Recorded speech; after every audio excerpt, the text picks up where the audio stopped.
and me, we could have been happy so easily. I got it alive and take me back, you see. I'm always loving you. Now and then I'll check out a chick, but I find that when there's really no kick, I'm coming home again. I'm always loving you. You ought to believe me, and I'll just lose my mind. You're making me frantic, please. I'm a romantic needs. I really just can't take these lonely nights.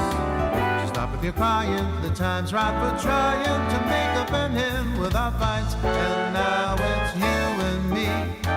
We're happy together so easily. I think you finally believe in me. I'm always loving you.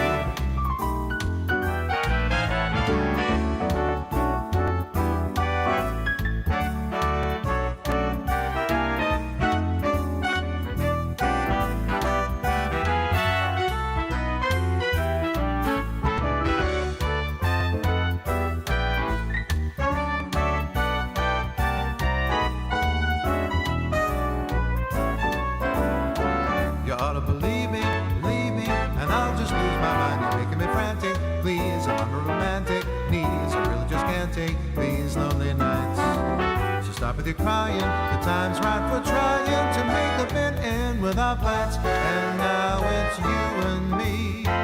We're happy together so easily. I think you finally believe in me. I'm always loving you.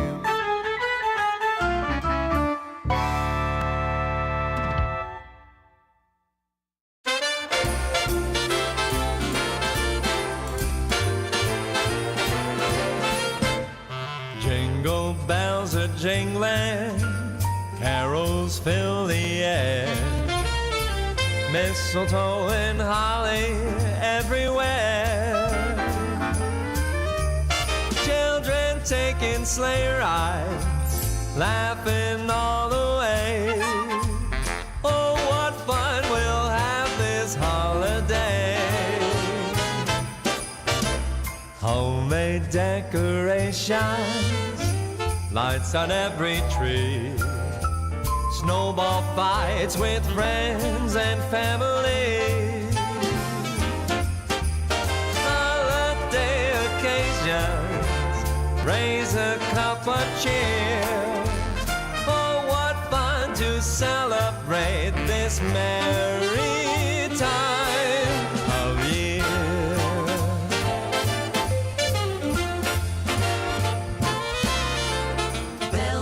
Bobtails ringing, making spirits bright.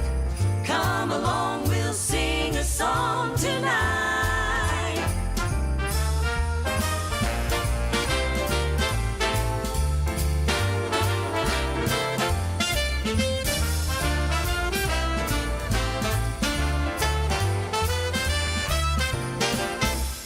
Turkey with the trimmings, Grandma's pumpkin pie, stars above that shine for you and I. Holiday occasion, friends from far and near. Oh, what fun to celebrate this merry time of year.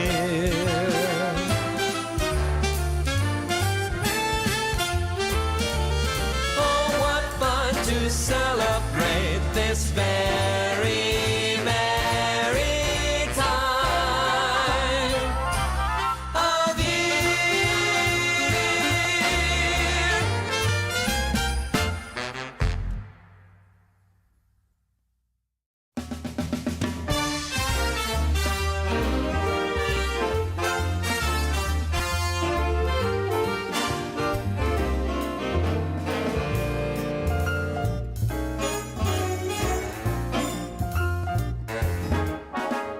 I like my eggs over easy. She likes her scrambled on rye. So we strike a deal with our morning meal, but we kind of see eye to eye. She loves a Malibu cocktail, I go for whiskey and dry. There's no common ground when the drinks come round, yet we kinda see eye to eye. We're so magnetic, we'll pose apart and yet we're the same. Don't know who said it, but it's a stone cold fact. Opposites attract. She favors Paris in springtime, I'm more New York in July. So for holidays we go separate ways, still we kinda see eye to eye. Yes, sir.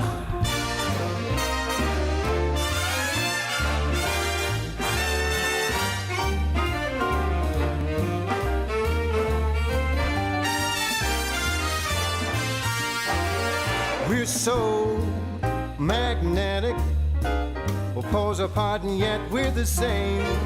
Somewhere I read it, but it's a stone cold fact. Opposites attract.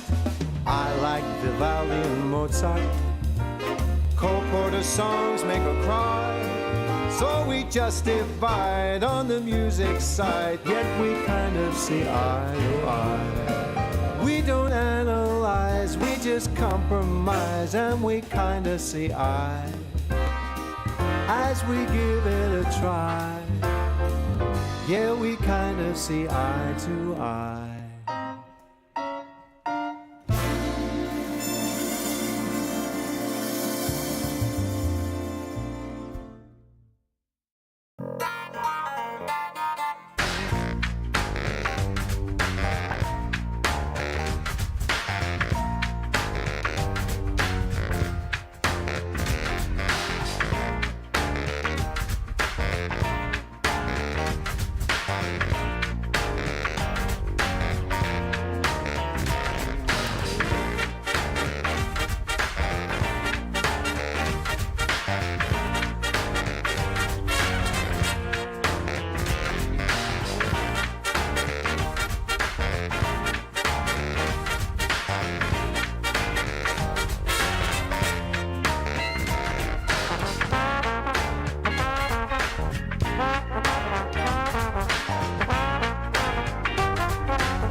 happy so easily. I got it alive and take me back, you see.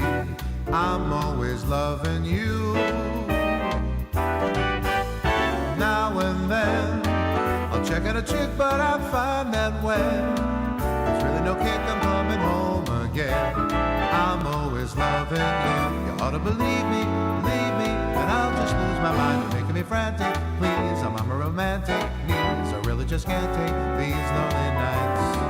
Just not stop with your crying. The time's right for trying to make up and end without fights. And now it's you and me. We're happy together so easily. I think you finally believe in me. I'm always loving you.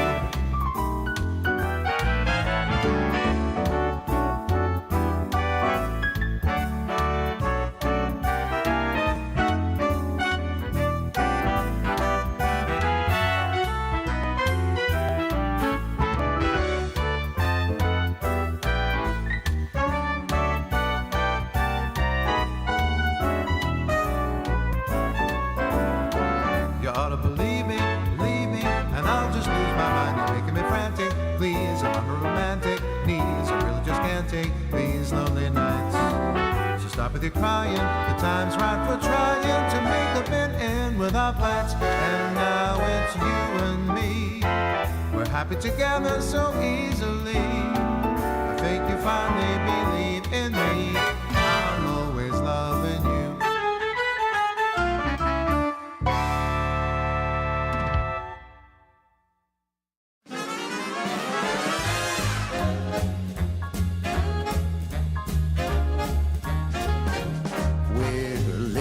High life, no need for trouble or strife.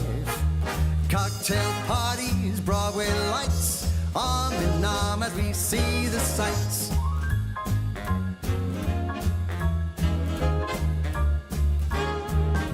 Monday morning we catch a plane down the coast to Saint-Tropez. Wherever we are, it's never the same. Where there's fun and dance, we will play. Living a high life, no need for trouble or strife. Cocktail parties, Broadway lights, arm in arm as we see the sights.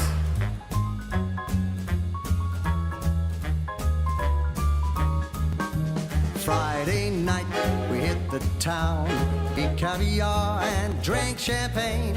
A life of luxury fit for the crown, a lust for life that we can't contain.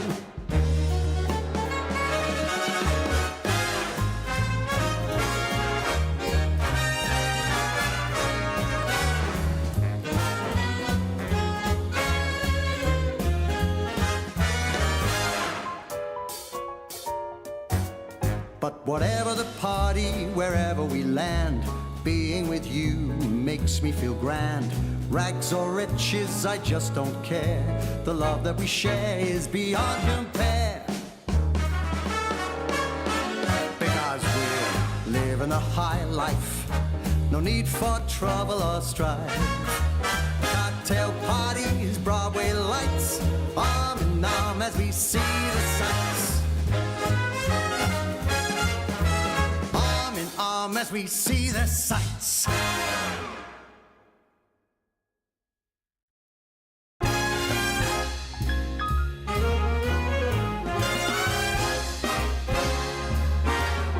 Home is a smiling face that's home.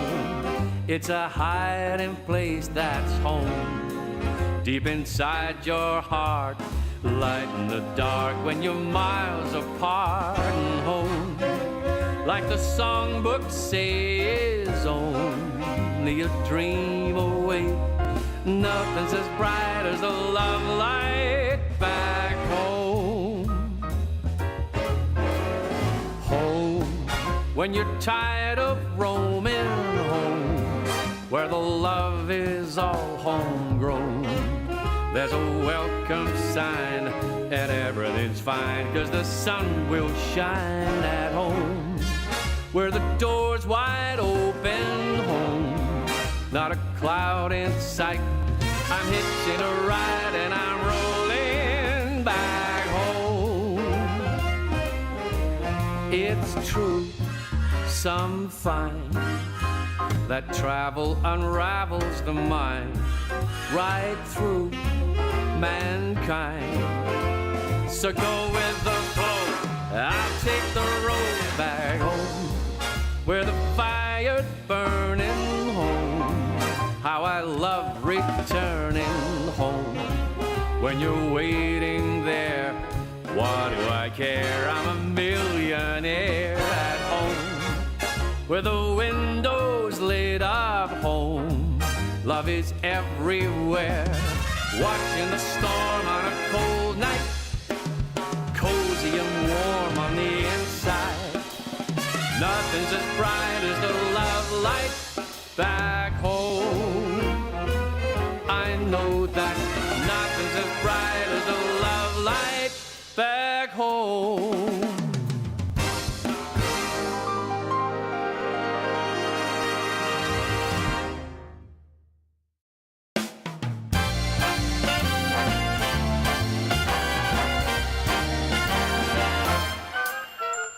Hey, little honey, I've got the money, let's blow it all. Come on, but baby, no if, buts, or maybes, let's have a ball. Let's paint the town red with all my bread, there's just no end. If I won the lotto, I'd make my motto, spend, spend, spend. What say that we go take some of my dough, let's blow it all. When it comes to pleasure, don't matter the measure, big or small. Who knows how long this will last?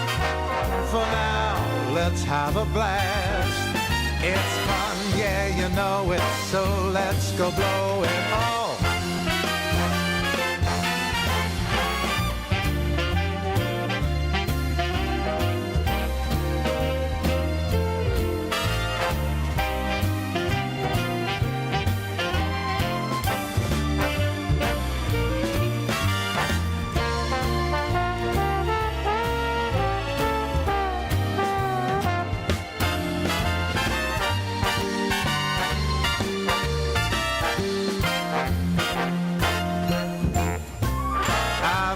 An arrow that I can spare, so let's blow it all. Come on, my honey, let's take this money, let's have a ball. Who knows how long this will last? For now, let's have a blast. It's fun, yeah, you know it, so let's go blow it all. It's fun, yeah, you know it, so let's go blow it all.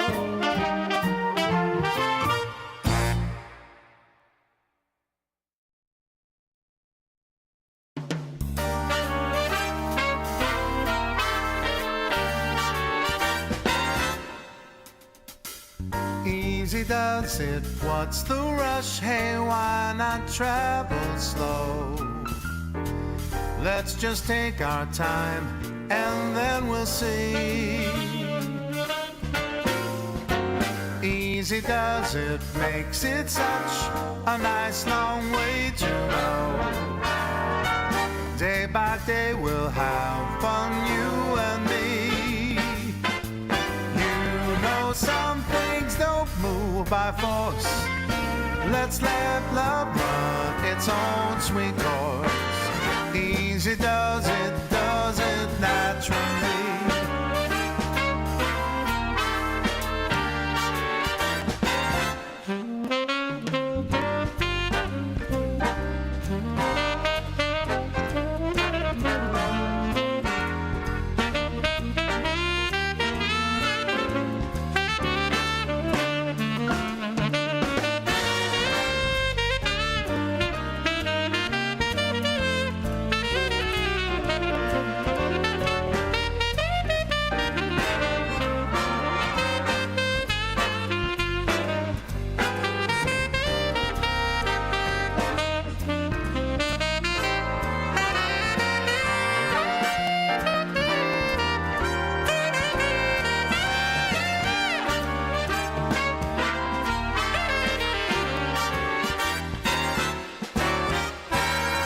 Easy does it, that's the way to make it all so right.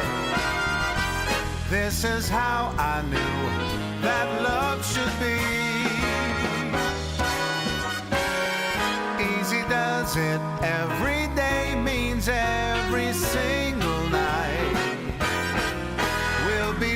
covers this, I guarantee. Let's keep the tempo slow, not fast, 'cause that's the way to make love last. Easy does it naturally.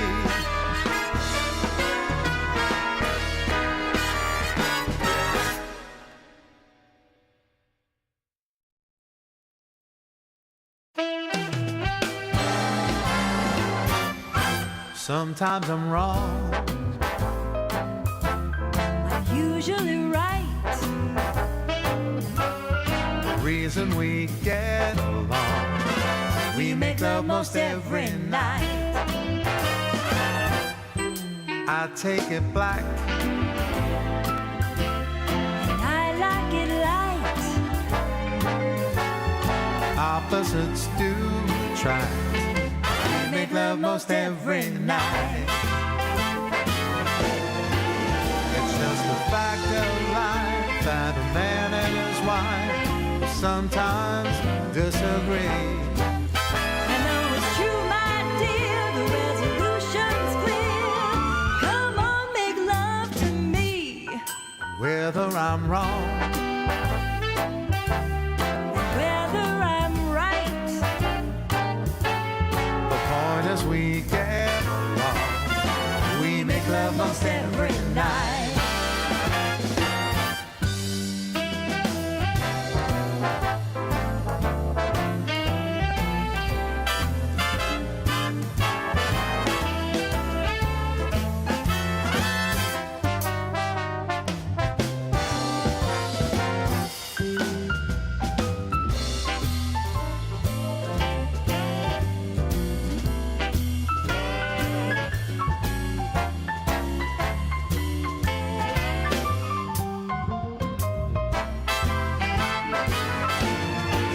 It's just a fact of life that a man and wife sometimes disagree. I know it's true, my dear, the resolution's clear. Come on, make love to me. Don't see eye to eye. We never fight. And here's a reason why. We make love most every night. And here's the reason why. We make love most every night.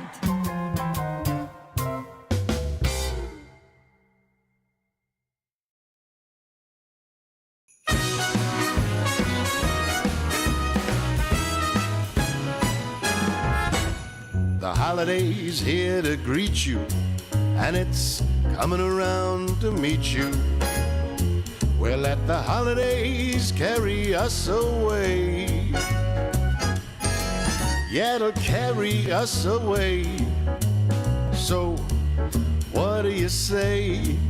It'll make all of our wishes come true.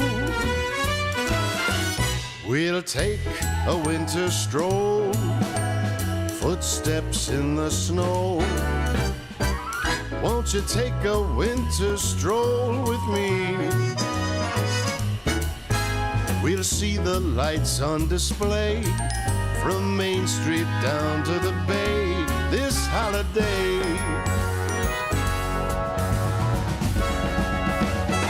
Hey!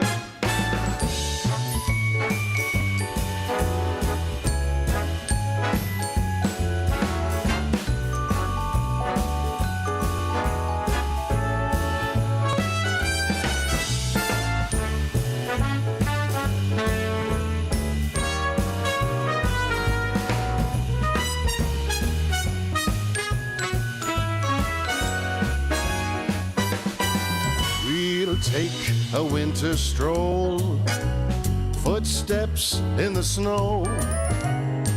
We'll let the holidays carry us away.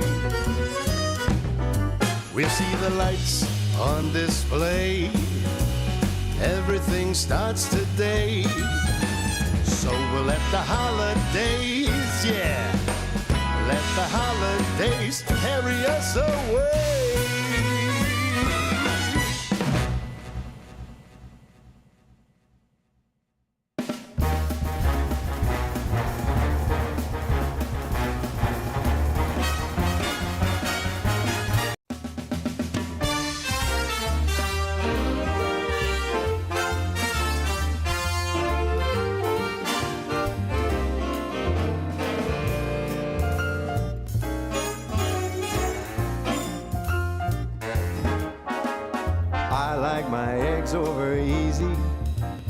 She likes her scrambled on rye. So we strike a deal with our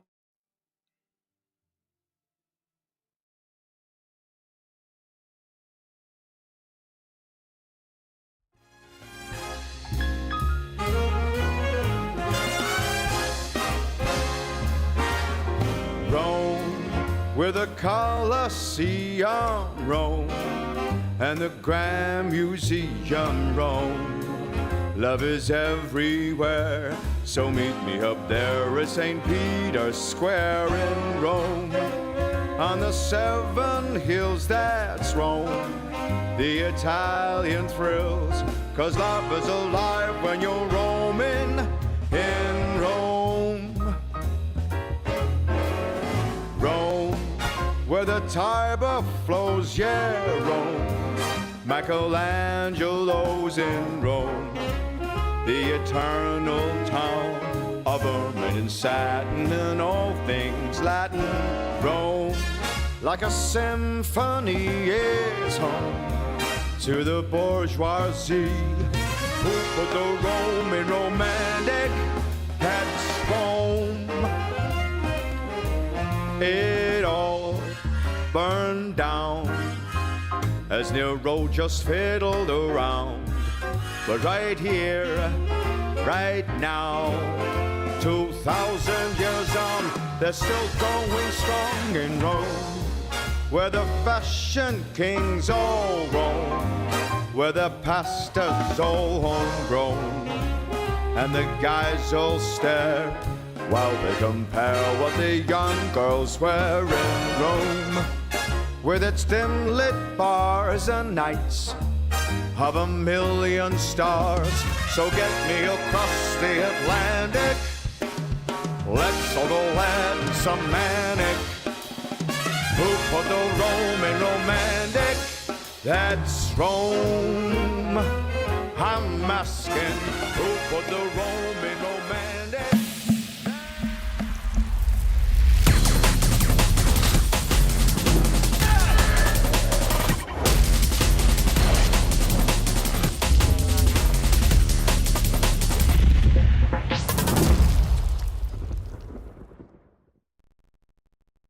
DreamLeague Season 27 is brought to you by DHL.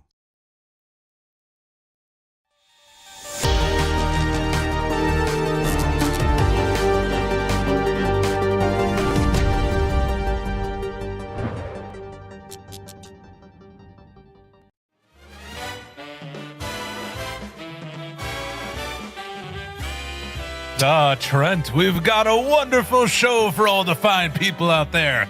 All you kittens better get ready for some Dota holiday style. Woohoo! How you doing, man? That was beautiful. Yes, thank you. Man, you guys are probably like, whoa, weren't they like just in China? Yeah, DHL packed us in a couple boxes. They just sent us home. That's how we got back so fast. So shout out to DHL. Right on time every time, as they say. I actually don't know if that's what they say, but we've got some wonderful Dota for you today, and DreamLeague Season 27. It's going to be beautiful. We've got a lot to talk about here. Most importantly, the beginning of the format, Trent. We're going to take a look at OG versus Tidebound later, but there's a lot to say about this tournament. Swiss stage, a billion teams, literally a billion. There's what else so many we teams, say? actually. Yeah, when this tournament was being brought up recently, like, I was talking to some players, and they were just like, there's so many teams. They're like, who isn't in this tournament? Everybody's here. It's the Super Smash Brothers Ultimate of Dream Leagues. Choose your fighter. Isn't that what they say? I'm choosing the pony. Okay, the bottom I like there. the pony. The pony's pretty good. That's what I'm going to go with as well, that must be Pipsqueak, is it? Have they adopted the pony as their logo? I think so. Sounds about right. Well, if you see all of these teams, I bet you're wondering, how can they possibly all play against each other? What might maybe something look like that we could use to see how they match up against each other? Well, I don't know. I bet it's really simple and easy to digest, though.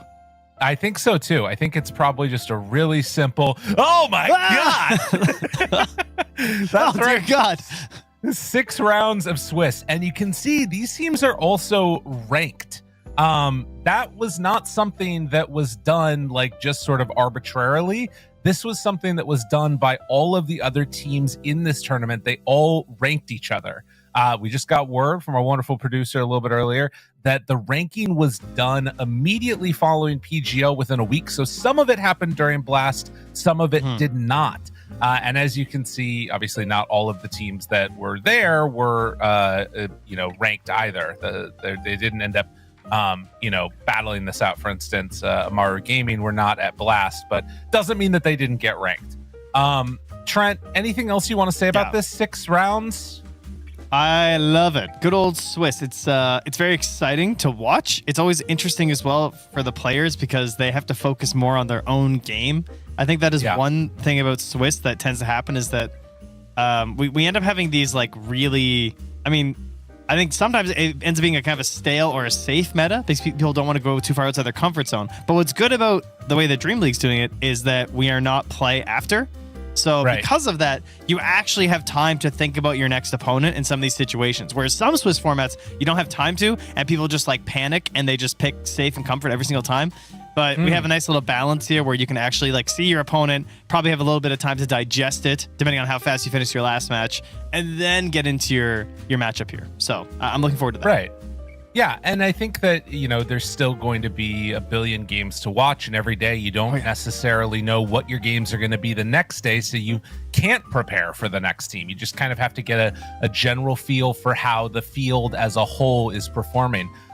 So I do want to talk a little bit more about this because one of the things that all those stats people always talk about in the lead up to these is the problems with the various formats. And one of the things that people always talk about as an issue is in Swiss, you have to get those initial rankings really correct. You've got to make sure that they're locked in at the right place. And who better to determine the rankings than the players themselves? And so we have a little bit of a piece here that is going to show some of the thought or lack of thought that occasionally went into the ranking behind some of this stuff. But we'll play that for you now so you can get a little look behind the scenes as to how these teams ranked each other. For number 5, Party Vision, it may be a little high because I believe at the moment they're not in the best shape. Mouse, the dark horse, the Crystallis amateurs, very scary guys actually. They don't care about farm, about lanes, they just like play like super aggro. I don't think that they will be like the best on this season, but for now it works and it's nice. I think there's for sure some teams that play better online. Maybe we also were considered one of these teams before, but now I don't think we care if we play on LAN or no. But yeah, I guess some teams with maybe lower experience, they have better chances like to win online. Rank number 4, we selected Team Liquid. Our 6th rank is Mouse because we're gonna ban Crystallis Husker every game. Top 12 is Extreme. They kinda downgrade from TI, but I saw Kezu video and I think they become worse from TI, but yes, still top 12. 13th position is Heroic. One day they're like top 1 and another day they're top 25, so... I have ranked Navi on 12th spot because of Dendi. Liquid is interesting. I feel that this team on paper is like crazy strong. It's also a lot of clashing personalities. Once they achieve some kind of like inner team harmony, like they get like on the same page, and this team will be good. But I mean, all of their players individually are monsters and they're really strong, so... Sorry everyone, but I hurt the feelings by my opinion, and goodbye.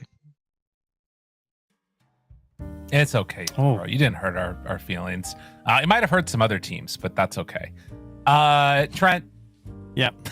I mean, we know actually as a fact that he's one of the most looked up to players by other players, right? We heard that this year at TI. So, there could really be some cut up feelings if they get a hold of that VOD. I'm just going to say, I think DreamLeague should release everybody's rankings. Release the list? That would be awesome. Let's release the list as we can take a look at a couple of things because they're not just playing all of this for fun. We're also EPT points. Look at that EP point distribution that's going on. As you can see, DreamLeague, the first of these that's making their way towards the Esports World Cup later on in the year. And of course, beyond just the points that are very important, everybody cares about, they're weighted more heavily towards the end. It's also a prize pool. They're playing for money. I figure once you got to some of these numbers here, like 23,090, we should have just started adding like ones and twos at the end. Like, I want to see That's someone true. qualify by 1 point, you know? Oh, I think that could be a solid idea here. But yeah, there you go. This is how you get those points. They're distributed out of season 27. Yeah, sure, there's money, but like the points. 3,000 EPT points. Oh my goodness, Lyrical. You know, I don't think we have any EPT points between us. I feel like we should get some for casting, right? Like, It's not listed there. It says prize money per Swiss win, 3,500. EPT points per Swiss win, 100. But then it doesn't say anything about, you know, EPT points per cast. Now, they do pay us. Question. So we do have that, at least, I guess. You're getting ask paid? for more. Well, you know, exposure's payment as well, Lyrical. It's fine. okay, You're also getting paid. Don't worry. Well, we've got some more stuff. Our schedule for today across all 4 of the streams. You can see there another graphic with a whole host of things going on. But these are all the matches that we're playing on the first day. As you saw, there's going to be 6 rounds of this being played to get us towards that eventual playoff schedule. But this is going to be the first one. A couple important matches to watch for on the main channel there. I feel like you're seeing some of the top teams beat down on a few others. With the exception of Extreme versus Nigma Galaxy. I'm excited for that one. Over here, got a couple great matches for you. OG versus Tidebound right around the corner. So we're getting closer and closer to that draft. And then anything that sticks out for you on Storm or Earth Channel? I mean, Team Spirit versus One Win is always good. Lots of, players knowing each other. And so Team Spirit, like, I feel like over the years, as you and I have covered them, there have been many a times where they might play against someone from their region and look way shakier than you expect, sometimes even dropping games or series to them. So I think that would be a pretty cool one, especially because it's first game of the day as well. And with the way that Swiss functions, it's obviously very important to keep the wins coming. So getting an upset like that can really throw you back in for a loop. And maybe you get upset and some other top team gets upset, and suddenly the two of you are just playing really early, and you're just like, what are we doing down here? There, friendo. Well, so try and get your wins. That's a good point. And our first match that we've got up today is going to be OG versus Tidebound. Both of these teams, I think, hoping for a pretty high placement and hoping to make it through into that playoff stage. Of course, did just see Tidebound playing in the early stages of Blast. This time around, it was OG that were able to move on but get knocked out pretty early. We'll see how their sleep schedule is and all the rest of it, if they're waking up a little bit tired or not, depending upon how the games go. But definitely, for me at least, the match that I would want to watch first thing in the morning. I think these teams have looked really good. Yeah, I think especially, Yopaj was on a tear lately. He's been very enjoyable to watch. He feels like he's kind of in his idle form here. Like, oh, yeah, look at that. Holy, look at those last hits and denies. This guy's going crazy right now. But we're in a meta where his style of gameplay seems to fit best in the mid lane. Controlling mid laners who are setting up for their allies on the side lanes. That is what Yopaj has always done best. And you're expecting to see his Ember Spirit come out here. And do you know, there's actually someone else in this game, Lyrical, whose most played hero is also Ember. Did you know that? I didn't. Who's that? No, it's Echo on Tidebound, which is kind of wild as we can look towards Tidebound themselves. They're obviously a little bit different, right? Because they've shifted up some of their players, but your boy Y still in there, still trying to lead the charge here. We've seen some pretty crazy games out of Shiro. I feel like he has really been stepping it up a little bit in the games I've been watching. Yeah, sometimes it ends up being he's got that fly element to him, I feel like, lately, where I've seen some games where I'm just like, what is boy doing? But he's taking risks when a risk needs to be taken. Otherwise, the game's just going to stagnate out anyway, and I like to see that in a player.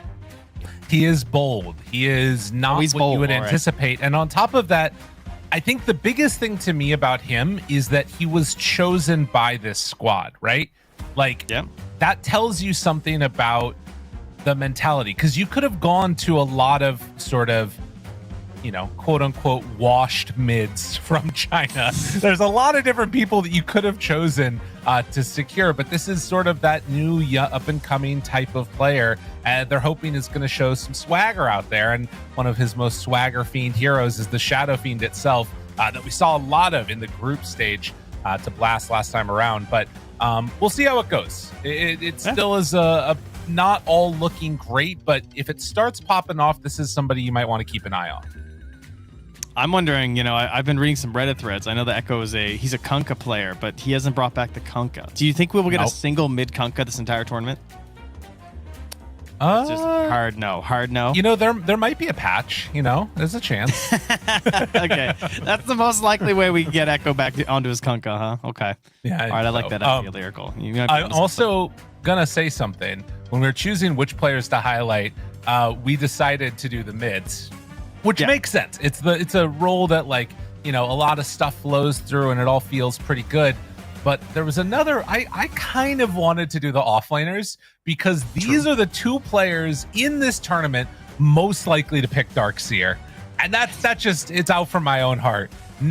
Force, these guys, they understand the gamer. I like it when it happens. Do you want to send them the ID for that turbo you just played and see what maybe they thought about your decisions?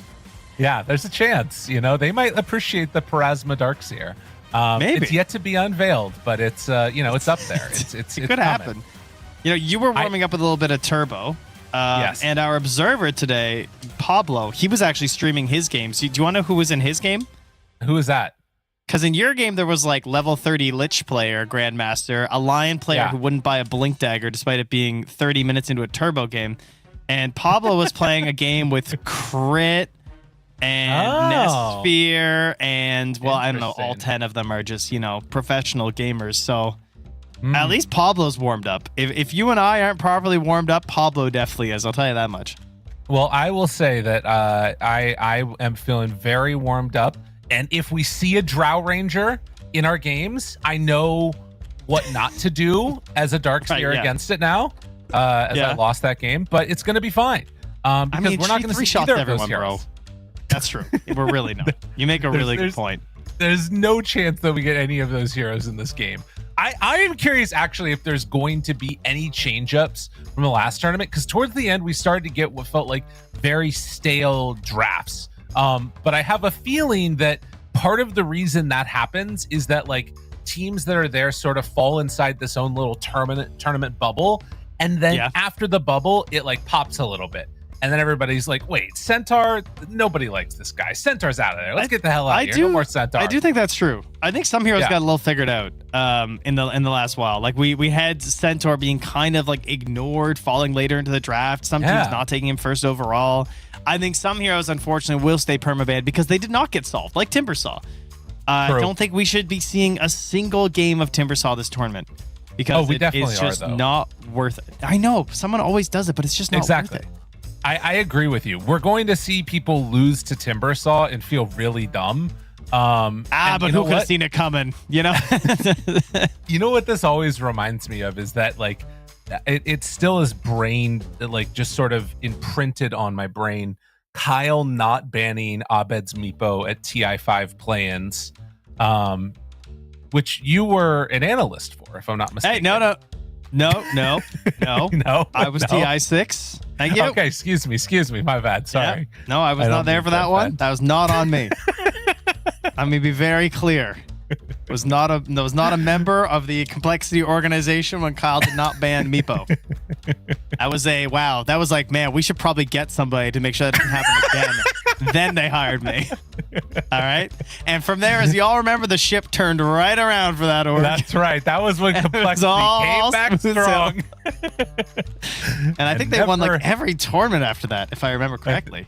I'm pretty sure. That sounds right. That went. Yeah. I had a pretty storied career as an analyst. Well, nonetheless, it does look like we're waiting for potentially a couple of player cams to get sorted, and then we should just be right underway. But yeah, I came home to snow, bud. Did you really? I did. I got my little festive mug too. Look how festive that is. Very nice. This is so festive. Yeah, we got snow here. Came home. It's everywhere. It's just kids have been out in the snowsuits. Oh, really? You're just raining everywhere. If I pulled down, by the way, I'm sorry to break the illusion here. This is a green screen behind me. You might not know about this technology. I'm not actually. You're not in here with me. I'm not in the woods right now. But if I pulled this down, there would be a air mattress behind me because it's very early in the morning here on the west coast of the U.S. and I'm outside. Thankfully, I've got a little heater here, which is lovely. Shout out to my heater at 73. love to keep that going. But we're going to get into the draft now because we are out of the cold and into the game. Oh, thank goodness. Game started. I do love the music. Yeah, it's been great, actually. I was enjoying it pre-show even. Yeah. Just listening to it all. Bum, bum, bum, bum. So bands, actually the same. Actually, everything is the same. I mean, that's fair. The band, this is what we're talking about, Centaur, right? I think Centaur is the big question mark. Right. He is the most likely hero to get let through. And then there's Dragon Knight. I think those are the two, especially for OG. I probably wouldn't give them DK, I think. That would be my ban here, and I'd start with Tidebound taking Centaur, because I do think New's a good Centaur. So yeah. Holiday. I love it. Do you have a favorite Christmas song? I like the Beach Boys one, the Little Saint Nick. Yeah, that's a good one. I don't know that one. Oh, it's fire stuff right there. I'll have to check it out. I have two. Oh my God, he's here. He's back. But they didn't ban DK. Yeah, and the Adel instead. And there he is. Okay. All right. Cool. Like I said, complexity, you know, if you just listen. So I think I have a new favorite for me within the past like 3 years is the Kelly Clarkson Under the Tree. Oh yeah. one. Yeah. I was listening to that one last night, actually. I put that one on for the kids. That's a good one. It's so good. It is. Certified, actually. I also have a soft spot in my heart for Have a Holly Jolly Christmas, which feels appropriate. This is a good list. Yeah. Surprisingly good, Cozy Little Christmas. Cozy Little Christmas. I don't know that one. From Katy Perry. You know, shout out to my boy JT. Oh, there you go. Never forget. You know, he did his time. He did what he could. Right. That's right. I respect a man in office who tried his best for the most part. What a guy. Axe gonna be banned out next. And where to? Where to, Lyrical? What did you learn over the last couple tournaments? What do you think is like the key to Dota right now? Ursa. Oh, that's a great shout. That hero feels like he's now a standard carry that because all the ranged offlaners feel kind of bad, and so Ursa just feels fun. I mean, if you get, Ursa Centaur, you get Roche, you get objectives, you get towers. It gives you everything. Centaur Ursa every game. Yeah, that's right. Just all the time. It's the new version. It's the new truth. I'm also a Snapfire truther. I'm still a big believer in this hero. I feel like she's crazy good. Her level 6 rotation is just like unbeatable. It is such a good way to just make shit happen in a game. But like, I feel like, all right, so this I think is a great answer to Snapfire, but I agree with you that I think she's very, very strong, but she does have like some very significant weaknesses, which is one, when you're running against like big tanky ass people at like 25 minutes, suddenly her kisses don't matter anymore, it feels like. Because your kisses are still level 1 and like Centaur has a pipe. Right. And then the other, X health every 2 minutes or whatever. Right, and like, the save from Ringmaster, 80% magic resistance is just ridiculous. So like, there's some of these games where I feel like Snapfire ends up doing nothing in the mid game, which that's is a shard's concern. for, brother. No, that's the shard. The shard is you cookie that wave, you move on with your life. That's okay. That's what Snapfire shard is all about. You just farm until that's not going to be a problem. Farm through it. You just push that pain right down into your gut and you farm right through it. Okay. All right. I can dig it. Okay. So OG will not be playing Dota at 25 minutes. Good to know. Yep. We've reached a split in the teams as of late. I feel like there was like 2 or 3 years where every team would either ban the Chen and the Ench, or they were willing to pick them. And I feel like some teams are not even willing to pick Ench right now. So why, still showing that they got it. And then OG just quickly go for an old classic here. A Southeast Asia classic. A Coddle Bristle combo. And of course, a little bit of flex here because this could be a support Coddle or could very easily go into the mid. And they're going to keep that all nice and open here with the last overall pick. Dude, there's no way that Yopaj is playing Coddle, though, surely. I agree that they do have that flex potential, but you think he could play it? You think he might want to? I mean, it is kind of a playmaker. Like, it's not really a super stagnant mid, right? I guess that's true. I don't know. I still think of it as like, I wonder how many Coddle games he has. The like second point in. You know what I mean? Like when I think of Yopaj, I think of Ember, I think of DK, I think of stuff like that. Regardless, we'll see where it ends up going. Okay. He's busted it out. He played it 5 months ago at Fisher. So he's attempted it. He lost. Okay. Good to know. But we'll see. It's interesting to see the Coddle Bristle come out though. I don't know how I feel about it. I think Bristle, kind of like Ursa, was like this second phase hero for a lot of teams lately where they just feel comfortable slapping it down. Yeah. Yeah, I don't know. I always end up feeling like it's so feast or famine on this guy. And now with Jug and like having the Stampede, I do feel like there's a chance to go and steal his stacks. I feel like this is going to be Coddle Bristle offlane. That just is. Though maybe not. I don't know, man. Because then you got Snap 5, which feels like a little weird. I mean, I guess it would be against with Centaur. a DK, right? Yeah. It would be pretty solid, I think. Yeah, you're right. Okay. Perhaps the most disappointing thing is that we're not going to get the Skem Veno. I feel like I just want to watch Skem Veno every game that's not banned. That's true. That was my one problem with this Coddle Bristle combo. And look at the respect. They ban it themselves because they know how powerful the Veno is. That's true. It's a fair point. The ban out of the Ursa now, I think that's just because of Jug, right? Surely. I guess against all their heroes, it's good. I mean, it would just make sense, right? Like they have a good DK. Like DK could be safe lane, but you know, is it worth banning every Yopaj mid, or should you just assume that he's willing to take it into the DK mid and just get rid of anything that's going to ruin Centaur's life?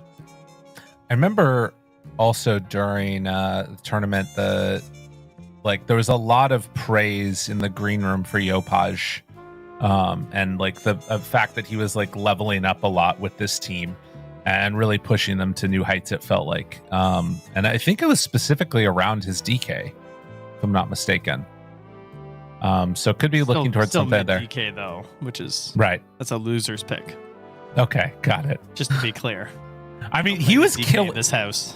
He was solo killing people in DK form, not in like ulti form.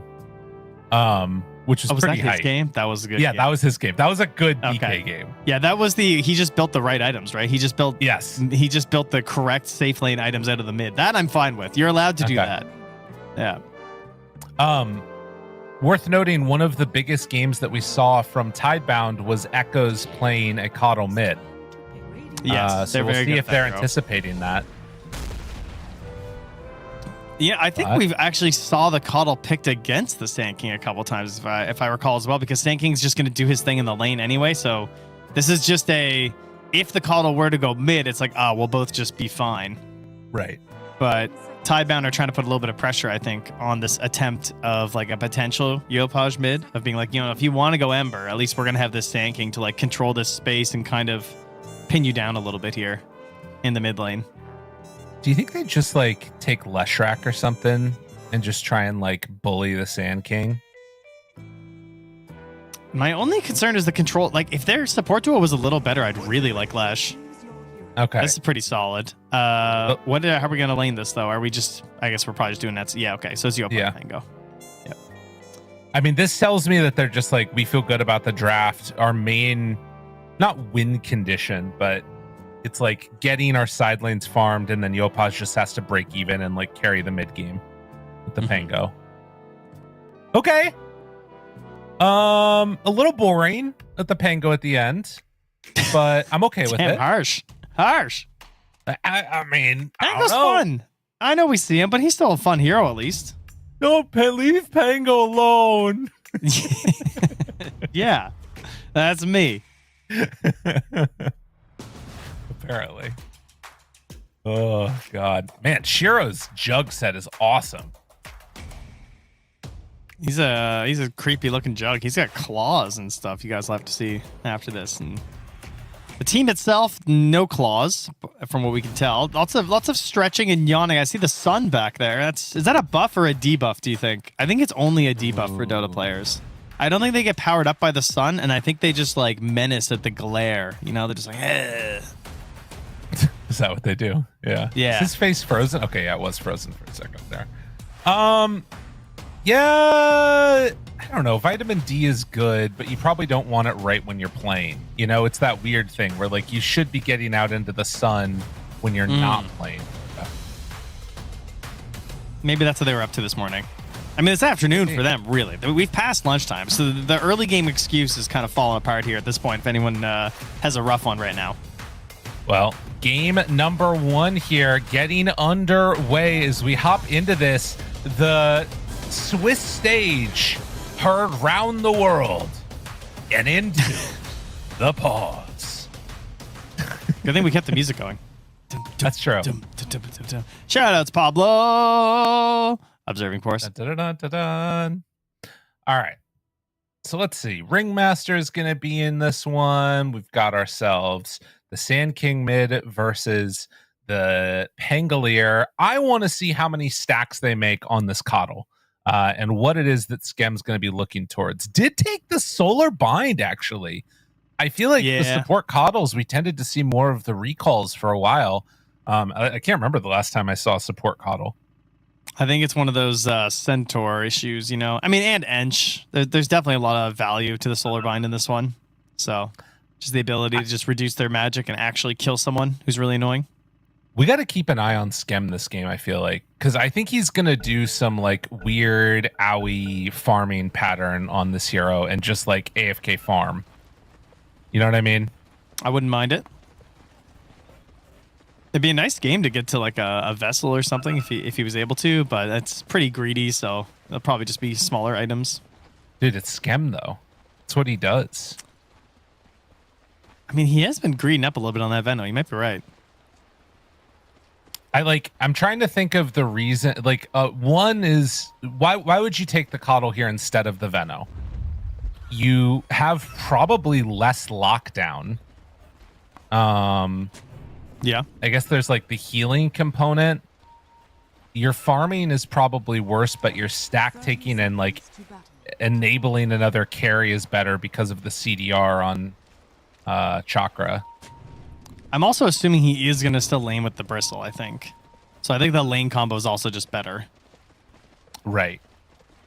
But we'll see. Maybe they won't. Maybe they won't swap it up. Drops down a deep ward for the moment on Skem. So scouting out the Ancients already, anticipating that they're going to be coming on over. And it looks like it will be a trade-off there. 2 apiece on bounty runes. Skem's going bottom. All right. Interesting.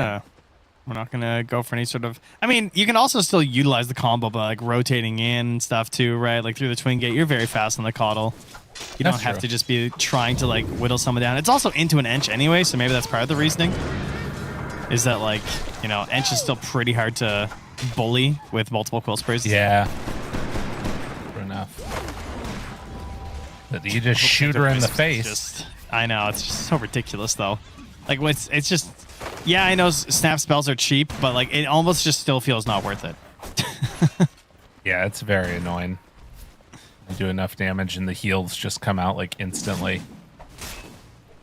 Do you think there should be more Ringmaster players in the pro scene? Because there's not really that many. He's a little bit of like a weird hero right now in a way, right? Because like some of what he does is very like aggressive oriented, but the main identity that I feel like this hero still has is escape act. Yeah, I think for the pro scene, it's Escape Act is like the big thing. But like, I mean, his Q and E just do so much damage. They do. And like it definitely scales well too, because like you get better cast range as the game goes on, so it's easier to hit your max Q, and then it's percent based as well on the E, which really scales well. And it's very like deceptive, I feel like. Yeah, it is a very strong hero. It just feels very weird, I think. I kind of want a Ringmaster rework, to be honest, which feels crazy to say on like a new hero. If he is hot anime girl, do more players play him? There, let's be real. Answer me that. Answer. You know the answer in your heart, don't you? It might be. That's what pains it, huh? Is that? I guess that's true. Like, let's just isolate the spells here. I feel like there's something about his vibe that people just don't really gel with. I think that's his biggest issue. Is it Delancey? No, it certainly is not. We'll never speak a bad word about his name. I don't care if someone's dying to first blood. We leave him be. I mean, but you know, everyone's scared of animatronics, right? That's true. They're just creepy. Well, wait, are we? I just agreed with you for no reason. No, I don't think that's just true. know it. It's the human's innate sense of being. Doesn't like seeing a facade of our human being self. It's like the opposite of the uncanny valley effect. His lore is a little bit spooky if you read through it. He's a creepy guy. I don't know his lore at all. He's like he was basically like evil Pinocchio. Okay. Yeah. Maybe we could like start a campaign to get more Ringmaster players, because this is selling me a little bit here. I like the idea of evil Pinocchio. I think he's too creepy, personally. And I think it is Delancey. How dare you? That man is a treasure. You got to read up more about him. Uh-oh. Oh, no. Don't do this. Never meet your heroes, folks. Regardless. You leave Q out of this. How's mid lane going? Yeah, it's looking pretty good so far. I mean, the side lanes are where there's a little bit behind for the moment for OG, but not anything too terrible at all.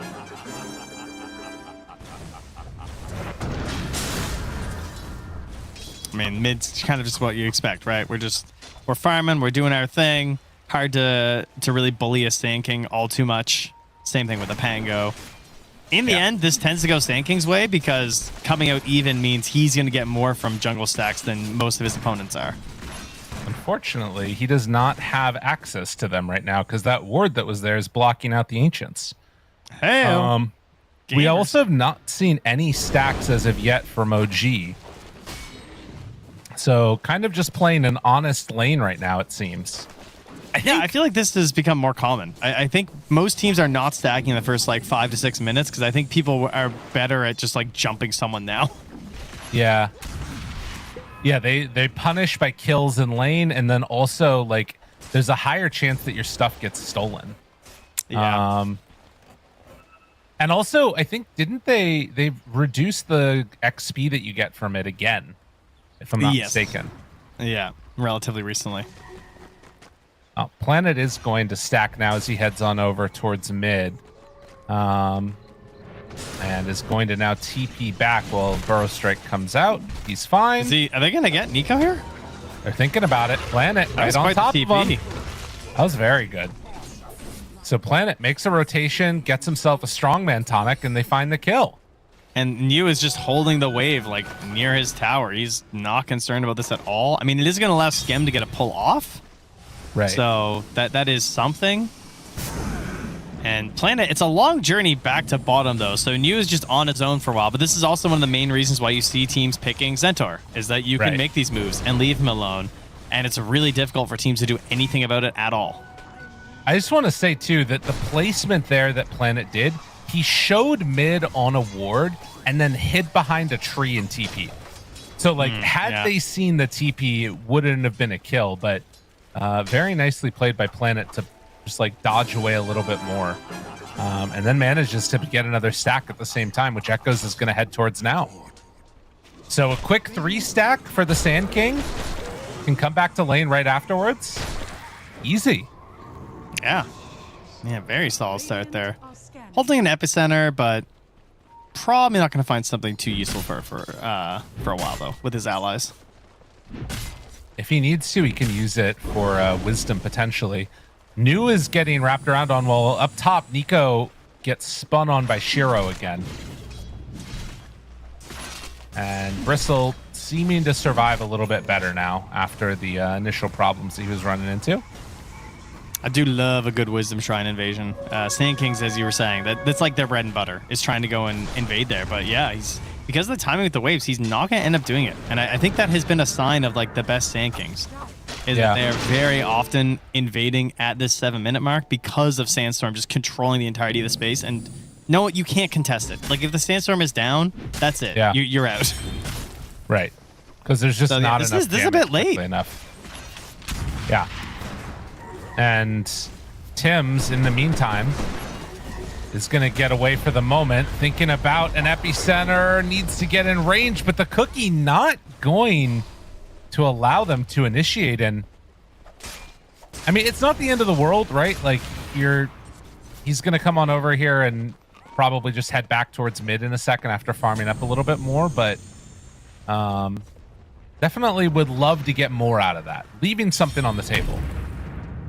Meanwhile, in Centaur land, once you're able to aggro these waves, this is what every Centaur is doing now, is just cutting, and it's purely not worth dealing with. But it's really frustrating because they just are guaranteed to get the entirety of the wave. But thankfully, you do have a Dragon Knight doing the same thing. He's going to catch the waves and farm the jungle, so he's getting more gold than his opponent in the lane, and he is one of the just best carries for like a year. Right. True enough.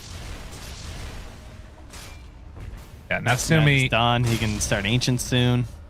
He's having a good time. Yeah, he's already got one Ancient stack. Okay, so Echoes goes farms up that camp. As that's going on, we did see like him start to work towards that Blink Dagger, but without getting any kills, without taking that many stacks, it's gonna be a while before he's able to come online. Look how much OG have gained on the gold, though. Like, they have 3 of the top 4 cores now after starting out a little bit worse. And the kill being on the side of Tidebound, it's been fine because Nico's grabbing whole waves, pulling them to camps, farming it all. DK's catching full waves, pulling it to the camps, farming it all. And Yopaj, surprisingly very farmed, considering he's, like, not rotating for kills. I feel like he's keeping up really nicely. Oh, yeah. Cursed him. Well, these things happen. Stampede into a kill. So much damage. That's what I'm talking about, Ringmaster, man. That was 400 damage from Ringmaster in 1 second. Doesn't that seem really high? It is very high. Like, it adds up real quick.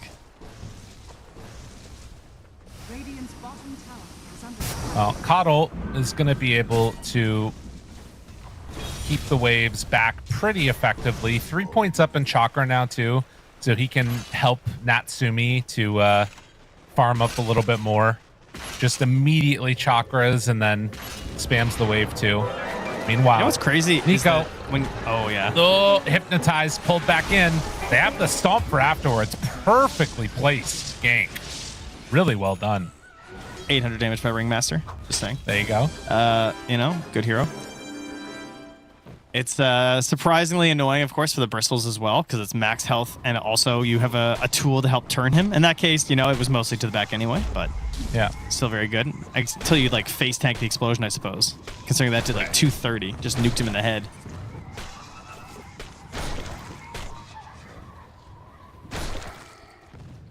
Well, in the meantime, Echoes clears out a big stack, and they're going to try and do a similar thing for Yopaj now. Oh, yeah. Look at this. And they're actually pulling waves. That's nice.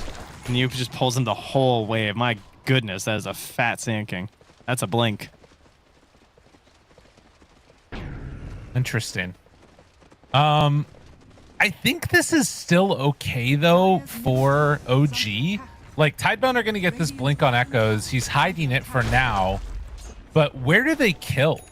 Like, if Nico's that far forward, sure, you'll get that kill, but otherwise it's not that easy to jump on people. And this is Yopaj Diffusal Blade done. I mean, I think they're going to try on the DK. Like, they're going to try and use Ringmaster's early damage, and the combination of the epicenter to do this. But yeah, I agree. This seems a little sketch. Skem also just lurking. Like if he gets off a decent heal, this gank is just over. Well, Natsumi anticipating it, and now the jump, they get him. Immediately trying to blow up this DK, but the heal coming out. Natsumi survived in the first instance, will eventually die. Rolling back and forth now is Yopaj. The escape act is there, but with Nico in tow, it's more than enough damage. Omni Slash does kill off one, but now Shiro, he's in trouble, doesn't actually have a TP. Tim's has a cookie available, trying to channel through that, and will manage to get through the gate. New, not going to be so lucky. And that's, I mean, the power of Sand King, though. Despite the heals and the attempted saves, he still just did way too much. Like, he was able to do like 1,300 damage just because, you know, as long as you have the disables and they're locked in the sandstorm, it just keeps adding up. So, yeah, he's like, yeah, you know, he's a tanky guy and there's some heals, but we can manage our ways to chew through it. But in the end, probably still, yeah, it was a net benefit for OG just because of, like, the time movement and also just, like, an even trade, easy TP and cleanups. All pretty good. That being said, it gave Shiro time for a Battle Fury, and he is top of the board. Yeah, and this right here is another big moment. Y spots the movement through. They're trying to jump behind tower. They kill off Skem. Now Planet is able to dodge away from the Dragon Tail, actually. That was very nice. Okay. Holy. Echoes goes back in. Where's the team? Hello? Guys? Now, so they don't manage to get anything else there. This game has sold me on Ringmaster even more than I already like this hero. I mean, I think this hero is crazy. But if there's one hero that makes me absolutely just detest and I want to see her again, it's Ench. My God, what happened to this hero? She's such a disgusting creature right now. All Y has done this whole game is skill things that heal him or make big bodies, and he's just walked around the map, and he's only hit 23 creeps, despite every time I see him, he's hitting creeps. So I don't know where the last hits are going, my brother, but we got to get more of these. But, like, all he's done is hit creeps this whole game and send a few creeps around, and you're just unkillable. It's not honorable Dota. Okay. It's not. Well, am I wrong? No, you're not wrong. I'm just saying it's, you know, it is what it is. You're healing. What, don't hate the player, hate the game? Is that what you're saying? I mean, pretty much. Yeah, but you don't even heal your friends. You just heal yourself. And so no one even just attacks you. It's like you're just the pacifist guy at the Magic the Gathering table. Where, like, nobody bothers to deal with you because you have no win condition. This guy is continuing to get hit. He's taking a lot of damage. So, I don't know. I feel like it's working in a way. It's grotesque. It's what it is. Well, regardless, like it is Nat a in her slight Bumbleflower deck. You know, you just ignore her until suddenly, now I have impetus. That's what it's like. There it is. Impetus online. End game. I mean, right now, Y is still getting more farm than the Coddle is or the Snapfire. So I think the real dishonorable Dota is stacks. That to me is what it feels like. we can shake hands on that. That's for sure. Again, they're gonna try Natsumi here. No, he's moving too far away. They're going on Y at the same time. So the Ench, they start the initiation, realize they can't kill her. And you know what's pathetic is he TP'd home. Like, he doesn't even trust his own hero. Could have TP'd the tier 2, but in this fight. Burrow strike, good damage out. Cookie to get away. Echo's hurting, Echo's low, but the escape act is there. With Cookies out, is it enough for the kill? Ooh, Echo's dodging, but gets blasted by one more hit and is going to go down to the burn of Tim's. Nico looking fine and dandy to have enough damage to kill Zero. They will. And Tidebound suddenly...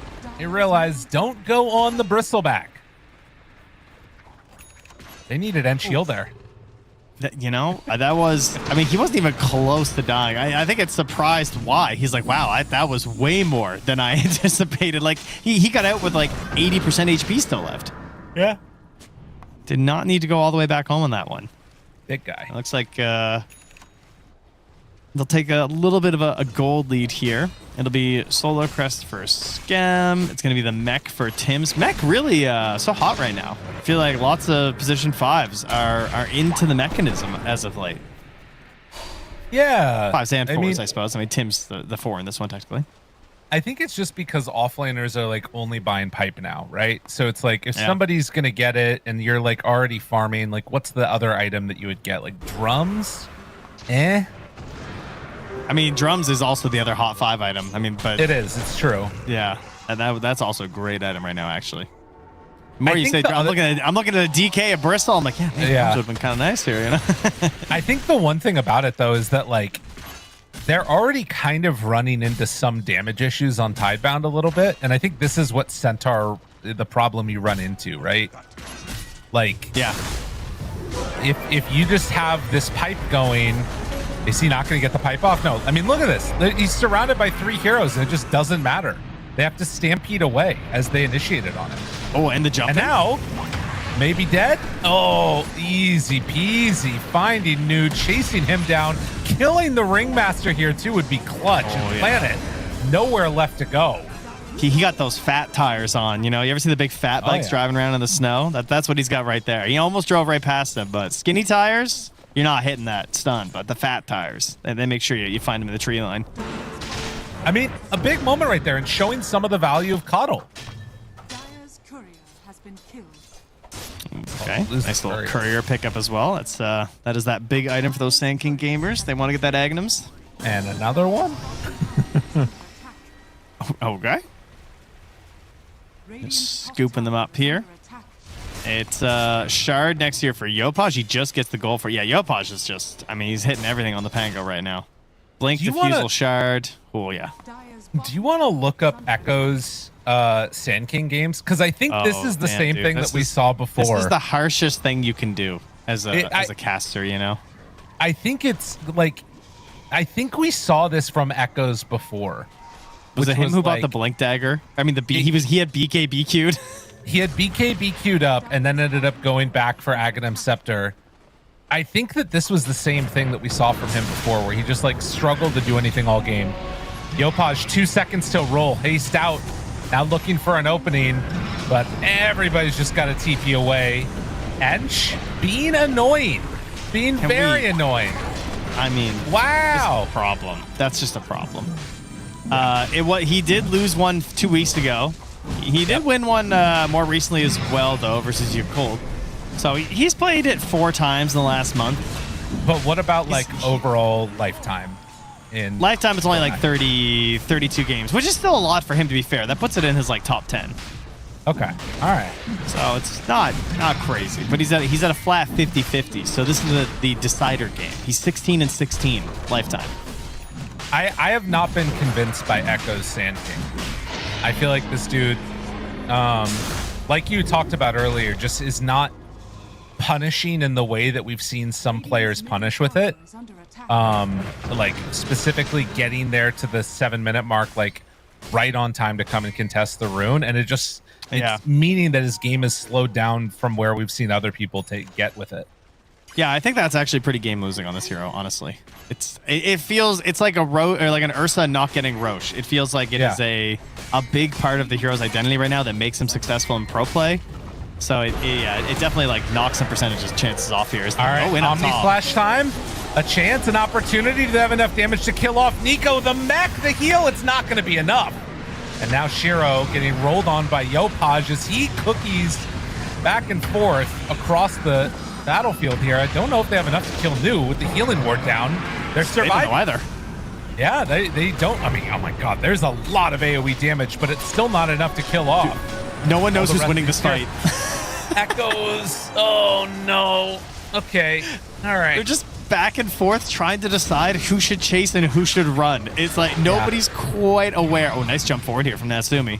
Little tumble. Does get the solar crest on him to keep him alive. Well, Yopaj, he found the backline. Planet. Oh, nowhere left to go. And now Nu gonna get chased around here as he will throw out a stun, but nothing left in the tank. OG. Too much sustain. There was definitely a lot of questions because on one side you got Healing Ward and Ench and just like bailout abilities of Centaur, saving of the Ringmaster, and it almost looked like OG's running out of damage. And then suddenly Tidebound are running out of damage, and then no one's quite sure what's happening. And then once the Sand King falls, it's like, okay, we have the numbers advantage, just go. Yeah. Yeah, it was a tough one. Oh yeah. Oh, that's that. There's that glorious Snapfire shard. Let's go. Game's easy. Oh my god, are they gonna catch him here? Shiro? Oh no, Shiro, no! Oh yeah. Oh, so I've spin TP. I can do whatever I want, huh? Oh no, man. What a read. That was nice. And this game, I don't know, it feels so hard now. Yeah, they're Like, gonna have to Echoes- just, you know, tighten it up a bit here. As we'll take a replay look at this. I mean, One more it was than you just asked for, clean. right? That's just some good stuff. And Planet now going to get chased down by Yopaj. Hopes to escape. He has Blink Dagger in 7. Planet hoping to get out of there. Slowed down a bit. Fear. Guesses incorrectly. Meanwhile, your base. All that effort only to fall anyways. OG are terrorizing your tower. I don't know, man. This is a tough one. I think Tidebound has missed a lot of their window.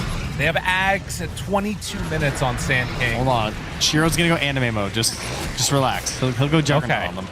Okay. I'm ready. This is ready. They're getting something here. We got to target not the Which dragon. anime is it?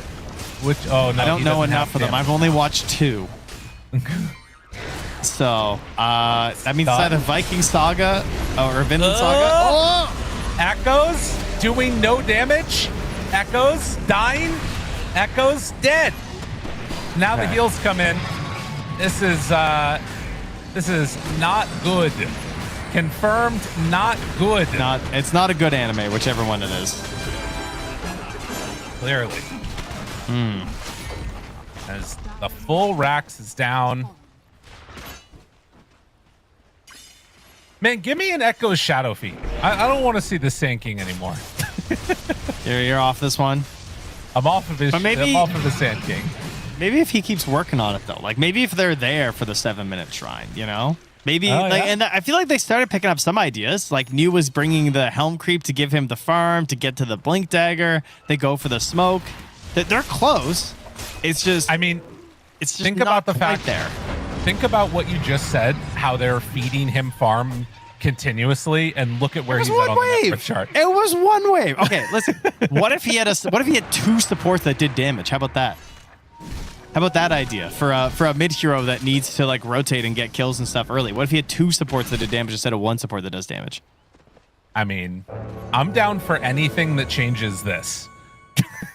Because it's been a little bit topsy turvy for old. I mean, it's crazy because like you had Ench and you had Ringmaster both with like at their peak in terms of like there's some really nice early game damage from the Ringmaster, and then Ench when she's completely unkillable going for that Wisdom Shrine, and they just didn't have it.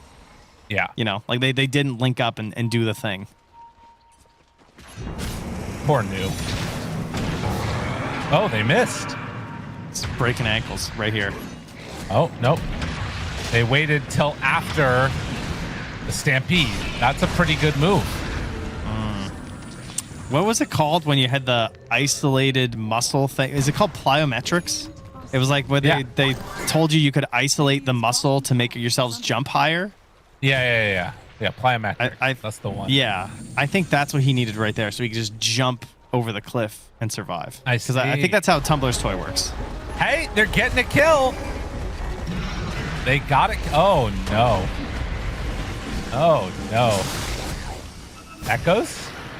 Echo's living. Oh, the catapult's getting in on the action. Yeah, he's gone.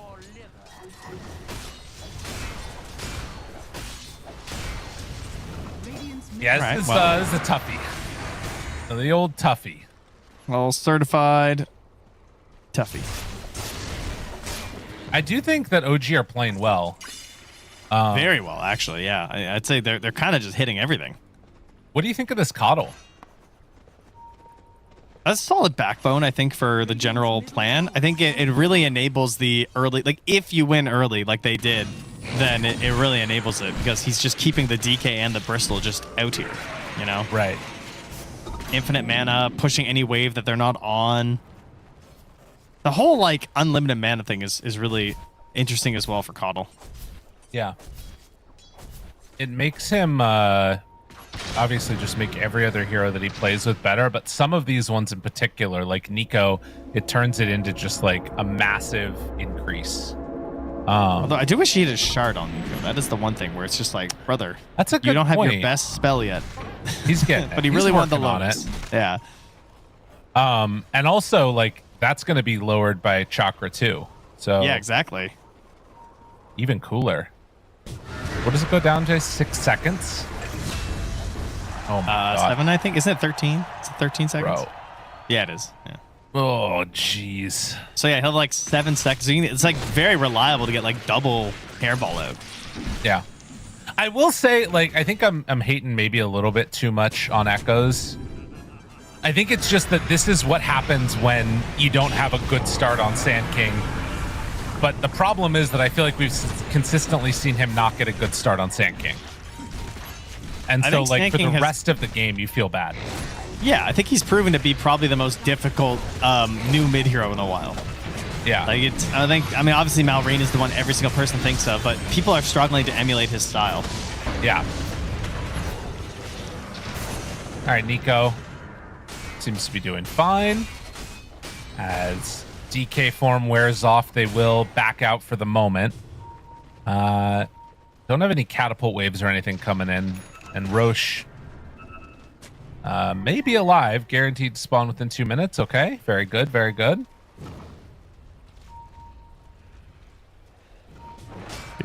That's a late Roche. Yeah.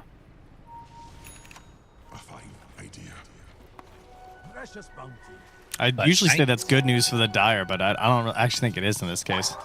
Because they've got more games to play after? yeah.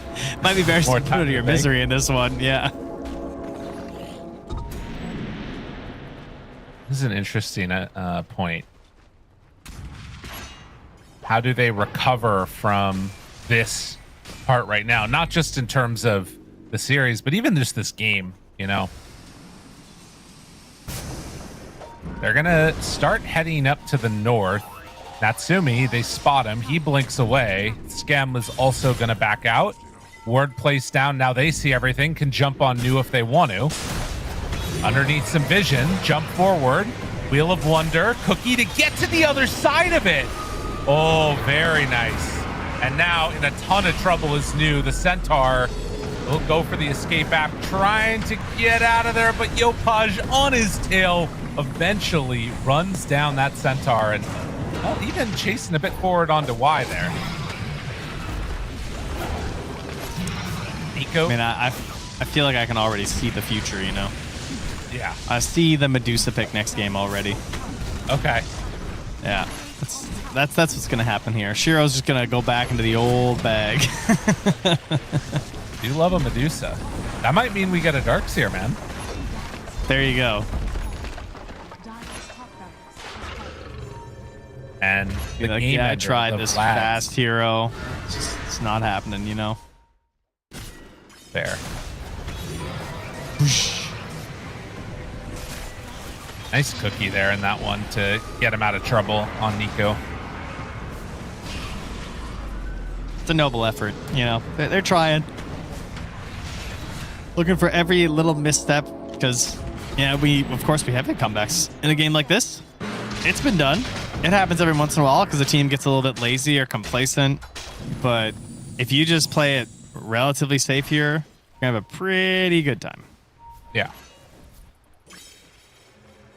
19-8 and Tidebound struggling to come up with answers. They've got the Crimson Guard. They're working towards the Shivas. Now they know that Roche is being taken and Smoke Up gonna immediately head over. The problem is Roche is already half HP and OG finishing it off very quick. And now Aegis in hand. Now you're already committed. You probably need to jump. The jump doesn't feel great. A big wraparound Echoes is like, guys, I got this. Believe in me. And then he goes farm. Tough stuff. Everybody out. Just find a camp, farm something up, see if you can find something that's going to change the state of the game. And OG, time to practice ending a game. That's right. Oh no. Who's that? Oh, buddy. Oh, good spin. Okay. Look at the big brain on Shiro. No. No. Oh my god. No. All right. We're good. Brutal. Guys, you got to TP differently. Atsumi now on to new Echoes. Echoes going in for the big stun. Oh my god. He echoed the Omni Slash. Jesus. This is looking pretty rough. Triple kill for Natsumi. I mean, they hit so many spells. Has yet to be hit at all. Go for more. Get it. Oh, Yopaj stole his kill. Unbelievable. That would have been a rampage. Yopaj. I mean, he did get gauntlet, I guess. And Philippines.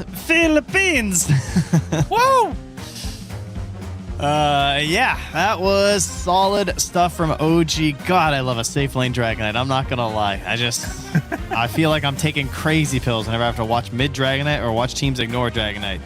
Yeah, this guy is just simple and stupid and a game winner. And they just played really well. They played all their heroes to like the point as to how they are meant to be played right now, and they had a solid plan of execution, and then they executed it. And Tidebound, I think their pieces are good. They just didn't collect it together. You know, the jigsaw puzzle was all backwards. You know, my kids get some puzzles, they just cut it so that all the pieces can actually fit. It's really annoying. So they start slamming the pieces together, and you look at it at the end, and it's wrong, even though the pieces fit. And that's awesome. what this was like. It was wrong, even though the pieces fit. You know, they don't show this on that scoreboard right there, but Skem throughout the course of this game healed 16,000 damage. And if you can see the numbers for damage on the Dire, there were not, there's only one hero that went above that amount. The Coddle really felt like it was that engine, and a couple of those like very clutch, important fights where it was like back and forth. I think that there's maybe a chance you could make that Tidebound would look better there, but this Coddle, kind of an interesting answer to pair together with these tanky cores. Yeah, and I think that we'll probably see more of it too with the Solar Bind. It's really, really useful when you have these heroes that you just want to burst down. We are in a relatively like burst low meta. I feel like there's not that many situations where the burst kill happens and someone just dies. A lot of our more burstier supports are kind of bad. So I think trying to get as much burst as possible is really good right now, because there's a lot of like mini saves and sustained healing. And, you know, we talk about everyone's buying mech right now. There's Vlads in every game. So yeah, more bursty stuff's always solid at the moment, I think. Okay. Well, a interesting game to start us off with. We'll see if we are going to see more of the Coddle, the sustained meta continuing, or if we're going to get something different as we get ready for game number 2. But first, got a quick break. Go get some hot cocoa. Enjoy it. Get cozy. Snuggle up in a blanket. Grab a book and then burn the book, because we're watching Dota, everybody. We're going to break. We'll see you on the other side.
from young and old to rich and poor.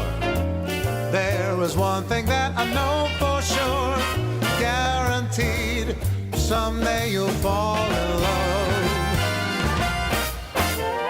Yes, Cupid has his ways and means. Angels often act as go-betweens. Take it from me, someday you'll fall in love. And when you do, you'll find that romance is life's most precious treat. Who knows, it might be the next girl that you meet. For kings and queens, for you and me, it's the same inevitability. I promise you this, someday you'll fall in love.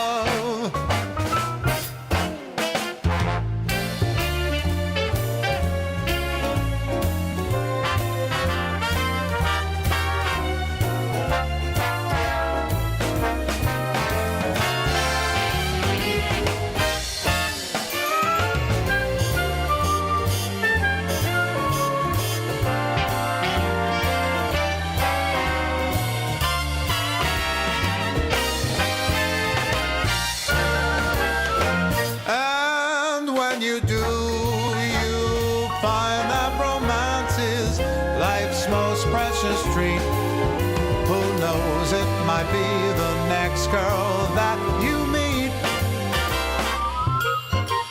And if you think love's passed you by, there's no need to frown, I'll tell you why. Wait and see, someday you'll fall in love. I said take it from me, someday you'll see, you're gonna fall in love.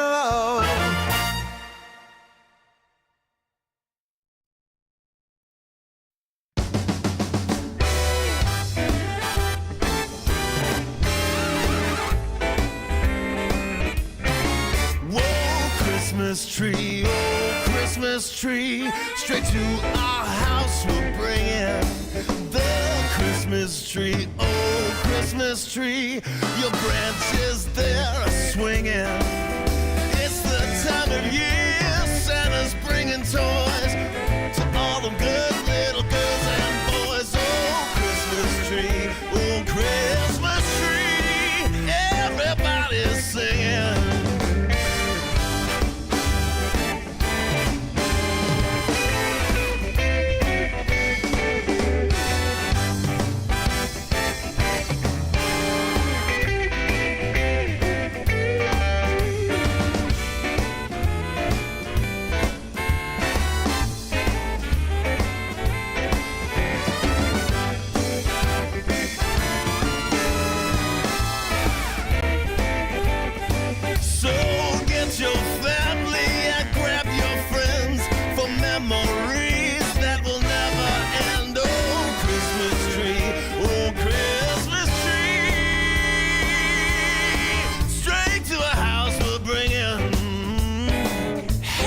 Don't you love snuggling about that Christmas fire with that Christmas tree, just you and me, maybe a little mistletoe.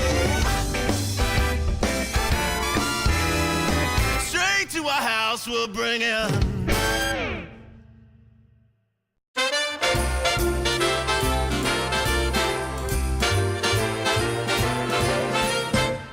Jingle bells are jingling, carols fill the air.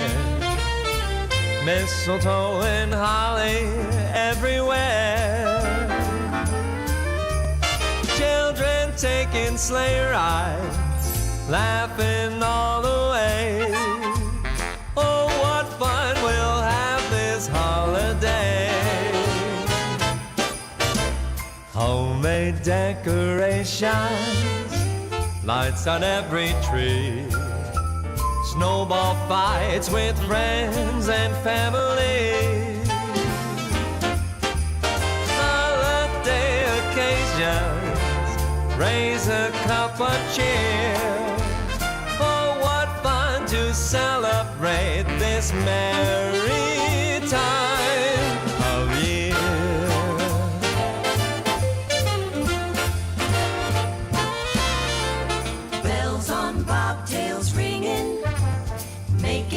spirits bright. Come along, we'll sing a song tonight.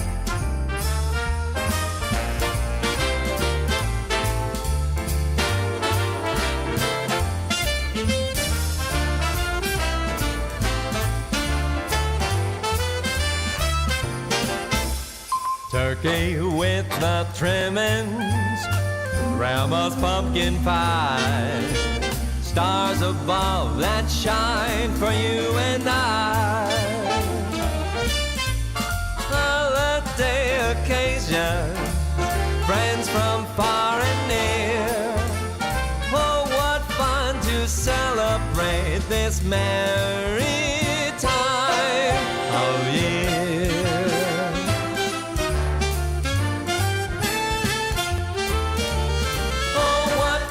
To celebrate this very merry time of year.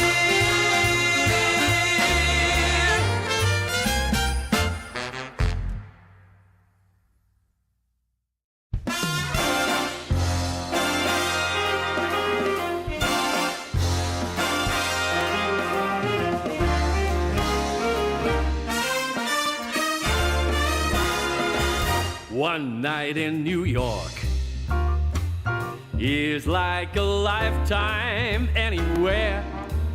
Dancing in the dark up in Central Park, or the bright lights of Times Square. This town is champagne, so shake the bottle, pop the cork. Oh, the deadliest sins are like one night in New York. Put on your silk and your satin, we're stepping out in style. We'll be the toast of Manhattan, cruising the Golden Mile. This town is alive. Go wild and let your money talk. Any man can be king and reign one night in New York. All right.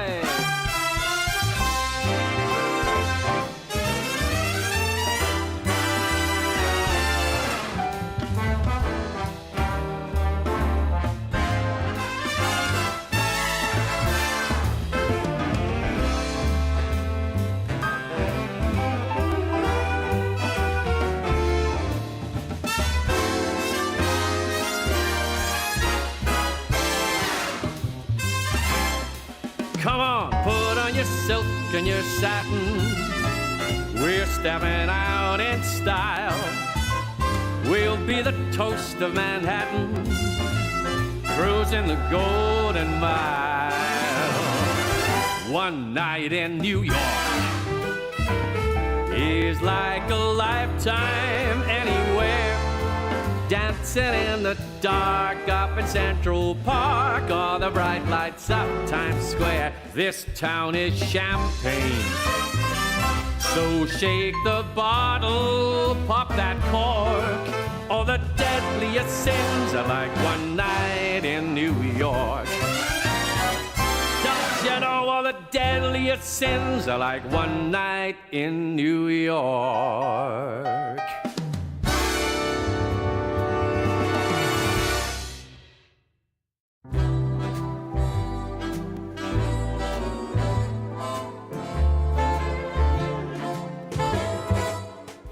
Our love was a chance encounter, a glance across the street, fleeting moments, two strangers meeting that swept me off my feet.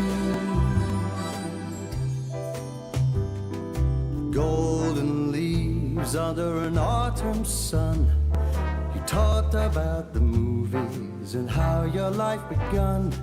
Our lives weave together through all kind of weather, and our hearts grew strong. Our love was a chance encounter, a glance across the street, fleeting moments, two strangers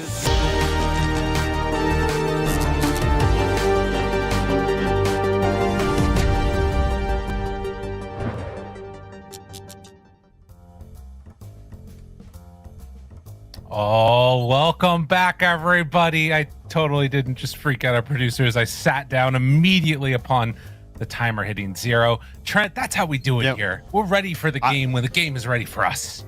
I had blind, unwavering faith in you.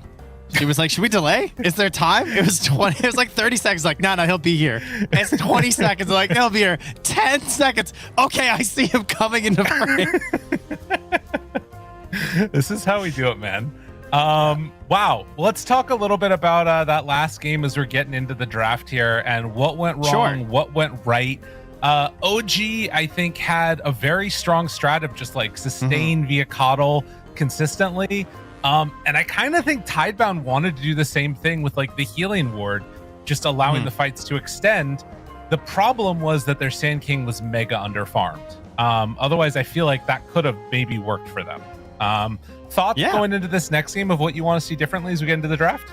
Well, I went into the chat to see our friends because I hadn't opened the chat yet today, and I was sitting here for my break, and I grabbed a little snack, and I was like, let's see how the chatters are doing, and so I read, one guy said casters too busy hating on this game, and to which someone else replied, they always do that lately. Started skipping streams when they cast, so there it is. I think they might not be fans of either us or OG. But I see. That game was pretty over.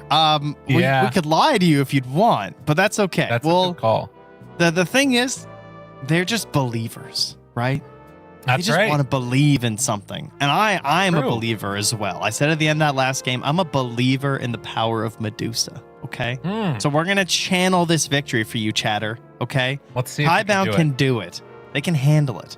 Team Tidebound's turn to pick.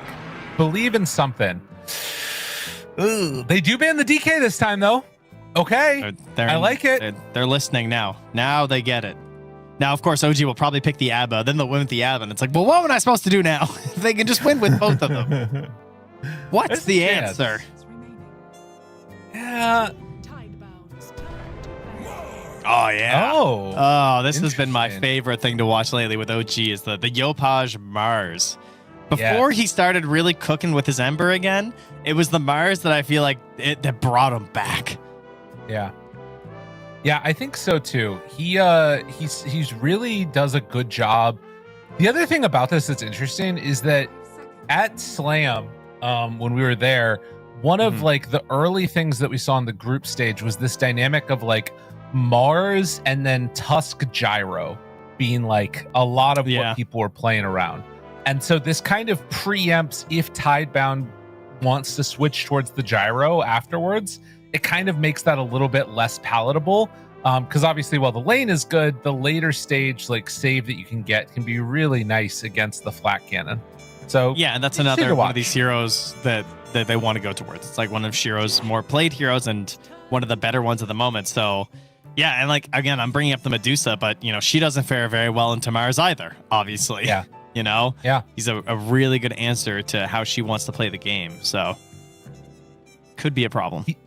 The other thing about this Centaur pick and why I feel like it's going to fall off is like, I don't think you really want to play with Ursa that often with Centaur. Because while Stampede is great to help get Ursa in or out of the fight, one, people know how to play around it really well now. But two, like, if you stomp a target, you don't really want to like follow up on Ursa, particularly if you're playing against something like a Mars, right? Because then just like Shard Spear means both of you are caught and you feel like crap. So like it's kind of a fake combo. I feel like it makes your cores feel weird together. Yeah, it's true. Actually, it is pretty awkward. They don't ban the Ursa this time though, so all right, maybe they'll opt for it potentially. I would love to see OG just take it first. The bear. Yeah. Yeah, I can go for some Natsumi bear. I like the idea of the Dragonite though, where like it's a little bit more of a flash farmer. I think this like Ursa and Juggernaut who need to buy their Battle Fury, they kind of lose out in comparison to the DK who just has to buy Mask of Madness and can now farm everything. Right. And so if you're trying to trade against the Centaur and pull stuff into the waves, then I feel part of the reason why they did so well is that they were able to really abuse that and just out-farm the Centaur's lane if he chooses to skip. This is probably Tim's. I think it's his replacement for the Snapfire being banned out. Okay. Interesting. Be my guess. Does Natsumi play it too? Natsumi has, I mean, he's been playing Wind Ranger, right? Relatively recently. Oh, yeah. So similar idea. Kind of funny. I just, because if he does, it's like kind of a double flex, right? Because you've got the Mars flex between offlane and mid, and then same for Muerta between 4 and 1. What did I just hear in my ear as I'm looking at a Dota buff page right now? Is that Rubik? I mean, Planet loves this hero. I know. It is the hero I think of the most when I think of Planet, but, dead hero. Yeah. I mean, he has 100 Rubik games. His next highest is Phoenix. So, dude, his hero pool is most picked Rubik, second most picked Phoenix, third most picked Murata. My guy is living in the wrong time. I know. It's really sad. That's a tough trio of heroes to have right now. I mean, one thing that is kind of nice about the Rubik against the Mars is that it kind of stops a lot of those spear backs type dynamic that we've seen, right? So you can get a lift on a Mars if he just jumps and doesn't pop BKB for a spear back. Dude, this is a Medusa on end of this phase. Well, they're setting up for it. I also think that this could be Gyro. As much as we talk about the Mars problem, I think that they might just go Gyro too. Because then they'd have damage at least. Right now, if they go Medusa, they have no damage at all. Yeah, they just steal the Gyro. Okay, yeah, OG are in their brains. Okay, Tidebound. I mean, it makes sense. If you take Tusk, you know they're going to take Gyro. Yes. So they must have an answer for this, and the answer is simple. It's pick Medusa. Sounds so bad, though. But she just wins games, Lyrical. Does she? Explain that, atheist. Here? Muerta just pops ulti and is gonna do so much damage to her too. That's a 4. That's a 4 Muerta. It's fine. Don't worry about it. I think it does some good damage. She can't Medusa can't do anything to her then. Damage isn't real for Medusa. Do you know who Medusa's #1 statistical matchup is versus? Who's that? Timbersaw. Think about that. Ooh, interesting. What's that hero? All he does is damage. That's true. Ooh, Pablo, expert Rubik player / support gamer, messaged me and he said, worth to add that you can't steal Bulwark anymore. So it's free spear steals, which is true. There you go. That's very cool. Yeah, because that was a buff for Rubik that still didn't bring him back when he was no longer able to steal a bunch of garbage spells. True enough. Well, Bane gets taken, so they have some version, and we knew it. Yep, there it is. I literally, dude, when did I call this? It was 25 minutes into game 1. Yes. And I said they were going to pick Shiro Medusa next game. I mean, listen, when we know, we know, all right? This was telegraphed by everybody. I think OG also knew too, because they picked the Bane as well. So now you get the grip for the potential mana steal, and it's if they do so, we've got some answers. We have a Mars. Funny? I was thinking in my head, I was like, man, Bane is great for Medusa, and Medusa wasn't even picked in the game yet, but we knew it was coming out. Oh my god. Okay, so mana drain. Gyrocopter can build the Fusel Blade if he needs to in this one. They do have 2 really nice saves, right? So you've got Centaur, Workhorse, and you've got Snowball. And they don't really have a great answer yet, like the Jakiro is for the Snowball afterwards from Tusk. I guess Muerta Ags eventually will be nice. Yeah, that's the closest thing. Or Spear, I guess. Spear with Shard. But typically that's that's already been used when the Spear, or when the Snowball comes out. I'm so interested to see this. Have OG solved the problem of game goes late, we lose? Or even the Medusa butterfly timing? Do you think they have what it takes to deal with that? I think they... It's interesting because there's this battle I see between Arena and Stampede. Yeah. where a lot of the fights are going to come down to how those two spells are interacting, who's stuck inside, when the Stampede is used. Is the Stampede first? Do they like escape from a fight? I mean, to me, it looks easier to execute for OG. But we've both seen enough Medusa games where we know that if she can get there, and it's not that late in the game, if she does pick up that butterfly, all of a sudden, and maybe you get like the tag team or the drinking buddies, probably drinking buddies, and it's just like, oh, here we go again, you know? Yeah. And the Rubik is such an X factor here too. I feel like this Rubik game is crazy because like they picked the Bane into it as well and the Gyrocopter. Like there's a lot of potential for Planet. I feel like Echoes just goes Invoker here, and it's like one of the most stock standard games possible. Give Alacrity to Dusa. I mean, yeah, but like, you know, you've got a couple of different setups for Sunstrike if you need to. They could also just go like Mind of Tornaris and you just shove every wave with Tornado. Yeah, like it's dirty. That's definitely feasible. Ban the Queen. Are they lashing? The AM. Do they have enough control for a Lesh? Yeah. They do have enough control for a Lesh, they say. That's an interesting decision because like they have the Rubik and the Tusk and the Stampede. Okay, I mean, this is an extremely powerful foursome. While the Medusa isn't very, very up for stuff, Leshrac is a lot of damage to help out with the Tusk and a Rubik. But man, they're pretty squishy. Okay, so I think again, this is probably Yopaj Mars, Gyrocopter, position 1. Is it just Darkseer time and then you have Medusa Illusions? I kind of hate it, to be honest, but that feels like it would make sense with what they have. Get a quick pipe. Because then you at least have Pango. You could Pango, yeah. Diffusal Pango sounds sick too. I mean, that might run into some issues with Lesh and Lane, potentially. Although, I don't know. I'm just a believer that Yopaj is like skill gapping Echoes here. I don't know. Yeah, same. He's owning.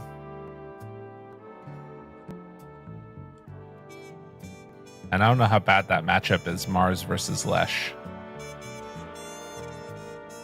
I mean, that's a bit of a weird one, isn't it? I mean, a lot of it just comes down to how the Leshrac plays it with the Edict and the waves. Like, because we've seen everything from the Leshracs. We've seen them win lanes they shouldn't, and we've seen them lose lanes they shouldn't.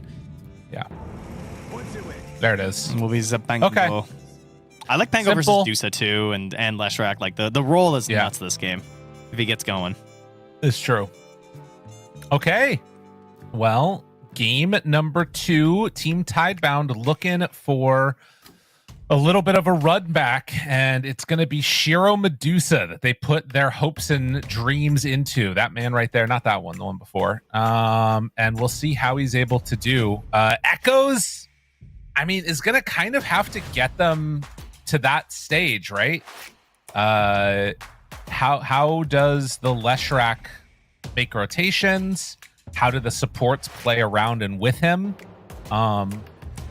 Like, Y can do a lot on the Tusk, but Planet, Rubik traditionally not a hero that's known for starting a ton of great fights. He does have his bro, though, the Centaur. I feel like they've always been a pretty solid lane duo, and in this case, he's going to really try and... like, they used to be an aggressive combo, but these days, Centaur is just such a strong laner that he makes up for the total hot, steamy pile of garbage that Rubik is. You know, he's not even hot garbage. He's cold garbage. He's garbage that's been out for a while. Oh, that's actually worse. It's terrible. Well, we'll see. Game number 2 coming up now, and I am curious where they go. Oh, I just saw Rubik ended up going for the other facet, the Frugal Filch. So he's going to have reduced mana cost on his abilities. And honestly, it's not like a ton of great stuff to steal. But this game? Oh, no, you're crazy. His spells are wilding out this game, man. I don't know. We got Free Fiend's Grip. We got Spear. You know, we got Brain Stab. We got Deadshot. Deadshot goes pretty crazy. You got Call Down. You're not a believer? It's Planet. I just think some of these are harder to get than others, and I don't know. But we'll see how it goes. Surely there's not a reason no one is picking the most picked pro hero of all time in the past 6 months, Lyrical. You're clearly, they're all wrong, okay? And Planet is right. Maybe. There's a way. You know, there's something to be said for picking comfort. And Tidebound, worth noting, again, a very frustrating placing for themselves in their last tournament. Were like one game away from making it to the main stage to get to play in their home country of China, and ended up getting knocked out and eliminated by Na'Vi. And now trying to move on into the playoffs of this and find themselves the top 8. But OG have looked really good. They're on their revenge tour in Europe, you know. That's right. Now, worth noting, of course, Tidebound, they qualified to this tournament through Division 2. Wow. Which was, I mean, they were far and away the most favored team in Division 2 in terms of like when they came into that tournament, I think. Right. And so, you know, they better do well here because, you know, on the one hand, it's like it's cool that they wanted to grind and get better, but I feel like there were also some more tier 2 teams that were probably like, damn, this was kind of our shot to get into DreamLeague. And we got Tidebounded, so there's a lot of hate watchers right now. I see. I understand. Yeah. Well, these things happen even to the best of us. As we see some taking of the Watchers, TP's out across the map, and should be probably a more interesting lane in mid this time around with Leshrac versus Pango. Some potential, at least. Yeah, he did also go for the Thunderbolt as well this game on Yopaj. So not thinking he's going to get a lot out of the double jump in this lane. Okay. So more so trying to get more out of his ulti as we move into the mid game. And probably because, you know, the barrier amount doesn't really matter versus Leshrac if you run out of mobility. He'll probably just kill you anyway. Fair enough. Well, we'll see how they do in this one. Skem just keeping the pressure on up on the bottom lane here is definitely a hero that can bully back a lot. Does have also 2 sentries ready to go as he's going to go for a quick disconnect. Some ping issues. Do you want to get on the case? What are they looking like? Oh. I know you have magical ways. Who's complaining? Skem. Well, Skem's the one that DC'd, so. You've got 150 ping. I know, I do. So that's... I don't see me pausing. Dude, guys, who is ping? May thy knife chip and shatter. That's I think we've actually read that out before. It's one of these players. It's a fire gamer tag. Oh, it's Y. Nice. Thy knife chip and shatter. That's great. That's good. Everyone's ping looks fine. We got 19s, 20s in terms of the pings. Jeez, I wish I could get that. I think I like my minimum ping is like 60 or something. Well, especially because you're typically playing US East or Europe. Yes. So like, yeah, the ping is not great for you. That's the only reason I lose, honestly. So. I know. Yeah. Imagine. It's like if you could just play Darkseer every game on 20 ping, like there is no limit. I wouldn't even say the sky's the limit. You'd be at Jupiter. Me and Jupiter down by the schoolyard. Y taking a bunch of punches from Tim's there and showing some of the value of that dead shot early on. Trying his best to mess with Shiro. Multiple denies right in his face. Did go tag team as well. Oh, really? Which is, yeah, it's something we see occasionally with the Gyro and the Medusa lanes. Because, like, on the one hand, you're like, oh, well, we should go drinking buddies because then it's going to work on everybody. But then sometimes the tag team is just more value in the laning stage, from what I understand. Is that because obviously, you know, you're getting the bonus too and punching, and then you get like a rotation through the twin gate. And he's going to be playing a lot of this game without Shiro. So I think in order to get through the early game, you're probably going to get a lot more benefit out of the tag team. Okay. Kind of a cool idea there. We'll see how it works out for him. And in the mid lane, we've kind of been keeping our eyes on it. And 15-2 versus 13-1. Echoes only 1 point up in the Diabolic Edict right now. But if he needs to, can think about making some of those rotations around the 6-minute mark if he gets lucky with the rune. We'll keep our eyes on it. Yeah, if he's going to get a kill, it would probably be right now, I would figure, you know. Like somewhere probably level 5 with the rune. That would be like his best chance. Paj is a little behind as they will be able to pick up a little flower for Natsumi. Actually going to sleep and pull back in new here. Try and get some damage out. the afterburner doing a little bit of work, but not really enough to do anything else. As Tim's is getting chased by Y, already using shards and tag team. I would be so curious to see what Skem's going to do if New tries the cutting and stuff again as well.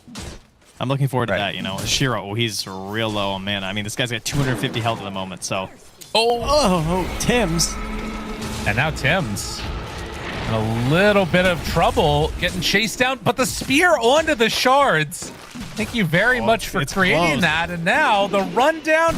Woo, doggy. There it is. Tim's with the dead shot. That was a nice call to dodge the potential Gorgon's Grasp there. Yeah. Because that would have been a decent chunk of damage at this point, you know? And now it's a battle over here instead. Finding some damage out. Yopaj in trouble. Gets up to the high ground. Good use of the Diabolic Edict there from Echoes. And it's just going to be a water rune picked up for Yopaj. So is able to get the rune for the refill. Very important for the Pango here. Yeah, and I mean, taking that fight pre-level 5 is obviously very important, because if there's one more point in the Edict, he probably dies. Yeah. I think it's really crazy, and yeah, 6 minutes will be his power rune hope for killing. Oh, TP out, needs to get close, keep it off the creep, and instead, it is going to be alive on Pango. Oh, very unfortunate for Echoes. Well, Natsumi off to another really great start, though. Yeah. Just doing totally fine in his lane. He's chilling. No real pressure from the off lane. Not a whole lot to worry about. And on the other end of the board, Shiro pretty low when it comes to last hits right now. Lowest of the cores.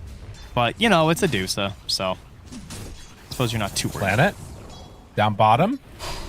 Doing some good damage onto him. And will manage to find the kill with the flak from downtown. Natsumi, well done. That's a pretty cool move from Yopaj. Recognizes the risks in his lane, so comes down to make a play there. And just does a little bit of jungling. So yeah, I mean, this is his solution. He's like, hey, I could die here. If there's any rotation, I could be in trouble, so I'll just pick up what farm I can, and when the wave gets the tower, then I'll try and grab something. But it is opening a gap here between him and Echoes on that Leshrac. Yeah, that is something that's going to be a bit of an issue. Yeah, he wants to move, right? He nukes the wave down with Pulse Nova, and they're just going to group for bottom rune. And it's up top, though. And Y moving in to try and defend this. Can they get there in time, Yopaj? Yopaj, don't do it, man. Oh, he thought about it. My guy's looking into the void for a second there. Yeah. Okay, so amp damage on Echoes. I mean, this is like hypothetically the window where you would try and make some type of a play. They are picking out Vi right now. I mean, yeah, you'd think so. Oh my god. I mean, it looks pretty free. It looks like they're making that move over. There's an observer ward down. I don't know. It's interesting. Like, if you go for this kill on Nico, you probably don't get the wisdom. Now Tim shows up. Nico in trouble. Oh, but Tim's able to keep him backing away. Spear out, damage. Good damage coming in. On to Echoes. Oh, it's a disaster lyrical. This is not what you wanted from Tidebound. If you lose the Leshrac here, now the roll up, the move forward. Nico! Oh, it hurts! It hurts! Thunderbolt! Thunderbolt! Oh my god! That was everything. That should have been like a triple kill. And just outplayed by OG. Wow. New. Going to get hit by the missile there in the end. And I mean, Skem got the other wisdom too.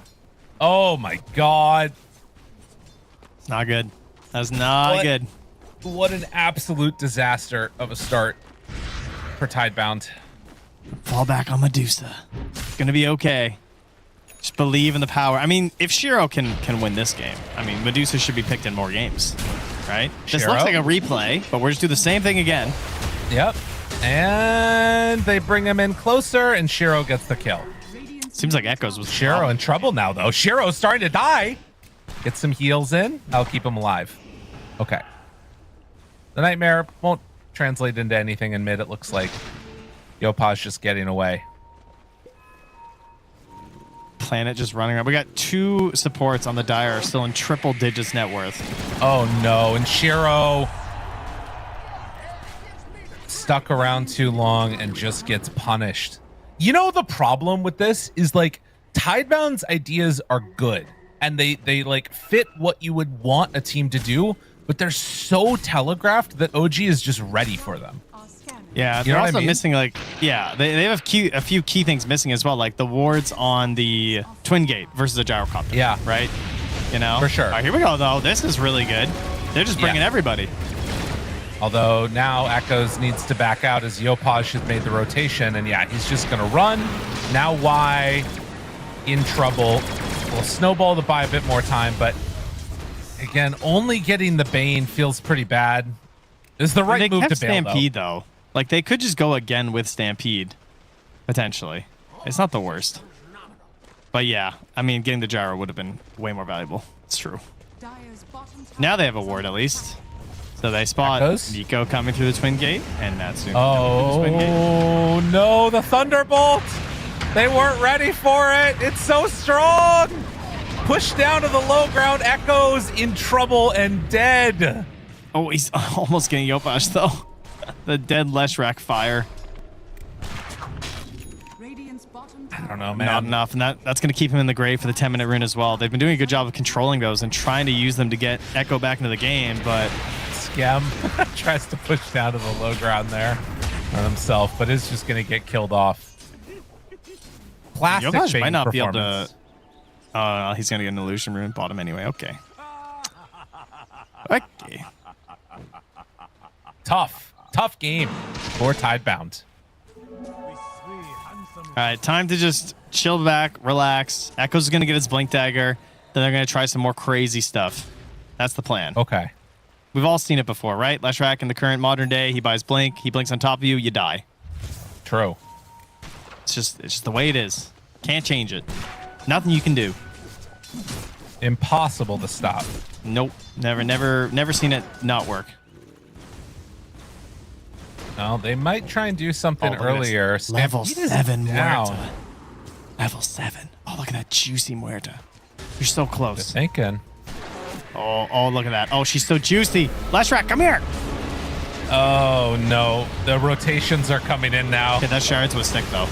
What a snowball. They're gaming. On to Nico, Oh, my but Yopash. I mean, this is the thing. Their moves are so telegraphed. OG is like already set up and ready by the time the jump comes. Dude, that is so much damage. He destroyed him. Look at this replay. Leshrac melted. So first the Shards is nice, right? Because Nico's trying to run out, and they're like, oh, okay, I'm stuck. And then that's a hut. First he gets swashed, and then the roll hits him. Just goosh. What the hell? Yeah. Dude, he swashed him for 360 physical. That is so much damage. Thunderbolt has been like the best pickup. That is such a good facet choice in this game. Yeah. 10 to 3, man. Boy. I think they are just outplaying Where's Medusa? them. Yeah. I mean, I think their draft is easier as well. I think that they've made some tough decisions here in a couple of their heroes. Like, I mean, the Rubik. I still am on the side of Lesh mid being relatively hard to execute. Centaur, we've talked a lot about Centaur and why, like, this hero can still get picked first phase, but the most important thing about Centaur is his first item after Helm. You buy the Helm, and then the idea is whatever item you buy after Helm is like the game-winning item, because all this hero can do is buy items. Yeah. He's Stampede, and he's a guaranteed item buy. But it feels like this is another game where that first item isn't going to make enough of a difference. And in his case, he's going Blade Mail again, which, I don't know, I feel like he might need an aura just so Lesh can play. I don't know. It's tough. Oh my god, Nico. He just walked away. This guy. Oh, TP out. Echoes. No, Echoes. No. I mean, I don't know. they're looking really good on OG. They are making all the right moves. Dire's bottom tower is under attack. Ooh, doggy. Yup. Good gracious. And if you wanted to keep this game going in your favor, I mean, what would your goals be, right? It's like slow down the Medusa. It's like check. He's, you know, right. He's doing well. Get our gyro to the point where like he's guaranteed to scale. A lot of gyros been skipping the eggs, but I like it in this game. I feel like the early Manta that we're seeing a lot isn't like crazy valuable in this one. Right. So I think the eggs is pretty good. They're going up again though. All right, lightning. Ah. Oh, dude, planet. No, don't run in circles. Oh, jeez. Oh no. Yeah. Yeah, okay. He's not happy. He's not happy. I mean, it's just, you know what it is? Tidebound does not feel on the same page right now. Like that play right there, right?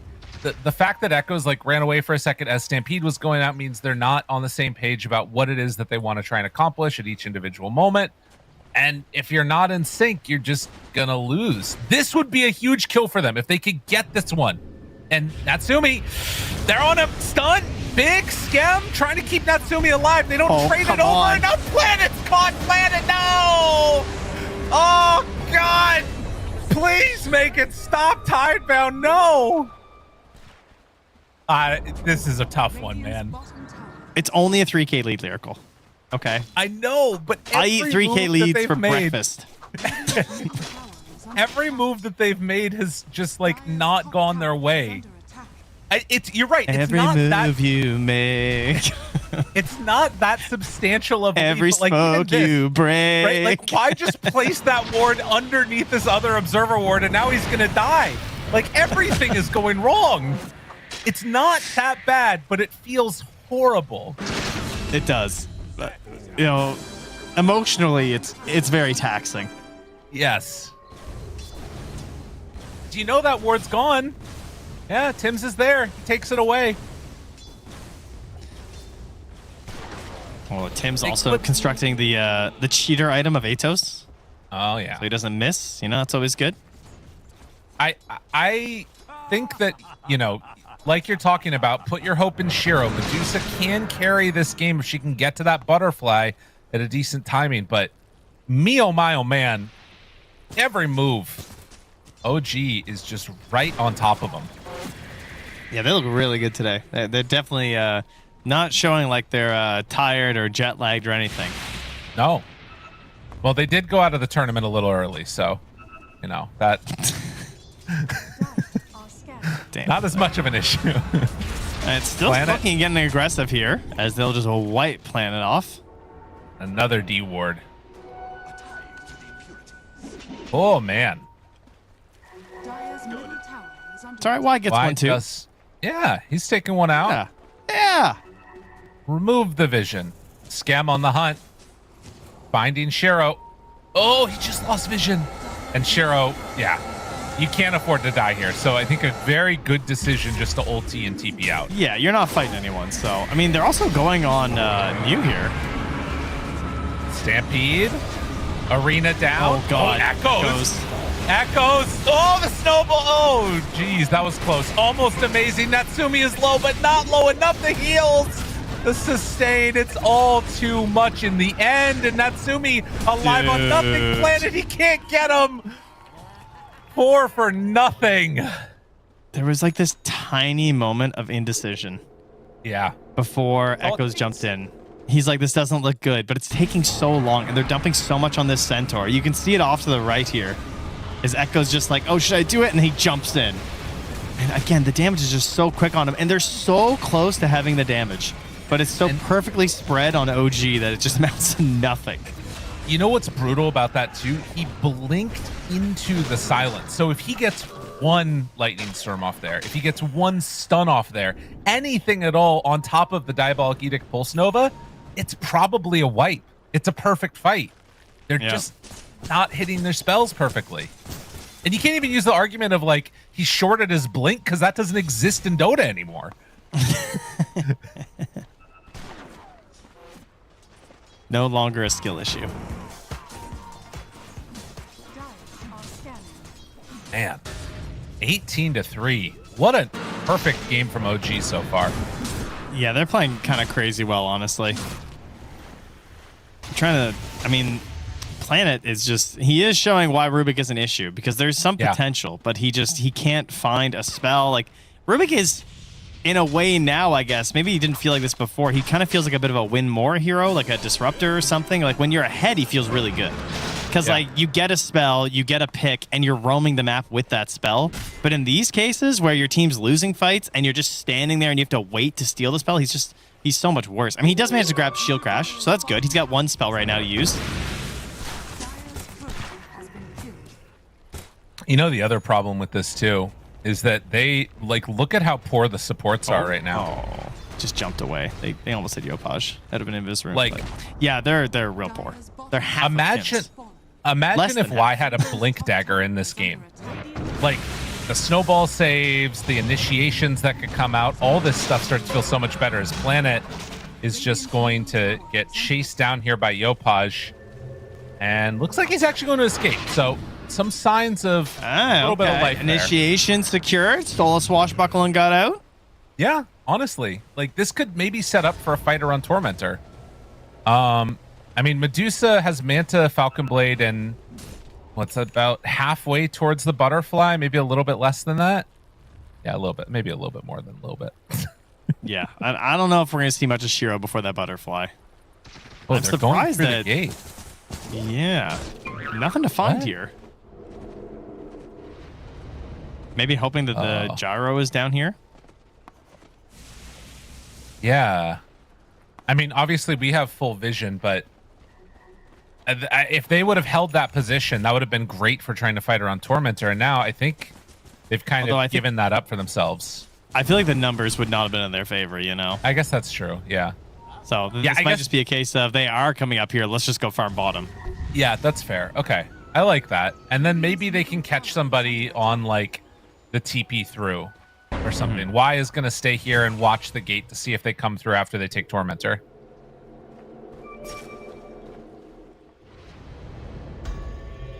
Now they see him. TP away. Woo! Barely out of there. Oh, shard for Schem. Very nice. All right, they're still holding Swashbuckle. They're getting wards up. They're waiting for someone to show up. They saw Pango bottom. He killed the Helm Creep. They smoke. They're waiting to kill this Pango. Oh, no. Oh, he pops. Schem breaks it. Now they jump. He's still in? Blow him up. Yes! Oh, get out, get out, get out. Execution. Run. That is what they needed.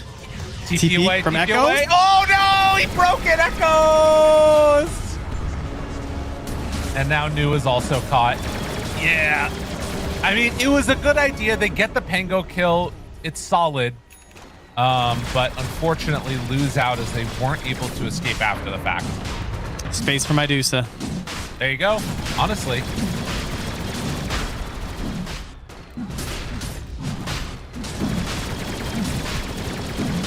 So let's reassess where we're at now, Trent. Okay. We've got a Aegis soon to be on a gyrocopter. Yep. It is a Medusa that by the time they think about doing any type of like high ground push or something else like that that might come out from OG, they will have Butterfly Dusa. Yep. How much does that change the complexion of this game? Because I think Tidebound were like anticipating that this timing is when they would do a lot of stuff on Tidebound, but it feels like they've lost out on a lot of the early fights in the 4v5s that came out. How big of a hole are they in right now? Yeah, they're not on the good side of the 420 dankness here, that's for sure. Okay. But it's I think the idea at this point and the synergy between Medusa and Leshrac is that Medusa opens way more windows for Leshrac to do a shitload of damage. Okay. Right? Because like Leshrac's at the point now where you have Blink and you have Kaya. And if there's anything I've learned from watching Leshrac, his damage is stupid. The rest of him sucks, but his damage is stupid. Okay. That's why we'll go down. So if they're all trying to kill Shiro, which is going to take forever, that's going to open the possibility and the potential for Echoes to get this stupid Leshrac damage, and for Planet to find those spell steals. And why, with all this feeding and running around the map, maybe he's going to have that Blink to open that chance up just a little bit further. Yeah, he's getting closer to it. Unfortunately, that's what they're going for. Did not have the GPM enchantment. Yeah, he does. Ooh. Down Assessment's Ring. Oh, he just got it. Very nice. Okay, that's big. He didn't have that a second ago. Planet also has Blink Dagger. And New is going to run into Tim's and Nico. Blade Mail out. Spear used. Has Stampede if he wants to use it after the fact. And is going to. Living, maybe. A chance he has Blink Dagger in a second. Gets out, goodness. TP away, but no, the Thunderbolt, too strong. And a ward too. So I kind of can figure out where he went. More space for the Dusa. Don't worry, Shiro will carry. Escape. Yeah, he's going Scotty next as well. So a little bit of offense and defense there.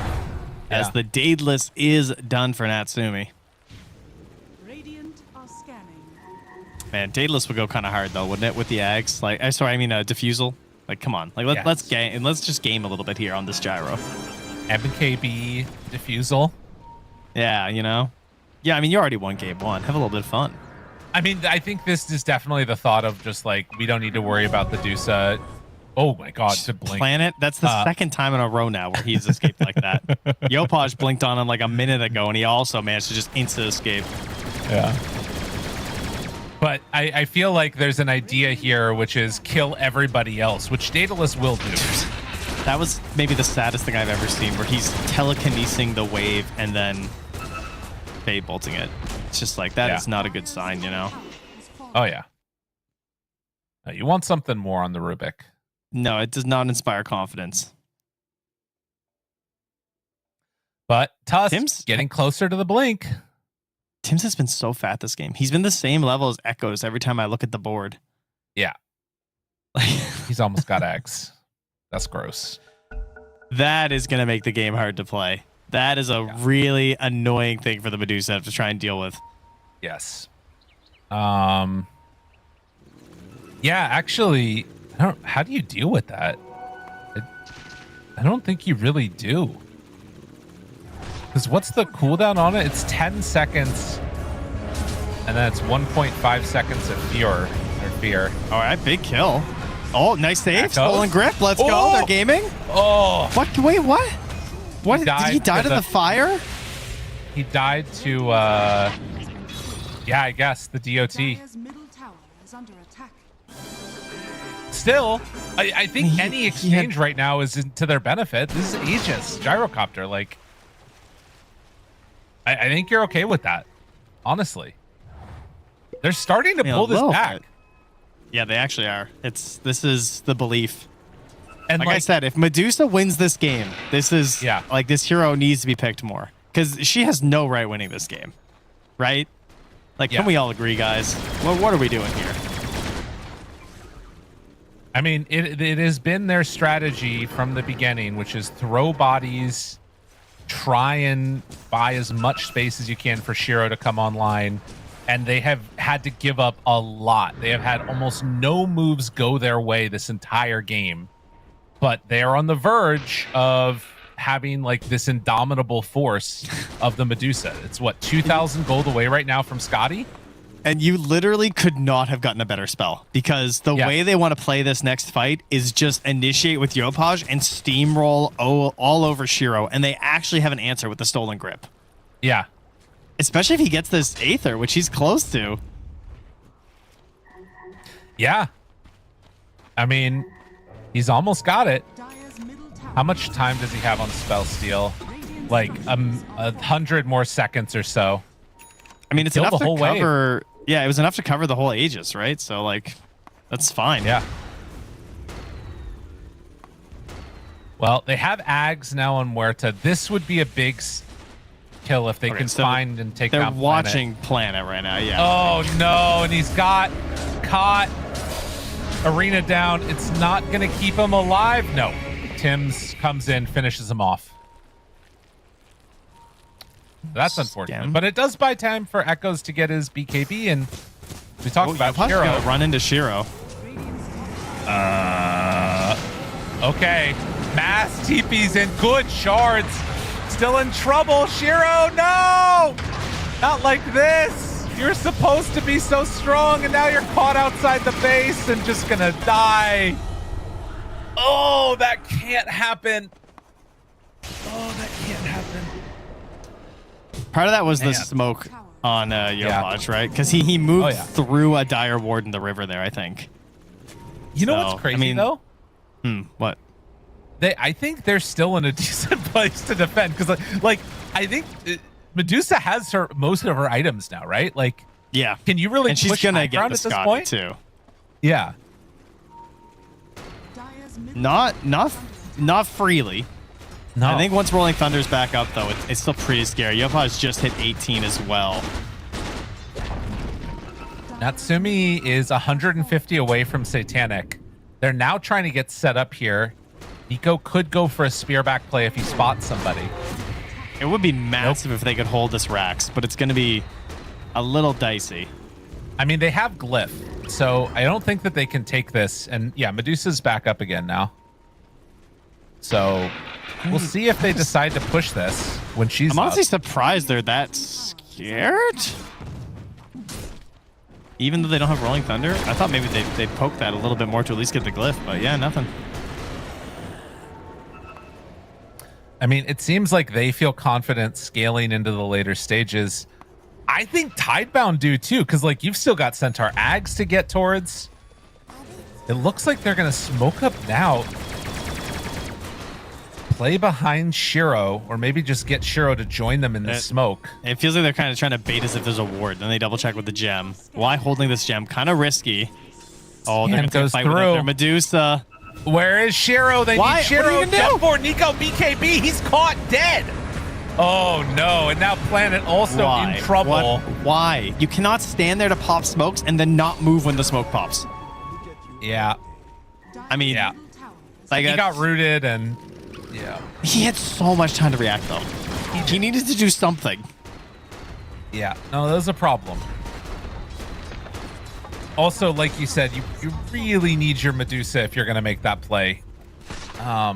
Shiro wanted to finish Scotty, and another one of these instances where like the play seems correct. The idea behind Tidebound seems solid, but they're just not all on the same page.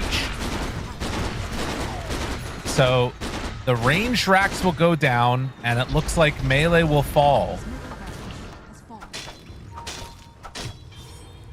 30 minutes in, and Tidebound 6 kills have really not been able to pull almost anything together this entire game. It's a tough one. Oh, there it is too. Oh yeah. Yeah. Give Natsumi that defusal. Just guaranteeing you got no way out of this game. The Ogre Frost Mage is good, but it's about to die. Yeah. Another smoke up. All right, Planet, nothing stolen yet. He's got Blink, he's got Aether. So, what can he steal? Maybe Yopaj is lazy with the Rolling Thunder, and he gets a chain stun going. Why? Oh, it's D-wards. They need level 20 on Lesh too. God, they're so close to some big stuff. They're just holding this high ground. What a giant wraparound. They're going to come hold the high ground on the other side of Roche. I mean, why shows there? So now he's separated from the rest of the team. Is this going to work? You're crazy, Planet. I mean, I don't know. OG seem like they know what's happening. And now knew. Maybe Nico. First point of contact. No fear. They spot him. Jump. Arena down. Got him caught. Feared immediately. Echoes has no HP. And now Shiro completely isolated. Does not have any friends. Can't even get a Manta off. Gonna die immediately. OG just playing on a different level right now from Tidebound. It has not looked close.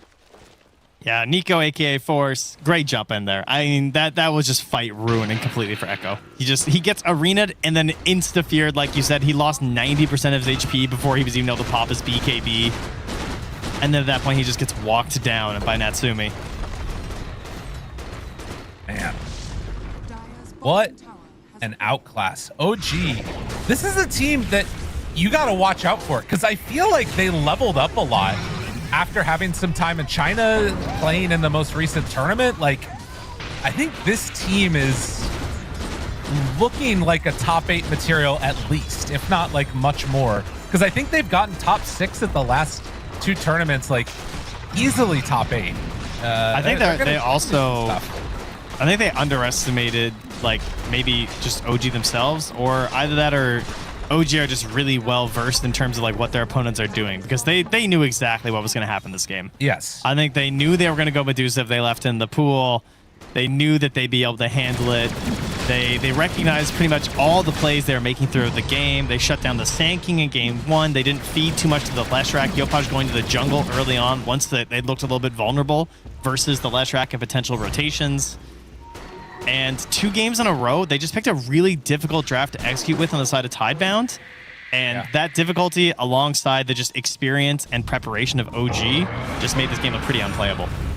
Stomp tries to kill Nico. BKB is in trouble, will fall. Skem now also isolated by Y and Echoes. They're killing off the Bane. Nightmares himself off to the side. Nobody's helping Shiro at all.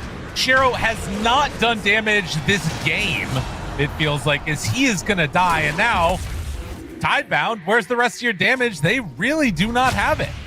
Y goes for the fish punch turnaround. Shiro is gone, but Echoes is doing some good damage. Oh, no. He gets it off. The turnaround is there. The Satanic was more than enough. GG is called at 34 minutes in. OG end this game in style. That's a nice item on a gyrocopter. Fist bumps all around. Cool, calm, and collected on OG. Man, they look smooth in this series. That's beautiful. Yeah, impressive performance. And again, just like you said, understanding what Tidebound was going to try and do and completely countering it. Medusa did less than 8,000 damage in this game. She was just nowhere to be seen. Couldn't do anything this entire match because as soon as she came online, they had a billion silences, stuns, control. It felt awful to play Dusa. Yeah, they really tried to force it, and OG were well and good for it. So they were certainly good to go here, and pretty nice. I mean, yeah, a little bit of a one-sided match, but it was so impressive in both games from OG that it was still quite the pleasure to watch. So I enjoyed that. Absolutely, I enjoyed that quite a bit. Lyrical. And you can see some tales from the lore keeper from DHL. We're gonna get tales from one of the players after we take a little break, Lyrical. So we need a little bit of a break, and then we're gonna have an interview. Oh my God, I'm so excited. Let's do it. We're gonna go to a quick break. When we come back, we will hear from, we'll find out. We don't know yet. Nico, from Nico Force himself. Oh, I can't wait. See y'all in a few for the interview.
I'm always loving you.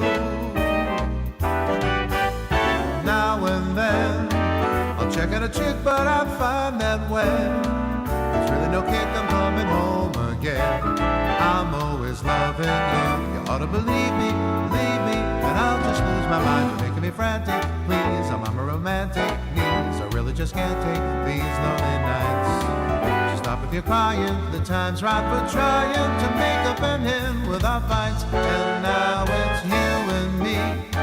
We're happy together so easily. I think you finally believe in me. I'm always loving you.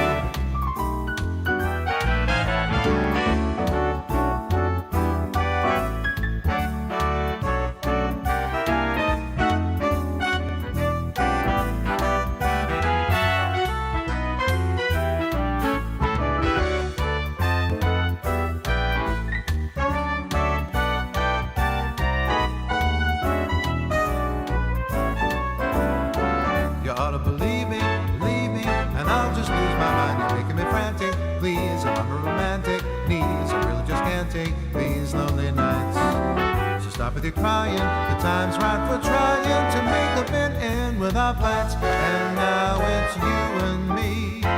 We're happy together so easily. I think you finally believe in me. I'm always loving you.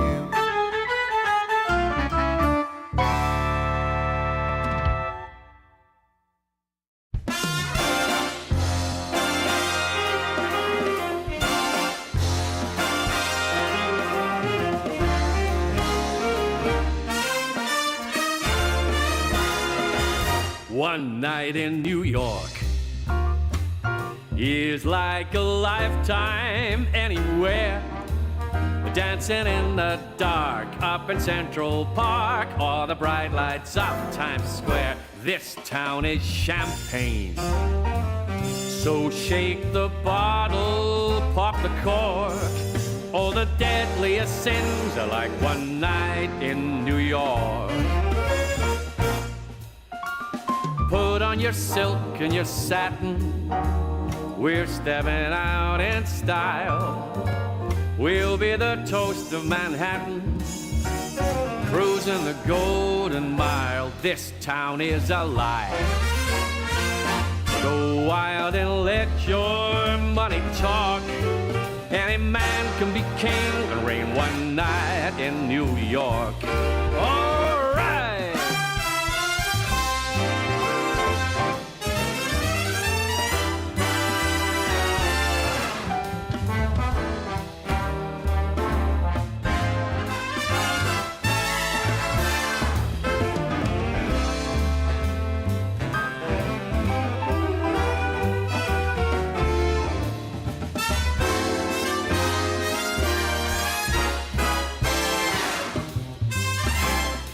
Come on, put on your silk and your satin.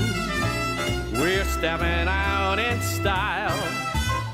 We'll be the toast of Manhattan, cruising the Golden Mile. One night in New York is like a lifetime anywhere. Dancing in the dark up in Central Park, or the bright lights of Times Square. This town is champagne. So shake the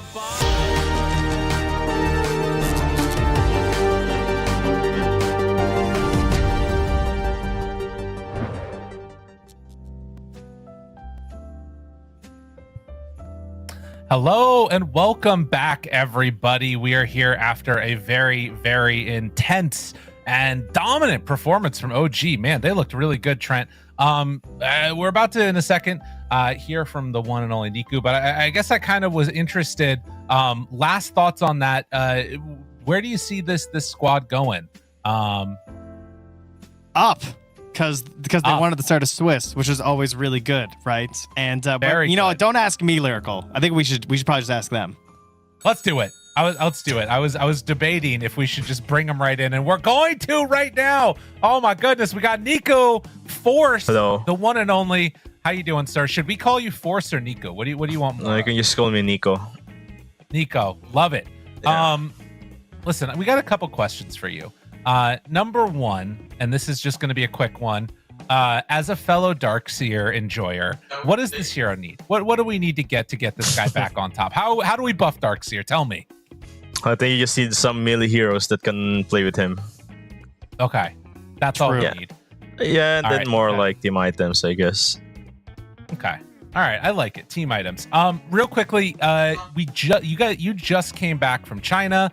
You guys had. I want to figure out how to say this exactly. You did the exit interview for your team when you guys got eliminated, and there you could see that there was like a lot of sort of pain and desire to like prove yourselves, and it feels like your team has like a lot of heart and ambition right now to just like prove that you can be the best in the world, and you've shown up consistently at past 2 tournaments looking really good. What's the mood in the team right now? How are you guys feeling? Do you feel like you're right on the verge? Do you feel like you guys have what it takes to win a tournament overall? How are you feeling right now?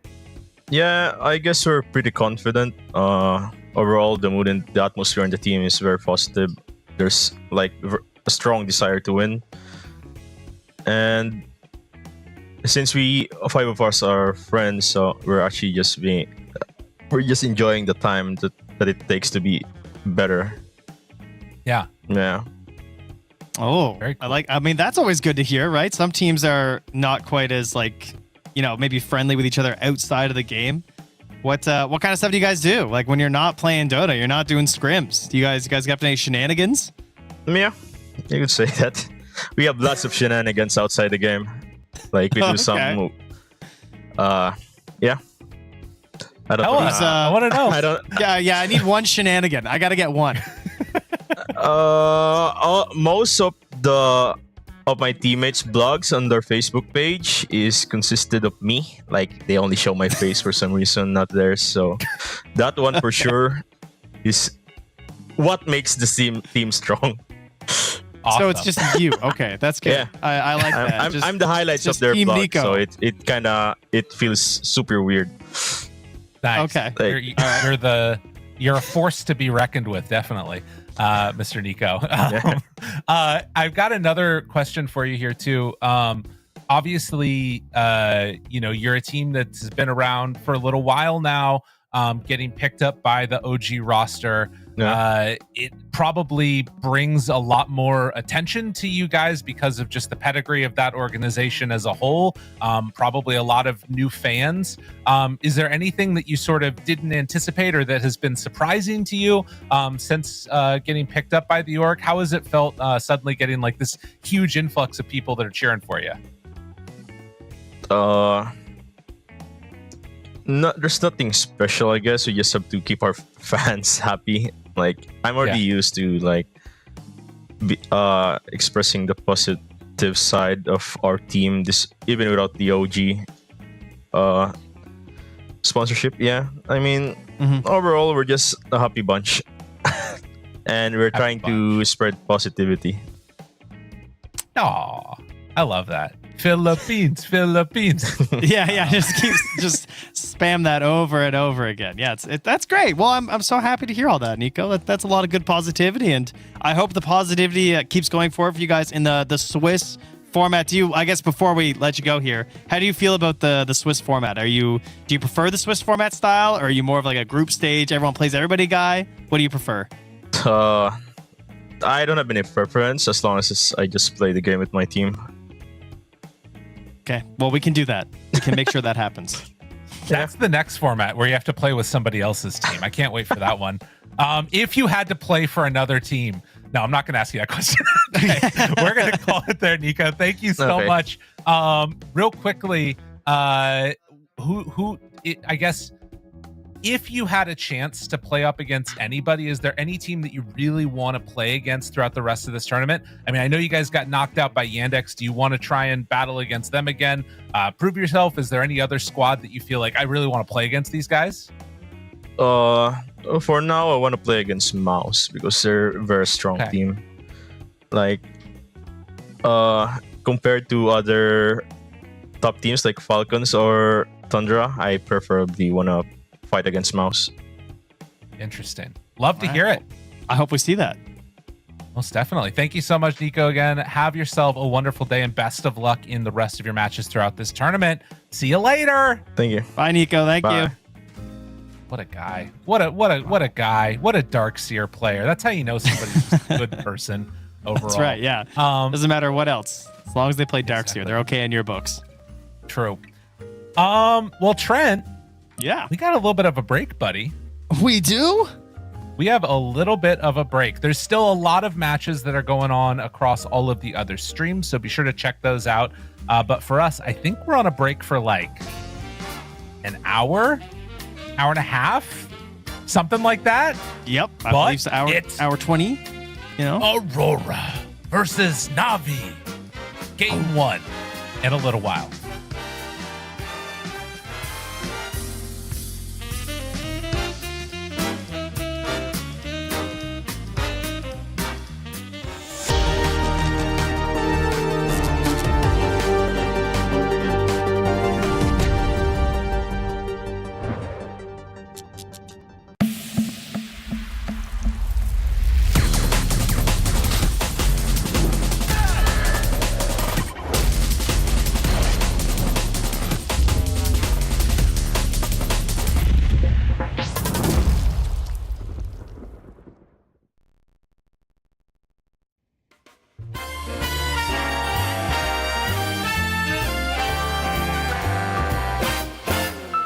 From young and old to rich and poor, there is one thing that I know for sure, guaranteed, someday you'll fall in love. Yes, Cupid has his ways and means. Angels often act as go-betweens. Take it from me, someday you'll fall in love. And when you do, you'll find that romance is life's most precious treat. Who knows, it might be the next girl that you meet. For kings and queens, for you and me, it's the same inevitability. I promise you this, someday you'll fall in love.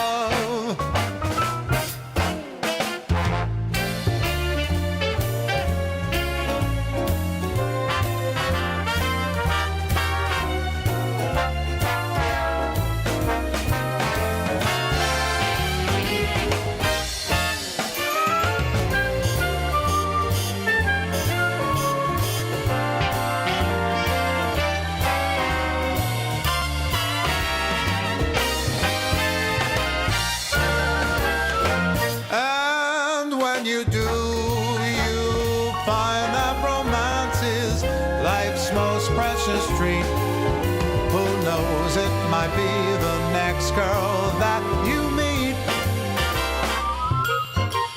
And if you think love's passed you by, there's no need to frown, I'll tell you why. Wait and see, someday you'll fall in love. I said take it from me, someday you'll see, you're gonna fall in love.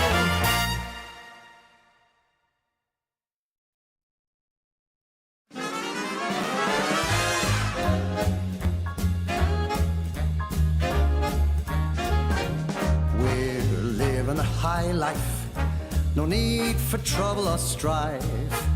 Cocktail parties, Broadway lights, arm in arm as we see the sights.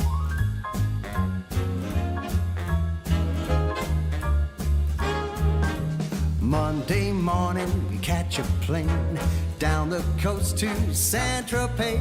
Wherever we are, it's never the same. Where there's fun and dance, we will play. We're living a high life, no need for trouble or strife. Cocktail parties, Broadway lights, arm in arm as we see the sights. Dyer's bottom tower is under attack. Friday night, we hit the town, eat caviar and drink champagne. A life of luxury fit for the crown, a lust for life that we can't contain.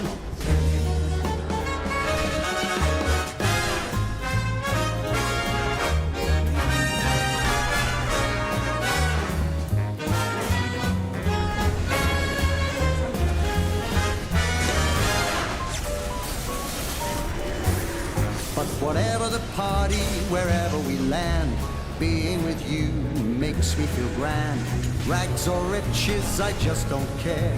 The love that we share is beyond compare. Because we're living a high life. No need for trouble or strife.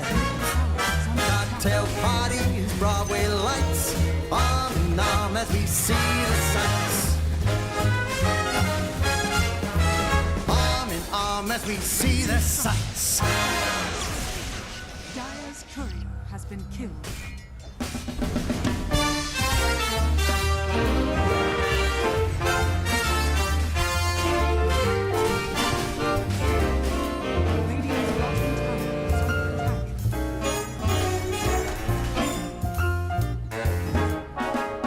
I like my eggs over easy. She likes her scrambled on rye. So we strike a deal with our morning meal, but we kind of see eye to eye. She loves a Malibu cocktail. I go for whiskey and dry. There's no common ground when the drinks come round, yet we kind of see eye to eye. We're so magnetic. We'll pose a pardon, yet we're the same. Don't know who said it, but it's a stone cold fact. Opposites attract. She favors Paris in springtime. I'm more New York in July. So for holidays we go separate ways, still we kinda see eye to eye. Yes, sir.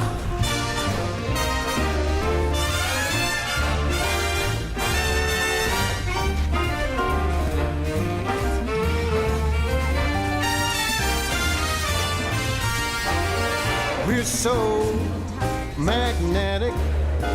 We'll pose a pardon, yet we're the same. Somewhere I read it, but it's a stone cold fact. Opposites attract. I like Vivaldi and Mozart. Cole Porter songs make her cry. So we just divide on the music side, yet we kind of see eye to eye. We don't analyze, we just compromise, and we kinda see eye as we give it a try. Yeah, we kinda see eye to eye.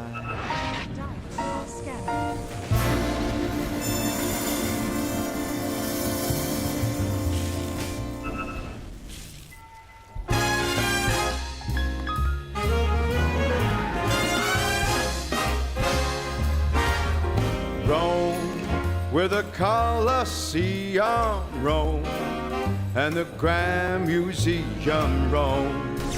Love is everywhere, so meet me up there at St. Peter's Square in Rome. On the 7 hills that's Rome, the Italian thrills, 'cause love is alive when you're roaming in Rome. Rome, where the Tiber flows, yeah, Rome. Michelangelo's in Rome, the eternal town of ermine and satin and all things Latin. Rome, like a symphony, is home to the bourgeoisie who put the Roman romantic. That's Rome. It all burned down as Nero just fiddled around. But right here, right now, 2,000 years on, they're still going strong in Rome, where the fashion kings all roam, where the pasta's all homegrown, and the guys all stare while they compare what the young girls wear in Rome, with its dim-lit bars and nights of a million stars. So get me across the Atlantic, let's all go land some manic. Who put the Roman romantic? That's Rome. unmasking.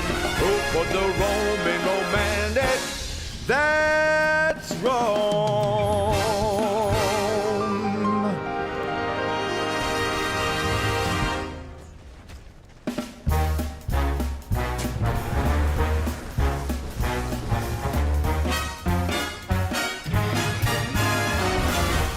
Come on, let's get ready. You know where we're heading.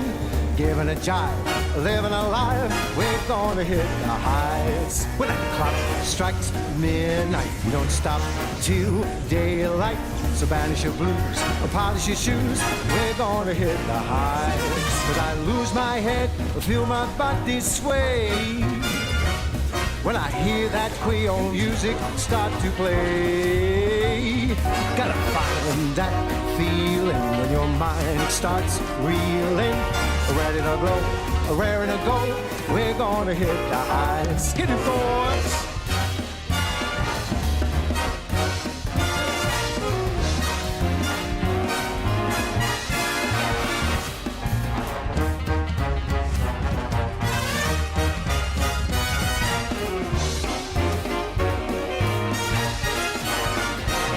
When I go real dizzy and I lose control, when I feel that rhythm burning in my soul, I said come and get it, cause you won't regret it. Follow the drum, get out of the slum, we're gonna hit the heights.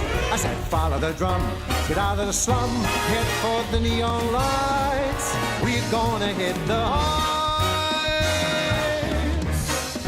Gonna hit the heights.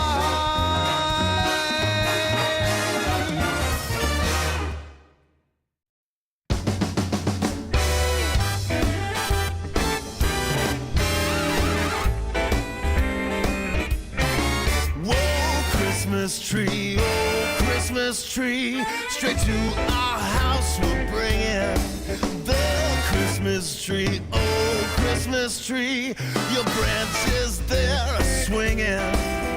It's the time of year Santa's bringing toys to all them good little girls and boys. Oh Christmas tree, oh Christmas tree, everybody's singing.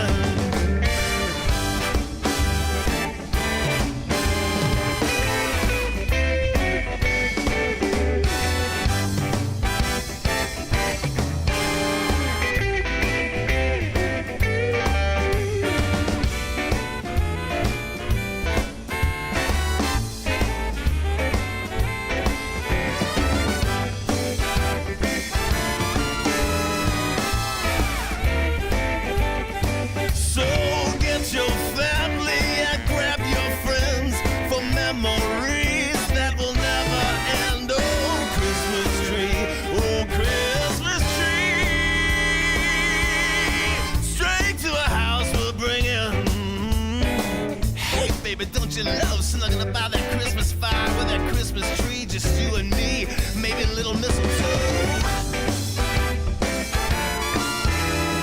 Straight to our house we'll bring in.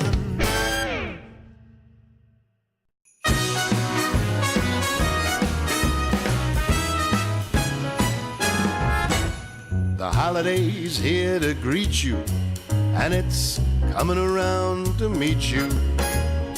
We'll let the holidays carry us away. Yeah, it'll carry us away.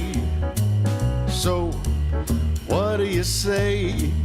It'll make all of our wishes come true.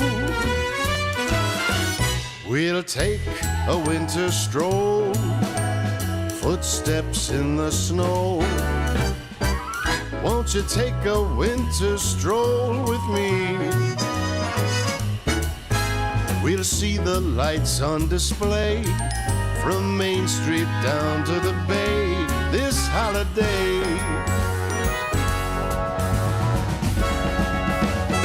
Hey!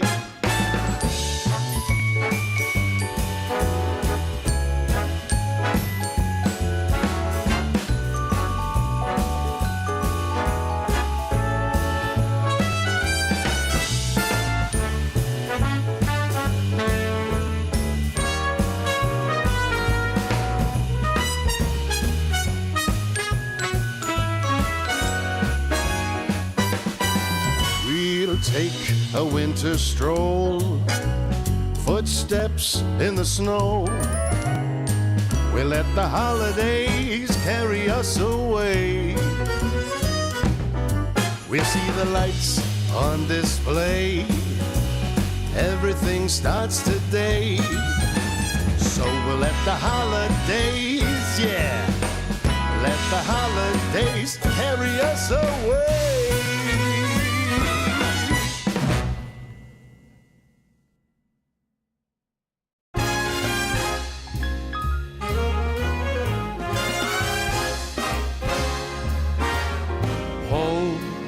Is a smiling face that's home. It's a hiding place that's home. Deep inside your heart, light in the dark when you're miles apart. And home, like the songbook says, only a dream away. Nothing's as bright as the love light back home. Home, when you're tired of roaming home, where the love is all homegrown. There's a welcome sign and everything's fine, 'cause the sun will shine at home, where the door's wide open home, not a cloud in sight. I'm hitching a ride and I'm rolling back home. It's true, some find that travel unravels the mind right through mankind. So go with the flow, I'll take the road back home, where the fire's burning home. How I love returning home. When you're waiting there, what do I care? I'm a millionaire at home, where the windows lit up home. Love is everywhere. Watching the storm on a cold night, cozy and warm on the inside. Nothing's as bright as the love light back home. I know that nothing's as bright as the love light back home.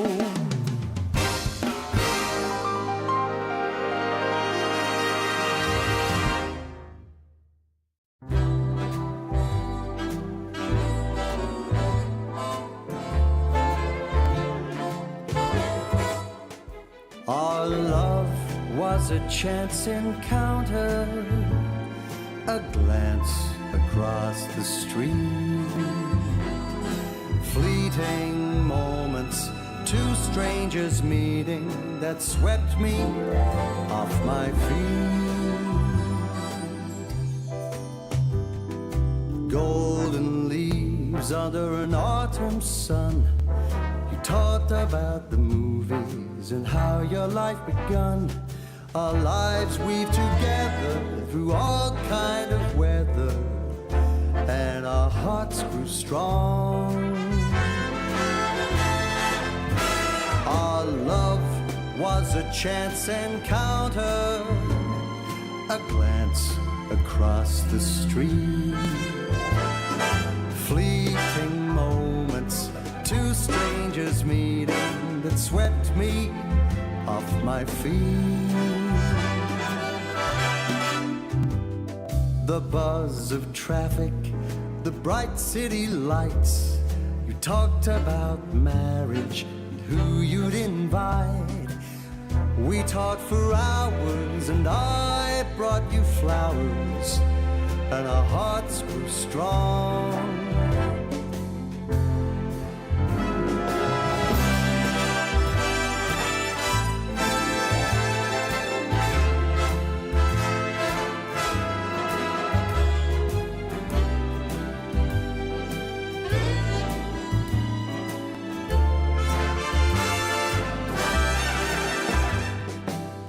How can something so special be mere happenstance? Was it destiny calling, or just like life's little dance.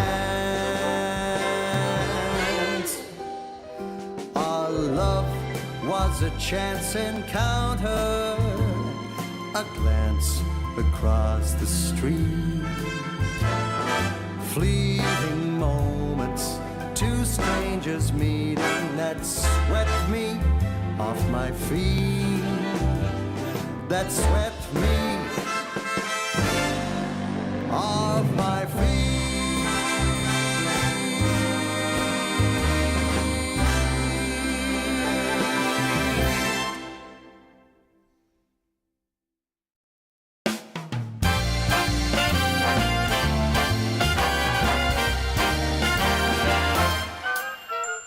Hey little honey, I've got the money, let's blow it all. Come on, but baby, no if, buts, or maybes, let's have a ball. Let's paint the town red with all my bread, there's just no end. If I won the lotto, I'd make my motto, spend, spend, spend. What say that we go take some of my dough, let's blow it all. When it comes to pleasure, don't matter the measure, big or small. Who knows how long this will last? For now, let's have a blast. It's fun, yeah, you know it, so let's go blow it all.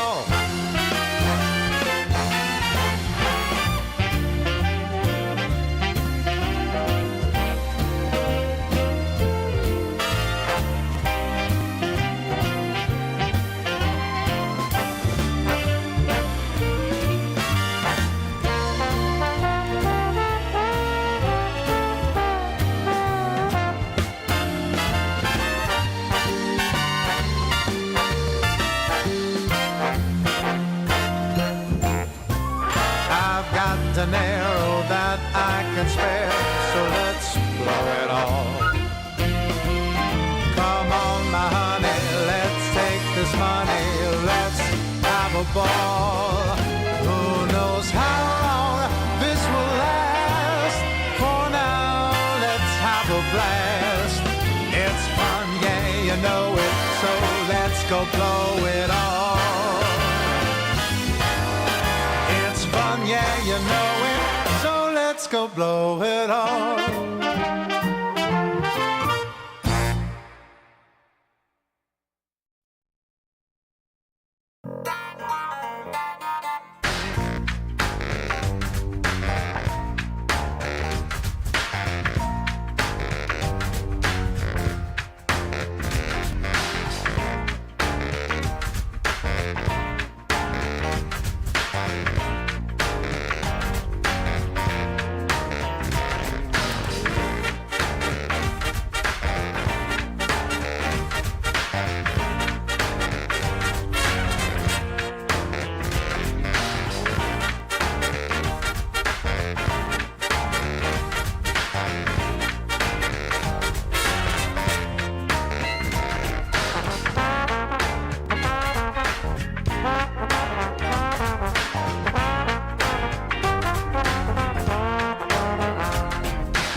Sometimes I'm wrong. I'm usually right. The reason we get along, we make love most every night. I take it black, And I like it light. opposites do attract. We make love most every night. It's just a fact of life that a man and his wife sometimes disagree. I know it's true, my dear, the resolution's clear. Come on, make love to me. Whether I'm wrong, Whether I'm right. the point is we get along. We make love most every night.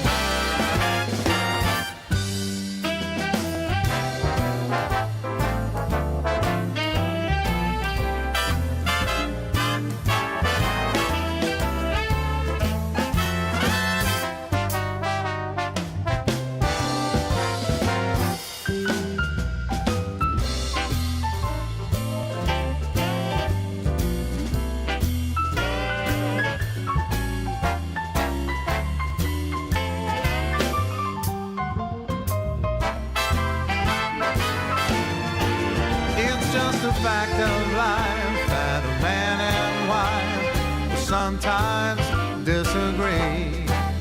I know it's true, my dear, the resolution's clear. Come on, make love to me. Don't see eye to eye. We never fight. And here's a reason why. We make love most every night. And here's the reason why. We make love most every night.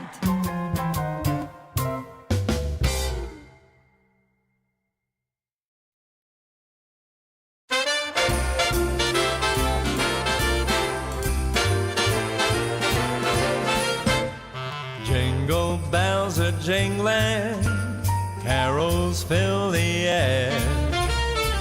Mistletoe and holly everywhere. Children taking sleigh rides, laughing all the way. Oh, what fun we'll have this holiday. Homemade decorations, lights on every tree. Snowball fights with friends and family. Holiday occasions, raise a cup of cheer. Oh, what fun to celebrate this merry time of year.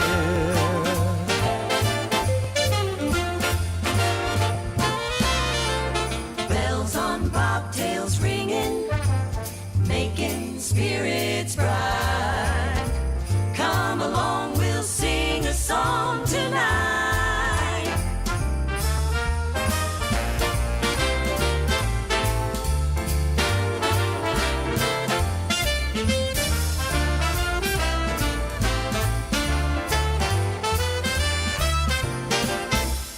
Turkey with the trimmings, grandma's pumpkin pie, stars above that shine for you and I.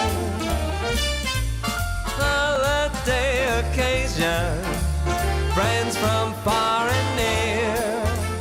Oh, what fun to celebrate this merry time of year.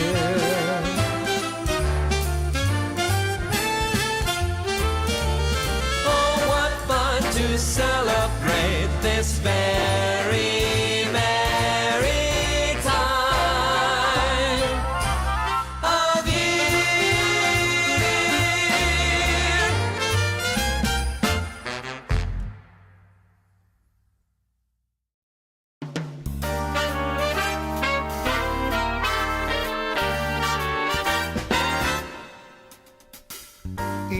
does it, what's the rush? Hey, why not travel slow? Let's just take our time and then we'll see. Easy does it, makes it such a nice long way to go. Day by day we'll have fun, you and me. You know some things don't move by force. Let's let love run its own sweet course. Easy does it naturally.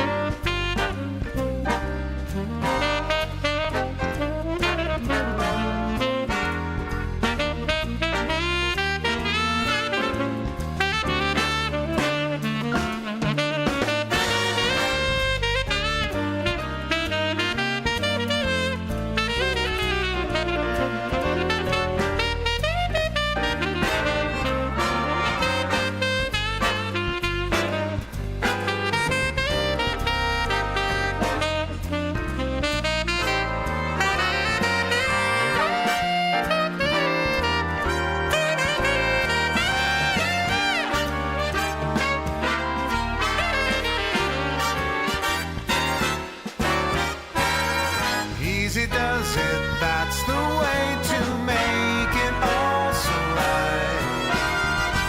This is how I knew that love should be. Easy does it, every day means every single night. We'll be lovers, this I guarantee. Let's keep the tempo slow, not fast, 'cause that's the way to make love last. Easy does it naturally.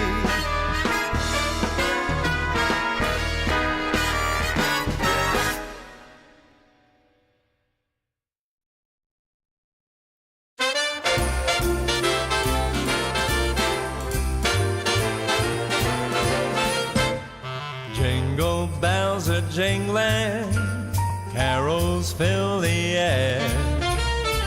Mistletoe and holly everywhere. Children taking sleigh rides, laughing all the way. Oh, what fun we'll have this holiday. Homemade decorations, lights on every tree. Snowball fights with friends and family. Holiday occasions, raise a cup of cheer.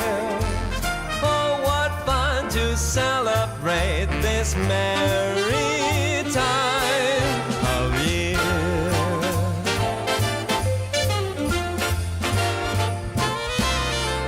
Bells on bobtails ringing, making spirits bright. Come along, we'll sing a song tonight.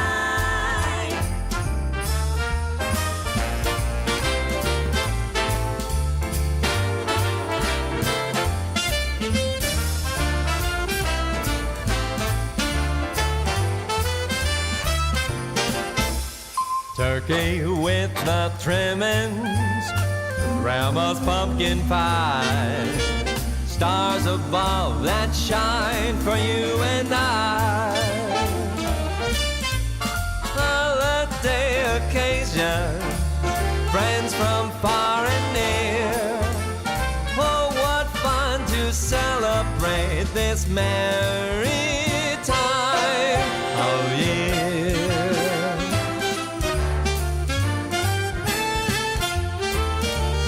Oh, what fun to celebrate this very merry time of year.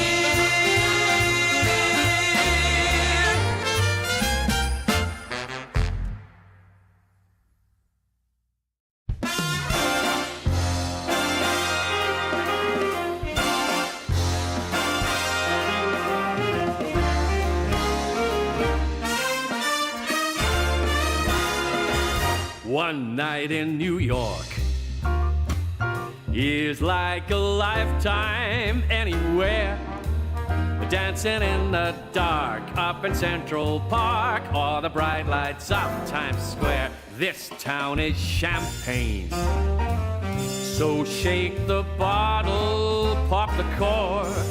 Oh, the deadliest sins are like one night in New York. Put on your silk and your satin, we're stepping out in style. We'll be the toast of Manhattan, cruising the Golden Mile. This town is alive. Go wild and let your money talk.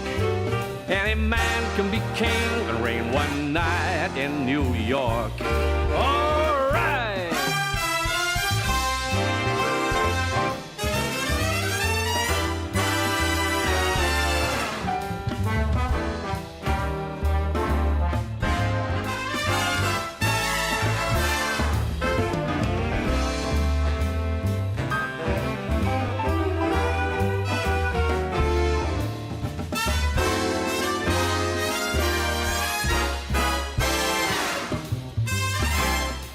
Come on, put on your silk and your satin. We're stepping out in style.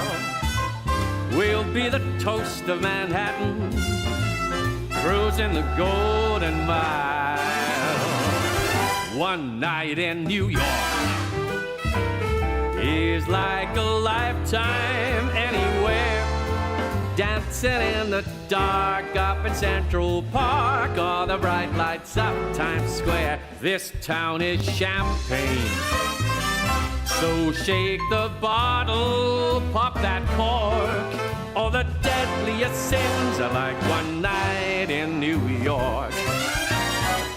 Don't you know all the deadliest sins are like one night in New York?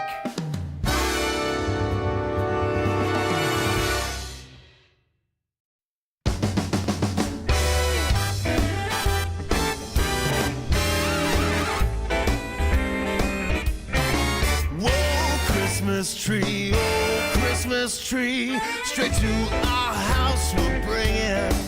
The Christmas tree, oh Christmas tree, your branches they're swinging. It's the time of year Santa's bringing toys to all the good little girls and boys. Oh Christmas tree, oh Christmas tree, everybody's singing.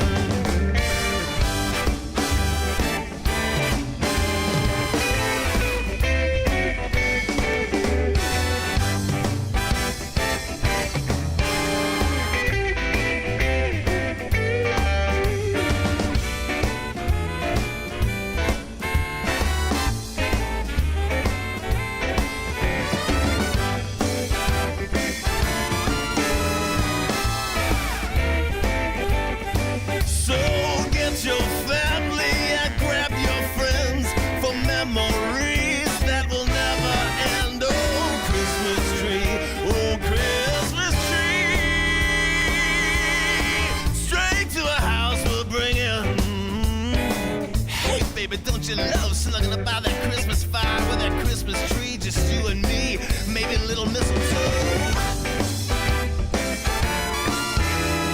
Straight to our house we'll bring it.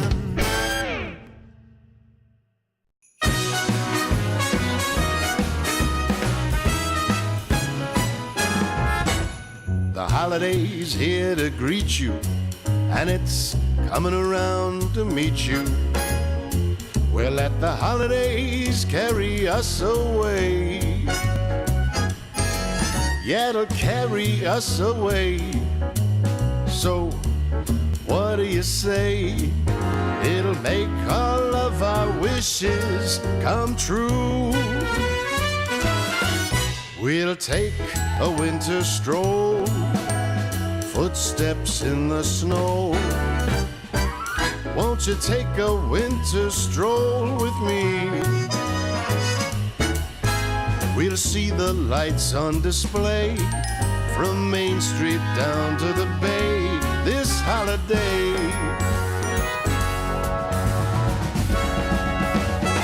Hey!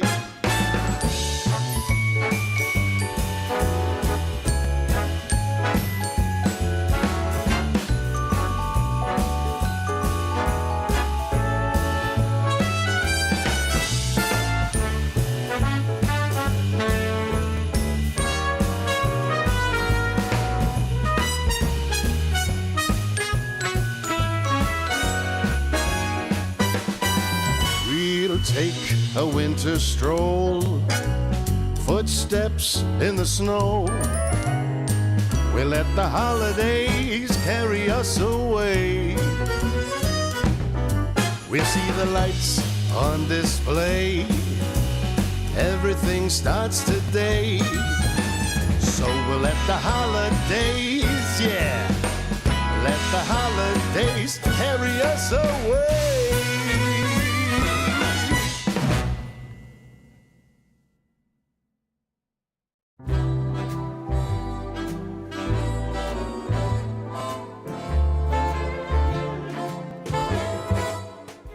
Our love was a chance encounter, a glance across the street, fleeting moments, two strangers meeting that swept me off my feet. Golden leaves under an autumn sun. You talked about the movies and how your life begun. Our lives weave together through all kind of weather, and our hearts grew strong. Our love was a chance encounter, a glance across the street, fleeting moments, two strangers meeting that swept me off my feet. The buzz of traffic, the bright city lights. You talked about marriage and who you'd invite. We talked for hours and I brought you flowers, and our hearts grew strong.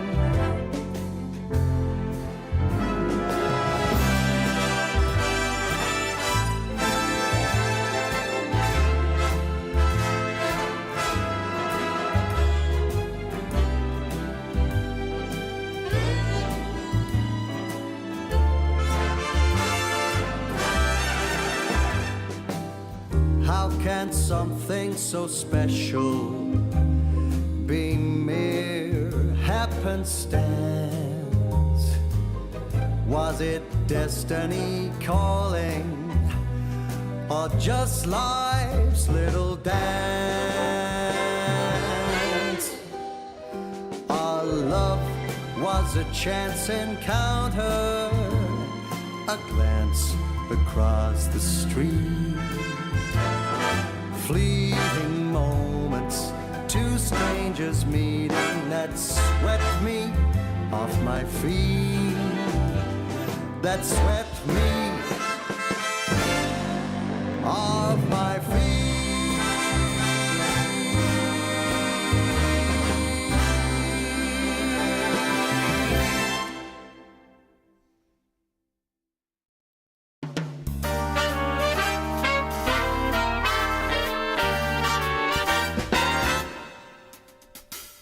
Easy does it, what's the rush? Hey, why not travel slow? Let's just take our time and then we'll see. Easy does it, makes it such a nice long way to go. Day by day we'll have fun, you and me. You know some things don't move by force. Let's let love run its own sweet course. Easy does it naturally.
is how I knew that love should be.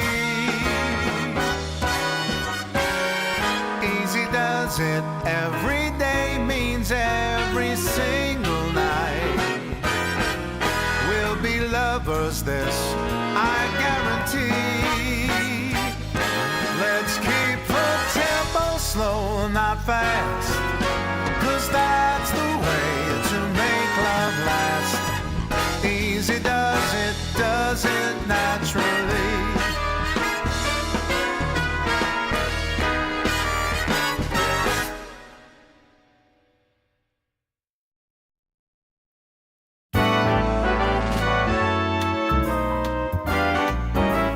You and me, we could have been happy so easily. I got it alive to take me back, you see. I'm always loving you. Now and then I'll check out a chick, but I find that when there's really no kick, I'm coming home again. I'm always loving you. You ought to believe me, and I'll just lose my mind. You're making me frantic, please. I'm a romantic needs. I really just can't take these lonely nights.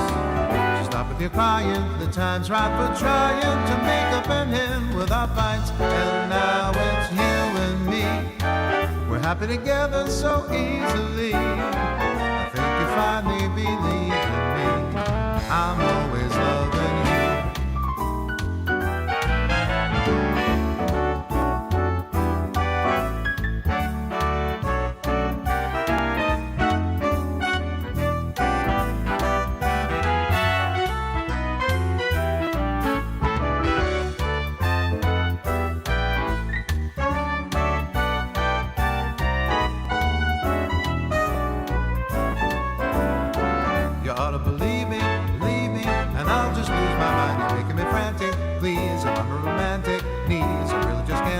These lonely nights.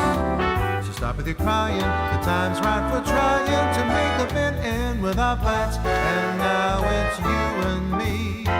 We're happy together so easily. I think you finally believe in me. I'm always loving you.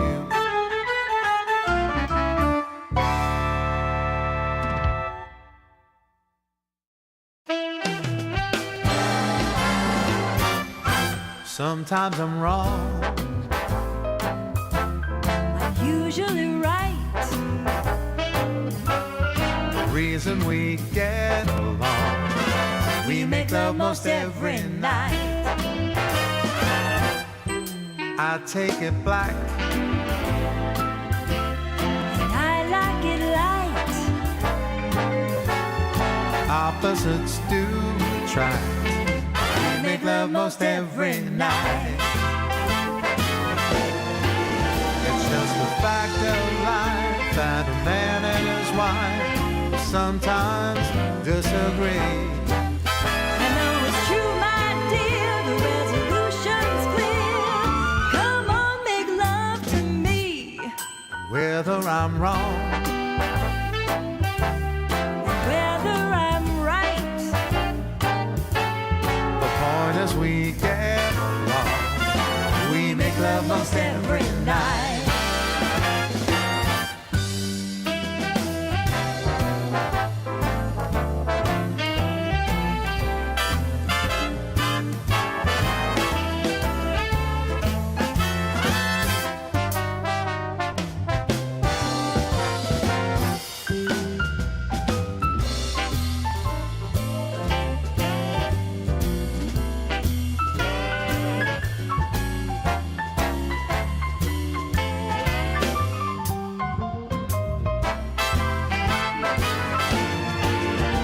Just a fact of life that a man and wife sometimes disagree.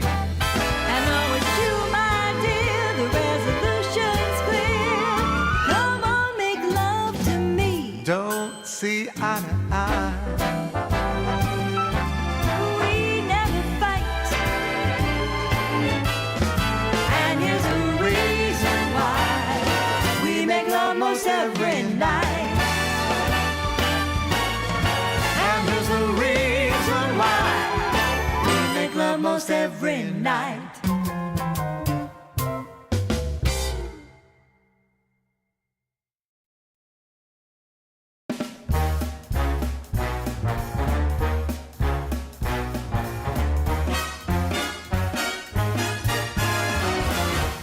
Come on, let's get ready. You know where we're heading. Giving a jive, living a life. We're gonna hit the heights. When that clock strikes midnight, we don't stop till daylight.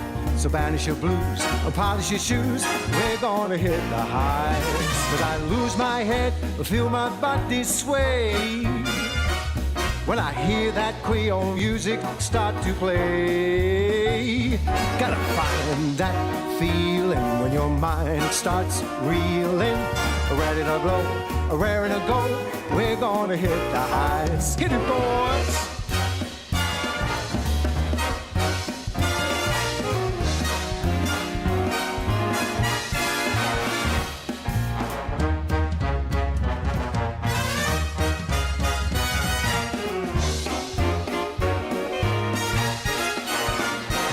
When I go real dizzy and I lose control, when I feel that rhythm burning in my soul, I said, come and get it, cause you won't regret it.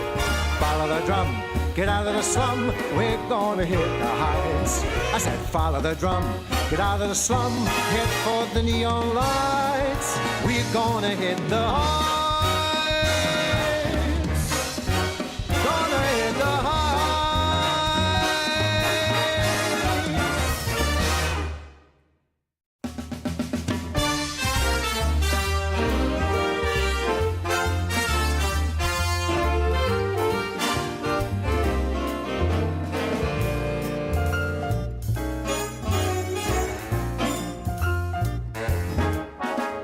I like my eggs over easy. She likes her scrambled on rye. So we strike a deal with our morning meal, but we kind of see eye to eye. She loves a Malibu cocktail, I go for whiskey and dry. There's no common ground when the drinks come round, yet we kind of see eye to eye. We're so magnetic, we'll pose apart and yet we're the same. Don't know who said it, but it's a stone cold fact. Opposites attract. She favors Paris in springtime, I'm more New York in July. So for holidays we go separate ways, still we kinda see eye to eye. Yes, sir.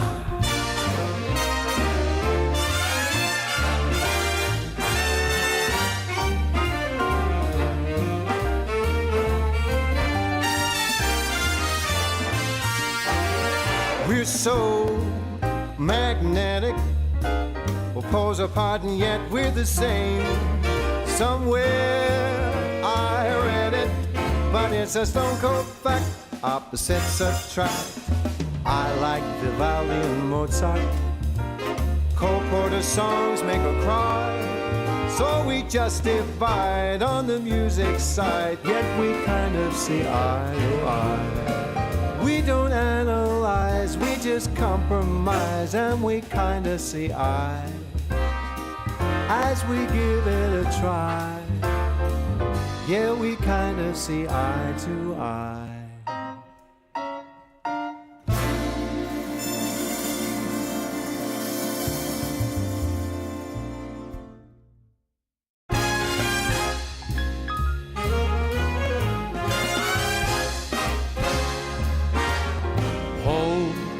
Is a smiling face that's home. It's a hiding place that's home. Deep inside your heart, light in the dark when you're miles apart. And home, like the songbooks say, is only a dream away. Nothing's as bright as the love light back home. Home, when you're tired of roaming home, where the love is all homegrown.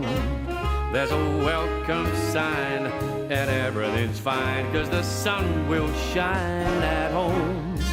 Where the door's wide open home, not a cloud in sight. I'm hitching a ride and I'm rolling back home. It's true, some find that travel unravels the mind right through mankind. So go with the flow, I'll take the road back home, where the fire's burning home. How I love returning home. When you're waiting there, what do I care? I'm a millionaire at home, where the windows lit up home. Love is everywhere, watching the storm on a cold night, cozy and warm on the inside. Nothing's as bright as the love light back home. I know that nothing's as bright as the love light back home.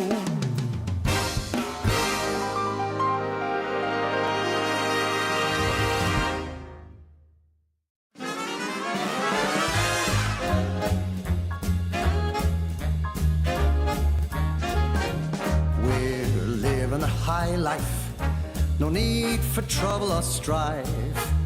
Cocktail parties, Broadway lights, arm in arm as we see the sights.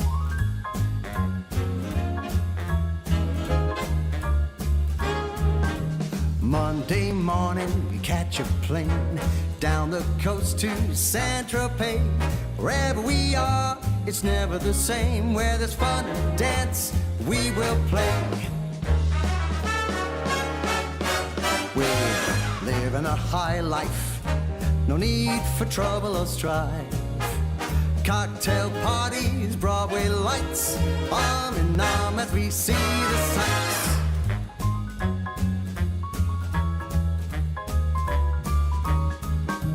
Friday night, we hit the town, eat caviar and drank champagne. A life of luxury fit for the crown, a lust for life that we can't contain.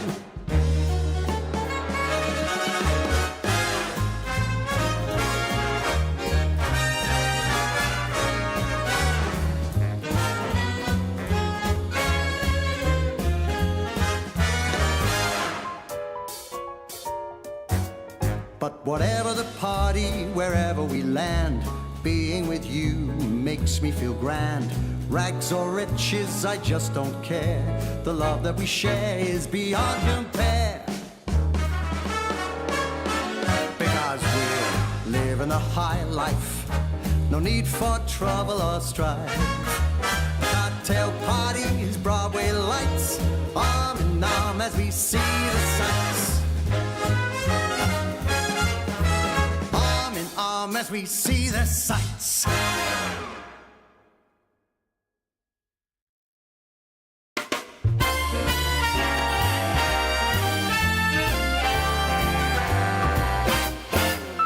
From young and old to rich and poor, there is one thing that I know for sure, guaranteed, someday you'll fall in love.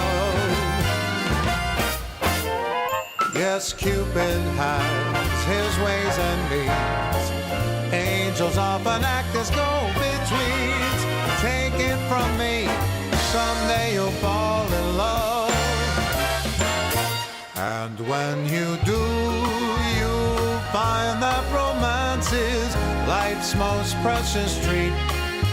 Who knows, it might be the next girl that you meet. For kings and queens, for you and me, it's the same inevitability. I promise you this, someday you'll fall in love.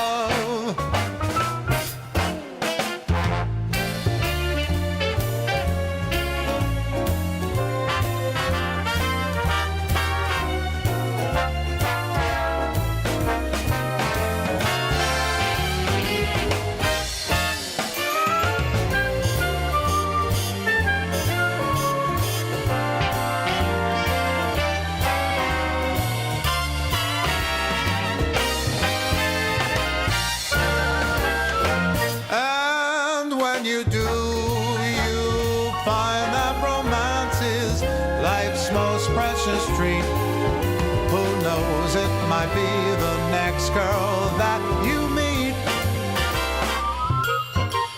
And if you think love's passed you by, there's no need to frown, I'll tell you why. Wait and see, someday you'll fall in love. I said take it from me, someday you'll see, you're gonna fall in love.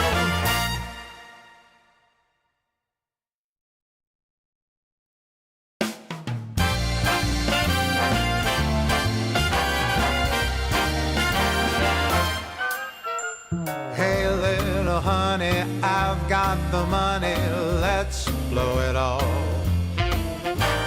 Come on, but baby, no if, buts, or maybes, let's have a ball. Let's paint the town red with all my breath, there's just no end. If I won the lotto, I'd make my motto, spend, spend, spend. What say that we go take some of my dough, let's blow it all. When it comes to pleasure, don't matter the measure, big or small. Who knows how long this will last? For now, let's have a blast. It's fun, yeah, you know it, so let's go blow it all.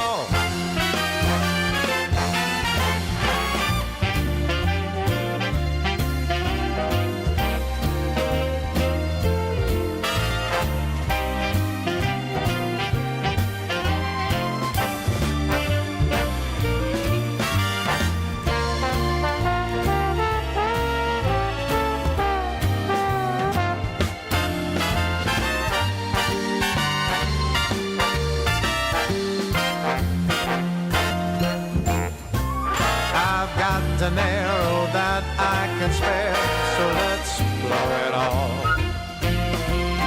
Come on, my honey, let's take this money, let's have a ball. Who knows how long this will last? For now, let's have a blast. It's fun, yeah, you know it, so let's go blow it all. It's fun, yeah, you know it, so let's go blow it all.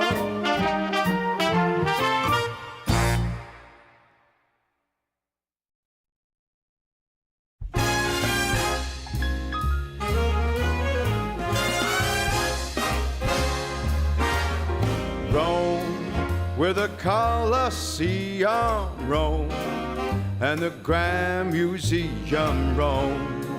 Love is everywhere, so meet me up there at St. Peter's Square in Rome.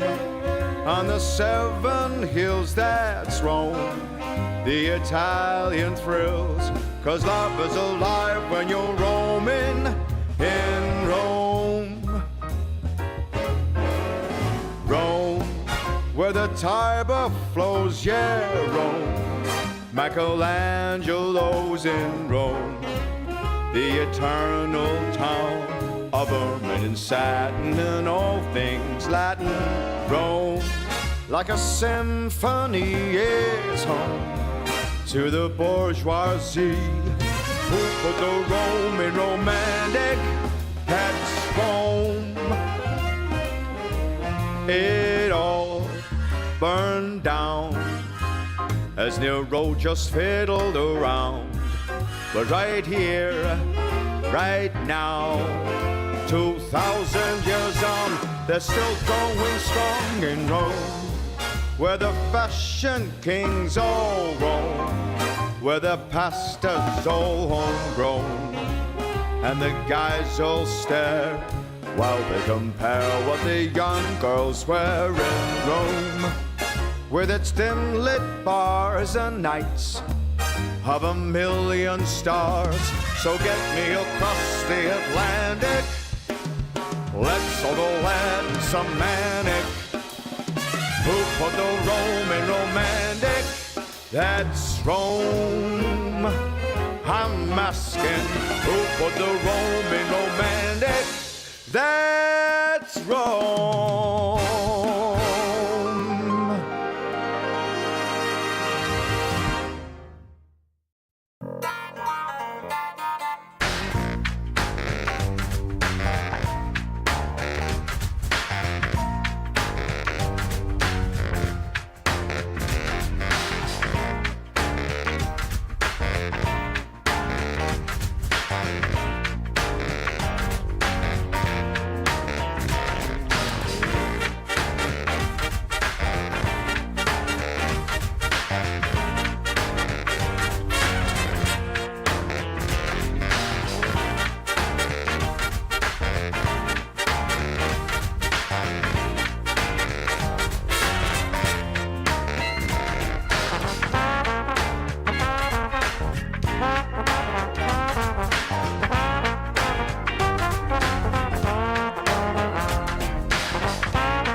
Christmas tree, oh Christmas tree, straight to our house we'll bring it.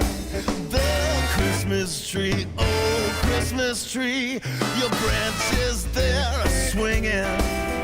It's the time of year Santa's bringing toys to all the good little girls and boys. Oh Christmas tree, oh Christmas tree, everybody's singing.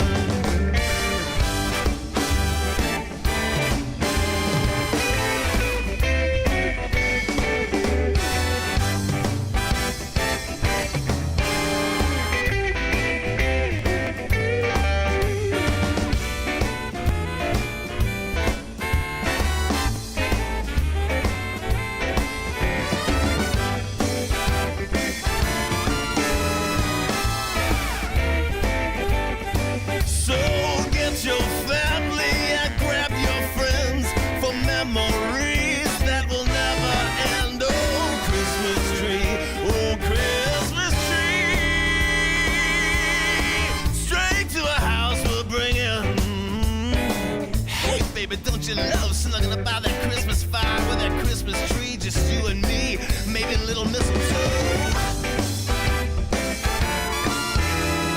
Straight to our house we'll bring it.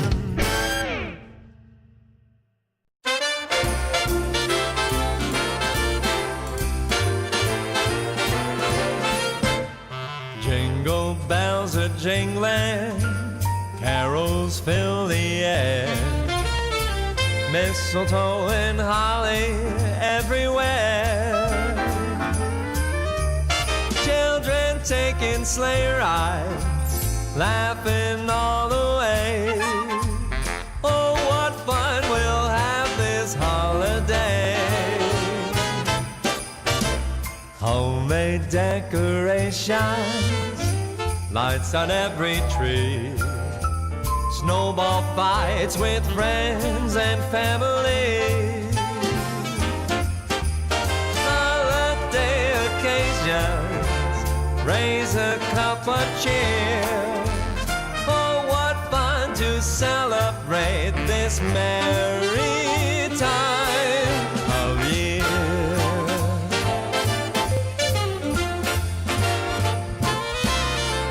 Bells on bobtails ringing, making spirits bright. Dream League Season 27 is brought to you by DHL.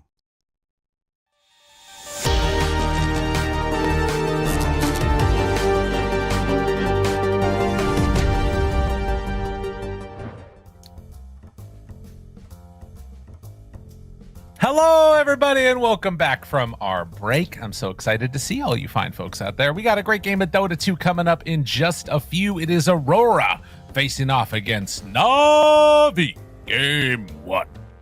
Fight. Right, Trent? Got it. There it is, right there. You can see it. It's a lovely little matchup. It's been a great one, actually, for the past year, I guess, since Aurora has kind of put together this roster, and I always enjoy watching Navi play, so it's a certified banger if I had to describe this one. And also for me, one of the matches that feels a little bit on the closer side, as evidenced by where these teams are placed within the groups. Is we're going to take a look at this matchup and focus in on a couple of players. But one thing I wanted to mention real quickly is that they are ranked 12th and 13th. Aurora is technically ranked one space higher than them. So this should be, for all intents and purposes, the closest matchup that we've got all of today. If they're ranked. That's pretty interesting. It's, I mean, pedigree wise, you might not expect that in terms of like what players have accomplished in the past. Like you look at this Aurora roster here, like holy, we got some big hitters here, right? Toronto Mira, obviously TI winners, and Ollie and Makoto, very solid duo who have played on some teams before together. And then Nightfall's just, you know, Nightfall, a very wanted carry player by many people, has been talked about a lot over the past year or two, and of course, you know, doing the Nightfall. He's got a move named after him. Not a lot of players have that. I will say it's a bit of a tongue-in-cheek named after him, which I think we all recognize now. What do you mean?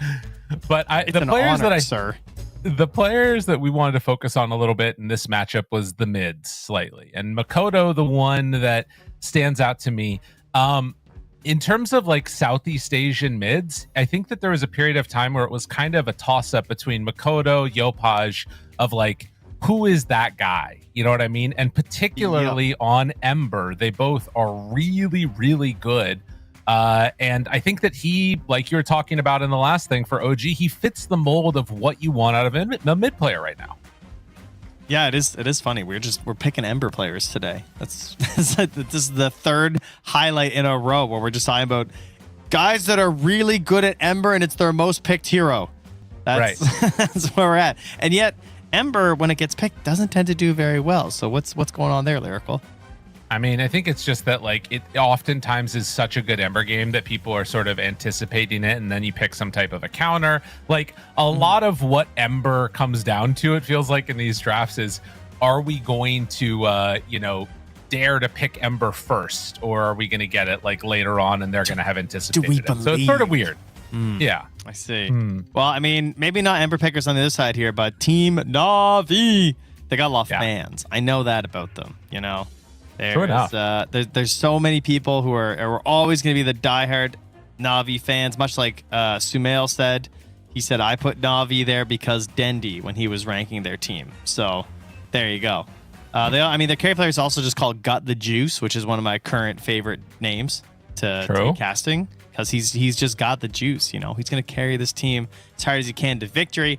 And in our spotlight, you know, we've talked a lot about Zayat all the time, and but Niku, I feel like he's getting a lot of attention. This guy's so young; he's still 16. Lyrical. Yeah, I know. That's less than half our age, dude. It's kind of crazy. And I think that also like people were looking at this Na'Vi roster as really performing and doing well on the main stage when they got to China, and they kind of bombed out a little bit. And I think that for Niku, it was tough because, like you say, this young player, his first time or one of the first times playing on this big stage. And he even gave an interview after the whole series where he was like, they were asking him, do you think the main problem was draft or just in skill? And he says he thinks it was just a little bit of anything. We just played poorly, but we will soon become better, and hoping to perform and show that right here, right now on DreamLeague 27. And getting a win here would definitely put them on the road to that. Yeah, and when we're talking about this Swiss format, it's all about like the matchups and quick thinking and identifying very succinctly what your identity is and what your opponent's identity is, and trying to form a good game plan around that. And Na'Vi, of course, recently did get CY, so it hasn't immediately resulted in just like, oh, we're winning right away, but you know, it takes time. So obviously CY was extremely successful on Gaming Gladiators, and this is his first team joining since then. And so we're looking to see what he can do with this relatively younger squad, plus Zayats, and see if they can turn themselves into a powerhouse. Absolutely. Well, a lot to watch for. The game should be starting in just a couple of minutes, unless I'm much mistaken. But yeah, I think that's sort of the storyline to me that I see is Aurora, the more experienced. Well, go ahead. What? So I was on CY's Wikipedia page because I was trying to remember when he joined exactly, which was the end of September. Okay. CY, because coach winnings are not put in, he has an approximate total winnings, but it's from his playing. It's $447, which is less than my total winnings in Twitch Rivals, thus meaning I am a more successful professional than CY. I mean, I think I might, if I'm not mistaken, I might be the same. I got 600 total winnings. Let's go. You know what? I think I only have 300 on mine. That's pretty rough. Well, you know what? Maybe he'll be able to turn it around. There's a chance. Ooh, stay broke, boy.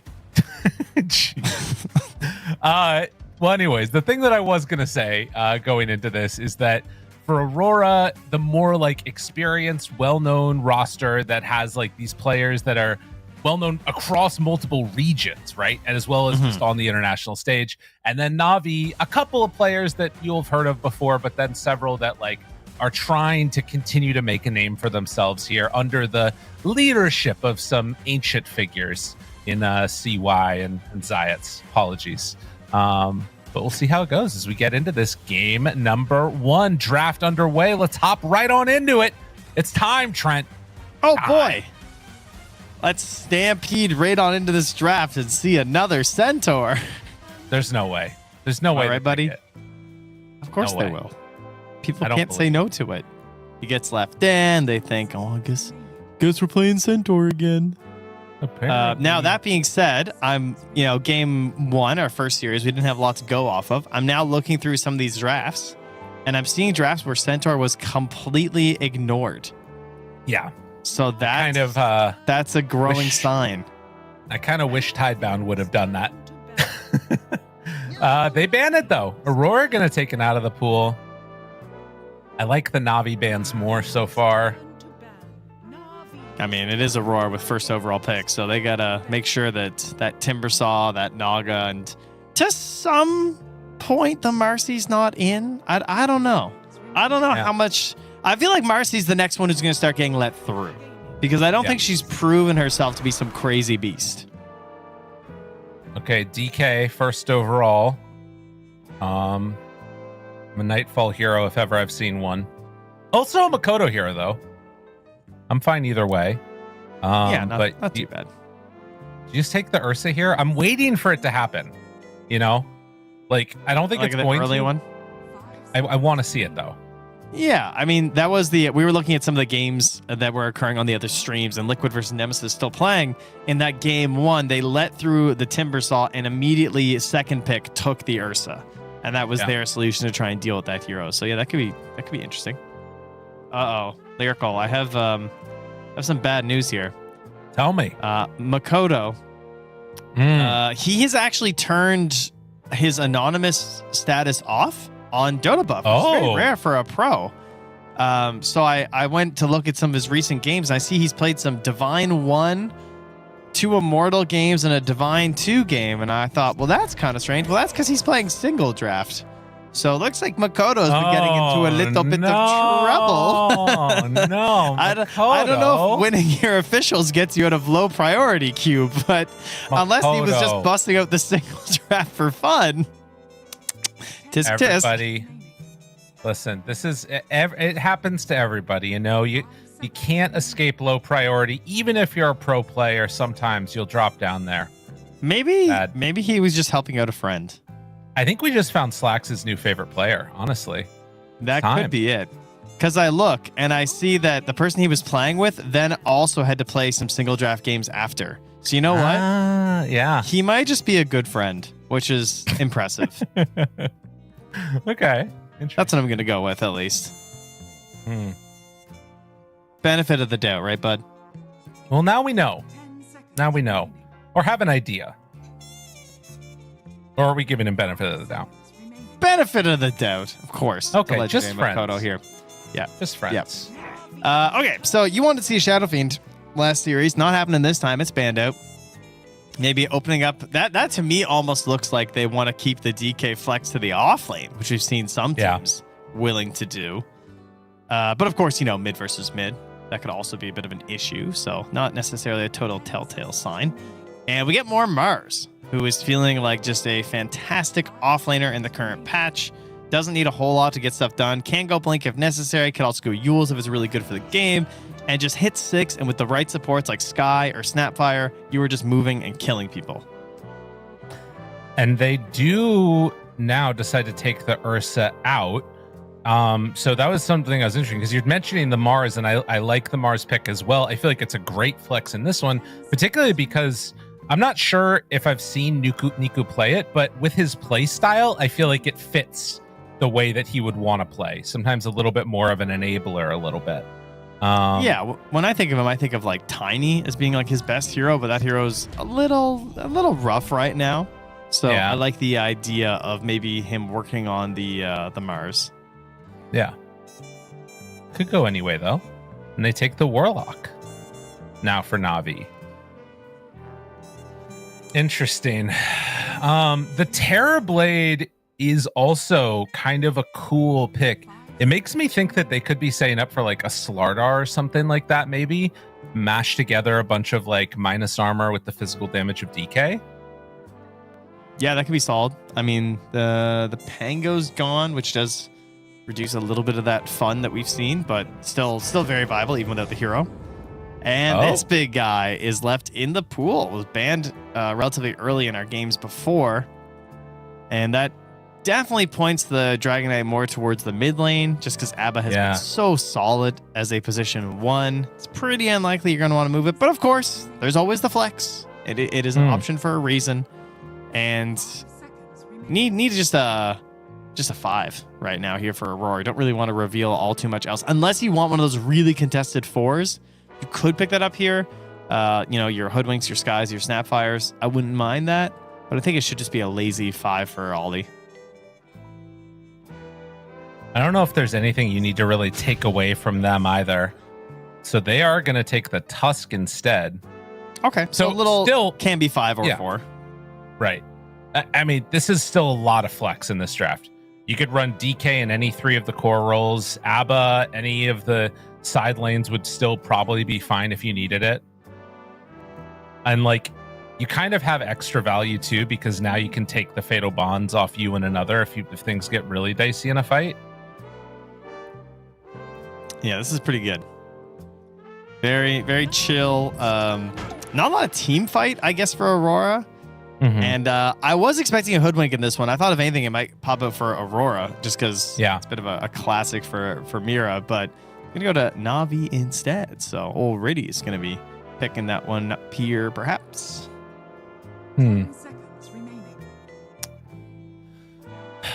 It's interesting, the Na'Vi draft, because I feel like what this Mars does is going to determine a lot of how the rest of this plays. If he's a mid, I feel like you've got potential for tons of team fight. If he's off lane, then you're kind of committed to like big abilities being like your main form of initiation and depending a lot on spear.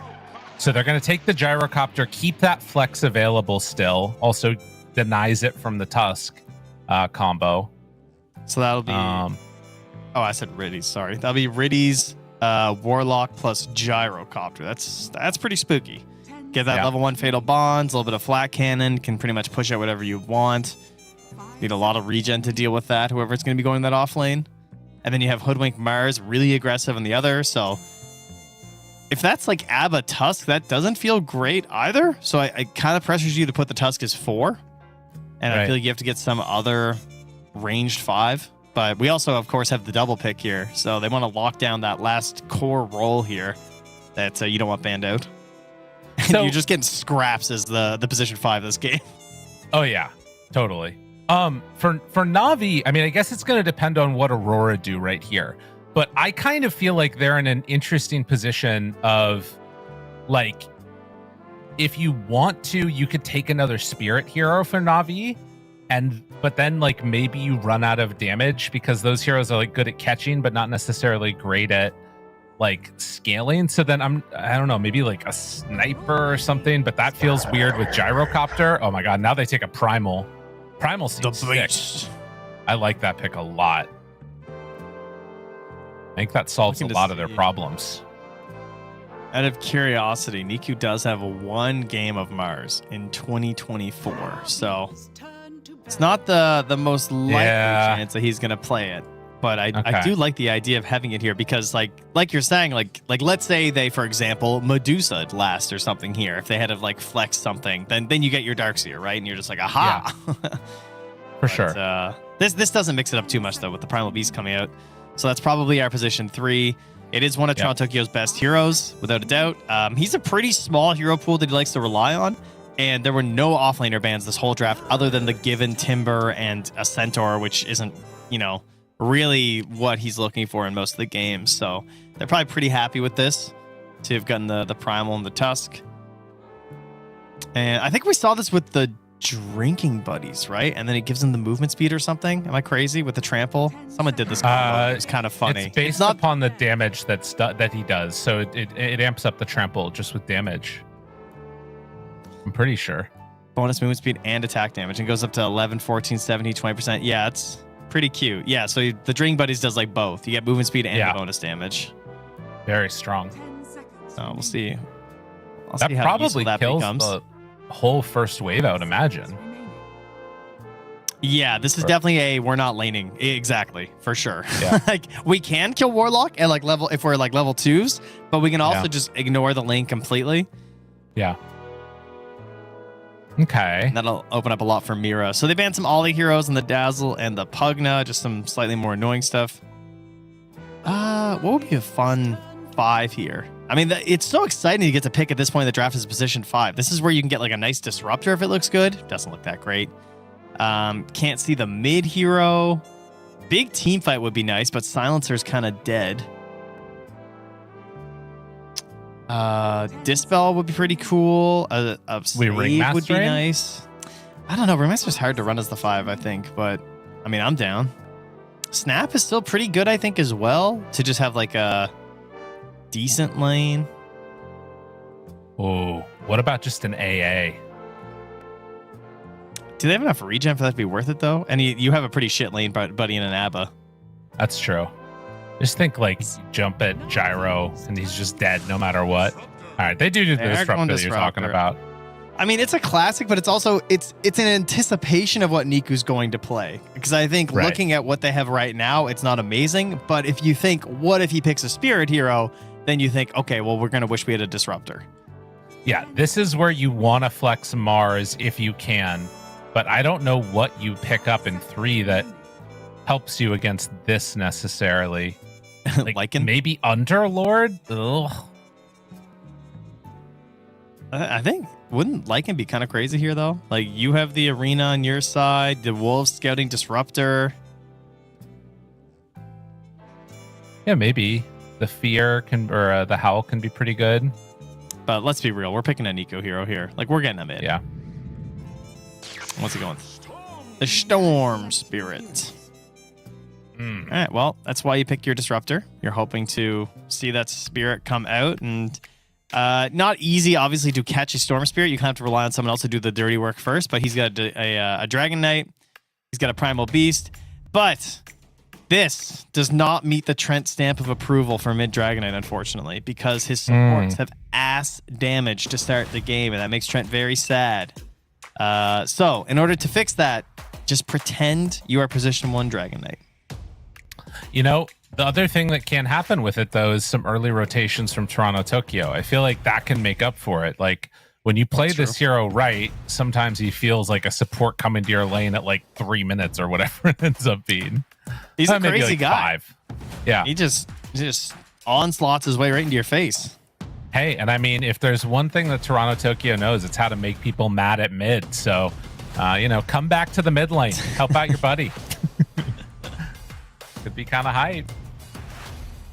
It's a good game for the piercing grab as well, of just the Pulverize versus the Gyrocopter versus the Storm Spirit. They're two heroes that like to rely on their BKB in some pretty clutch moments throughout the entire game. So being able to just like BKB yourself and do that grab is always nice. I mean, that's part of the reason why I was thinking like AA could be nice for the like mid-game fights, you know? Like, because then if you pulverize somebody, no matter what, almost they're dead. It's really hard to get out of Ice Blast Pulverize alive. But maybe that's just too much commitment onto it. And Disruptor definitely is a better answer for the Niku Storm Spirit. Sound like Sheever. That's just way too much belief in the AA hero. Yeah, I guess so. It's just, that just ain't. I can't. That hero's untrustworthy. Unless it's Huskar. That's the only time you can trust AA. Okay. They just hyper focus the AA players. You know, it's like my purpose is being called. I can do it. Oh, that's not good. Level 1 Hunter, brother. I'm ahead of that. You got to get some pubs in Toronto, Tokyo. Okay. For those of you that can't see at home, he was you guys not a very high level. No, he was level 1 on the Monster Hunter event. Niku was level 80. Now that's a gamer right there. That's true. We'll see if it ends up mattering as we get into this game number 1, Navi versus Aurora. And I am going to want to get a little bit of a focus on Nightfall's items, because holy moly, that's a cool Abba set. It's like a big dragon. I'm getting too old for this horse shit. I'm investigating everyone's ranks. Okay. Very important. Everyone else definitely playing the event. Definitely playing some Dota 2. Lots of Makoto in it. ranks. Do you get points if you're in low prio? Yeah. Oh yeah. I mean, he's only 24. Maybe he's taking a hit. Everyone else is in like the 50s. Got it. Ollie, a true gamer, almost level 100 in Hunter rank. When does it end? It's like 3 months long. We still got lots of time. Nice. I need to get some more games in. It ends February 6th. Okay, so that's when we can expect the patch, huh? Yeah. I don't know. Everyone keeps saying it's going to be today. Really? I don't know where they're getting that from. Oh, yeah. I mean, they've been saying that every day for weeks, but they keep saying it's today. Who is saying it's today? Is it in Twitch chat? The Redditors. They're reading the tea leaves and stuff in the morning. I mean, I got some coffee grinds left in my cup. I could send them a picture. Maybe they can divinate from that. I bought a little teapot set when I was over there. It was nice. In Chengdu, yeah, but no spoilers. You don't know. It's a present, isn't it? You got to hide that thing. What if your dear wife is listening to us right now? That is not happening. I can promise you. Nor will she ever listen to this broadcast. I mean, I'm just going to be real about it. We have different interests, you know? It's healthy relationship. How many heroes do you think she could name? I give her a solid like 15, 20, somewhere in that neighborhood. Yeah, I feel like my wife could hit like 7 or 8. She knows like the ones that are loud, like where she'll hear me, which is Earthshaker. She knows Earthshaker. Okay. She knows Faceless Void. Yeah. She knows Broodmother. I think Broodmother creeps How her about a little Tinker? bit. No, she'd have no idea. Okay, that's good. She knows Wind Ranger. I think she knows most of my favorites too. Yeah. Yeah. I think Amanda mainly knows that's about it. Here. I don't think my wife could field the full team. I don't think she would make 10. No. Okay. We'll see. Well, this is a good content piece. I like the idea of that. Dude, what the hell is this set on Mira? Do you see this thing? He's got the candles. He's got the fire. So so he's got the emblem, which you can still buy, but once you activate it, it lasts a year, right? Yeah. And then he's got the bugged item that he's had forever on Tusk. But now there's more and more of because more people are creating these bugged items, but he gets this like bugged fire thing just trailing him forever. This is what you do with the TI prize pool from the biggest esports event of all time. Just buy more cosmetics. You know?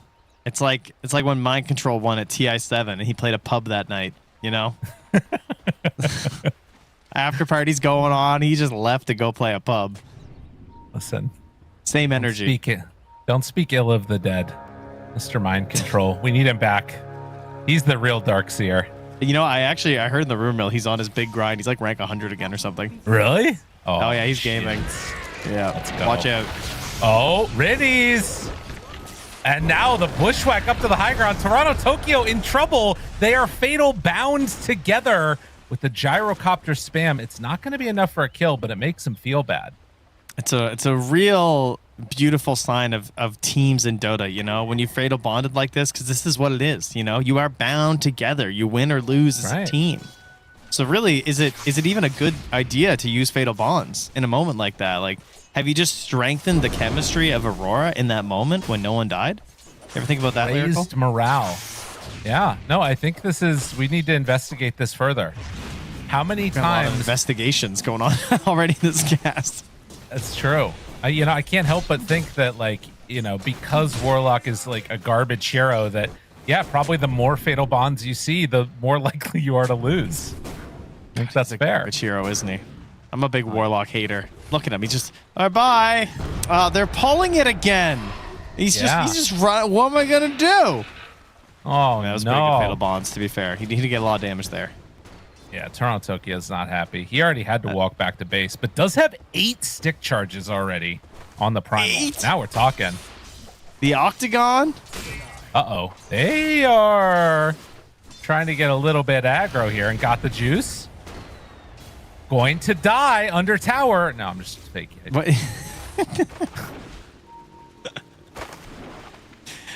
Yeah, not quite.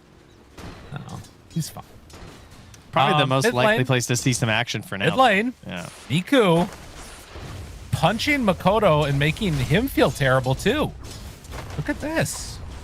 It's not where you want to be as a DK at all. It's a bottle delivered. Right. He's got to breathe fire. He's fine. I think he's going to solo kill him, man. You think? Maybe. It's a dragon. He won't die. Look at him. Look at that confidence. That's true.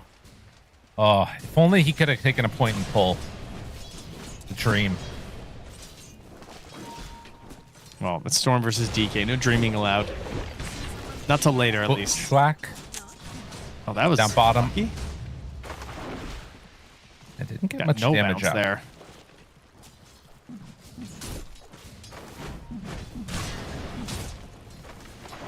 Still waiting for that solo kill. Any second now. As he breathe fires the range creep. You can see that the intense battle in the mid lane will continue. True enough. And up top, it's just same thing. We're just going to grab waves, run around, block camps. Not a whole lot Riddies can do. If you're not near a wave, Warlock just isn't scary because he can't fatal bonds you to anything. Feels pretty bad. Won't lie about that one. Mira's going pretty hog wild on that move. Thought it could be cool. I think he just missed the CS for that, which is why Mira was just like, okay, cool. I see. If they get level 2 on Tusk, maybe they can do something. Oh, he's back already on Gyro. There's no doing stuff in this lane. I mean, tag team. Oh, he took tag team. He didn't take drinking buddies. He did. All right, there's no. Okay, never mind. Okay. Well, we'll see y'all in 10 minutes when there's going to be a kill.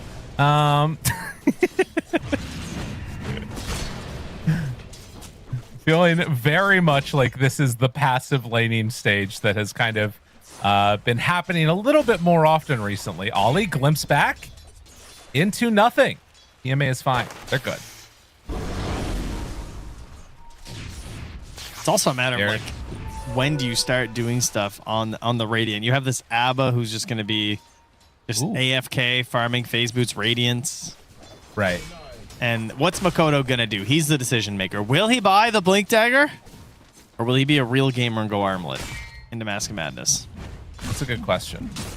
They did deny out Niku's rune by bringing the Tusk over, so pretty annoying. And yeah, Niku giving the tip now. Mira's even going and taking the bounty rune too, like just getting everything away from this Storm Spirit. That is frustrating. Dropping that ward there as well. They're wrapping around. Mira moves in, is taking some tower shots though. But Riddy's showing up the turnaround. Oh, it's huge. And Makoto maybe gonna drop. Did they have quite enough damage? It doesn't look like it. God, that would have been so huge for Riddy's. The imps. No luck. They didn't quite have the damage to deal with them. Wow. All right. A surprisingly successful dive, I would say. I really thought that was going to go very poorly. And Toronto Tokyo going to be a little relieved that the Warlock is just going to be gone for a bit, too, because he can comfortably approach the wave and try and catch up on the last hits, because he was a bit behind. Bottom lane, they're snowballing in. No mana on Ollie doesn't matter. They still find enough for the kill. Now PMA going to be glimpsed back. Well, Mira thought about it, but I mean, it's go. Level 1 glimpse is so trash. Just absurdly trash. Yeah. Man, Storm more than half a level behind the Dragon Knight right now.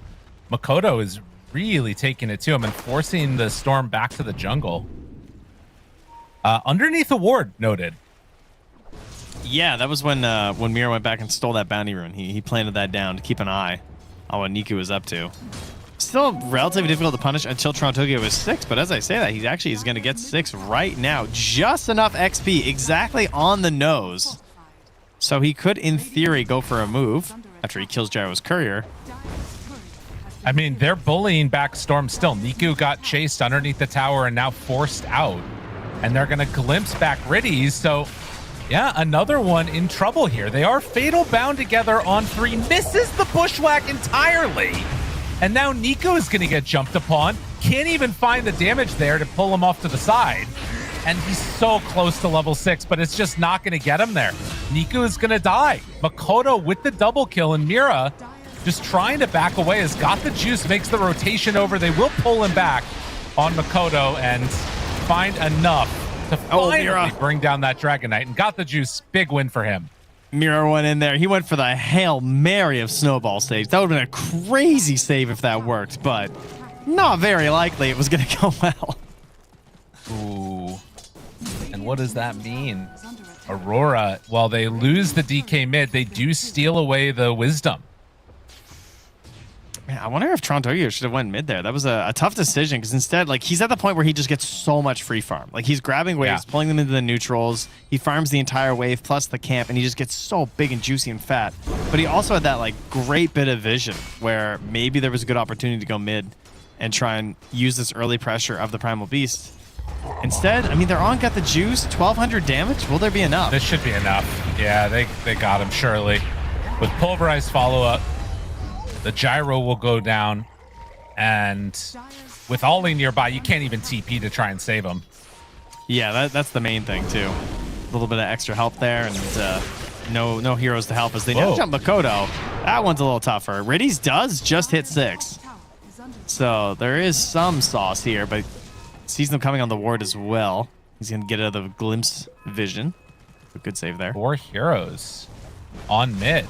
And they do have an amplified damage rune ready to go. They see Ollie does not have 6 yet on the disruptor. But a weird situation now. Both offlaners getting a lot while people are converging mid. Yeah, Ollie TP's bottom to catch the wave, so he's going to get Static Storm off of this. Nightfall just kind of runs back to try and find something to farm. And they're smoking towards them. Arena down. That catches on to Ollie. With Zayats in the area, it's more than enough to take down the disruptor.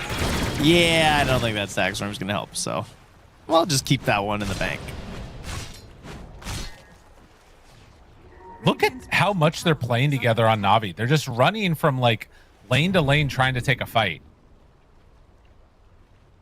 Do you think it's a bit much? It feels like it. I mean, as long as they're getting objectives, I guess it's fine. But like, they didn't take bottom tower. They did force Nightfall out of there at least. Ooh, TP right in here. From Nightfall again. Very interesting to have an ABBA like putting this much attention mid. They just dropped him down and immediately ulti out. But yeah, they're gonna get this tower off of that with the golem dropped. Radiant's middle tower has fallen. Yeah, not a whole lot you're getting out of this as an ABBA. And then Makoto has bought the Blink Dagger. So the curse of the mid Dragonite, will it strike again? Will you buy Blink Dagger and fail to get 3 kills in a row, thus ending your game? Or will he find that damage that he needs? Unfortunately, they're smoking as ulti's running out.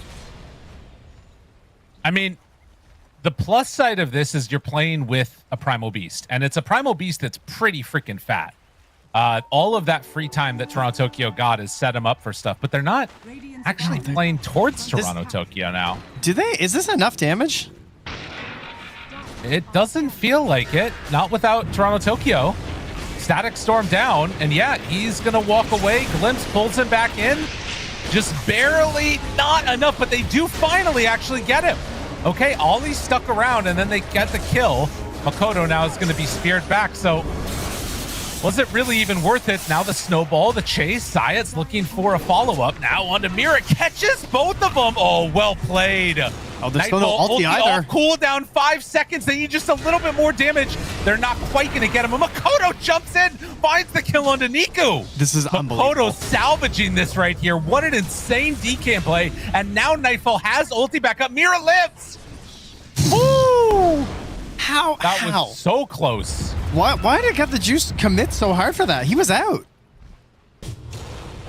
Yeah. Like he was really determined to, like, maybe he just figured I'm definitely dead and he was gonna tick down, so he just wanted to get the kill.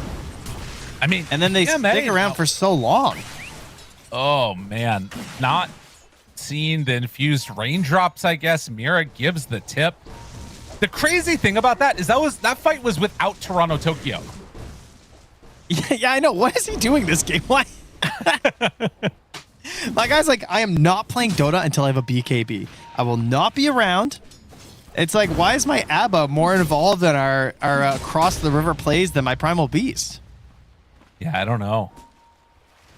I mean, it makes a difference. A Photic Shield is an amazing spell, and without that, they probably lose 2, right? At least. Middle tower is under attack. So interesting.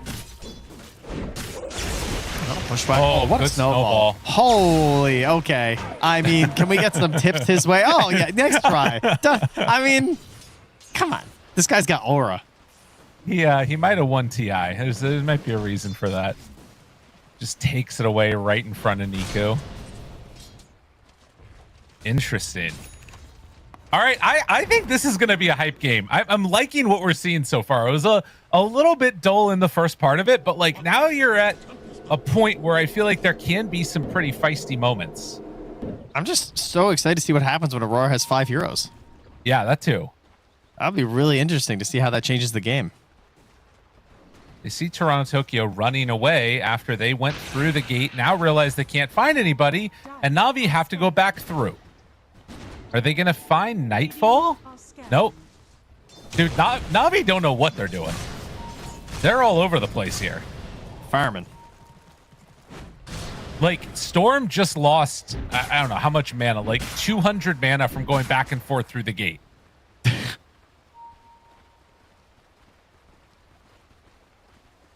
Yeah, sitting on 1 galvanized. Bit of a sad time there. Whoopsie. I mean, that's a quick one. That's a blink. They're going on Nightfall here, though. Force out the ulti, and does it count if it's a borrowed time TP out? It's pretty close. I think so. I'll allow it.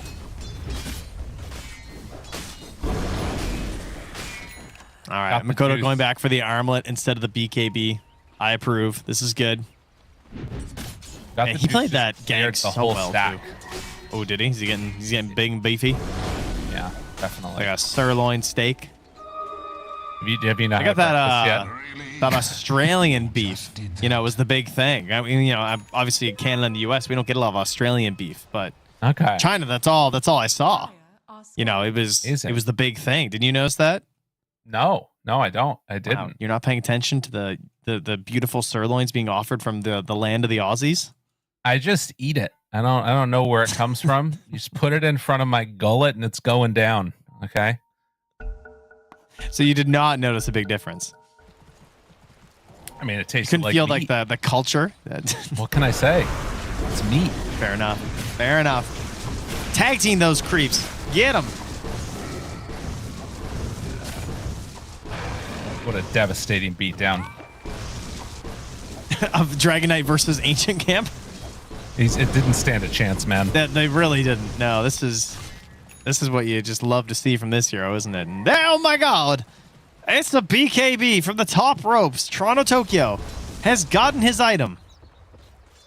Boy, I'd love to see him play some Dota.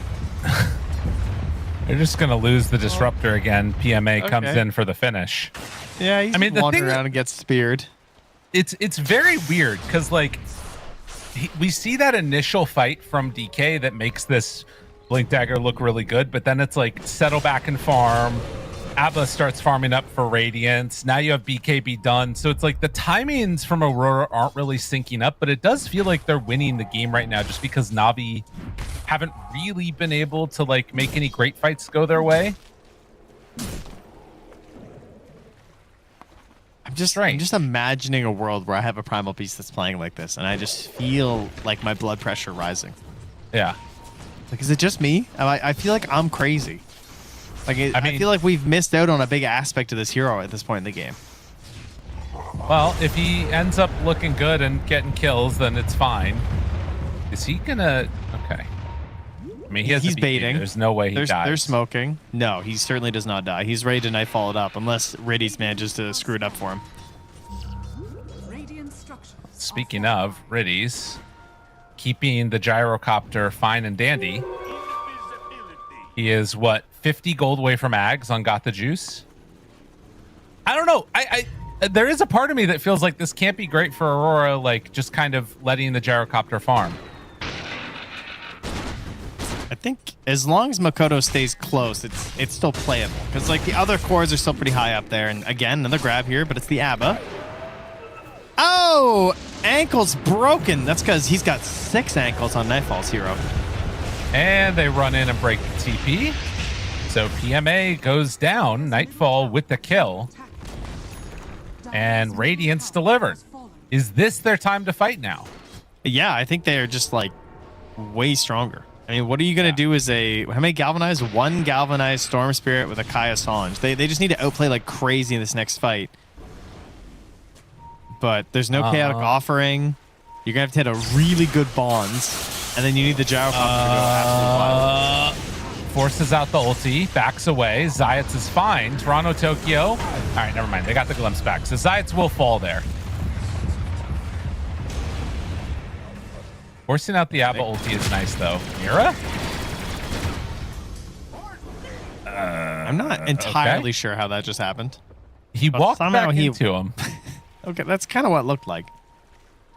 I'd say he's maybe doing some dewarding or something, and that's where I mean, he was attempting it. He threw down a sentry, but...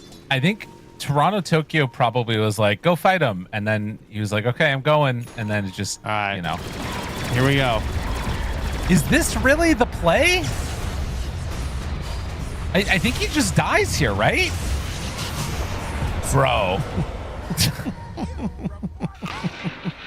What is happening to Aurora? What is going on? What's happening to Toronto, Tokyo? What is going on in this game? Easy. I mean, what's my Primal doing? They jump forward. They will find Zayats. So go in for the kill. A little bit of retribution there for the Aurora side. I mean, I guess you can kind of see like some of the ideas, but it's just like not sort of together in perfect coordination, it feels like, from Aurora. Not completely on the same page.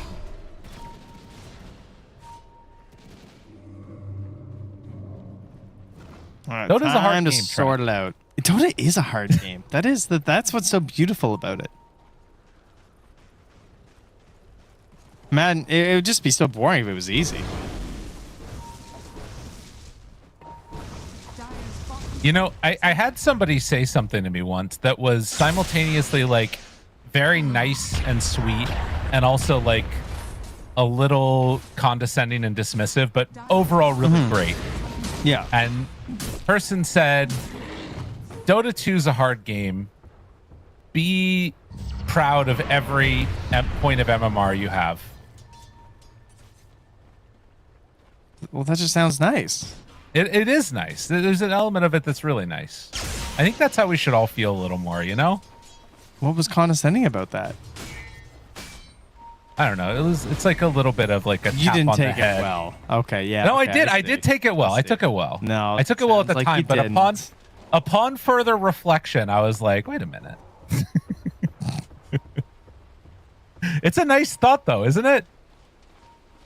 I mean, that's just how it is. Yeah, don't base yourselves based on, you know, what other people have achieved. Base yourself on your past self, okay? Unless you're on a big lose streak, then just seek anger and blaming your teammates. Obviously, That's understandable. Yeah, we don't want to go. For Not the gonna truth or lie, something. this looks a little bit spooky. But Nightfall, another ulti down, and then they get out. And now they're gonna run up to the Tormentor.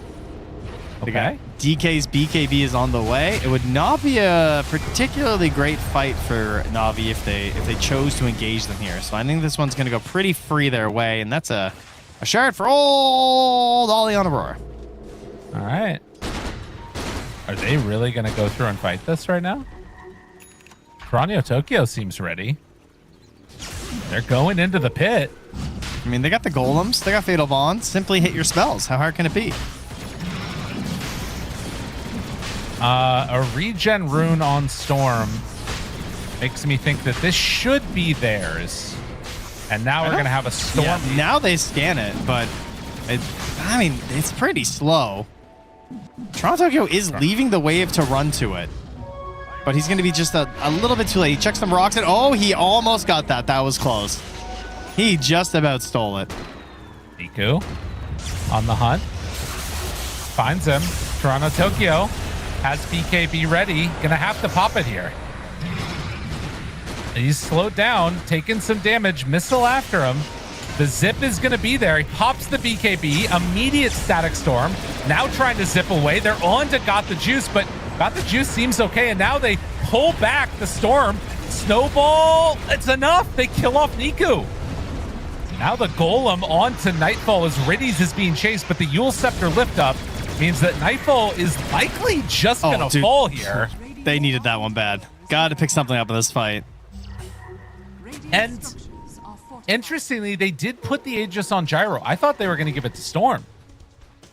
Yeah, I think they're just counting on the fact that like they want more than one fight win. I think sometimes the Aegis on Storm is like one guaranteed fight win, but then it kind of stalls out because like he just feeds a bit, right?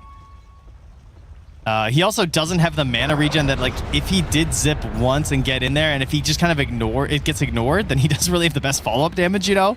He kind of would be counting on the death. And then you just ignore him for a little bit. Yeah, I see. Yeah. But in the end, I mean, I think that was net positive for Na'Vi as we go to the replay here.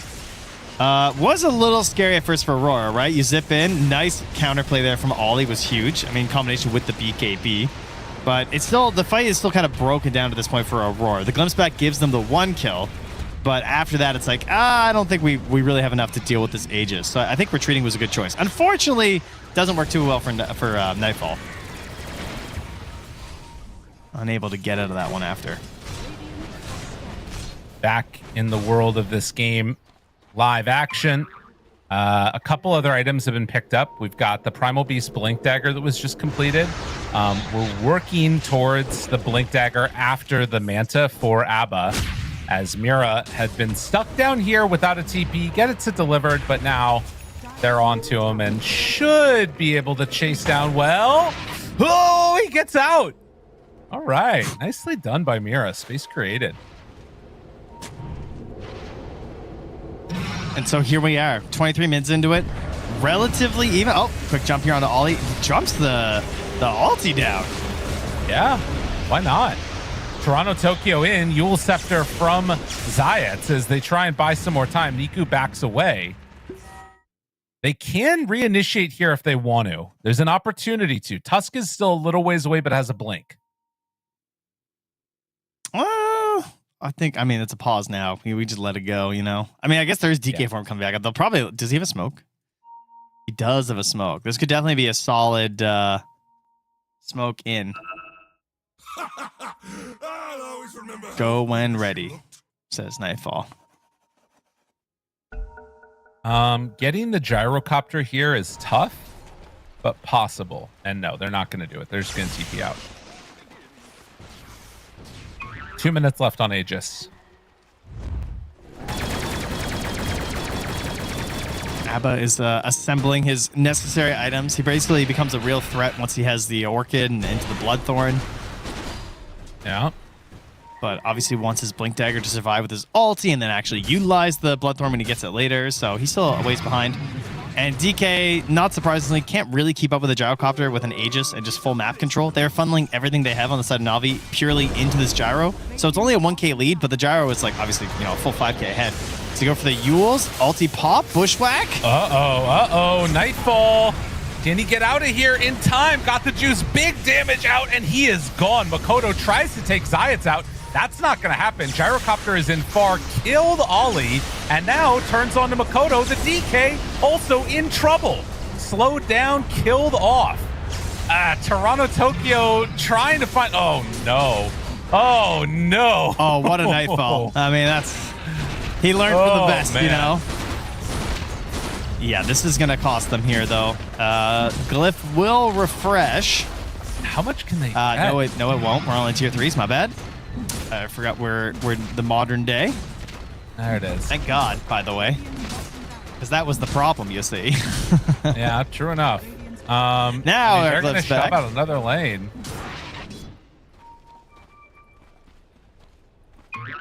Man. Ooh. Man, that was perfect. I mean, they did so much right in the past few minutes here for Na'Vi. The idea to like not engage at all when they went for the Tormentor was a really good decision. The decision to get the Aegis when they did, recognizing that even though they don't really have the best Aegising lineup, the regen was kind of like a backup rune to cover them. Niku is jumped here, and with the combination of Stack Storm, he's probably dead. Oh, not far enough. Oh, yeah. Couldn't get out in time.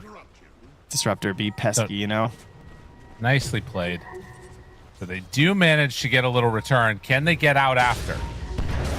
They find one. Toronto Tokyo, no more BKB for you. Snowball save. Are they? I mean, that's unfortunate.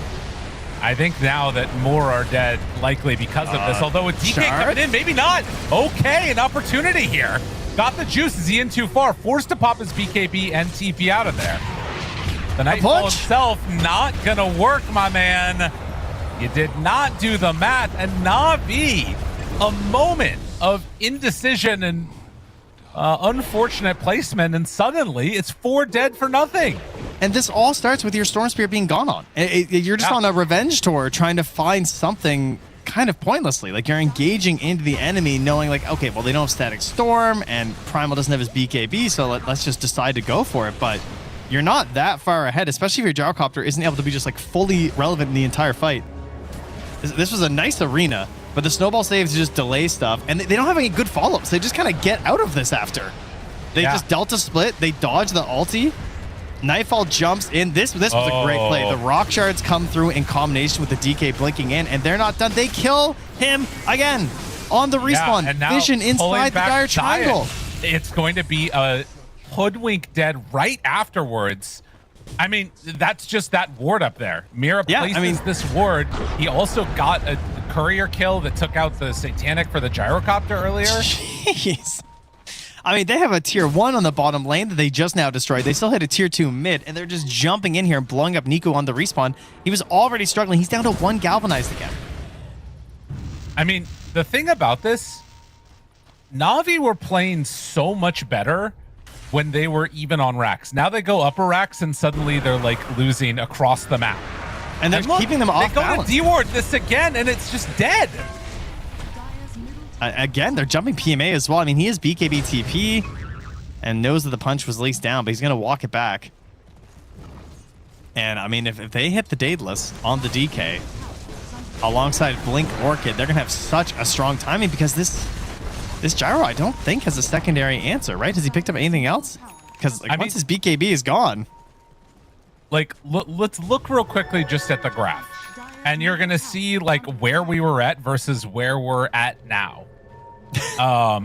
It has been a hell of a swing. Man.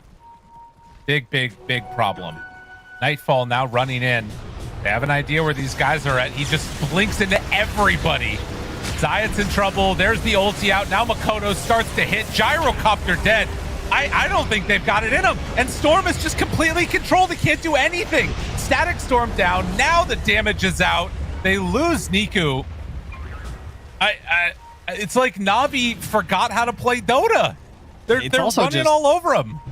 Yeah, it's the way that they're playing with this ABBA and why this hero is really frustrating because he just like blinks in, and not only is he obviously like radiancing you and withering misting you as well, which is just this like little thing that's happening and you can't even like factor in a lot of times just how much of an impact it's having, but he just provides the perfect vision for the blink stun follow-up after, and you're not BKBing. You're playing too greedy on the Gyro. You're counting on the Warlock being able to save you, but if things aren't perfectly in sync, you just get blown up way too fast. I mean, they're getting... I think that at this point, it feels out of Navi's control a little bit. I think they can maybe like wrest back some control if they can get themselves set up. Maybe get the next Roche. It's a relatively quick respawn on it, but you need something to sort of right the ship. I mean, Gyrocopter's been stuck at this item progression for 5 minutes or something. Like, I don't know. Yeah, he's going to have the Satanic. Satanic. Yeah, that's the big thing. It's like maybe they blink, maybe they Orchid him. He pops the Satanic after. That's his answer. He tries to hold his BKB. They also just need the coverage of the Golem. Like, I think any fight that they're going to win is going to have to be Riddy's hidden and popping that Golem to free God the Juice from whatever disable they're using through his BKB. Because that's probably how it's going to go down. And Makoto's just ready to go. Look at this blinking. I think this could be okay, though. They've got the Golem ready. They do also... No, they don't have Golem, but he has Satanic. Got the Juice, turrets, hits. Fatal Bond's doing some work. Is it going to be enough? Nice the break is there, and yes, the Satanic being completed is going to set this up for a good fight. Oh, now Niku, is that too far? The jump. He does not have 2 rounds of this, though. As they will still kill off Niku. Got the Juice. Can't chase any further. Yeah, the Orchid and the burst of the Primal Beast is a good enough combination there. Nico obviously desperate to extend any sort of a fight they can get because he knows the team needs something more than just the one turnaround, but I think you just got to take the fact that you got a free jump onto a DK at the very least. And that's when the fight's led by the DK. A little harder. Right. I think, though, they're... Okay, yeah, and look, Gyrocopter is queuing up the Rapier. I think Na'Vi realize how dangerous this game is about to get, because you look at this, and this looks great. Great turnaround, Satanic, amazing.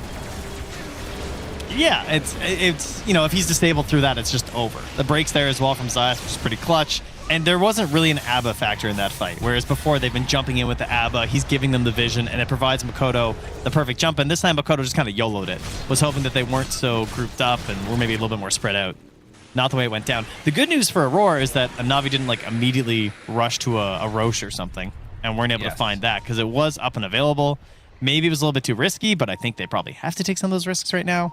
Toronto Tokyo does have the refresher backup alongside the BKB in 20 seconds, so he is a very scary Primal Beast in the next fight. And Mira is really close to Ags on this Tusk. So that's what I was about to talk about. There are some huge items coming out. Ags on Tusk and Ags on Disruptor. Yeah. Like less than 1,000 gold between the two of them. You've got a Bloodthorn that's just completed for Nightfall. Like, you need this Rapier now, I think, on Na'Vi to try and end this game, because otherwise, like, Gyrocopter just dies to a Static Storm. Like, they have to get their items. If he gets Static Storm, there's just zero way they can win a fight. Like, I don't even think, even if you covered him with, like, a Golem, I don't think it's going to matter. He does also have the Vampiric charm, so that is helpful. Okay. Like, so double lifesteal, maybe with Rapier, he can, like, survive through the Static Storm long enough to get his Satanic off. Oh, Ollie? Oh, my God. Very close to dead. But, yeah, this game feels very, very difficult. All right. Is he gonna? He's got the Daedalus. Is he gonna chop shop it? Is he that? Oh no, he's not. Oh, he's got it locked up at least. They just got out of there in time. All right, Ag's Tusk. They're smoking. Disruptor, man. does he have it? If he kicks him into Static Storm, man, like it's just gonna be so good. Roche disarming them. Jump Here forward. comes Stun Mira. on Zayats. Gone. They have buyback. If they need it, they have buyback. Mira There's jumps. the He glimpse misses. Need to be careful. God, he is so close to having the rapier, but it's just far enough away. Oh, man. 900 gold. If they buy enough time for this, I think Na'Vi can win the game off of it, but it's still such a hard win even with it though, you know. Oh yeah. And there's the Ags eggs on the disruptor too. Like, oh man. You one kick. Oh no. Got the juice. They're thinking about it. Mira's ready with the jump if they want to go for him. But, oh, he's got the Lotus. Okay, the Lotus is there. Punch up one. Static Storm down. In trouble. He's falling. The Golem. Is it going to be enough? Can he survive through it? No! He goes down on the gyrocopter. And just like that, the hopes of Na'Vi falling apart. Niku, nowhere left to go. Trying to create some separation between him and Hold on, he's Makoto. gaming. Does he have enough damage? Maybe? Maybe. He's Which not blade? quite there now. And now the hits. They keep on coming. He goes down. Buyback on the Storm. Okay, Roche is low. Maybe an opportunity here. He doesn't have any more BKB on Toronto Tokyo. Can still turn and pulverize if he wants. Roche is on the and run. Roche is going to start to head the other direction. Niku trying to kill this guy off. They're moving in with Makoto, ready to jump. It's a big opportunity for a turnaround, but they're not going to get it. Wow. I can't believe they came out of that okay. I guess. I mean, the fact that he didn't chop shop for the rapier was obviously a good decision, considering he just got immediately stuck inside the Static Storm. And once this happens and he can't press BKB, he can't press Satanic, there's just no way. I mean, the amount of damage they got out despite that was kind of crazy. And Abba as well, right? Like, I think his ulti didn't go off. Yeah, he got silenced by Bloodthorn and broken. Oh. So that was pretty hype, actually. So he must have his own Bloodthorn, I think, got Lotus, because obviously there's not one on the Dire. So yeah, he managed to silence himself with a Lotus and then get broken, and then he died on Nightfall. That's a nice play. Well done by PMA with his Lotus. Or, yeah, I think he's the only one, right? Oh, nicely done. Well, this is big. Aurora about to get the Aegis. It is so low, and I don't know if Na'Vi are going to be able to PMA's got the recognize slot, that this brother. is going on. He doesn't know. He doesn't know. PMA, now they know. Oh, and he's too late. That hoodwink shot just coming a little bit too late. Radiant's middle tower is Oh, that hurts. But they're scared. There's fear. You can smell it, you know? And the economy will slowly trickle back. We get some trickle down economics happening here with the one lane being in the favor of Na'Vi. And he has the rapier in hand as well, ready to assemble when it suits him. Ooh, and gets the giant small with attack speed. Okay. Interesting. Okay, that's a big crit. It's a big hit every 15 seconds. But Satanic as well for Makoto. And obviously, he does not have the same concerns of the gyrocopter. When he wants to use it, he's going to get it off. The only thing he has to worry about is just Golem. And obviously, it's a pretty short stun. I'm not sure. I guess like the Glimmer Cape is nice for Got the Juice to try and save him. They also have on Riddy's like the Greater Healing Lotus, and he has Magnifying Monocle with a mystical enchantment. So his range on casting this stuff is actually pretty big. Riddy's might be able to save Got the Juice and let him get a Satanic off. The bonds too, right? Like if he hits some crazy bonds with the rapier, they will just win the fight. Yes. And but now he's that there's a gotta BKB, survive. Yeah, now there's a BKB on Nico though. Like his one mission in life is to find Ollie. Yeah, I think that's all you can really count on as the Storm, and you just have to accept that Mira might just punch your gyro. Right. Well, and to be fair, Ollie has no defensive items. You know, neither of these supports do. They went blink ags on both of them. So there is no defensive items in the game for Aurora. They've got a Photic Shield, and that's it. Blink is a pretty nice defensive item against Storm, though, specifically, you know? That's true, yeah. It does save you a lot versus this hero. So the vision's going to be really key. I don't know. It's so much a game of execution right now, and I feel like Na'Vi has had cleaner execution in this game. Aurora have shown a couple of signs of like crumbling in the earlier stages and looking better the last couple of minutes. It could go either way. It's also the fact, like, you can't count on the fact that Abba's just going to get silenced and broken in the next fight. That was crazy. Skill and luck at the same time here that even occurred. Yes. They were basically just down their carry. Yeah. And now he's going to BKB, so Nightfall not messing around anymore. He has reached full power with his beautiful item combination of BKB plus teleportation scroll. Radiant's top tower is under attack. Well, Aurora take down the bottom tier 2 tower. 2 minutes left on the Aegis. Makoto Dire's bottom tower is under attack. ready to keep going if he needs to. The danger here defending is, of course, that Tusk kickback. And Mira very ready to make a jump happen if they see a good target. Radiant's top tower is under attack. I mean, as is tradition, Toronto Tokyo not here and has no way of getting here. Very good. Listen, someone's got to protect that tier 1. That's right. He's really hoping someone comes to that tower. He is just begging that he's going to get like a blink catch on Niku or somebody. Does not appear to be likely that it happens. They're scanning. They know they're there. They're close to 25 on Gyro. Yeah. Yeah, the flat cannon cooldown is really nice if you can get it. Radiant are scanning. All right, and moving we'll out. head out. Yeah, Toronto Tokyo still waiting. Dire's bottom tower is under attack. I mean, he's got what he needs in a lot of ways, right? Blink, Refresher, Shivas. It's actually hard for him to cast all of his spells.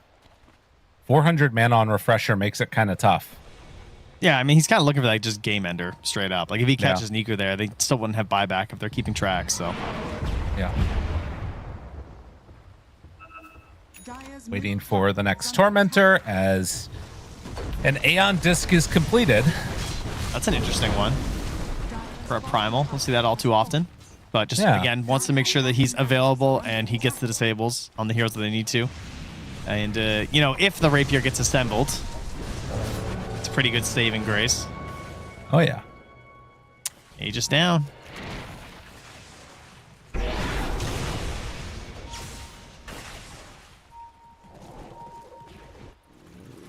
So 41 minutes in, 27-22, and Disruptor trying to buy his first real defensive item in a Ghost Scepter, which is very needed for the Gyrocopter right clicks that are going to be coming in. I feel like Glimmer would also be really good this game. Yeah, you've reached the point where the Storm doesn't want to carry it, you know? Yeah. So he just jumps out on you and there's just no detection. And you maybe waste one of his slots too. Oh, Storm also has a Greater Healing Lotus inventoried. Riddy's took his out. Item. I kind of want to see him get another one. Because again, I think they need it for his on Juice. Niku, you know? Yeah. I mean, it would be a crazy save if you managed to use it to keep him alive during Stack Storm. Look at Ollie's positioning here too, looking for the blink out. Jumps away, and there's the blink on Gyrocopter. So now got the juice. He's got a very interesting choice here. He still has buyback, but he's got this ability that if they come to push again, if he sees this right moment from a solid arena, he can just blink in and go for it. And obviously, if he can get to the Swift Blink, that is a true fight ender. And there it is, assembled. Holy moly, he's ready to go. It's time. All right, Radiant Vision. They have not seen him down here. Oh, they just now they do. The first time. Mira. Oh, just finds them. Nice ward. Yeah, and he is gone. Toronto, Tokyo was. Did he coming just down Lotus? this Did he direction. just Lotus? He's crazy. Yeah.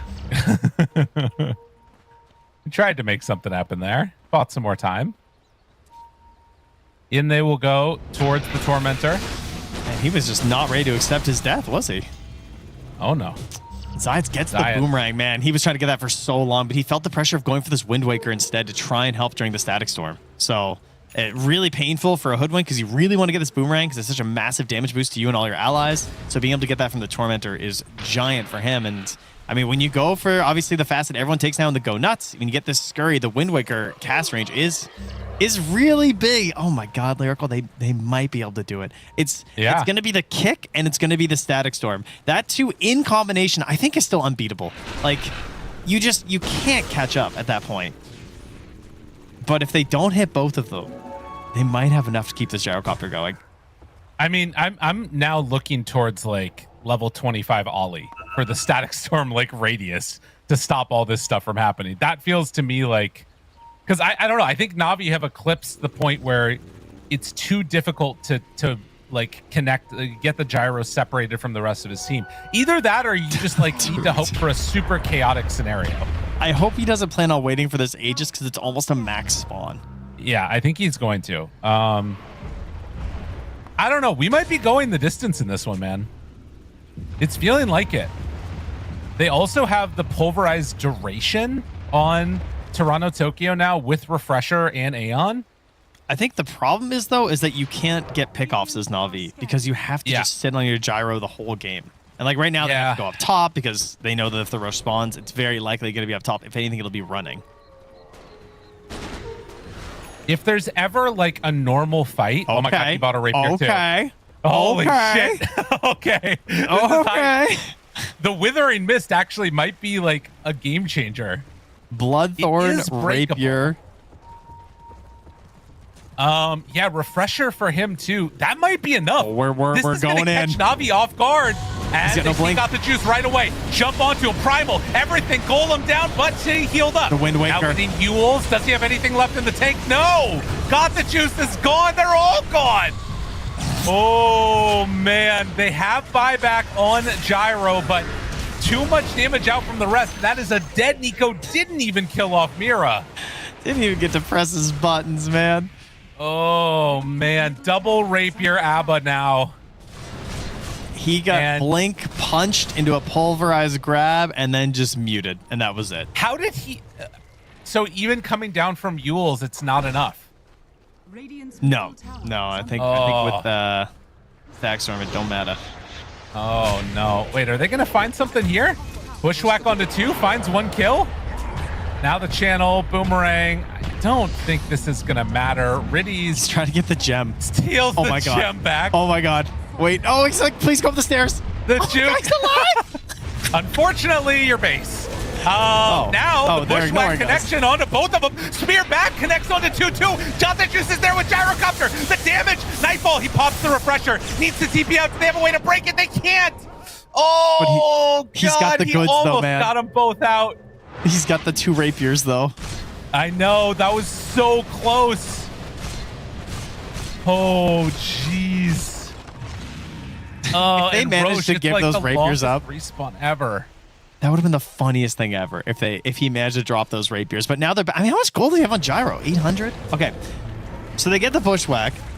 He has no BKB at this point in Abba, but he did have Refresher. Did he not? He refreshes, he BKBs, and he TPs. He's just good. I think Zayat's had Yules, but he was BKB'd. All right, wait. Nightfall.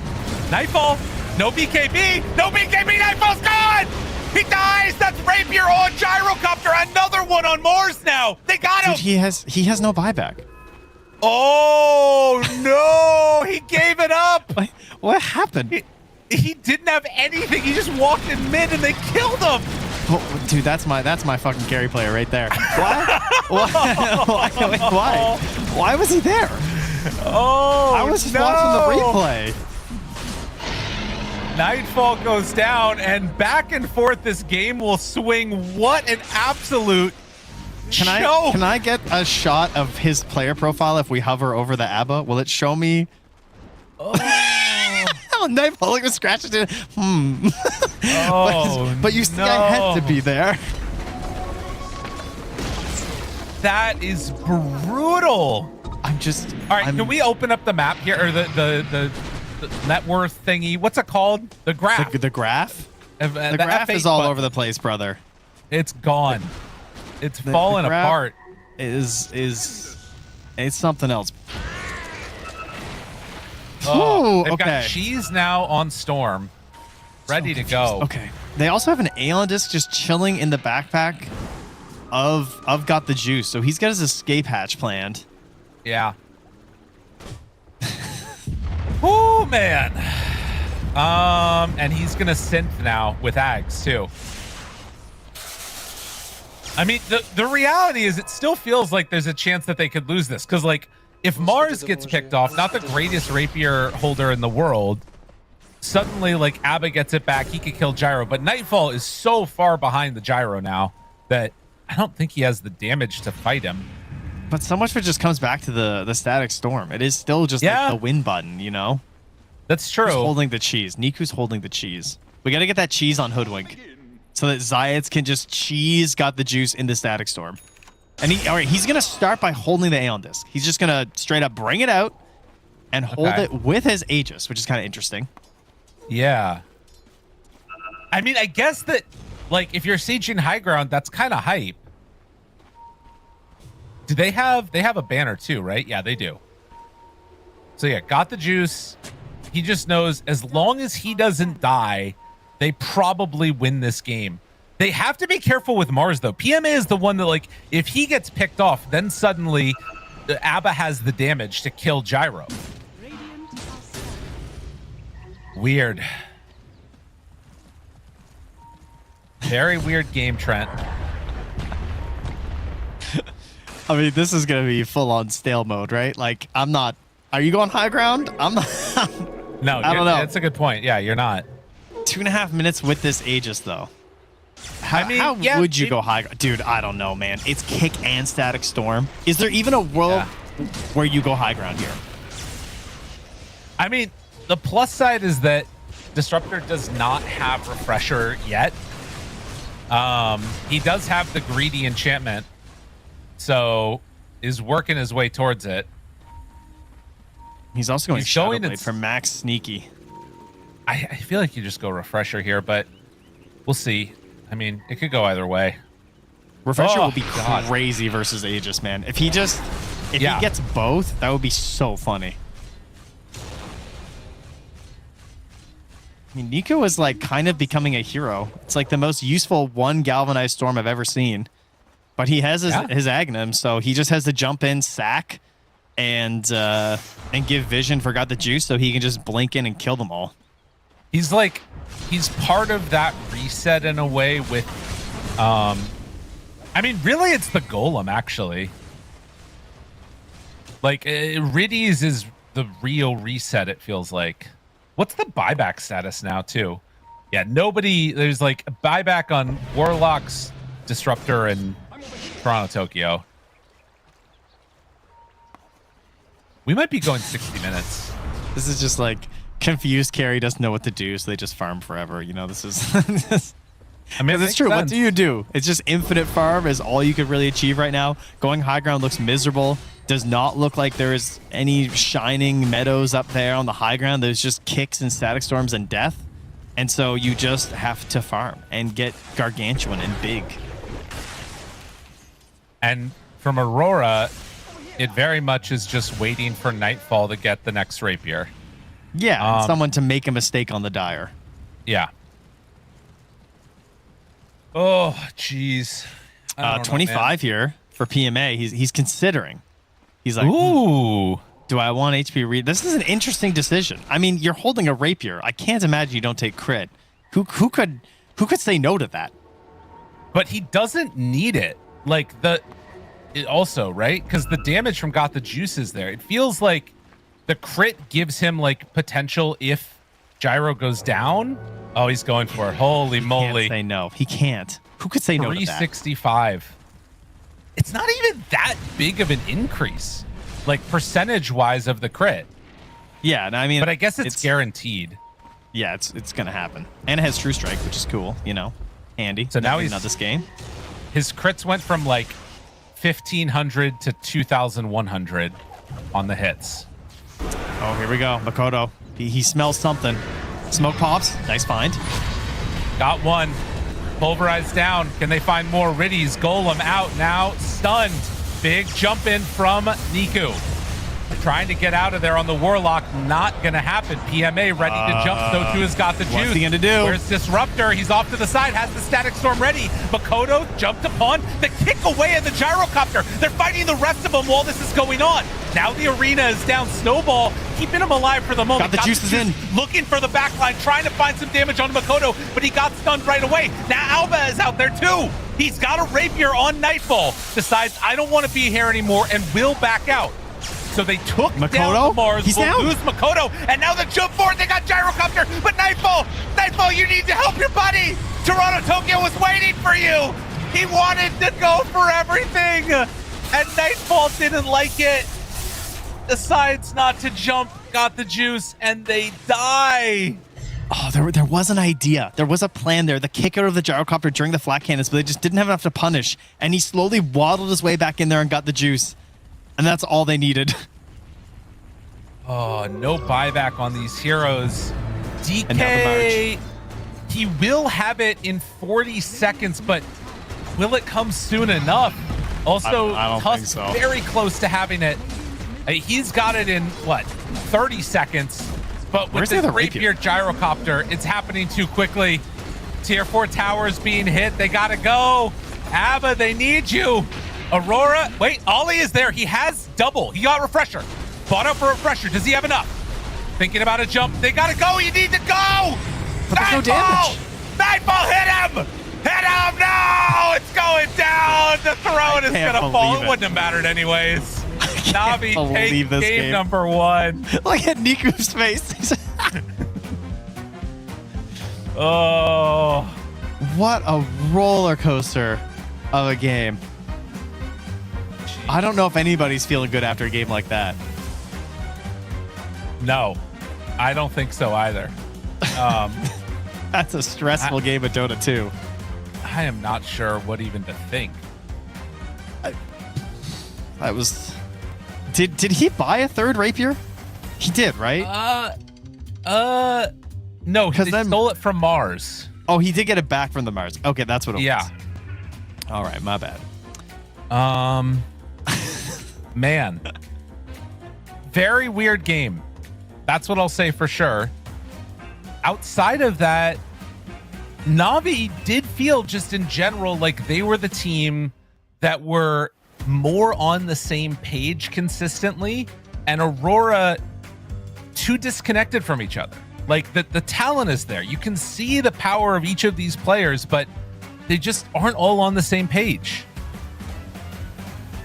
It did look like communication issues might have been playing a part in some parts of this game, for sure. I mean, they really broke down how Navi needed to win the fight, and it just looked like they got the right items where it was going to be pretty unplayable, and then Navi just managed to find a way out of it. I don't know how, but I'm very impressed. What a game, man. They were down 2 Rapiers. Yeah. With like no buyback on Gyrocopter. I have to go back and watch. I don't understand how Nightfall died there. That was insane. That should have been the end of the game, I feel like, right there. Because Gyrocopter did not have damage. It was Refresher Abba, too. So, like, how do you kill Refresher Abba when he's also got double Rapiers? I don't know. I don't even know. Leaving your base, leaving the safety of the homestead was apparently the issue here on this one. But luckily for Aurora, it is a best of 3 Lyrical. That's what we're playing. True. We are playing a best of 3, and in a little bit, we've got game number 2. Stick around because the insanity can only continue as we've got more action continuing. Of course, 3 other streams where our games being broadcast in this Swiss format. Stay tuned, everybody. We're going to go to a break, I think. And when we come back, we're going to have game number 2. We'll see you all in a bit.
holiday's here to greet you, and it's coming around to meet you.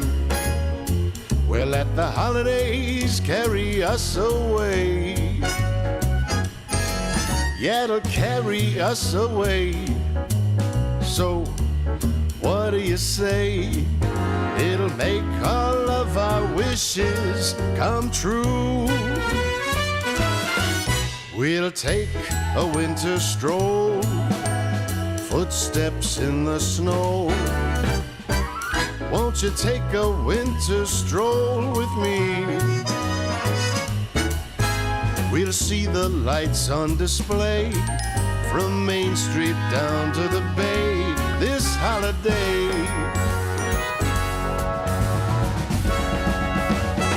Hey!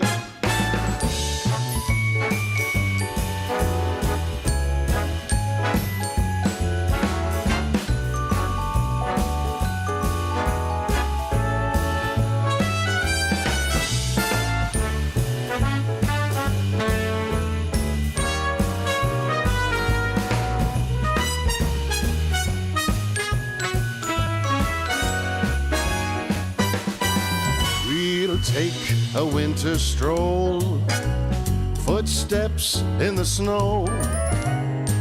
We'll let the holidays carry us away. We'll see the lights on display. Everything starts today. So we'll let the holidays, yeah, let the holidays carry us away.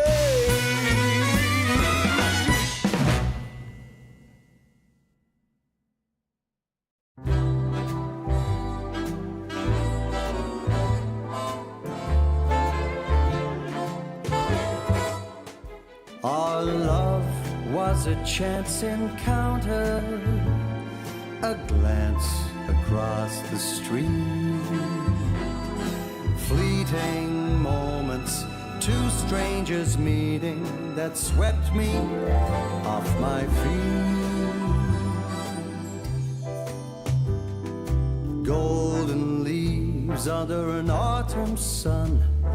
You talked about the movies and how your life begun.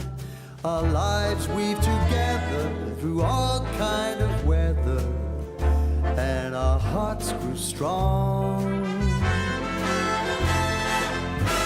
Our love was a chance encounter, a glance across the street, fleeting moments, two strangers meeting that swept me off my feet. The buzz of traffic, the bright city lights. You talked about marriage and who you'd invite. We talked for hours and I brought you flowers, and our hearts grew strong.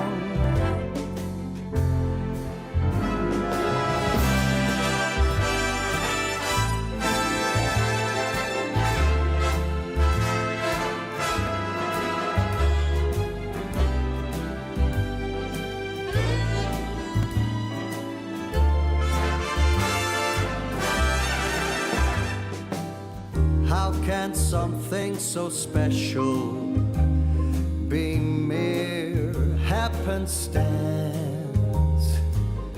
Was it destiny calling, or just life's little dance? Our love was a chance encounter, a glance across the street, fleeting moments, two strangers meeting that swept me off my feet, that swept me off my feet.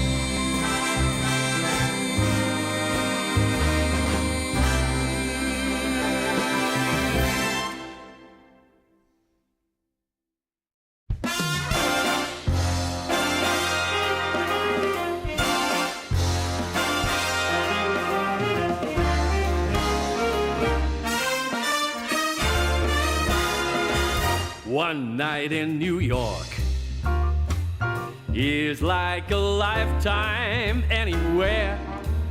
Dancing in the dark up in Central Park or the bright lights of Times Square. This town is champagne. So shake the bottle, pop the cork. Oh, the deadliest sins are like one night in New York. Put on your silk and your satin. We're stepping out in style. We'll be the toast of Manhattan, cruising the Golden Mile. This town is alive. Go wild and let your money talk. Any man can be king and reign one night in New York. All right.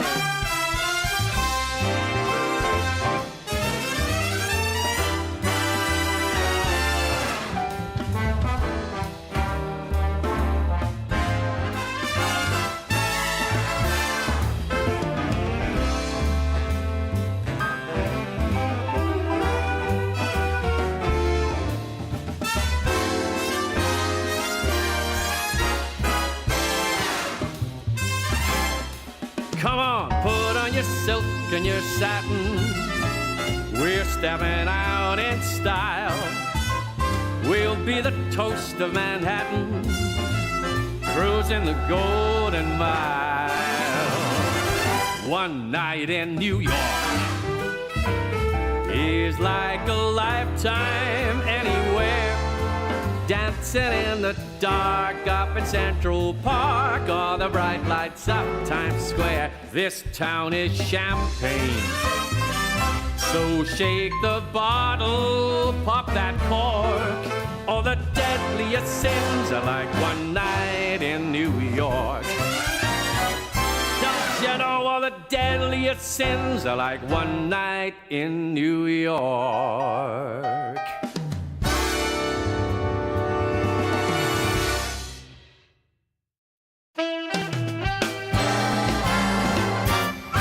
Sometimes I'm wrong, I'm usually right. the reason we get along. We make love most every night. I take it black, And I like it light. opposites do attract. We make love most every night. It's just a fact of life that a man and his wife sometimes disagree. And though it's true, my dear, the resolution's clear. Come on, make love to me. Whether I'm wrong, Whether I'm right. the point is we get along. We make love most every night.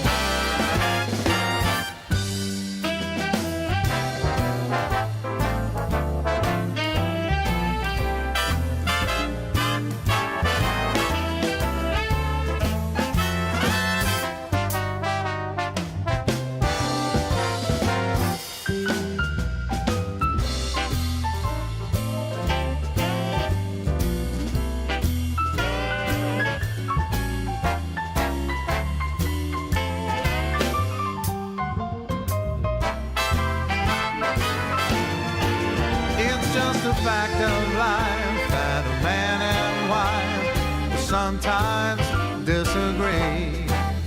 And though it's true, my dear, the resolution's clear. Come on, make love to me. Don't see eye to eye. We never fight. And here's a reason why. We make love most every night. And here's the reason why. We make love most every night.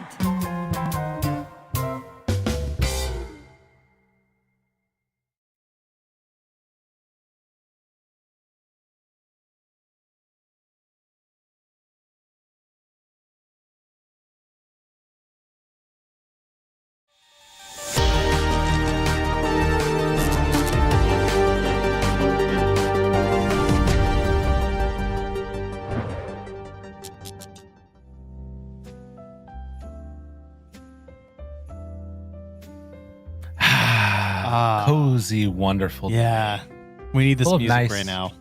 Calm, beautiful Dota with some insanity mixed in there too. I just realized I'm wearing like sort of a Hawaiian casual type of shirt when really I should be in Christmas gear. Maybe do you want to dress up as like Santa and an elf tomorrow? Yeah, okay. Okay. I can't grow a beard, so I think our roles are decided here. As great as an elf I think you would be, I believe my elfish features might win out here. Okay. Well, maybe we'll see if we can find the stuff, or maybe we'll do it the day after tomorrow, because tomorrow we'll only have one game. And really, the people should enjoy more than just one game Right. of this. Yeah. I mean, we should really save it for the last day, if anything. That would be the That's most a good logical point thing to do. Yeah. Oh, ho, ho, little Trent. I got you a draft for Christmas. Are you ready? Good. Little boy? Yeah, let's do this. Come here, little boy. I got some dog. God, no, stop. That's not good. Oh, jeez.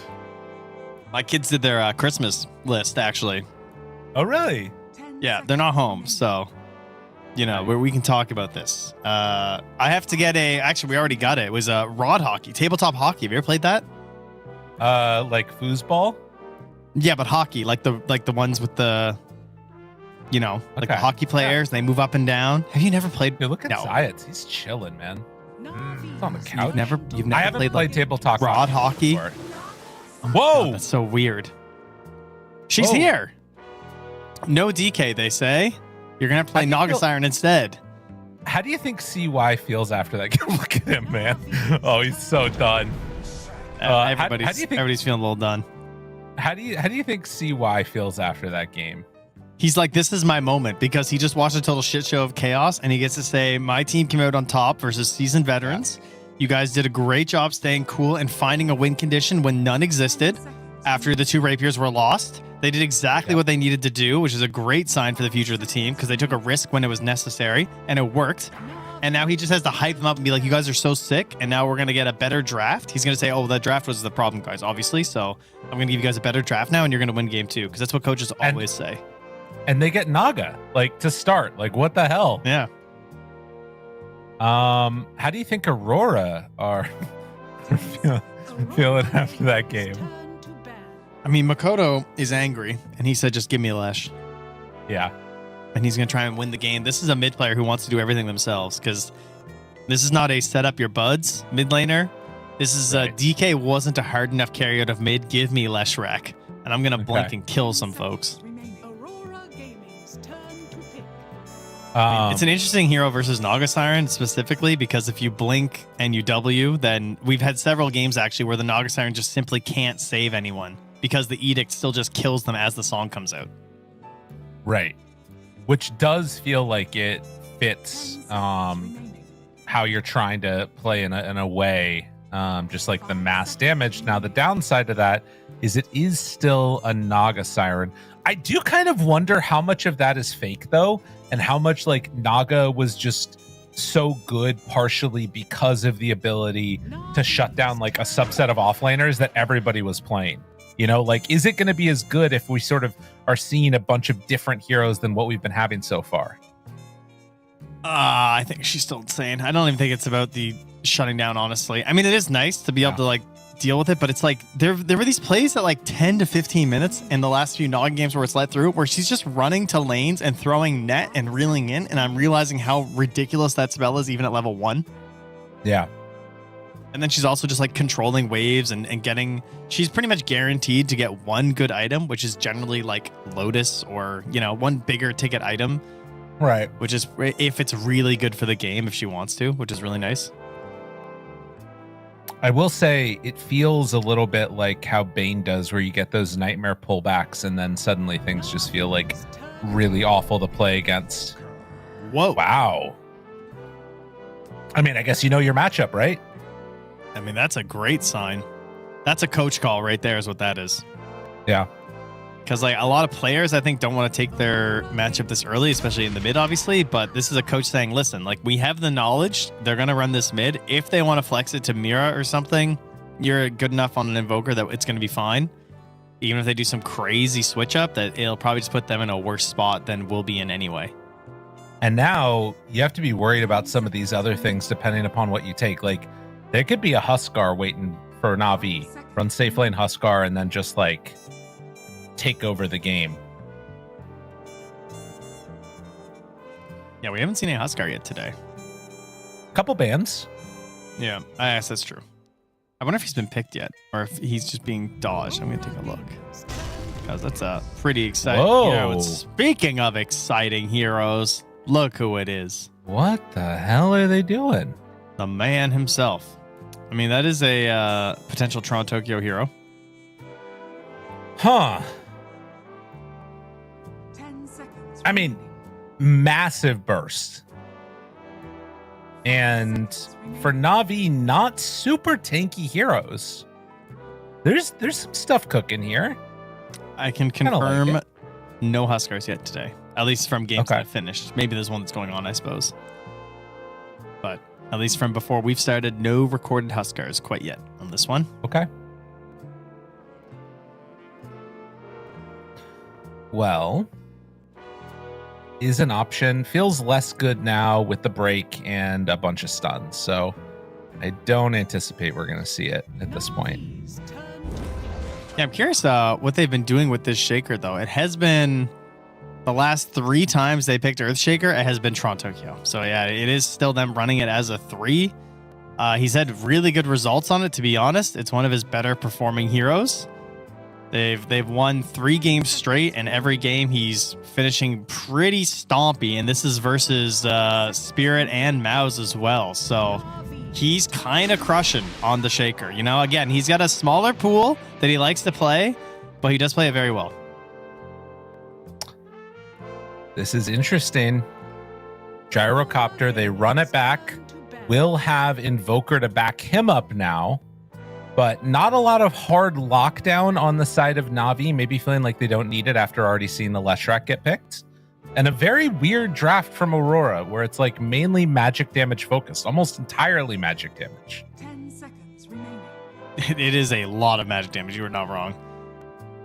And the last pick still to go for Na'Vi, again, probably some sort of control like you're mentioning here. Like, I mean, I think Tide's like a little slow, but he'd be kind of sick.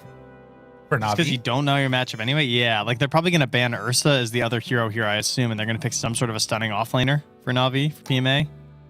I mean, one thing I think about is that this feels like a 4 protect 1 draft from Aurora. So like Terrorblade, Morphling, that type of thing feels like it fits. So you could also just think about taking an offlaner that is good in those matchups. Like Doom. Yeah, Doom. I think Underlord auras also look pretty good versus Aurora in this game. 10 seconds. And it's a little more mobile, can set up for Sunstrikes potentially, can give you some global presence, combo with Snap and Naga Siren. They have a lot of pretty good choices here. I mean, I wouldn't even hate like a Tide necessarily, I think. Yeah. Just, That's nice. It's pretty easy, you know? You do have the break on Hoodwink, which could be a little annoying with all the stuns they have, but I can see a pathway to success with the Tide. Yeah, it looks like it's just going to be a comfort issue, probably. Yeah. But yeah, I still would just not let Ursa through. I think that's like the big ban. Just don't do it. I mean, honestly, though, they've got pretty good ways to deal with it. Like the tornadoes, the song. There is some stuff here. 5 seconds remaining. Maybe they feel like they can kite it, like even the cookie, you know? Yeah, but you've seen the bear. Do you want to mess with the bear? I know. I don't want it, but I can, on the bear. I can understand the reason why they would want to ban it out, but I can also understand the reason why they would feel like, yeah, we can just play around it. It's the classic.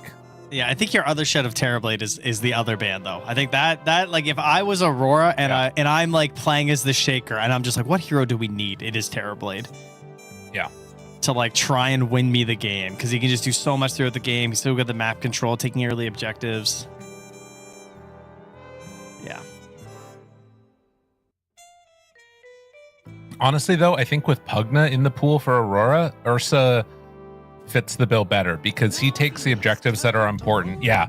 And then you can take towers if you need to with Pugna. I think this is a better call that you're talking about, tied into Ursa ban. Yeah, and then of course that covers the TV because at least you get a lane. Yeah. Okay. I mean, yeah, Tide still has problems though, because you said that we got break, we got a lot of just raw damage. Like there's definitely the chance that you just straight up die as Tide if this game goes a little sideways. You're also kind of slow before Shard. Like everything is revolving around having just Ravage. So the choice of how the Invoker plays this game, it feels like he probably needs to be a little active. And there's also not great Sunstreak setups early. So I'm curious to see how they utilize that on the side of Na'Vi. But you just switch now to Morph too, right? Because like you're talking about that type of control that they have, it kind of gets countered out if you can just turn into Gyro and spam the flak. Nope. Oh, Abba was still in. Okay. I mean, it's Abba. Abba's a good hero. Just we hate this in the last game. Abba should have won the last game. I hate this. Okay. Listen, they won that so game. much. They won it, then they lost it, but they had won that game. Dude, look at Makoto is me right now. Look at this guy. Like Nightfall's not even You picked me. What? I'm not playing. I won't do it. No, you can't make me. No, but where's he going? Nightfall is the one drafted, brother, we picked your hero. No, but he's not there. So obviously, Oh no. Oh no. Nightfall, come back. Ollie's like, please take me out of this game. Every shot of Aurora is just gold. It's like, oh, here we go again. Oh man. Oh, we gave him Nagasiren, huh? Yeah, it's pretty good. Oh, who else is leaving? Who else did we just We're lose? out of here. See you later, guys. Going upstairs. Oh, there's Nightfall. He is talking. He is yapping. Oh man. All right, there we go. Thoughts. He's ready. He's What a alive, guy. alert, awake, enthusiastic. He's alive, alert, awake, enthusiastic. And he's ready to game. Is that a kid song? That's good. Yeah, I'm alive, alert, awake. I'm awake, alert, alive. I'm alive, alert, awake, enthusiastic. That's a classic. That's a camp wake up song right there. Sometimes if my kids are crabby in the morning, I'll just start singing camp songs. Oh my God, it makes me so much more angry. Yeah, I know. I get that one. Nothing worse than being grumpy and hearing cheery, uppy songs. Yes. Well, and we know because we were that kid at some point as well that had to experience that same thing. I remember we were like on the road trip somewhere and we had Zayats is like, we got this game. Don't worry, everybody. We got this game. He's like, this draft stinks. Look, he's got that face on. He's like, their heroes are disgusting. But we were on a trip and I had my sister-in-law in the car and she was like about 12 years younger than me or something. So she's probably like 7-8 years old and she had to sit in the middle in the back seat. She hated that. And she was like, why do I have to do that? And I just put on and turned up really loud. You can't always get what you want by Rolling Stones. Started singing it to her. Yeah, they love that. Oh, it was really good. Yeah. All right. Well, game number 2, Navi versus Aurora. Do Aurora have what it takes to be able to pull things back? Will they be able to be on the same page? Because again, they had the tools, they had the items, they had the rapiers, god dang it. But they just couldn't pull it all together and they could not stay alive on the heroes that needed to stay alive. What did they talk about during their break? We'll find out now. I don't know. I think Nightfall's application to DHL probably got denied because they decided he can't get 2 rapiers safely back into the base. So I see. I think he's not getting hired there. Rough. Yeah. It's got good benefits too, So he's really cut up about it. That's why he's so angry. That's why he's stomping around back there. He's like, I keep playing Dota. My fallback plan. Everybody needs a fallback plan. Have you found one yet? Because I haven't. We gotta find one, brother. Yeah, we'll figure it out. At this rate. You got the juice. Oh, run! Got the punches. He's out of there. They're fine. Surely. That is 3 for them on Aurora. Pretty good. Pretty good. Love to see it. Toronto Tokyo blocking out the wave, making sure that it's going to meet in a good position. And Got the Juice does not want to show. Also ferrying out tangos. Riddy's got some for him, though, so that should be fine. I mean, this is kind of some expert level Earthshaker play, though. Oh, wow. Look at that. Look at that damage. Oh, that was nice. Because you're getting the wave block without taking Fisher level 1. Yeah. That's pretty beast. And Gyrocopter has one last hit on the first wave. That feels terrible. Oh, it's a sentry battle, but Mira, it's just too many illusions. The eel skin is too much. All right. And the illusions, unfortunately, though, still have to block out the camp. What an annoying hero that Naga Siren is. You're not wrong. PMA up top facing off against Ollie and Nightfall. Zayat is going to try and do his best that they can as they pull this wave back over, and Zayat's able to secure range creeps. Does lose a courier to Ollie. Not what you want to have happen. And we'll keep our eyes across these lanes. Of course, the big thing to watch for will be some sun strikes as well. Niku, unfortunately, as Mira draws first blood down bottom. Ooh, oh, Sunstrike not going to connect. when it misses, it's like, nice little taunt. Nice try. Got him. Yeah, it was just a straight up bushwhack into a totem and some damage. I just worked him. Worked that poor Gyrocopter. What did he ever do to you? Besides win last game. That's one thing he did do. Evasion. Release. Massive 24%. Coming in clutch. Love that. Mid lane, Makoto taking a few hits from Niku. And actually doing pretty well on the Invoker so far.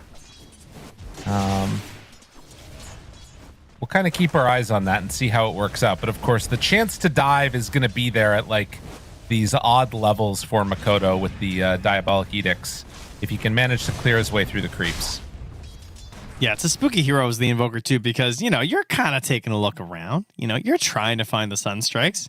You don't trust your teammates every single time to make the call, so you take one little peek and one tiny step versus Leshrac. It's very easy to just die. Now your fish food. Nightfall's going to pause and disconnect without saying a word. Great. Yeah. Love that. Did I That's mix okay. my magics? Niku just trying to taunt a little bit here. We still have player cams on Nightfall. Can we see him He's at there. all? Or, yeah, he's chilling. He's All working right. his magic. I mean, he left earlier, so you know, I just want to make sure that he's actually coming back in. Thank you, Admin Pretty Lyrical. cool. No problem. Keeping things on Gotta- lock for us here. Gotta keep an eye on these guys, you know.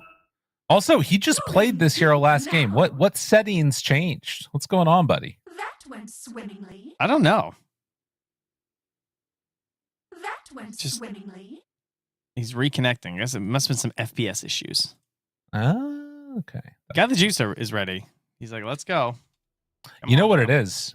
Nightfall was just plugging in real quick to see when the patch was going to come out, if it had dropped yet. Right. You know, I yeah, heard he was just checking. I heard it's coming out later today.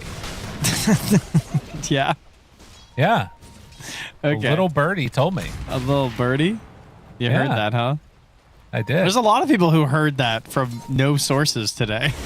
That's interesting, right? They just Better keep watch saying, you know, out. everyone just keeps saying maybe it'll happen. Yeah. Is that before or after Half-Life 3? Because I heard that's coming out soon. So I mean, yeah, clearly. It's going to be both of them. I think they're dropping simultaneously today.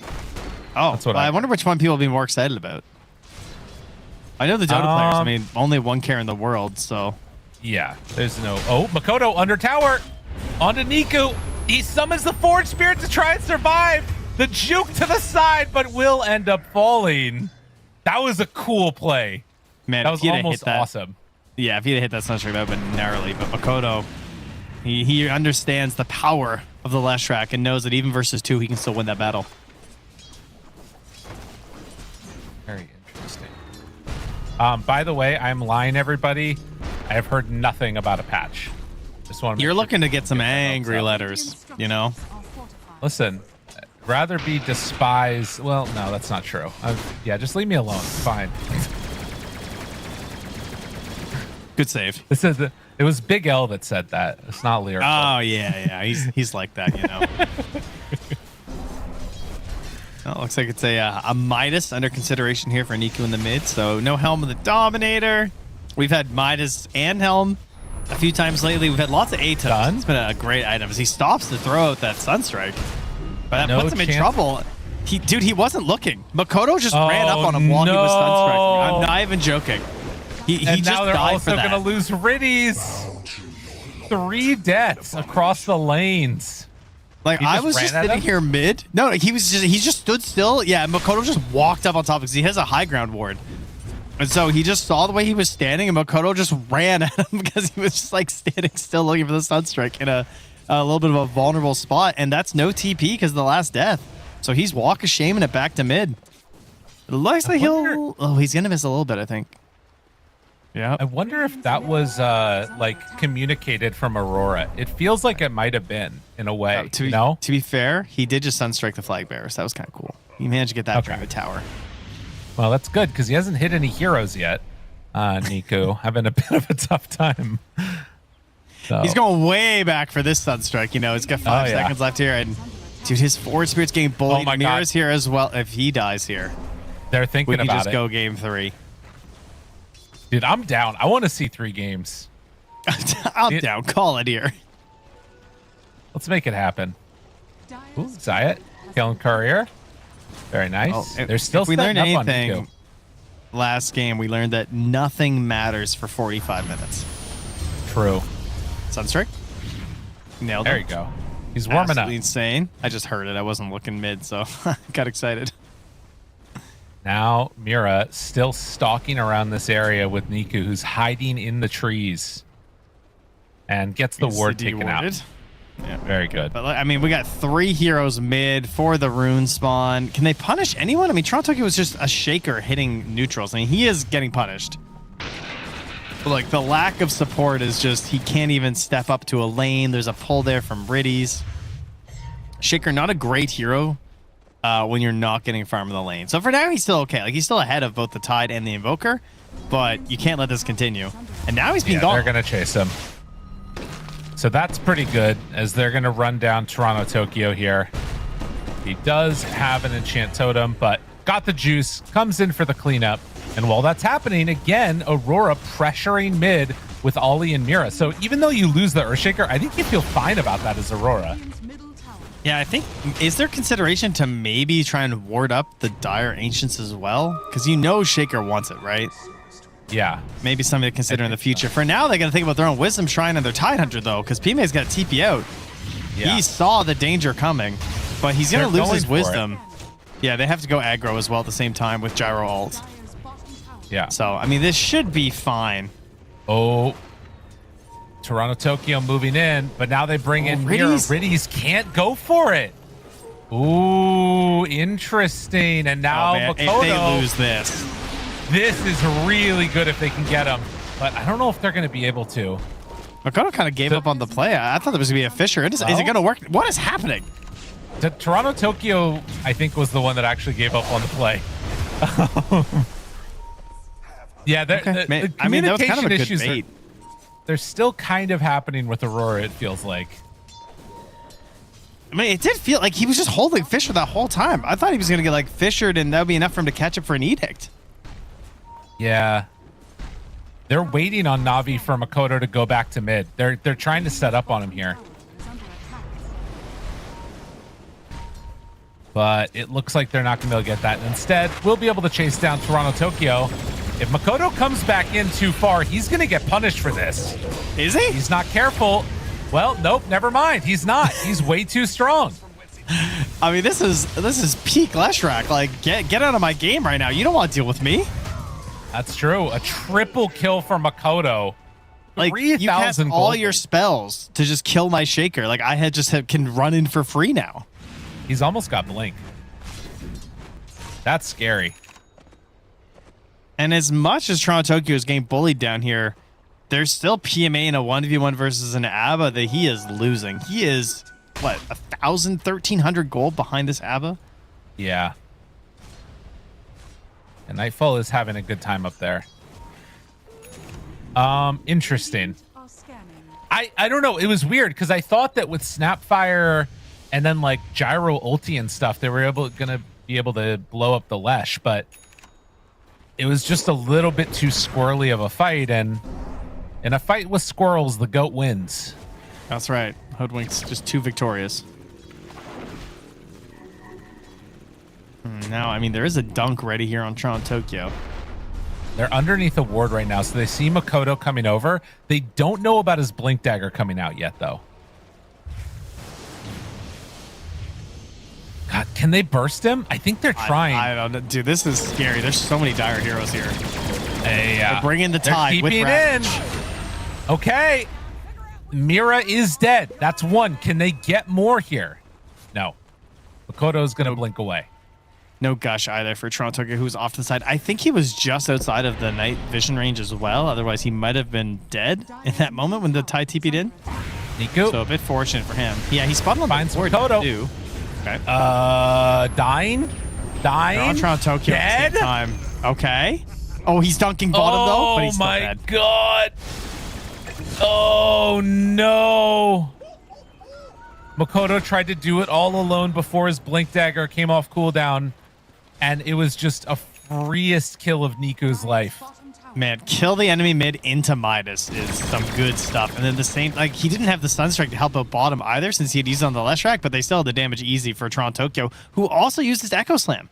And there was ancient stacks being made for him, but now he can't just go dunk it. Yeah. Yeah, that's a problem. Hey, he finds that ward before try it dissipates. At least they miss. Niku, he's still in trouble though. Maybe not. Oh, the Ice Wall's down! And now he's going to turn it on to Makoto again. Another death here would be tragic. Oh, no way. Sunstrike off the mark, but they have the damage still to kill the Lesh. And Niku is low. Niku will fall. Mira cleans up on that. But back-to-back deaths for the Lesh. Oh, no. This is some Leshrac gaming right here. It has an amplified damage rune left as well, but yeah, that is... Oh, boy. Okay. What do, though? I mean, Ravage is down. Maybe you can find the Gyro and you just try and hunt him with your Blink. I'm so interested to see what Makoto does when he respawns right now. All right, well, first off, he has to walk because he doesn't have a TP. Right. Never mind. If he goes jungle, is GG. All right, Makoto, are you going jungle? If his spirit is broken, you think? Yes. All right, he's going mid. We're good. We're back. We still got a game here, Trent. It's okay. I mean, Dunk is back in 25. Mira's going to stack one more time with Ollie. They're going to all farm this, get more levels. Do the Radiant have any idea about this? They don't. The Dire scans some Naga illusions running through. Very funny. Good job. All right, that's a morale booster right there. They throw kisses, don't connect onto anybody really. All right, here comes the dunk. Tron Tokyo, he didn't stack the Ancients, though, because they got kind of busy. So he's going to pull one camp into the Ancients. So nice little triple and go. Boom. Nice. Bam. That was well executed. This guy's an expert Shaker player. Fine side. Meanwhile. Goes down. Big. Dying with a haste rune. Is there anything more classic in Dota? It's true. It is very nice when that happens. Okay. Aurora 2k gold up. The double deaths on Lesh feel really bad, but like he had some room in there where it wasn't the worst thing in the world, and now it's going in towards the Kaya. Yeah, it's okay. And Shaker got his giant stacks and he got his Blink Dagger. Yeah. So he's not like ready to go right now, just because they don't have an Echo Slam up and good to go. But with a Hoodwink, you know, they can still make small plays. Okay. Oh, this would be a great find if they find Niku. I mean, he's got what, 1200 HP? He is certainly killable. Playing without the Lesh again, though, feels pretty sketch. And it looks like they're not going to connect. Aurora. It's a long journey. Smoke's going to pop as he goes through the Twin Gate. That's painful.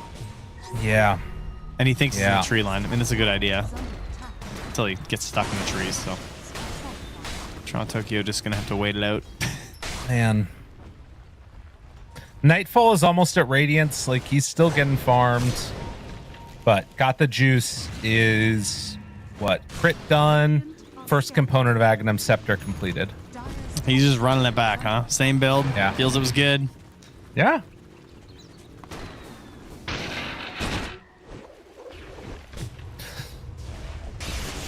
It's a weird time for Makoto, right? Because he was owning so hard, 7 kills, still very, very farmed, wants to be like battling, but like it's hard to bring him to a fight easily.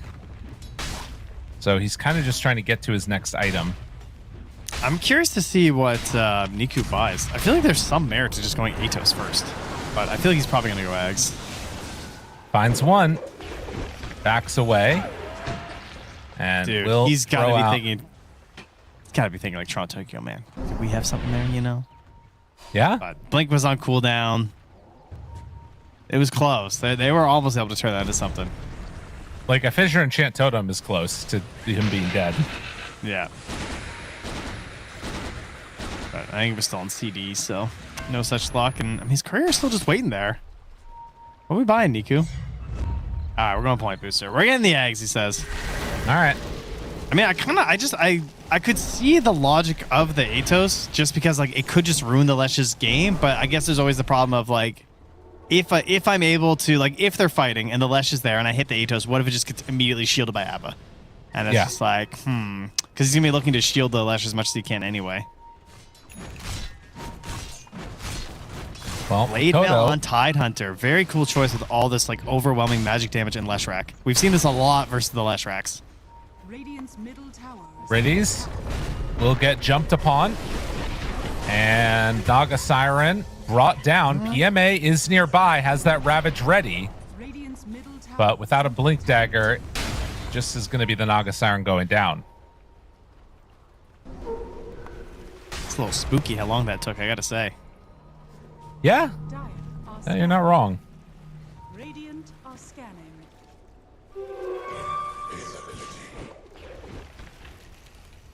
I mean, again, Aurora is there with a lead, but I want to see more hunt from them in a way. Because I kind of feel like I've seen how this game goes before, and it doesn't end well for Aurora if they can't keep up the momentum. Yeah, it's looking really familiar. Somewhere have experienced this. And yeah, some things are a lot better. Like Niku on the Invoker versus the Storm Spirit, and PMA more even this time in the offlane as well. Right. Got the juice, man. He is just keeping it up right now. Staying ahead of this Abba as his Aghanims gets delivered. All while Riddies runs alongside him with a threat of the song. Maybe, I mean, I think Radiant should have control over the Tormentor, right? Like, you have Invoker, you have, I mean, the Ags should be done in the next couple minutes, so Gyro, Invoker, Tide, Snap, Naga, like, that's your Tormentor. I would really hope that they have the vision and they're willing to song for it. Yeah. I think that sounds good to me. The only thing that could switch that up a little bit would be this Makoto BKB, which he's working on right now. Did he just pull him? Okay, well, he's dead anyway. Nice little pick. Had the ward bottom, but it wasn't enough. Yeah. I mean, it is a bit of a double-edged sword, though, that BKB, right? Like, maybe, you know, maybe with the song, it doesn't work out too well for them. Sunstrike ulti used there for the takedown with the Sunstrike onto Mira. Tornado Very good. into Cataclysm. He's got enough damage. The Aghanim Scepter, very strong. Able to get to it quickly. Toronto Tokyo, in the meantime, will throw out some fissure. He's got his shard done. As Nightfall continues to start to scale and working towards his Manta. So staying relatively even with that Gyrocopter, who now is working on his own BKB. Well, he's going to get his Blink and his Orchid, and, you know, after his Manta on Nightfall, very predictable hero. Never really much of a change-up, so it's good for Na'Vi, but there's a reason why also, obviously, that you go for this build on the Abba, because it is crazy strong. And PMA, I mean, he's dead, right? Break. Oh, has Ravage ready. Oh, he got stunned by the song before song. Weird sequence of events. Yeah, and now Nightfall is turning onto him as well, and he's just dead. They do force out the ulti from Nightfall. But yeah, really weird. Because at first I thought they would just let it rip, but he was just holding that forever on Mira. Yeah. I thought it was going to be like break into dunk into get out, but they were very casual about it. They were not worried at all as we watched the replay. I was just waiting. I was like, all right, here it comes. Yeah, he just, sorry, what was the question? Naga, he summoned illusions and then he song, but it looked like he also maybe either interrupted the second round of song or something. I don't know. Well, either way, they lose the tie. This also means now that you don't have song for the Tormentor. I mean, it didn't look like they cared about it anyway, honestly. They were making no effort towards it. I'm sure we're going to get some, like, Sunstrike on it here. I mean, because, like, you would think they're just going to lesh it. Yeah. I mean, they're in the area. Nightfall is kind of circling the Twin Gate. I don't know if he's, like, worried about it. There's the scan. They're going to be how long too until early on Niku Cataclysm's it? I mean, there it is. Yeah. He's a little too early. Yeah.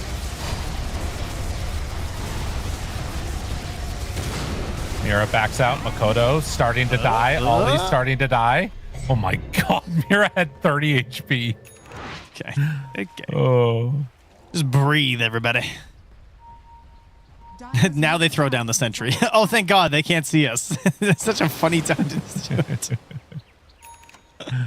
All right. Well, during all of that, though, a BKB was garnered for Got the Juice. So, like, the idea of, like, setting up for the Tormentor, I think, is really interesting because Na'Vi could have done it, I think. They could have, like, made their way up there. They could have put it down. But instead, Got the Juice just farmed full pattern, like, no concern about where I need to be or anything like that. And so he just stays on top of the board, which is perhaps more valuable in this case. So the thing about that, too, that's interesting is that it would have been a very valuable shard almost no matter what, because it's either Tides or Nagas, both of which you love. True. And now, are they going to try and go on to and kill him? Now the song turnaround, they are going to get out, it looks like, for the moment. Ollie drops down the Nether Ward and, well, Toronto Tokyo is dead. The sequencing of their spells and stuff is it's just not where my brain expects it. Yeah. But this time the song was there and much quicker. So easy cleanup. And that's maybe the last chance you're going to get because Riddy's is close to having the Blink Dagger. Now he's going to find Ollie. Oh, they also find Nightfall. So Nightfall in some trouble, forces out the ulti. The Atos is there. Now the stun. Nightfall running into the ulti from Got the Juice. They're both dead. Oh, wait, in the back line, though, Makoto gets a little assassination play onto Zayats. Niku's on the hunt, though. If he can run down Makoto here, does Makoto realize what's coming his way? I feel like he's got to. I mean, PMA. He's on a ward. He's on that ward. Oh my god, he sees him. He's standing on this ward. Oh no, Makoto forces out the BKB. Now trying to run. Get in there. TP out. Cataclysm combination. Dude, I can't. He stood on the ward. Oh. That's tough. That happens sometimes, you know? Oh. I mean, that is one thing. The old BKB TP, she don't work too well versus Invoker, does it? I mean, that's just I mean, even if he TP's right there, maybe he lives? Maybe. From the Cataclysm? I don't know. Oh. But he certainly didn't. What? That is some unfortunate stuff there, to be stuck on top of a ward. Zayat's just predicting, obviously, into the future this would happen. Oh, yeah. No, he knew. And now that's a Boots of Travel financed by his opponent in the mid lane here from Makoto. So thank you very much, says Niku. And they're getting another Aegis and another Gyrocopter game. Onda got the juice, and he's got that rapier queued up in the future. He's like, I already know that's where we're going, guys. I'm gonna just buy the same items. Maybe Nightfall could queue one up too, and we'll have a good time. It's again these types of plays that gives me hope for this team that like things actually look good. You know, these little pickoffs here and there, and now like just when it looks like it's at its here comes worst, Lash. they do this. Look at them. Like what the hell, shield. Aurora? What is this team? Like it goes terribly, and then suddenly they start owning. Like perfectly. That's an easy executed bushwhack. ganks. They go in for Zayats, kill him too. Yeah, we'll do a little trolling. You know? Just I got Aegis. I could be here. What are they gonna do? Kill me? I think Aurora needs to like go through, you know, trials and tribulations, and then they power up. It's like they're stronger when it looks like their spirit should be broken. I think these two teams should just set a date. And they should just scrim each other 15 times in a row. And I think by the end of the day, they'll both be better for it. It is pretty awesome. I'm a fan. This is fun Dota. Preferably stream it as well for our benefit. Oh, yeah. That would also be excellent. 100%. That would be great. Well, there's the Gleipnir now finished as well for Niku. So this is like a solo Smurf Invoker. Just Gleipnir eggs. Just like, I'll do it myself. Little chains, little cataclysm. Oh, buddy. Dust, oh, buddy. Dust. Oh. Dust. Oh, no. Oh, they were a little late on that. Oh, jeez. All right. Zayat's getting away. Now they've caught and killed Toronto Tokyo. Oh, man.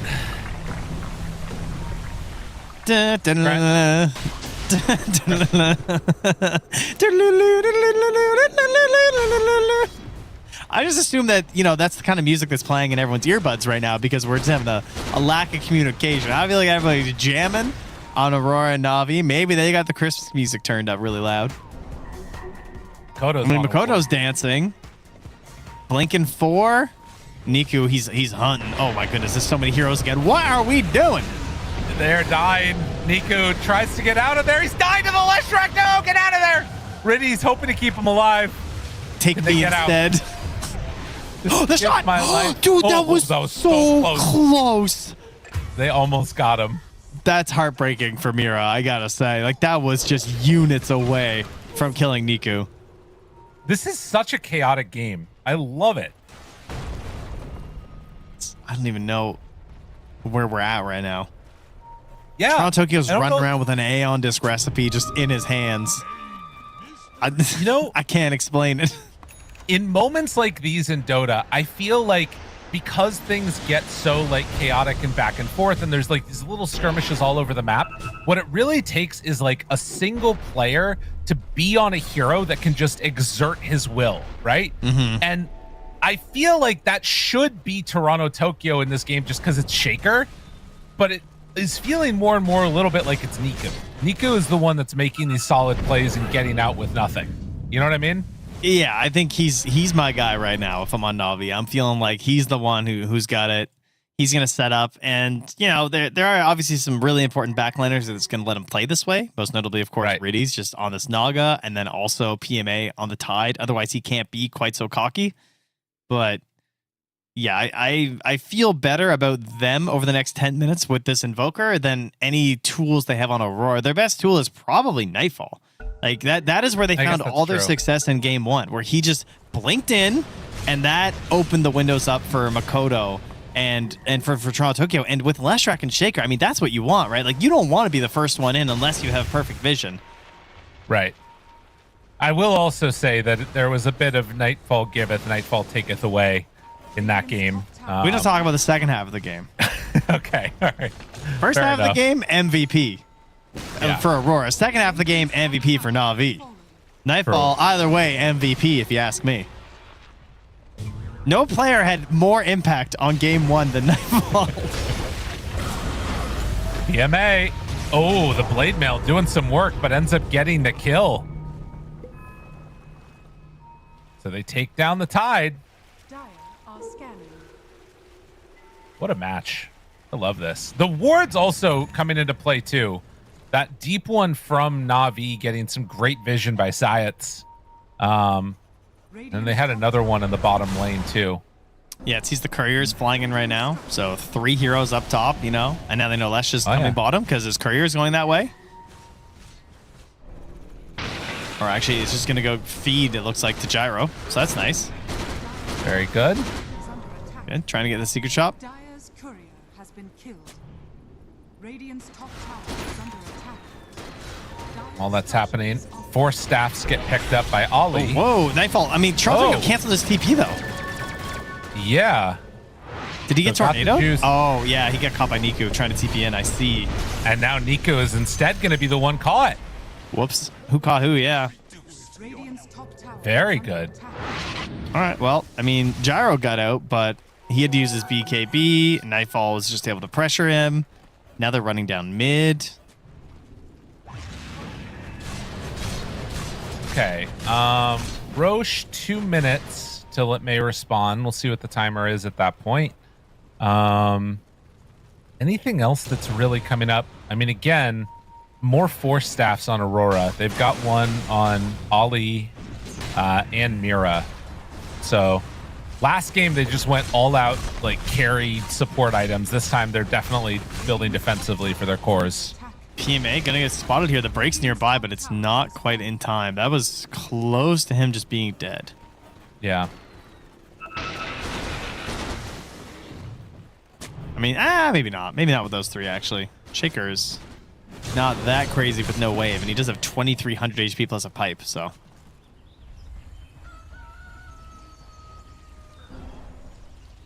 2,000 gold separating these 2 squads. And with Satanic completed, there's this interesting window where the Bloodthorn is done for Nightfall. Makoto? And the being chased here? Just bought a scythe. But man, he gets chunked with just a couple hits. Yeah. He's going to need like a Shiva's. Radiant smoking up now. Dire playing for the top Tormentor. Radiant not going to be here in time. But they see Makoto on that magic ward. But he does have a shield rune. Oh, Ravage. that was a good Ravage. Full combo. BKB. Not enough. Oh, the now they also catch Ollie. They got the Pugna. The Pugna. Oh, lyrical. Look at the left. Look who got the shard. Tormentor claimed by Niku. Oh, that's so crazy. When he must have got it with the Cataclysm. Yeah.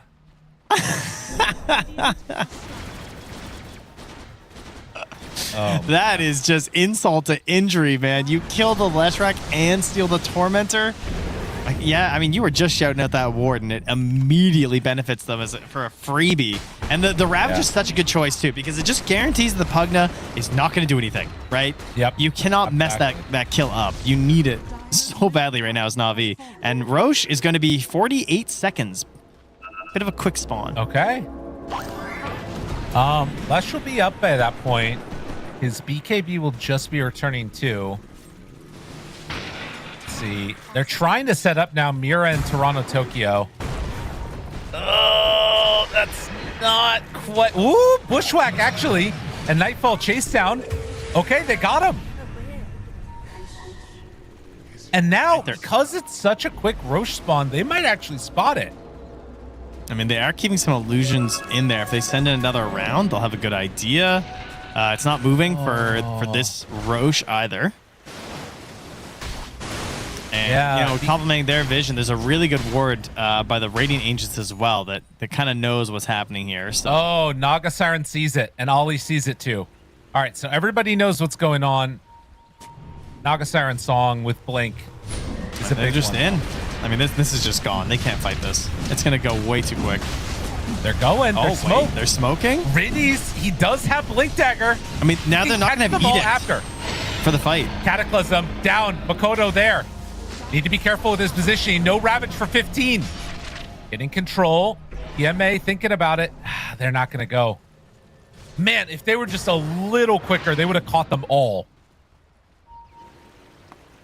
And now they get out with BKBs as well, so I guess BKB, I should say. It's only Leshrac. Didn't realize. Abba's almost got it though. Games. What do you think right now? What's your gut telling you about who wins this game? I think Aurora might have it.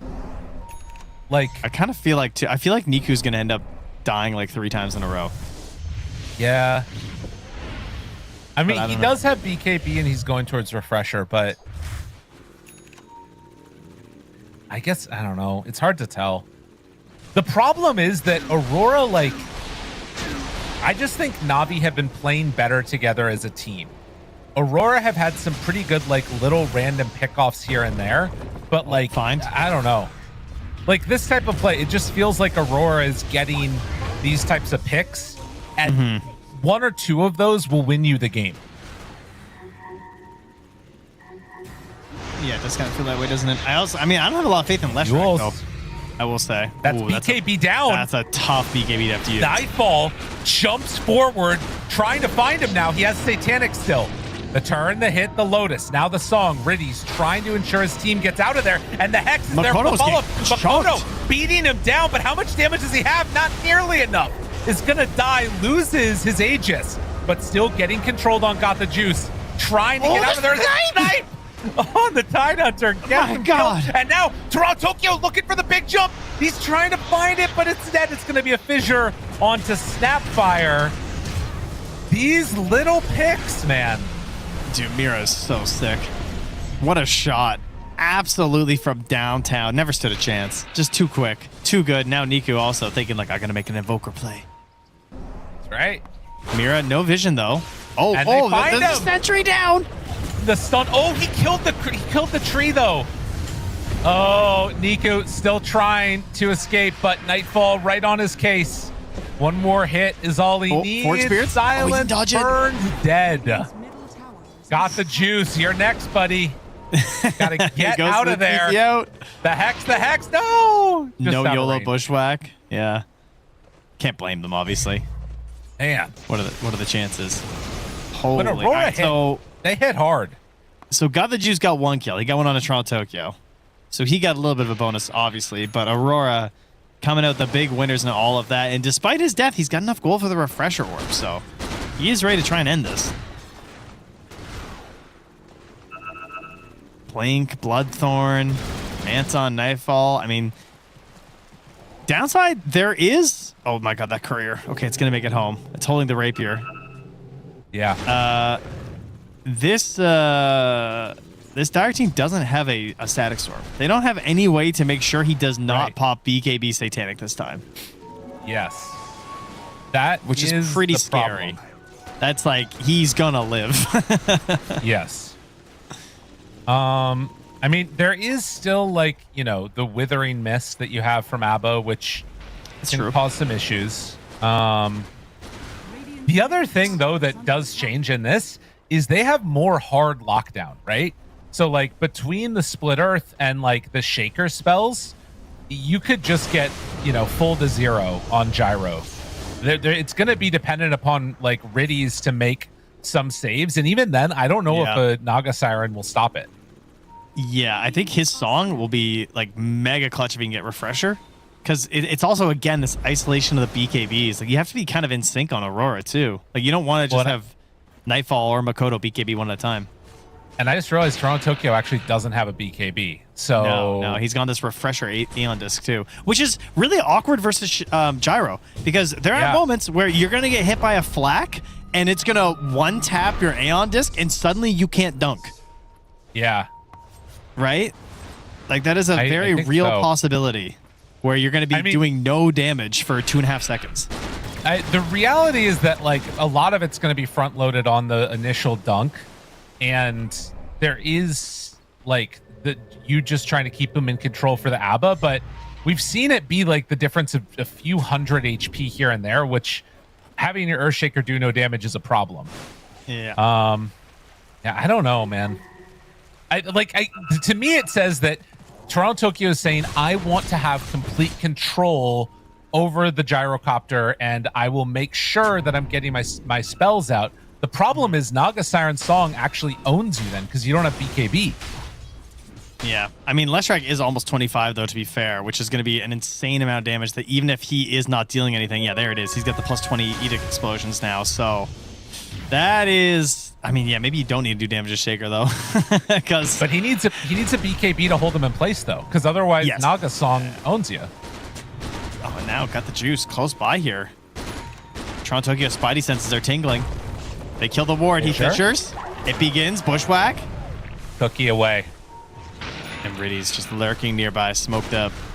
Refresher on Invoker. Dude, Ravage double Cataclysm. That might be GG. That'd be such a interesting way for it to end, honestly. Just one big Ravage into Wombo combo. It is there. Yeah. I don't know. This is a weird one. I like... You've got so many threats on Na'Vi, it feels like. Built around mainly your Ravage, Cataclysm, and then Gyro Rapier. And Aurora are kind of like... Again, a little bit more skirmishy and trying to like find pickoffs. If they I think in a 5-on-5, it's bad. I think if they just send in Nightfall first, the fight is just so much easier. Yeah. Because their tools versus Nightfall are not great. True. Well, Nightfall, thinking about running in first. Smoked up as 5. It's actually going to be Niku TPing top, and they have an idea. The tornado will get thrown out, so now they know that Invoker is down here. Kodo. I mean, there's dust on Mira. Oh my god. Run away. Gyro camping the high ground. There's dust on Mira. There's a gem on Ollie. So at least they're... Oh my god. He just killed his refresher. Yeah. He was still a little bit of gold away anyways, but it does not feel good for Riddies. I mean... He was saving for buyback. Okay. That's still annoying. That's what we'll go with. That's a crazy pick to get, though. It feels real good as Makoto. Let's see. Toronto, Tokyo. Still... Spites with a blink. That's an interesting choice at this point in the game. It lets him split push a little better. It gives him a better chance at the cookie coming in clutch to maybe pull him out of some of these combos on the gyrocopter. But, you know, I feel like generally if you're getting a blink at this point, you're thinking like eggs or something, you know? Look at this ward by Ollie here. These wards that they've been placing down by Zayats are really cool. So there's one over on the high ground that's just out of range. You can see that one too by Aurora. There's a couple of them that have been like just trying to dodge gem vision, basically. And, you know, because like at this point in the game, it basically just comes down to who has the better vision, who gets the better initiation, and whoever does is likely going to win. Whoever buys Rapier first. We got double Rapier. Nightfall has one Rapier. And, I mean, Got the Juice has his. There it is. Okay, put it together. It's time. Dude, we're just running it back. Got the Juice and now he's into the base. And Naga Siren Riddy's up there on high ground. Gets the blink away. He's stuck in the tree. Look where he blinked to. away. TPing away. Why? Tornado. Lift up. But your Gyro. Again. Roche Your low. Gyro's getting it. Gyro is just going to get it. It's Aegis on the gyrocopter. How did that just happen? How? I mean, I don't know, but it did. And now you have Refresher tied. I mean, if you're Ollie there and your smoke pops and the Naga Siren's gone, you're just like, oh, she TP'd out, like they're not here. And meanwhile, he's just in the pit alone. Like, totally alone, picking everything up. He's got the juice, man. he's got it all. And now Toronto Tokyo, this would be the time for someone to just randomly die on the side of Na'Vi. This is like, you get the Aegis and now they're all going to wipe. Oh, wait, Cataclysm. Okay. All right, now Aurora understand what's happening. Na'Vi are going to back. Does the Aegis really make you feel safe at this point? I don't know. All I know is there's an Abba who's still holding a Rapier really menacingly, and I think at some point he might use it. Oh! No, Aeon Disc is popped now. Got him. Okay. Now They're trying the to juice force just out a goes in. BKB. They're trying to force out the BKB. He doesn't get it. But that was exactly what you talked about. And just crocking on dunk. Okay, I was really confused as to who he dunked. That explains it. Did he just get side gunnered and just immediately it procced? Yes. That's very funny. You got insta hit. Yeah. I mean, there was a big nerf to the Aeon disc. I've seen some people just backpacking it instead. Yeah. And then bringing it out, but obviously that's not nearly as powerful. But maybe for the shaker, it could be a thought. If you're going on gyrocopter at the very least. Yeah. Yeah, like the side gunner is just... It's a fast projectile speed. In fact, it's the fastest projectile speed. I was looking at them earlier today. So this is the other thing real quickly, right? This is another instance of like these moments where different members of Aurora are like going at different times from each other and everybody's not on the same page. You know what I mean? Yeah, no, that is definitely what we are seeing. That is what it feels like to watch this team. It feels like there is just not one cohesive idea. It feels like everyone's kind of doing their own thing and they see potential ideas, but they can't agree on a resolution. It's kind of like the UN. It's like everybody knows what the good ideas are, but we're just never going to do them all together. Okay. All right. Interesting. Very interesting. The League of should we give everyone clean water? I don't know. It's Alvido. The League of Nations. The League of Aurora. Well, Got the Juice is now 2 minutes left on this Aegis. And only a 6K gold lead. The other thing is that both teams like seem terrified. You know what I mean? Oh yeah. Like, I mean, they all just played game one. They yeah. I don't blame them for being terrified.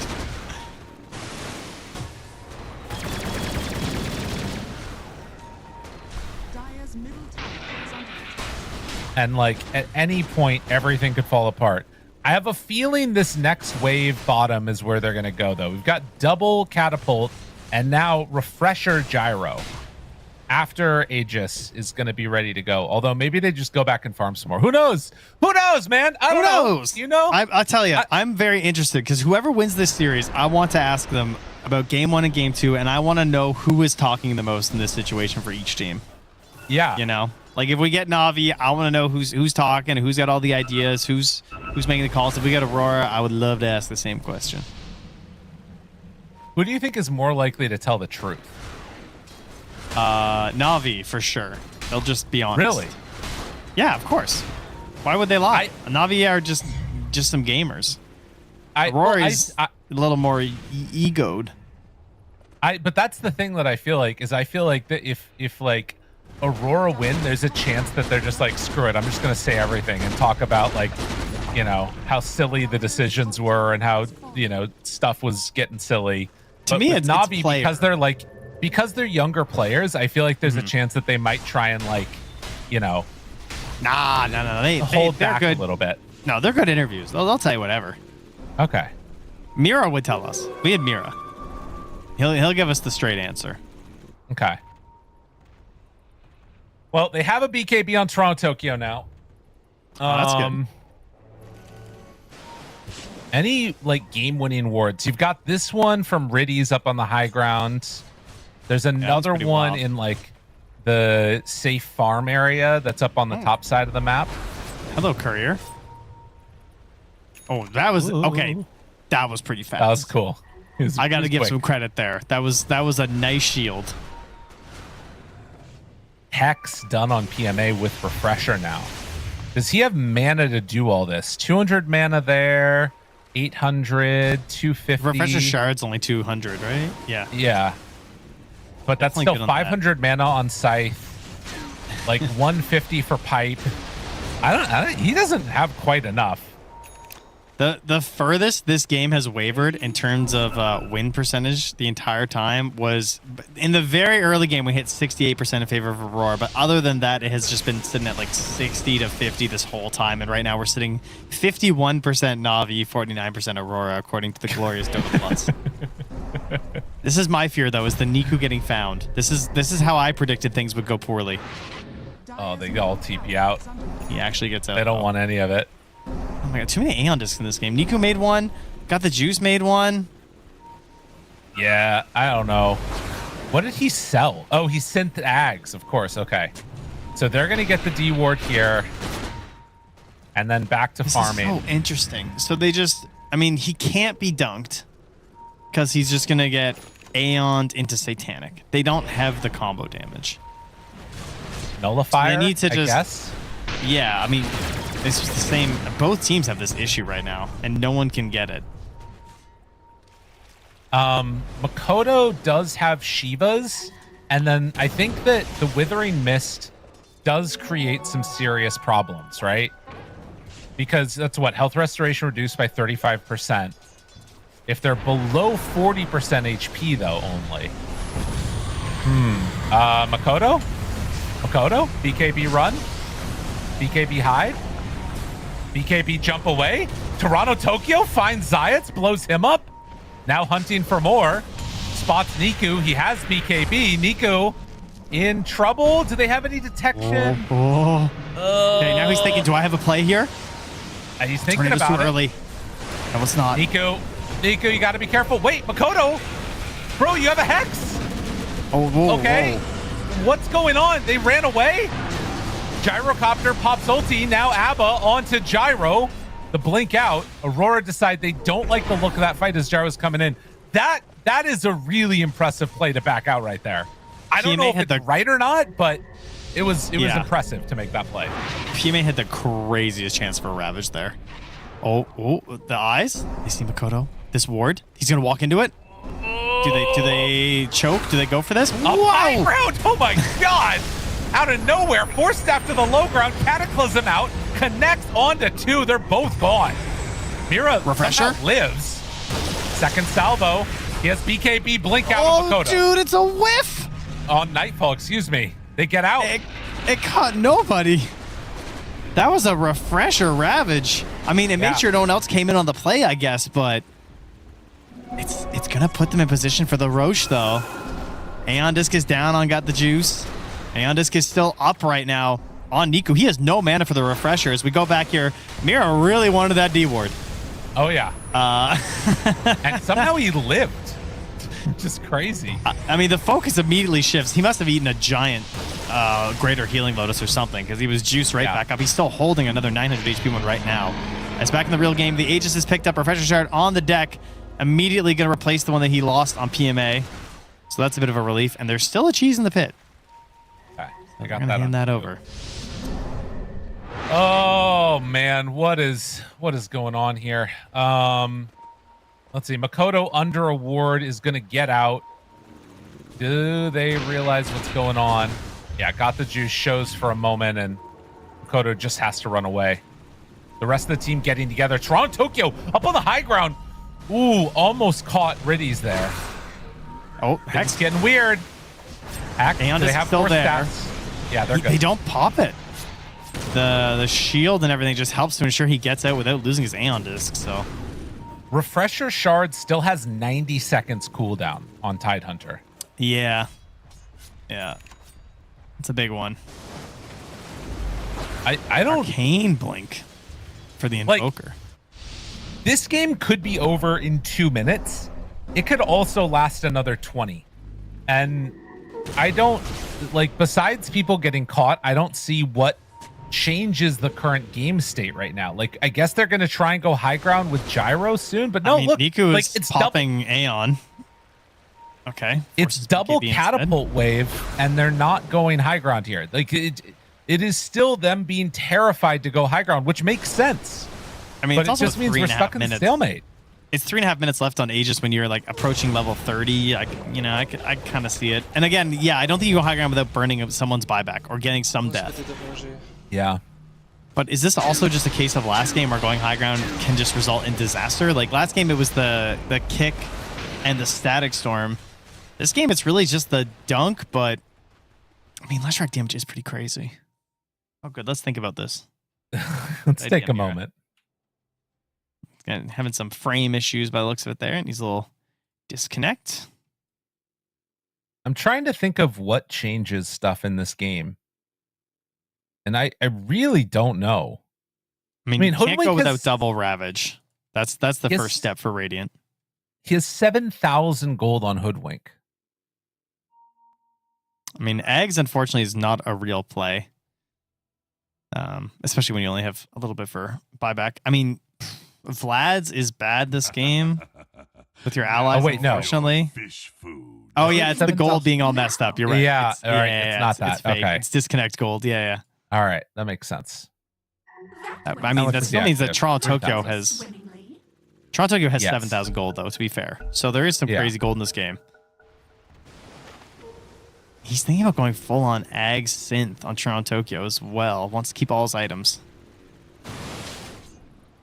I mean, we're getting towards the stage where like Riddies could song. I mean, to let Niku's God under an the Op Juice take Sentry a combo tower. right now.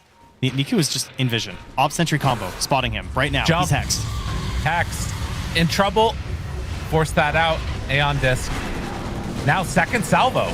Got the juice. Nightfall is right there on top of him. Aeon Disc procs. His BKB's Now not ready, broken. though. Man, if they go for man, more. That must have been tempting to chase, though. Like, Invoker went all the way home. They don't know that, but... Oh! The turn! He goes in for it on Got the Juice. That was 20 HP on Mira that he lived on. He had to pop a Lotus after the Wind Waker. That was nuts. One more Weedy for breakfast, and that was a dead squirrel. Oh, one more ping, and he's dead. Yeah, so they do have double refresher ulti now. Gyrocopter can go with 2 minutes left. Is this where they decide to go now? Hex on Snapfire. Riddies dies. Just everything. That was refresher popped. But now you don't have Naga. You can't go high ground. And that's a minute 40 as well. Dire scan. They see that they're all there. I think that's right. Yeah, and there's the eggs, presumably with the synth as well. He is all blessed up right now, and they are smoking out. Ooh. Okay, you still have one more dunk. We're in that Christmas now. We're in the holiday season, you know. Yeah. No more spooky ghosts. Well, I guess there are a lot of spooky ghosts actually, and they remind you of your past. Ah! All right, out he gets. He's fine. He's getting out of there. Toronto Tokyo's still on the hunt. I mean, they're ready to chase. He caught him. PMA. Caught. Hex. Reaction Ravage done. Toronto Tokyo. Aeon Disc pop. PMA backs away, trying to survive. But the damage is strong. Got the juice on the Nightfall. Now needs to hex and walk away. God, PMA's gaming. Oh, he got the refresher, but he couldn't get the ulti off. That was insane. And the tornado lift up, trying to buy time. Niku on the hunt, finding Toronto Tokyo. He can't get away. He can't get away.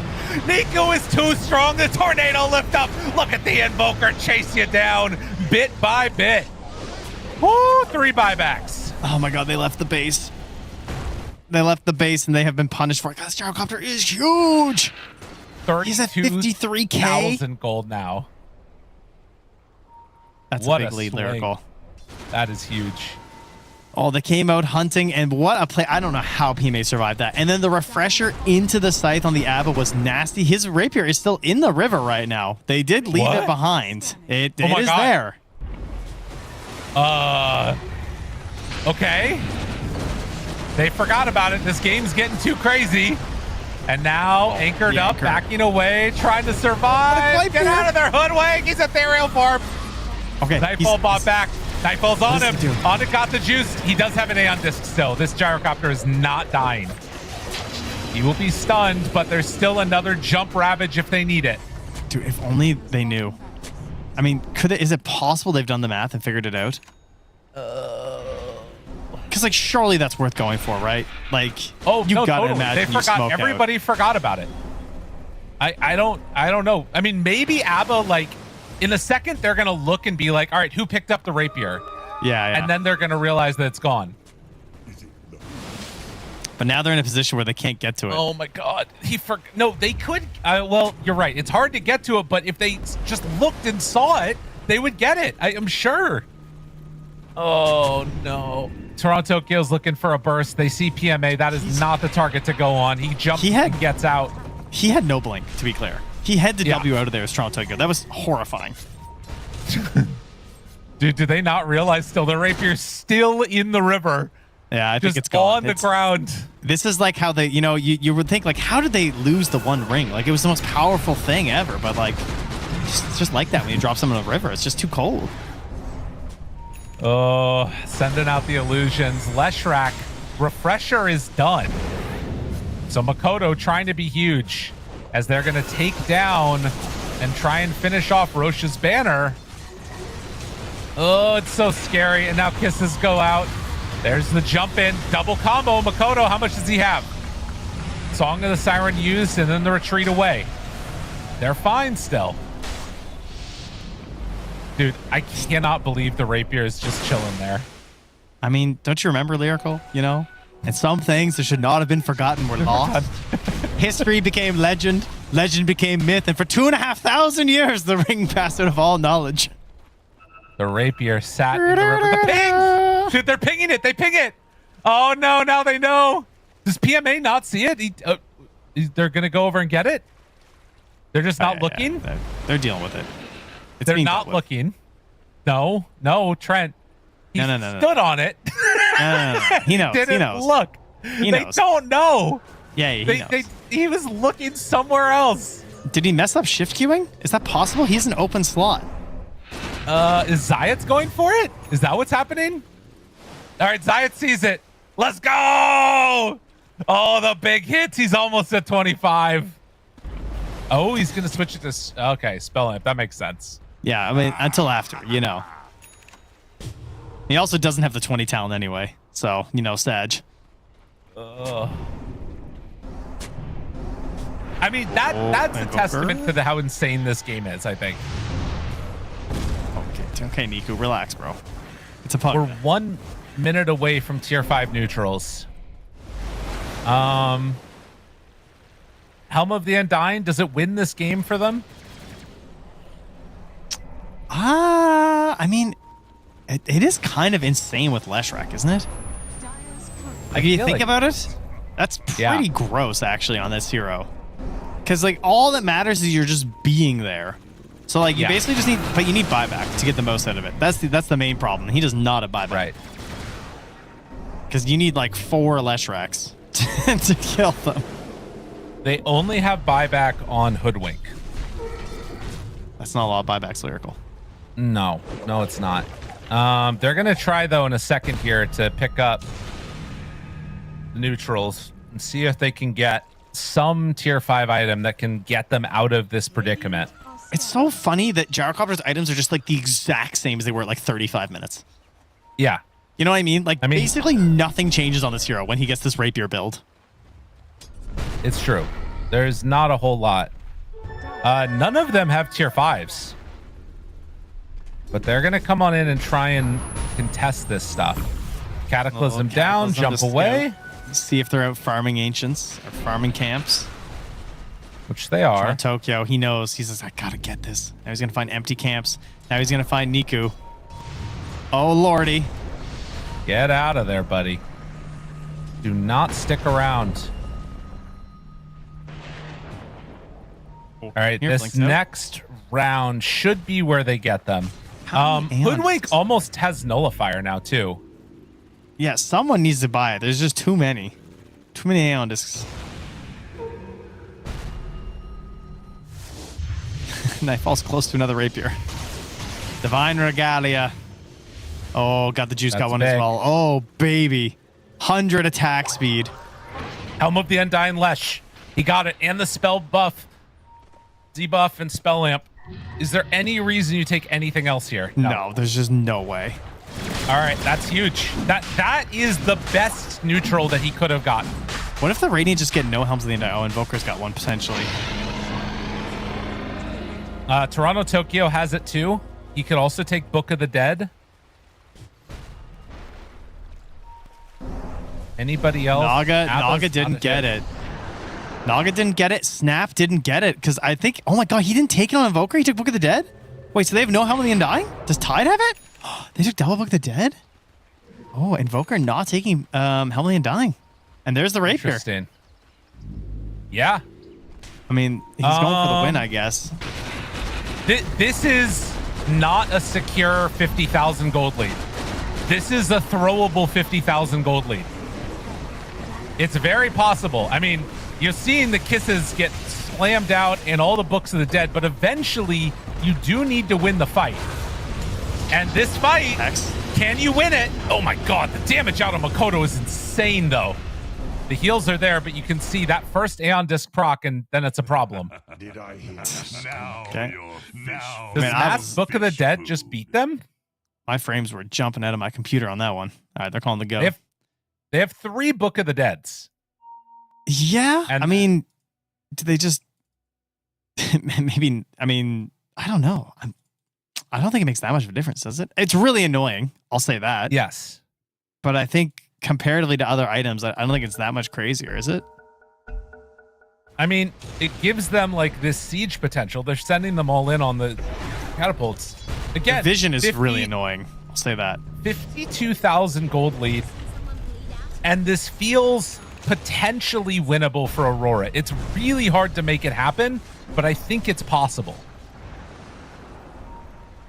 Tron Tokyo is trying to find some crazy angle with a Shadow Blade, but he runs back. He got scared. Yeah, understandable, man. Do they have Ollie is more out here? He's just like, man, yeah, Ollie needs one. He's out farming. So does Please, Nightfall. Man. Help me, team. Nightfall doesn't have his yet. I mean, if they're able to find just one more before this fight, that would be huge. But they're approaching now mid. 3 minutes left on the Aegis.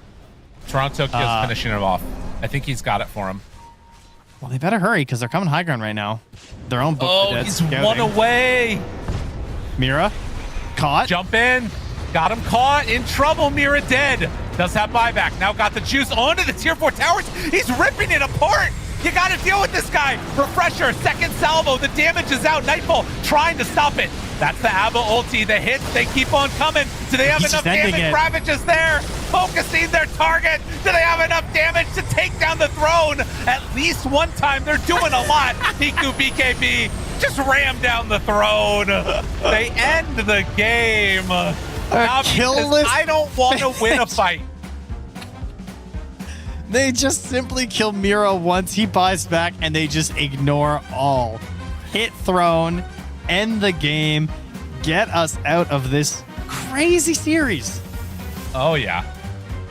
Ow. Look at him. Big high five, Riddies. Love to see it. I mean, somebody made that call. I'm going to ask them about it when we hear the interview of who made the call to just go throne, because whoever did, clutch play, fair play to you. That was what they needed to do, and they did it. That was definitely the right decision there. Man, what a wild match. They were very patient going high ground on the side of Na'Vi. Not as much crazy shenanigans from either team in this one compared to game number 1. I feel like there actually was some settling down and a little bit more like careful thoughts put into the plays. Yeah. Na'Vi, they managed it again in a much less wild fashion, a little more controlled towards the end. And god damn it, if I don't love a team just saying, go for the throne, end the game. It's like, I think sometimes people get so focused on like team fights, and at the end of the day, it's defense of the ancients. That's right. Na'Vi, they did it better than Aurora in that one. Hell of a play. Love it. Oh my goodness. I mean, this game was so even for so much of it, and then we just got to a point where it felt like Aurora could not figure out how to take a fight. Yeah. That's kind of what it came down. I mean, Niku was masterful this game. He really did not feed away too much. He did a good job staying out on the map, getting all this pressure out as well. And Riddy's always annoying on the Naga Siren, because that's probably the biggest issue for Aurora, is they just didn't know how to take this fight versus the potential of Riddy's with these big saves. True enough. Well, an exciting series and a match coming up, sure. I think that we're going to have Niku come in a little bit for the interview. So stay tuned, everybody, as we hear from Na'Vi on their victory. But for now, we're going to go a quick break, and we'll be back in just a few with that interview. See you then.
get ready. You know where we're heading. Giving a jive, living a life. We're gonna hit the heights. When that clock strikes midnight, we don't stop till daylight. So banish your blues, polish your shoes. We're gonna hit the heights. Cause I lose my head, feel my body sway when I hear that Creole music start to play. Gotta find that feeling when your mind starts reeling. Ready to glow, raring to go. We're gonna hit the heights. Hit it, boys.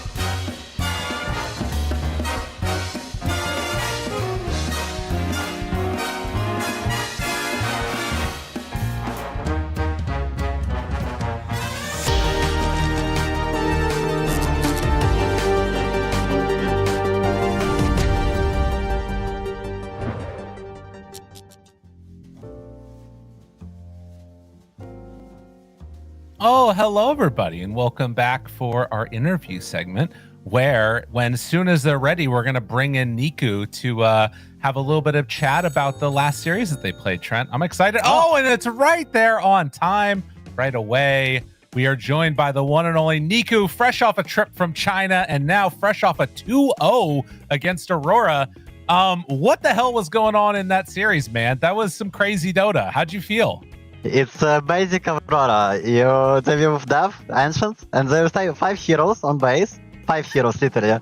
2 subs staying on fountain, waiting for us to come. It's just super TK. We're farming like 70k networks on every hero. We have like 3 rapers. We have like 10 moon shards. We can buy moon shards if you wanna. I don't know. Just farm until like one mistake from them and the game is over.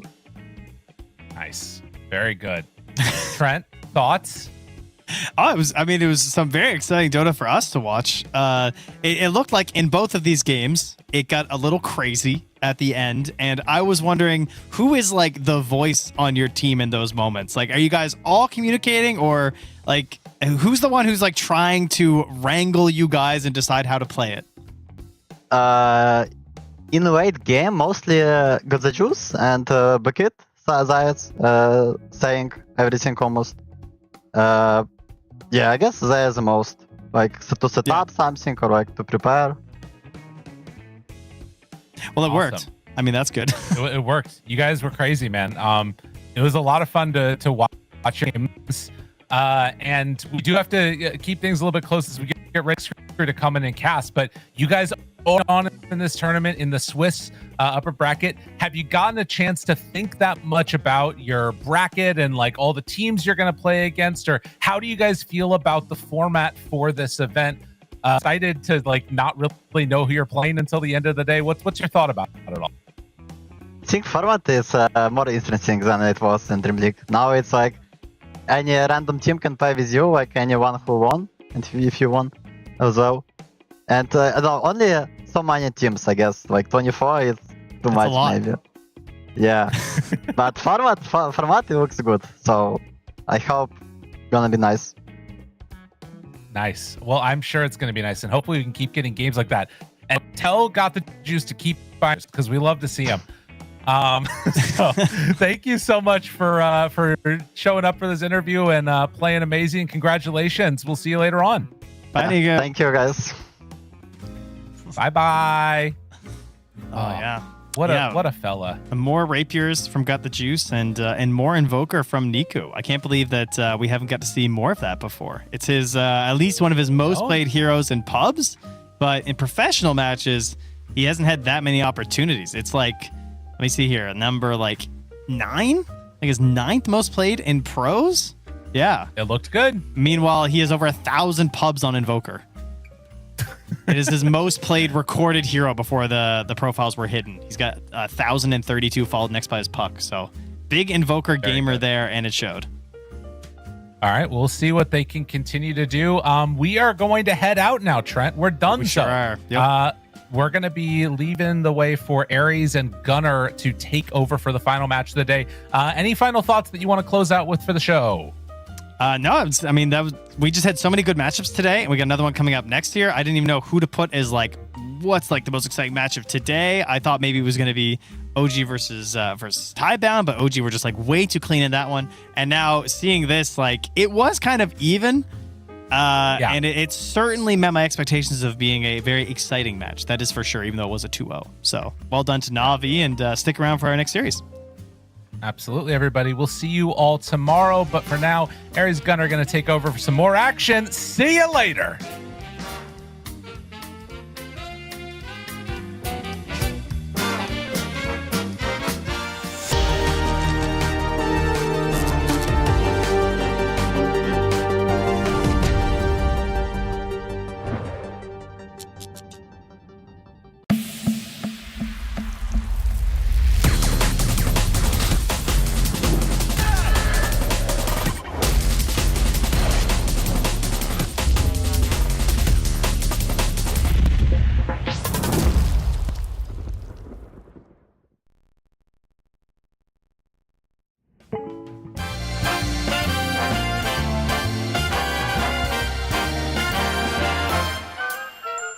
Hey, little honey, I've got the money, let's blow it all.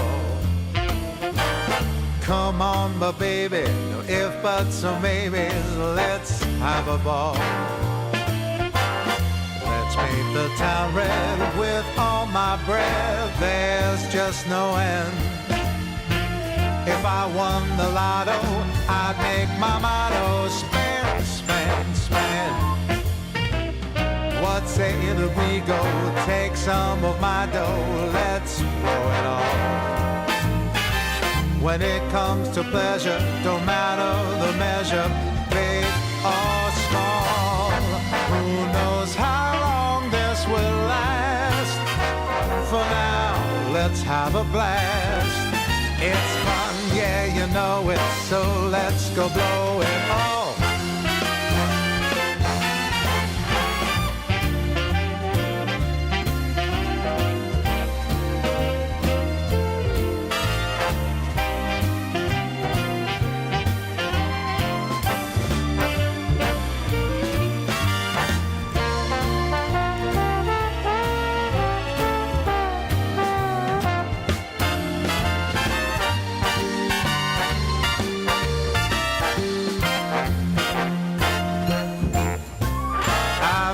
An arrow that I can spare, so let's blow it all.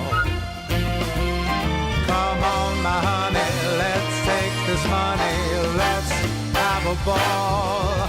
Who knows how long this will last? For now, let's have a blast.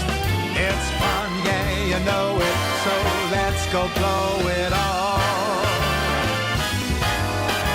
It's fun, yeah, you know it, so let's go blow it all.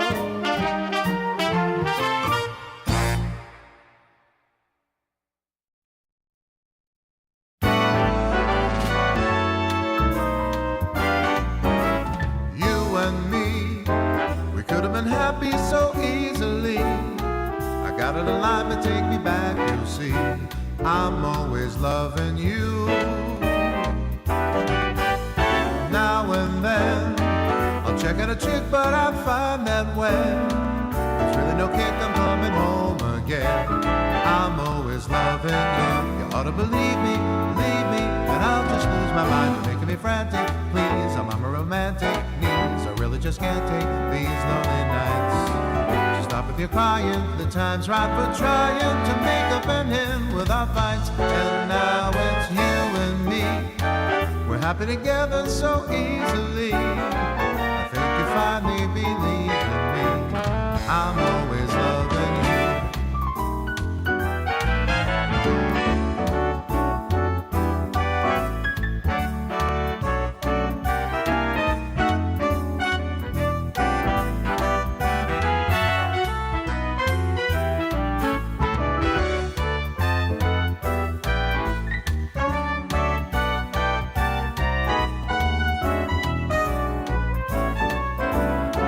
You ought to believe me, and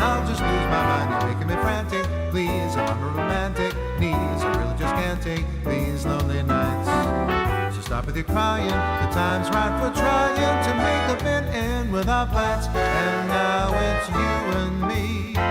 We're happy together so easily. I think you finally believe in me. I'm always loving you.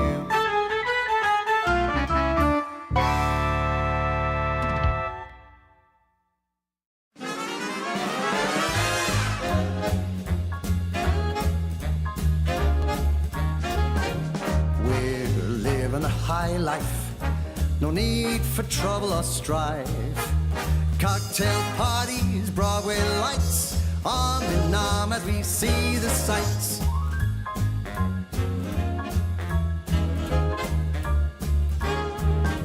Monday morning we catch a plane down the coast to Saint-Tropez. Wherever we are, it's never the same. Where there's fun and dance, we will play. We're living a high life, no need for trouble or strife. Cocktail parties, Broadway lights, arm in arm as we see the sights.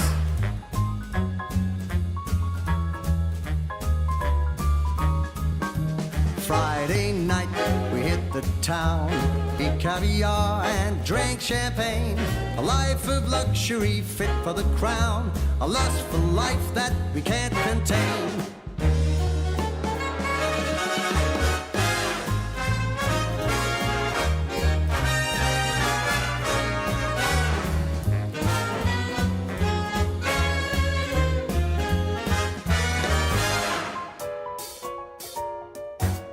But whatever the party, wherever we land, being with you makes me feel grand.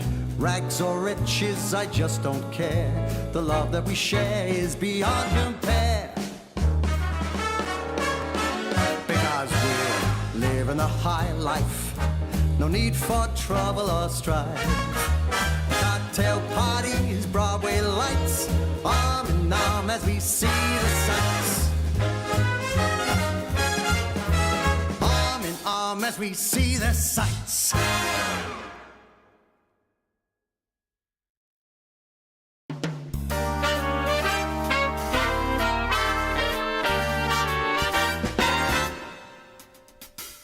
Easy does it, what's the rush? Hey, why not travel slow?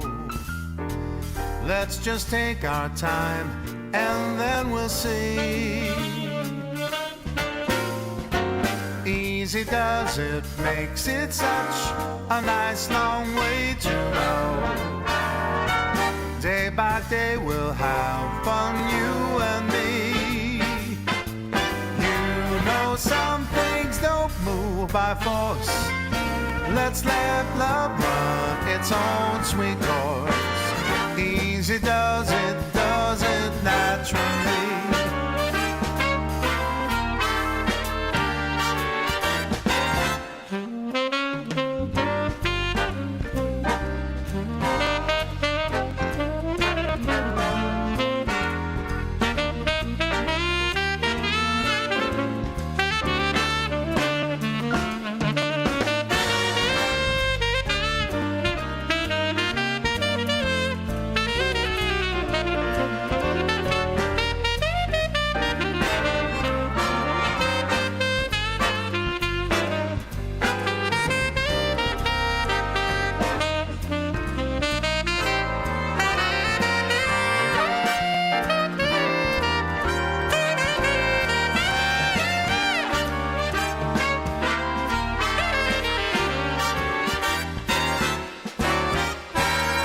Easy does it, that's the way to make it all so right. This is how I knew that love should be.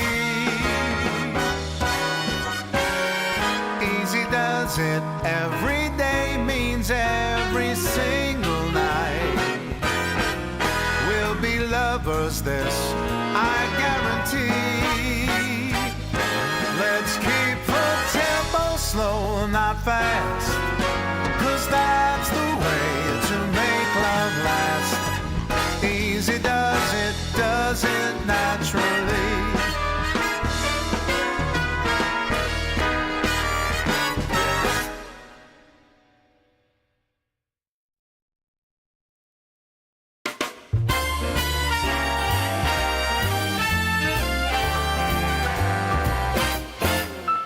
From young and old to rich and poor, there is one thing that I know for sure, guaranteed, someday you'll fall in love. Yes, Cupid has his ways and means.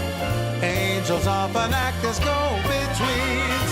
Take it from me, someday you'll fall in love.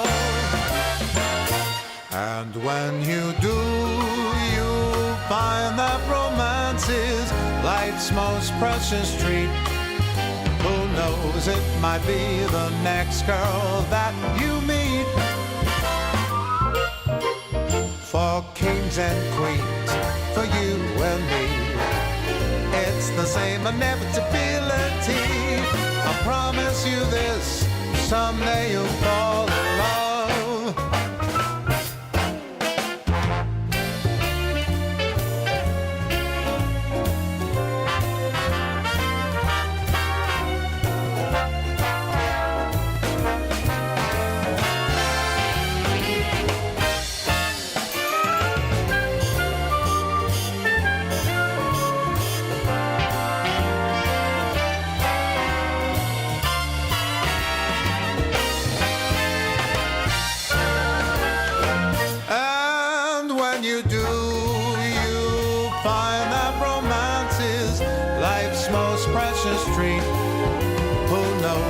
Might be the next girl that you meet.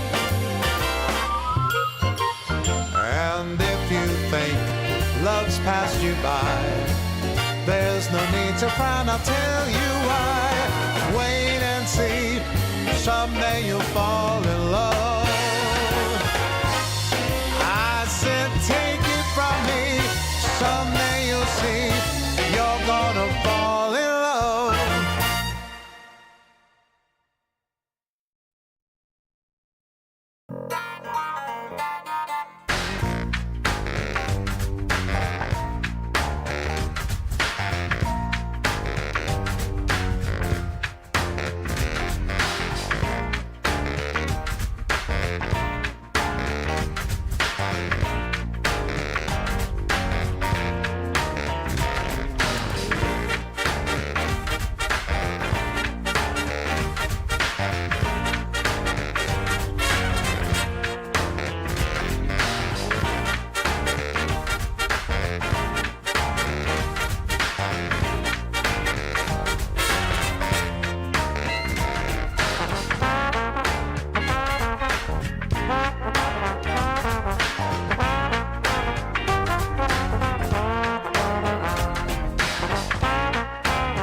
like my eggs over easy. She likes her scrambled on rye. So we strike a deal with our morning meal, but we kind of see eye to eye. She loves a Malibu cocktail. I go for whiskey and dry. There's no common ground when the drinks come round, yet we kind of see eye to eye. We're so magnetic, we'll pose apart and yet we're the same. Don't know who said it, but it's a stone cold fact. Opposites attract.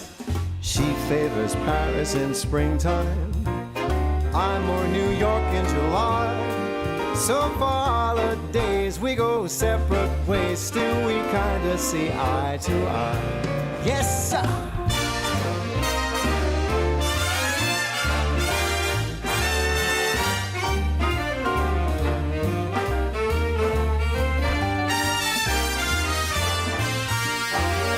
We're so magnetic, we'll pose apart and yet we're the same. Somewhere I read it, but it's a stone cold fact. Opposites attract. I like Vivaldi and Mozart. Cole Porter songs make her cry. So we just divide on the music side, yet we kind of see eye to eye. We don't analyze, we just compromise, and we kind of see eye as we give it a try. Yeah, we kind of see eye to eye.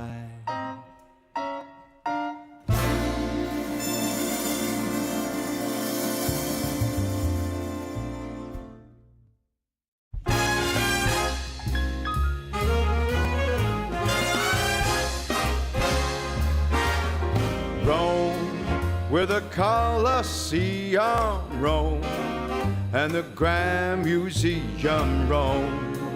Love is everywhere, so meet me up there at St. Peter's Square in Rome. On the 7 hills, that's Rome, the Italian thrills, 'cause love is alive when you're roaming in Rome. Rome, where the Tiber flows, yeah, Rome. Michelangelo's in Rome, the eternal town of ermine and satin and all things Latin. Rome, like a symphony, is home to the bourgeoisie who put the Roman romantic that's Rome. It all burned down as Nero just fiddled around. But right here, right now, 2,000 years on, they're still going strong in Rome, where the fashion kings all roam, where the pasta's all homegrown, and the guys all stare while they compare what the young girls wear in Rome, with its dim-lit bars and nights of 1,000,000 stars. So get me across the Atlantic, let's all go land some manic. Who put the Roman romantic? That's Rome. I'm asking, who put the Roman romantic? That's Rome.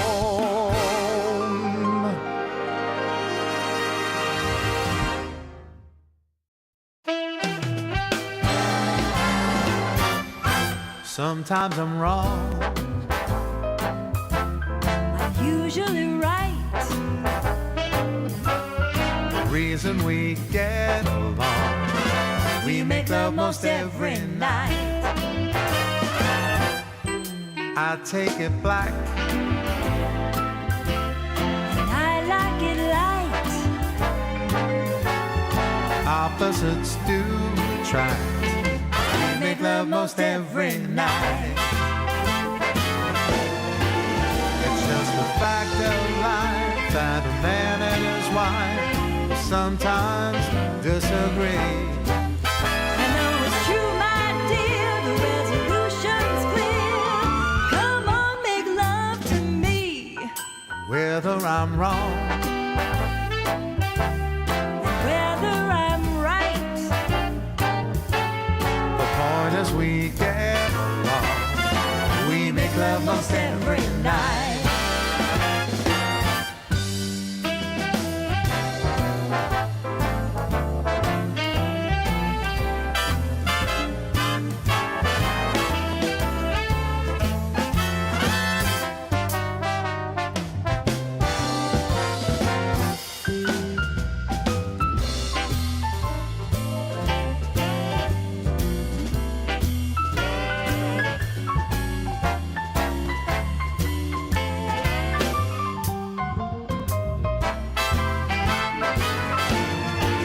It's just a fact of life that a man and wife will sometimes disagree. I know it's true, my dear, the resolution's clear. Come on, make love to me. Don't see eye to eye. We never fight. And here's the reason why we make love most every night. And here's the reason why we make love most every night.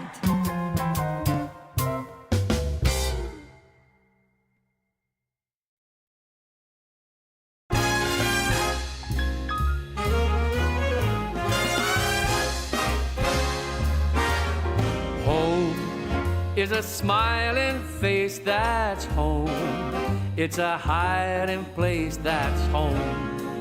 Deep inside your heart, light in the dark when you're miles apart. And home, like the songbook says, only a dream away. Nothing's as bright as a love light back home. Home, when you're Dream League Season 27 is brought to you by DHL.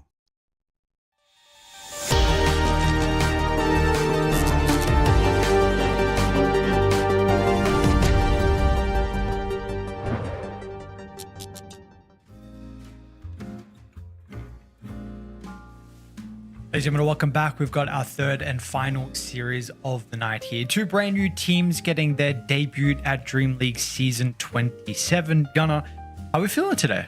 I'm feeling good. I'm excited. The last series was kind of crazy. Game 2, there was a lot of rapiers, so I'm hoping for a fun game. Heroic always has a really fun series, so I'm excited for them. That they do. And their opponent being Yakult brothers. We get a bit of a stand-in as well. I mean, someone who we have not seen for a long time being Moon on the position 2. So he's going to be replacing Emo, which will be interesting to see how he, what's his performance like? Has he been playing pubs? We haven't, I think, when I last checked, I think the last team he was on was around 2 years ago. So a bit unfortunate for Yakult, honestly, because this has been a team from China who's like struggled to kind of see results. They've been pulling together, the qualified victories and playing these LAN events and continuing to grow as a team. But unfortunately, we haven't been able to see some big results for them, like Heroic, which we did see get that win at Fissure. Yeah, but I will say old players have been doing really good recently. Think of Mid One. He came back, and then True. Mouse is doing really good. So maybe it's the age of you get the old school mid players specifically, and then your team pops off. Yeah. Well, for Heroic, the new mid laner with Whisper, again had that very good start here with in Fissure, and then since then it's honestly been a little bit shaky. They haven't had the results that they were hoping for. Haven't been able to continue. We saw at Wallachia 7th and 8th, then Blast, the 5th Blast. They didn't even make it to the LAN event. They lost in the group stages. I mean, you were there as well at Wallachia, where we saw them get eliminated early. What is kind of your feel of this team at the moment? I think they had like a very explosive start, but I think they started to lose their identity, specifically not around any player, but I think Devi maybe has had some struggles recently. I think at the start of the year he was looking really, really good, but then he started So we were kind of saying that he was looking a bit more like his old self. That was like a 50-50, whether he plays really, really good or he plays kind of mediocre. And I think that's, for me, that's like their big story is if Devi's having a really good game, then they're all having a really good game and they're all playing well. But it's always a coin flip right now. And I think that if they can get that consistent down, they can figure out what the issue is and make him have good games all the time. I think they're going to go back to that top of the line team. Okay. All right. Well, we'll see if they're going to be able to do that. And of course, their opponents being the boys on your court again, like we were saying, your Moon coming in, Tianming a recent replacement as well over towards the position 5. We'll see. Of course, this is when you look at China, you're really looking extreme. In particular, you're looking at Tidebound. This team just comes in a little bit behind, but hopefully they're going to be able to have some solid performances here in the Swiss stage. Yeah, I think they've always had the look that they could win the games or go far in the tournament, and then something just looks really wrong near the end. It's like in the PGL, they were going pretty okay in the Swiss stage, and then they just kind of bomb out. And I don't really know what they're missing, like what needs to click or what needs to happen. Because even I think at TI, they had like a decent run, but it's just something. They're always just missing a little something, like a little extra way to win that game. And I think the closest comparison I'd say is like Baboka to 9 Class. I think they're both kind of the crazy position 4 players, and it's not really looking good for either of them. Recently, I feel like the teams with the very consistent 4 players are having definitely way more success right now, and it's just trying to figure out a way to play around these players, give them the tools that they need to have these like crazy play styles. Because Baboka, you think he's done so many things for Dota, like the Monkey King position forward, like the Basher Rush back in the day, like all these different things. He was one of the first people that did it.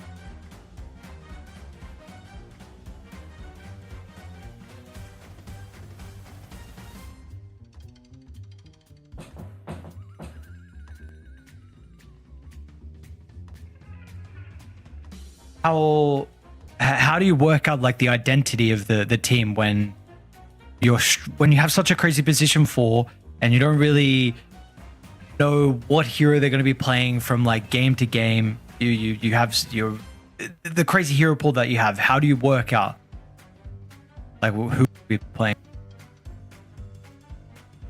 I think usually a lot of the time it goes down to the coach, where it's their whole job to filter ideas. Like that's the hardest part of a coach. You basically are telling this guy, hey, you have all 5 players, and they're like, I want to play this hero, I want to play this hero and this hero. And you have to make sure, okay, our draft is going to be cohesive. We have to have stuns, we have to have damage, we have to have lane shove. And it's definitely not all on the coach, but I would say there's a very big part on the coach to make sure that he takes the good ideas from the players, and then he kind of reins them in when they're going a little too crazy. 10 seconds remaining. And I don't think. All right, well, let's find out. Their coach is. 5 seconds remaining. I don't think they actually have like that strong of a coach, to my understanding. Like I don't think their coach does too much in terms of like drafting compared to someone I would say like Caffertato or Heroic. Like that guy does so much prep work. I've talked to him before a lot, and he'll have like entire pages of notes and be like, okay, if they do this and this and this, this and this and this is gonna happen. And like the first like 6 picks of every draft are pretty much planned out to some extent. And I think that at least draft wise, that's been what's making Heroic very consistent, is that they kind of know exactly what they want to do and they stick to it. And sure, maybe they're gonna have some fun heroes later in the draft, but the first couple picks are very, very solid, I think. And usually they revolve on Yuma's hero, which they already pick up the Dragonite.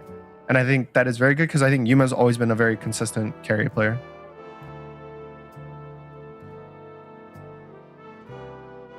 And then, do you feel like where does DK sit at the moment in regards to your opinion? Do you think it's just like completely best in the carry role, or because we of course see Falcons prioritize it a lot in mid as well? Yeah, I think carry Dragonite's its best role, and then mid is still decent. Some teams pick it offlane. I actually think Heroic was one of the teams that played it offlane, which I wasn't too big of a fan of, but that's one of the reasons they value it so much. I do think just as a carry, it's definitely like at worst top 5 carries right now in the patch. But the things that make it, closer to the best is that you can first pick it, and there's nothing really to counter pick you, especially with now Timbersaw gets banned all the time. by a lot of these teams, and that's like one of the old school counters. So you have like nothing really to deal with.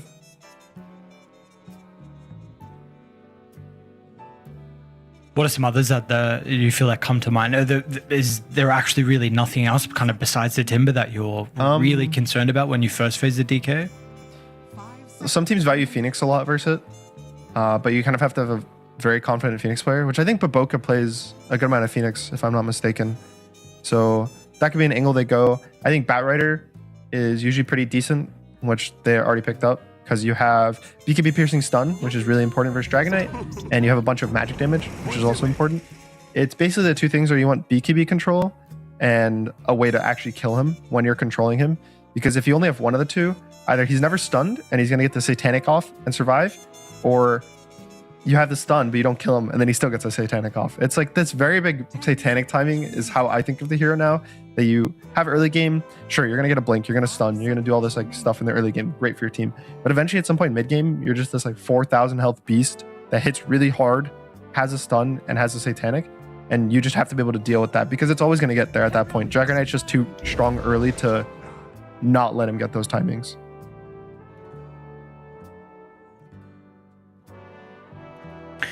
All right, well, we get a Pango from Yakult and then the Pugna as well from Heroic. So I really like the already Pugna. going It looks super good versus the Pango. Pango's pure physical damage, so Decrep works really well versus him. Also, if he ends up laning versus the Batrider, he can put a point in Netherward, and that's a very annoying matchup because it has base damage. I think it's like 50 base damage, so the Batrider just can't press sticky ever versus the Netherward. And it works well versus Dragon Knight, right? You have all this like early game tower pressure between the Dragon, between the blasts from Pugna, and then you have more save. So already now, I like their draft because of this pairing for Heroic. And I think that for me, right now, Yakult needs a lot of damage and or ways to kill like Pugna on the backline. I think that's kind of what they're missing.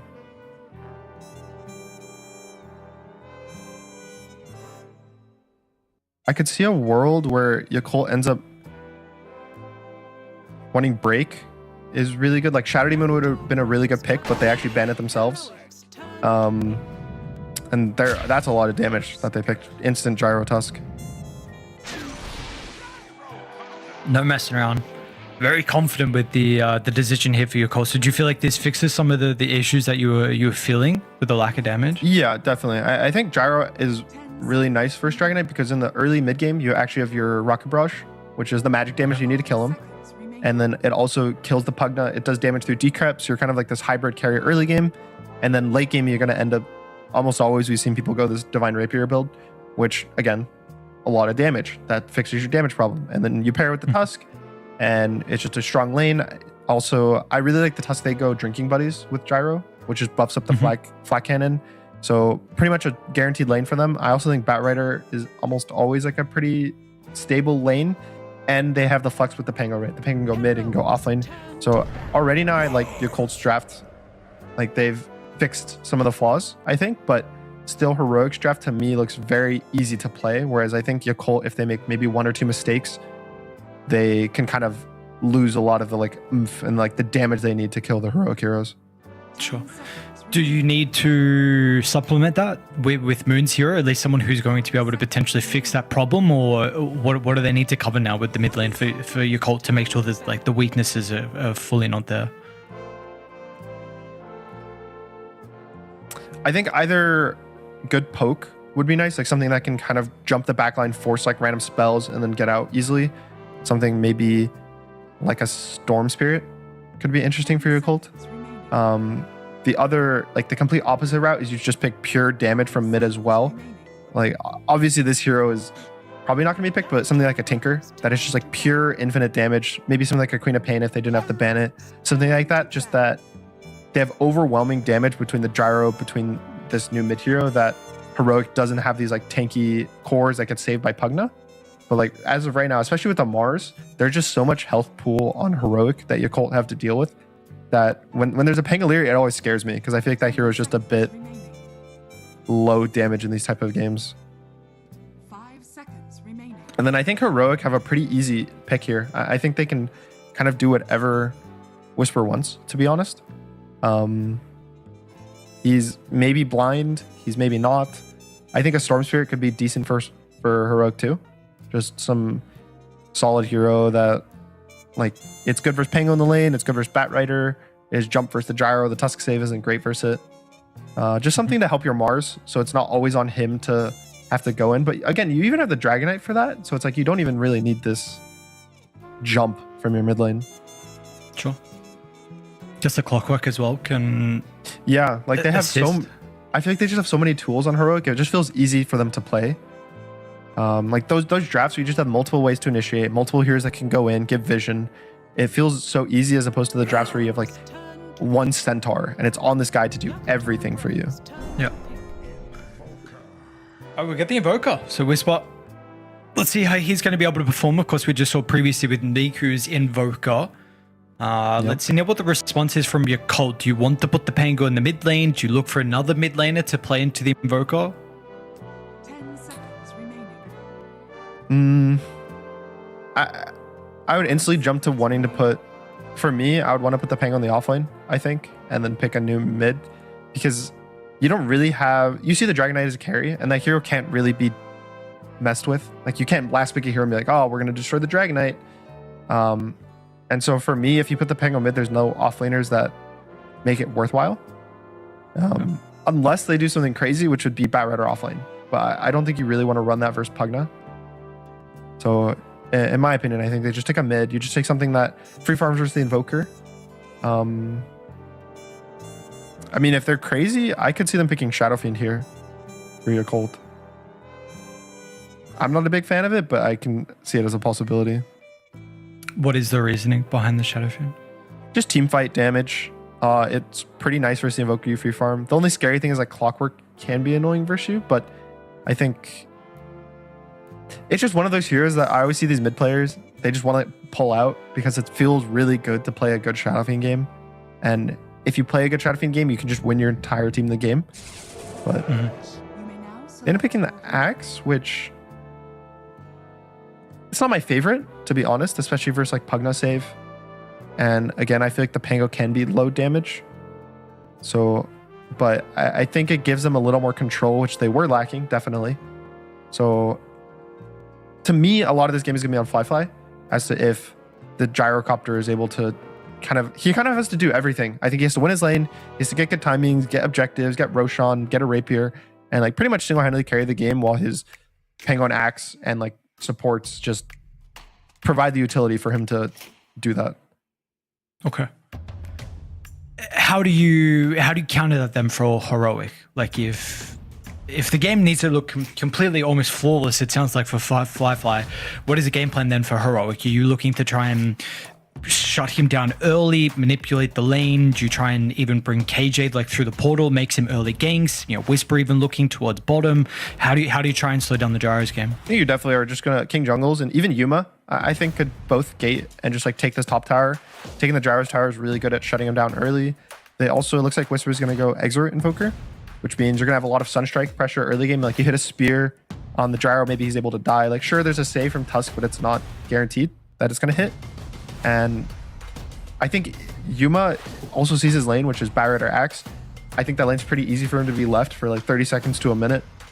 And I don't think they have to do anything crazy, because even then, sure, we're talking about Gyro has to carry the game. He has to do all this stuff. There's a Mars Arena. That shuts down the hero so much. Like it deals completely with the flat cannon.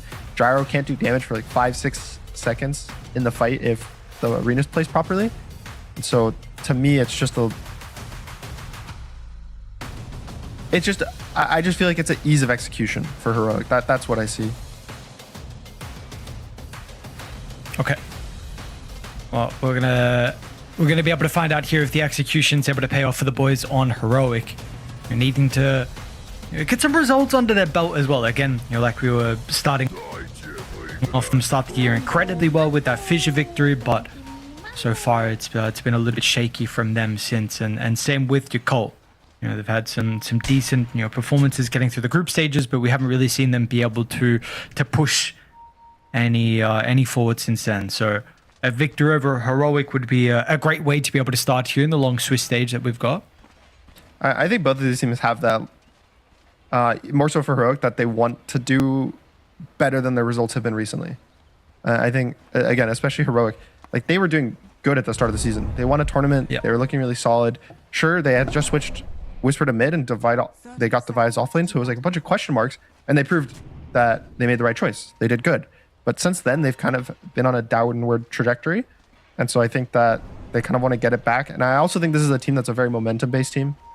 Like when they're feeling really good, their players are all excited about the game, they're going to play better because it's a confidence team. Like if you think of King Jungle's interview at TI, right? There's like so much confidence that they want to just win these games. They want to play, have good time, that when you're winning, it's just easier to keep winning. Well, it feels like this is even more important for them in particular, getting a good start here versus Yakult. You know, get that game 1 victory, the Swiss stage, and then look to move forward and play tomorrow with the confidence that they're feeling. We are going to see a bit of a contest down here with some of the block that's going on. Yeah, very interesting that they bring the Mars as well, but it's going to reward them a first blood onto Zeal. So we spoke about the importance on the Gyrocopter in particular, but Heroic want to do their best to try and secure the safe lane and punish the blocks. And they will also lose KJ as well, but Boku's going to be able to snipe him on the way back to the lane. I mean, honestly, the fact that Vi got it, I think makes it pretty worthwhile because he ended up missing kind of like half the first wave. So kind of gets it back with the gold, and that was pretty cool. They smoked super, super late. I think usually you smoke so that it expires just around when the banner runes are spawning. But they were smoked, I think, like 7-8 seconds after banner runes, which let Yuma kind of get that like weird angle late, show up to the fight. And also their lanes, like so many things happened that ended up being bad, which was Tusk was blocking the wave. But because of that, they actually fully missed some XP because they were so late to the wave that they weren't able to get that XP under tower. So pretty interesting stuff already. But that was pretty cool by Heroic. I haven't really seen that one before.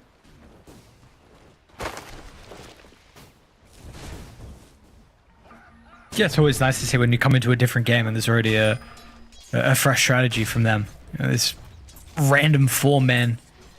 We'll have to see. How many offlaners can you think of that are going to show up to a bottom bounty fight, like an opposite side of the map bounty fight? I feel like if any, I mean, Devi, I see this guy always, like, I feel like a lot of the games I watch, he's sacrificed, and then he's like, all right, I'm gonna come start. He just like shows up somewhere. You're like, okay, hey. Yeah. What are you doing here? Just Devi things, but so we'll see. I mean, both offlaners, it looks like your Zeal eventually is going to be able to start cutting waves, and then we already see that your Schofield is starting to drag, starting with the boots. So it doesn't seem like it's going to be interesting. Those side lanes, of course, like we said, you mentioned, we've got to put a lot of importance on the Gyrocopter and his entire game, but mid as well, I'm very excited to see how Moon's going to be able to perform. Again, first game back in a competitive level for 2 years. So he's going up against Whisper. Yeah, I think so. For me, this matchup, I think Pango freefarm's like fine versus Invoker, which is what you want. But to me, the reason why I was worried about the Pango mid is because Pango kind of freefarms versus the majority of matchups, and sometimes I would have wanted them to punish the Invoker a bit harder. But again, Invoker sometimes can't be punished that hard, especially with like the Puck being banned. Like the Puck is the #1 Invoker punisher, so I can see this lane just being very even. They both free farm, which definitely is gonna, the Invoker will value more. And if he starts getting these random Sunstrike kills, which both side lanes set up amazing for him. He has Dragonite stun in one, he has Mars Spears in the other. So maybe like 1 or 2 kills, Invoker gets ahead. It's one of those things that just snowballs the game so quickly that if you mess it up. Sure. And what do you see the item build this game for the Invoker? I've seen a lot of different variations, so I'm not too sure. You can kind of go any angle. There's people who go Helmet Dom still. There's people who go Midas. Some people just skip both. But I think Whisper, from what I've seen, usually goes Midas. And then it's kind of some combination of Ags, Gleipnir, and like probably this game is going to be a Shiva's. I would say it's probably his first 3 items. Maybe a BKB. I really like the Gleipnir on Invoker because it makes your meteors like super powerful. It just makes the AoE bigger, so they actually end up doing more damage because they burn for a longer time. Sure. But nothing too crazy. Gyro doing pretty good top. which I think it was kind of to be expected, especially with them showing up late to the first wave. Stuff like that matters. Like you're like, oh, you only miss like 1 or 2 creeps, but just like the way that they're able to either deny creeps back or push the wave in a certain way that lets their support get the camps, it all like ends up mattering for the whole lane as a consistent. And I think that like especially with Gyro Tusk, this is a just completely solid free lane, and he's gonna have a good start. And so I think this to me incentivizes Yuma as to wanting to gank, because Dragon Knight's done, Mars Spear both on Gyro, Sunstrike, he's dead. And I think that you don't want to let this guy get his level 6 early and just shut down map rotations completely. It's actually bottom lane that they're looking to try and gank. So the Dragon Tail is going to use early before the Sunstrike. They also have cogs to keep Zeal into place. There's the Sunstrike coming out from Whisper, and a kill for the Invoker. And Baboka is going to be run down as well. He might be able to get Schofield with the damage over time here with the assistance of the Battle Hunger, but of course he will also take a spill in the bottom lane. So beautiful rotation from Schofield, assisting with the 2 kills in their safe lane. Yeah, that was and also they lose like pretty much a full wave, maybe a full wave and a half right now. So Axe is going to start feeling a bit behind. He's level 5 already with, I mean, he's ahead in XP, I would say, to the Dragon Knight, which is kind of surprising to me. I think that the Pugna has ended up taking a lot of XP, but even then, I think Dragon Knight is definitely pretty happy in this lane, and now even the Tusk is rotating, so it looks like bot lane is actually going to be where a lot of the focus is. Which does mean that both supports aren't around the mid lane, so they will not be able to secure the power room by the looks of it for Moon, unless he's going to be able to get to the illusion. So nothing too crazy of an active Moon early on. We see the different read here. Die wanting to try and... Yeah, they're trying to. This is scary. Yuma's going to get some assistance pretty shortly. Schofield is starting to reconnect to bottom, but Yuma's already lost half his health, and now that Baboka's here, yeah, they should just be able to run him down. So they'll sack Yuma. Let's see what they're... Maybe a Sunstrike? Oh, Whisper. Well done. And there's those Sunstrike kills like you're mentioning. He's up to 2 now. This Midas is going to come out pretty quick. I mean, it's... Yeah, you lose Yuma, but at least Whisper's pretty happy. Yeah, I'm surprised that they kind of let that dive happen. I think that, like, maybe the Clockwork, if he's able to TP, press a cogs, kind of break up the fight. Oh, Devae top? No, he's okay. I feel like they could have helped him. I think they definitely didn't need to complete a ban, especially with like Sunstrike damage, tower, from tanking tower. I think that dive was a bit too long. Yep. Schofield goes down to the river. They had to use the Pango roll, so he's not really gonna have too much map pressure for the next minute. And he, I think at this point, just wants to look to farm his defusal, like nothing too crazy, but he is gonna fall behind to the Invoker, especially with the Midas coming out very soon. Is the way for Moon to be able to keep up is these ganks in the side lane. So actually top. It's the Sunstrike combination once again, man. Whisper super happy with the start of the game. Of course, set up thanks to Devise Arena. And this is exactly like you were mentioning. On both side lanes just have an incredible way to enable these Sunstrikes at the early game. He's 3 from 3, I believe, on Whisper. Yeah, I don't think I've seen him miss one. Also cool, so Devi went the Vision Facet on the Arena, which recently we've actually seen people take the other one, the Victory Feast. But it's really cool this game because Tusk is going to have a hard time snowballing people. Because I think if you run into the Arena, you can like snowball them from outside. But now it's pretty much impossible. You have to do some like weird like save your shards for vision, then press the snowball in the right way. But you have to know exactly where he is on the wall without the vision. So I like it. It's back in the day it wasn't that cool, but a lot of people have been taking the other one, so it's nice that people are still taking the time to take the right facet. Man, Whisper is getting involved early on. Last right click here from Yuma is going to be able to get the kill over towards Zeal. 3 deaths early on for the Axe, but he's still top net worth, so he's not taking too big of a hit in regards to the gold. Now we're also going to see Moon look to move towards top. So a Rolling Thunder from the far northern side will still be able to catch up towards the Vibe, but Firefly's not really here to get the damage over towards the Mars. They'll just output it all over towards KJ. So but the Pugna will go down. And we are seeing, I mean, it's another use of the Rolling Thunder, another kill, but just onto a support, unfortunately. Yeah, but you see like the difference in the pressure, right? Like Heroic, their mid laner comes bot, kills off lane. Yakult, their mid laner comes top, they kill support. It's like, look at the Pugna's net worth too. You're killing the lowest net worth here in the entire game versus killing the highest net worth here in the entire game. It's like these trades just aren't that valuable for Yakult right now. Zeal's creep now. How do you kind of play the map here if you're Yakult? You've already taken the bottom tower. You know, Zeal is going to go back and farm up the stacks, probably get towards the. We'll see if he goes blink next item. And you wanted this diffusal blade on the Pango. So do you feel like you just kind of slow the game down until you get this next set of items, or are you still looking to try and make something happen? I think they probably are going to want to fight around this 10 siege. Is a really big timing. The Axe has max battle hunger, so he's wanting to like fight, and you already see that they're all grouping up. The Pango roll in 10 seconds. Actually snipes the amp damage in the face of Moon, so Pango's not going to have this available, and they might even be able to put some pressure onto the tower. Everyone around. The snowball will mitigate some of the extra damage fall, but the Sunstrike and the Deafening Blast Hole Whisper. Oh my! The spell casting for the Invoker has been picture perfect, and we are only 10 minutes into the game. That was rough for Yakult. They all get grouped up, really nice arena, but you're like, oh, the snowball save. It's gonna be perfect. Like they're able to do everything, but then just look at the Sunstrike, Deafening Blast. They all get stuck in the cogs. It went from bad to worse. Again, I think that they wanted to fight around that timing. When you have Axe and he has max battle hunger, you kind of want to use the hero in these early game team fights.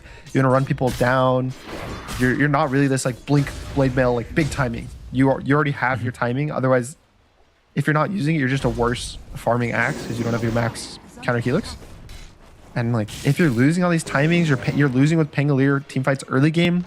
Even the Gyrocopter, like look at what happened to his net worth. He's 700 net worth below the Mars. And hopefully this kill is going to be able to assist there. Flatfly will get a injection of gold. But yeah, I mean, this is something that you were mentioning in particular, that Gyro had to have like a game from start to finish, which almost looked perfect. And unfortunately for Flatfly, that hasn't been the case. I mean, he's got 2 deaths. They are starting to continue to play around him. Yeah, Moon and Baboka are going to try and smoke towards top, but they will scout out Divide, but they want the Invoker by the looks of it. Nice TP from KJ. And again, this Pugna counter ganking Pango, it's really good. Like the roll won't do any damage. None of the Pango spells do any damage. It's pure physical. So it's a bit scary for him to kind of fight into the Pugna. But looks like a clockwork kill. Okay.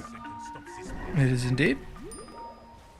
And potentially a T1 tower that they're going to look to try and connect to as well. Now, Heroic are thinking about defending, or they want to try and hold their stacks. Device actually going to try and use the arena onto one. Moon will be able to counter with the Rolling Thunder, but it's not enough to be able to keep his support alive. And now, I mean, these ultimates kind of wasted. Can they still control the area for Flatfly to get the stack? I don't know, man. They're forcing it. I mean, they're going to try and do their best, but they just run into Radiant's territory where they are incredibly comfortable to defend. That just felt unnecessary.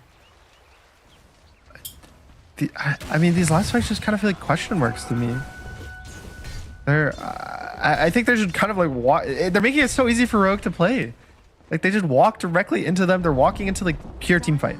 You think of Evoker, Mars, even Pugna is a really good team fight. You have their Dragon Knight is the only one that's not team fight, but what does he provide to a team fight? A body, a tanky body. So in the river, they jump this tanky guy, allow the team fight spells to go off. Here, they don't even need to jump a guy because they're just, the Gyro was dying to the Ancient Camp. Like he literally just died to the stacks. He lost like a third half of his health just to these Ancients. And I'm really worried for Yakult right now. The game is, it's only a 3k lead, which is definitely, in terms of like gold leads, it's manageable right now. It's bad, but it's manageable. But I just think draft-wise, this 3k lead is going to feel so much worse for them than just 3k.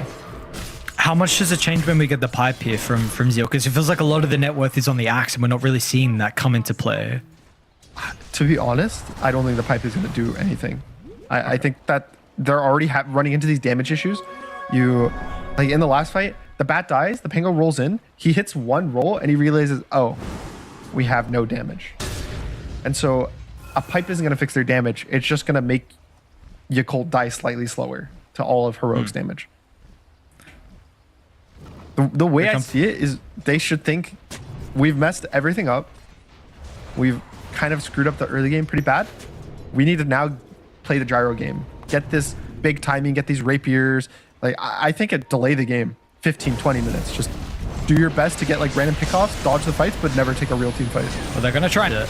Instead of dodging the fight, they want to go straight towards Heroic, with the Arena's going to be laid down to get the kill onto Baboka, and it is a 1-for-1, but at least Fly does get the kill to Schofield. So 292 gold. Getting that gyrocopter towards the next item in the BKB. I think these trades are good though. Like anytime they can trade 1-for-1, especially with the gyro getting a kill and getting out, that's like kind of all they need. And if Yuma gets caught top, this could be really big for their timings. And he doesn't have a blink. He has no way out. The way he's running, it looks like that might be the case. So they're no moon. Okay, you got him. How do you tip? But the rest of it, I mean, they're still going to be able to get there in time. Unless he gets bounced down to the low ground. Flame break, it's a little bit awkward. It has given enough time for the rest of the team to connect. And is Yuma actually going to be able to run this off? It's just KJ here at the moment. Whisper has some spells. Tornado's going to clip onto 3 in the back line with the Cataclysm. What? He already has it. He already has a Scepter. I mean, now what are you going to be able to do? It took you too long to try and hunt down Yuma, and he can run you down. They'll catch up to Tianming into the river. A 3-for-0, and Yuma just, he shrugs it all off. They got a hook shot as well. Schofield even catches up to Moon, and he's going to be able to get a little bit of mana back thanks to the one. So we'll jump down to the low ground, but this is Roche now they're looking at. I mean, I get it was like the same thing, right? That they did in the river like 5-6 minutes ago.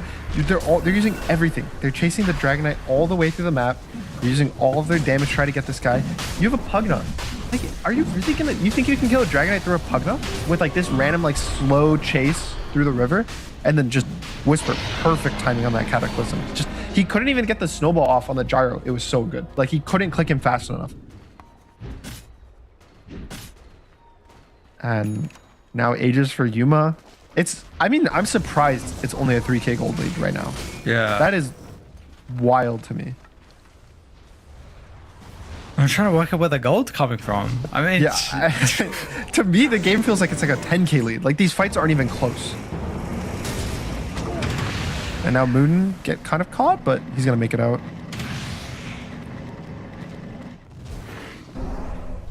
So, how do you play the game here now for Heroic with the Aegis now on Yuma? You're mentioning about that you feel like the thoughts for them is just like playing late game and just having Fly farm to get towards you eventually this rapier. Do you want to see Raiden kind of just push the tempo and walk down towers with the DK? Yeah, Aegis? I think they're gonna play for Yuma's BKB, which is about 300 gold away from, and then you can just start hitting these buildings with the Aegis. Like again, anytime Dragon Knight gets damage, like he tanks the damage up front, they're gonna win the fight. So just keep putting him in front of the enemy, forcing them to actually have to deal with him. I think they probably won't be able to do anything high ground. Like they're not going to end the game with this Aegis, but they can get themselves such a big lead that by the time they get the second Aegis, that's when they're going to go. Like the second Aegis this game is Heroic's win condition. And then I think for your Colt, it's kind of do your best to push out the lanes as fast as you can without getting caught, which it's hard. Like you're playing versus Dragon Knight stun, you're playing versus Mars, you're playing versus Clockwork. Speak about the Mars catch. Nice combination from them. Like this is always the scary thing when you're like, we should dodge. It's that when you're playing versus teams, which again, ease of execution, like multiple ways to catch. Pretty much any hero on Radiant can catch except for the Pugna. Even the Invoker, like he can Ghost Walk, he can Tornado, Cold Snap, like he has multiple ways to catch. And anyone solo pushing is at threat of dying. And it's so hard to play these games in a comeback way. And I think Yakult definitely needed to be in this like even advantage that they can hold areas of the map, not have Heroic walk into them. And I don't think they can hold an area to the map. And when your game state's so bad that you can't hold in areas like 5, and if they walk into you, win the fight, it's pretty hard to play the map if you can't split push either. Yeah, because what can you do? I mean, maybe you're just sending the home the Dominator creep here from Zeal. Yeah, it's that's really waves. about it. It's just delaying. So Fly's getting his BKB. he doesn't even like. He's so poor on the gyro. Like you think of every time I see him, it's always these like big timings of you get Chrysalis, you get your Ags. Even people go Rapier, third item on him. But now he's forced to buy BKB because he's so far behind. His damage is low, and they're smoked up now. But this could be a disaster. It's just going to pop, and they get their spear once again. Nicely done though. Tianming's going to be able to pull him out. Still Schofield's in with the hook shot though, so they're going to hold both of them into place. And with Arena still on cooldown though for a couple more seconds. They're on to Dai's high ground.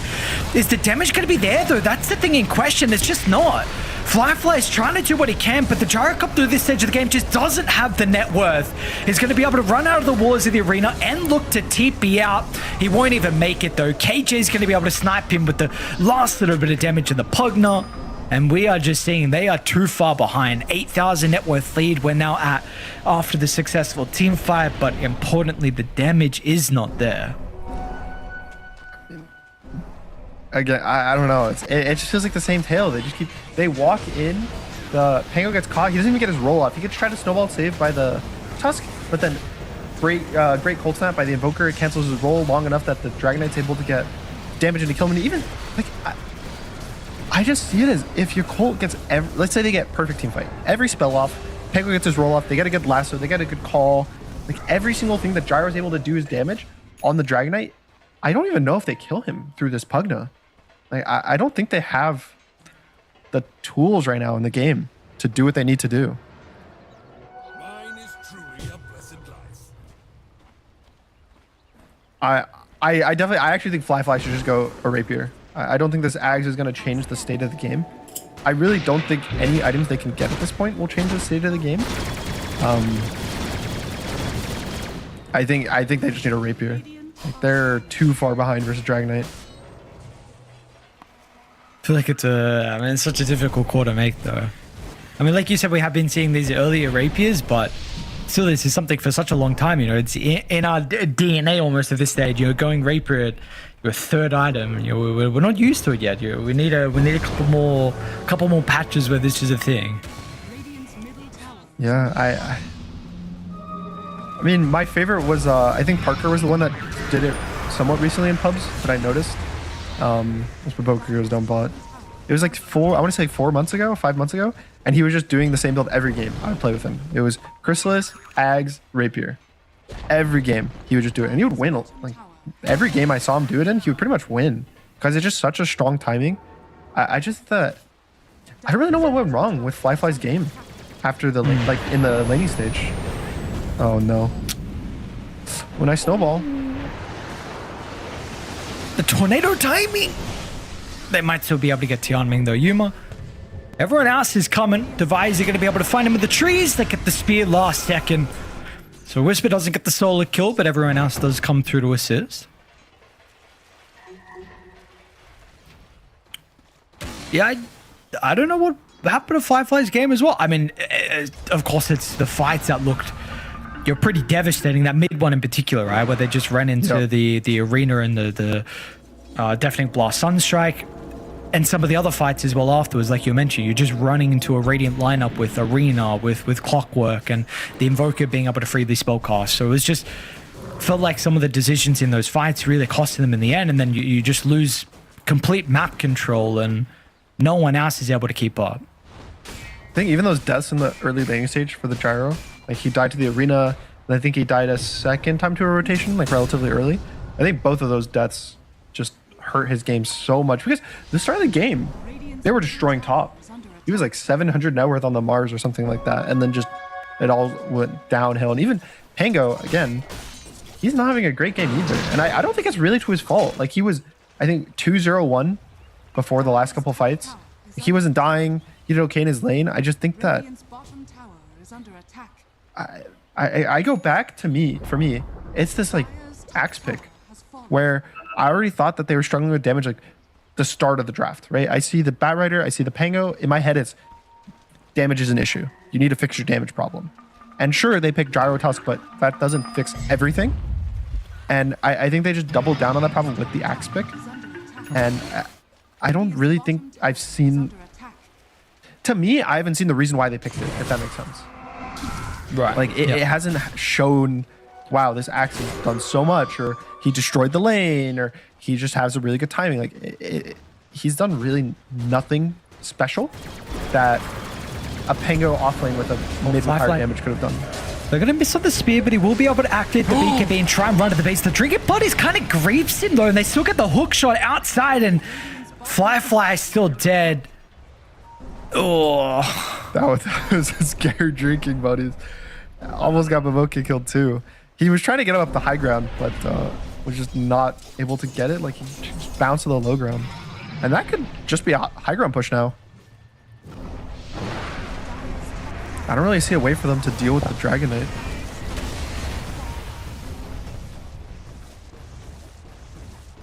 They're going to try and force the issue. They still got quarter duration left with the Elder Dragon form. They'll buff him up, Solar Crest, Alacrity. And they're actually going to respect them. So they'll get the tier 3 tower. They'll look to back away. We've got the Aegis that's potentially Roche is up in 30 seconds. Yeah, I think this is like a really, really good... This is like a mature play. Where you talk about this a lot. The second the Roche timer like has the possibility of spawning, those like 3 minutes, there's no really point in going high ground or forcing a really big team fight, because especially when you're so far ahead, let's say Heroic ended up losing that fight.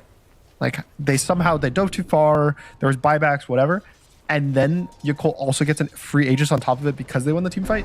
That's how you throw a game.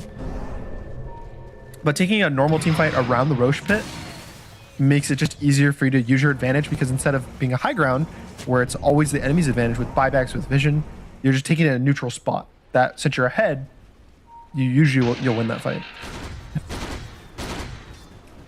See what rune will spawn.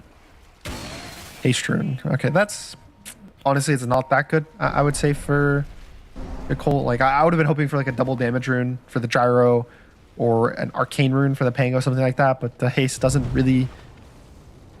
It's not really going to help them win the fight. Unfortunately, they're going to have to try and leave the current position that they're in as well to deal with the side lanes. Bottom very much getting shoved in. Top is being addressed thanks to the Helm Dom, but it does completely give up the potential of fighting Roche. I don't even know if they were thinking about it, though, with how low net worth Fly is. I think it's good, but I am surprised a bit that Heroic's being so respectful. Like, they knew Roche was up, and they didn't just want to force the fight there. They're just playing the map very, very slow. They want to take no risks. I think that's, like, it's good. You're not going to throw a game this way, but I think that there's definitely some times where if you play it always to take no risks, there's a chance that you just end up playing a bit too slow, and that Yakult gets away with too much. Which, they're getting some items. The Gyro has his Ags finished. He has the Rapier queued up. And so, Heroic, they have in my opinion, a 5-minute timer to guarantee the win. Close hook. Because I do see a world, if Gyro gets this Rapier after the Aegis expires, that they're going to have the damage. But still, it's still a question mark, in my opinion. Yeah, the problem is we're going to be able to get to that stage even. Because this is still a lot of gold that needs to be farmed within the span of time when your high ground's going to be under siege. I don't think they're going to stop here for Heroic. You can just potentially look to try and poke the high ground. They're going to force a fight mid, in fact. Oh, Devi actually blinks away. Dire's bottom tower is under attack. There's that DD you were hoping for. Unfortunately, I don't know if it's going to go to the hands of Fly. Okay. I mean, you don't fight with this in your Aegis. I think, I mean, it looks like they might. Yeah, they're smoking. Okay, their win condition for this fight is catching, I would say, Whisper, or maybe King Jungles, but like specifically Whisper. If they're able to get some random lasso on Whisper, maybe a call on him, and the Gyro gets a melee range, bursts him so the arena can't even save, I could see it. But Heroic also, they're smoked up too, so it's going to be really hard for them to get a good jump. And Whisper's Ghost walked up on the back line as well. They're going to be the one to initiate over towards the Gyrocopter. He will be protected here with a snowball. Pops up with the BKB, but Fly needs the right click in with the arena. He's not going to be able to. With a hook shot, they'll chase him down, and your amp damage buff will do absolutely nothing. It did not matter here for your Cole.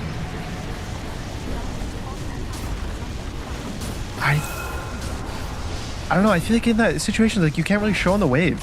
Like you have to know you're gonna get jumped if you show on this wave. I think both teams knew exactly where the other teams were, and Flyfly just kind of offers himself up as a sacrifice. He's like, yeah, you can jump me, but like, why? Like that, him getting jumped means he can't do damage. Like sure, maybe he can get saved, maybe they can kite the fight, but he's not doing damage in the initial fight. I don't know. It's just.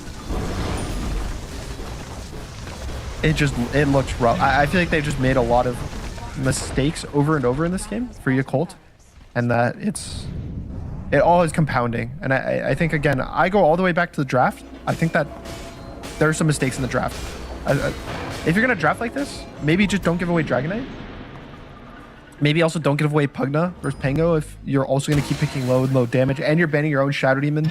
Like there are so many things that I think that make this game hard before it even started.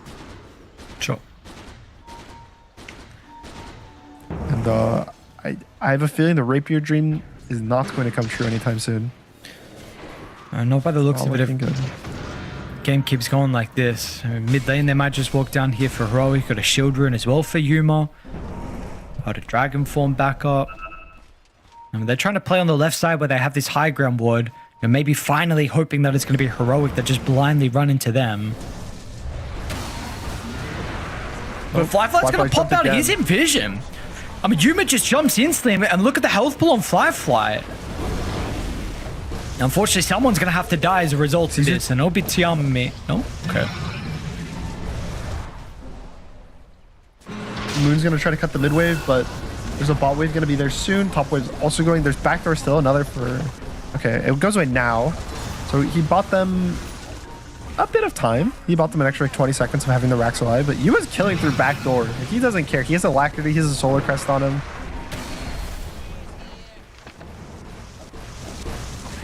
What do you do for your Colt? They need to get the Invoker. I think they somehow need to get a crazy Blink Lasso on him. Maybe they go on the Mars at the same time with the Pango, so that he's not able to like arena the Batrider. And you burst the Invoker. I can see their damage able to win the fight, but it's...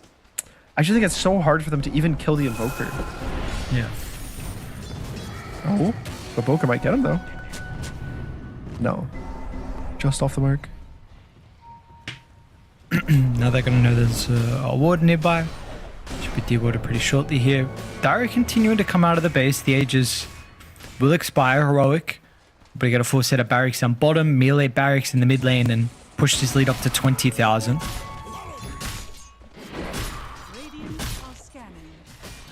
Name of the game so far is for them just to be able to catch Whisper, but Whisper is flawless. 10, 0, and 12.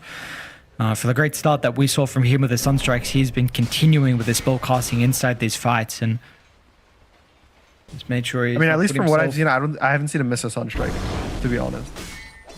Like, it was crazy. Every Sunstrike I've seen him throw, he's hit. Even his Cataclysms have been hitting like perfect timing. Like, he's playing a extremely good Invoker. Which is not surprising. I think from an outside perspective, when you think of someone who just recently swapped to mid from offlane, you wouldn't really think of Invoker as being one of their good heroes. But if people weren't aware, Whisper's played Invoker forever. Like he's always liked the hero, even when he was an offlane player. He played it offlane from time to time.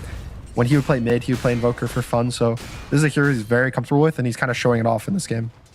Radiant's middle tower is under attack. Radiant's middle Such a crazy transition, so I'm seeing him play mid. It was so cool to watch. I mean, this is a role swap that we've... Has anyone else done this, actually? I don't think from offlane to mid, no. There's been a good amount of mids to offlanes. Like right now, Boom, I would say would be a big one. Yeah.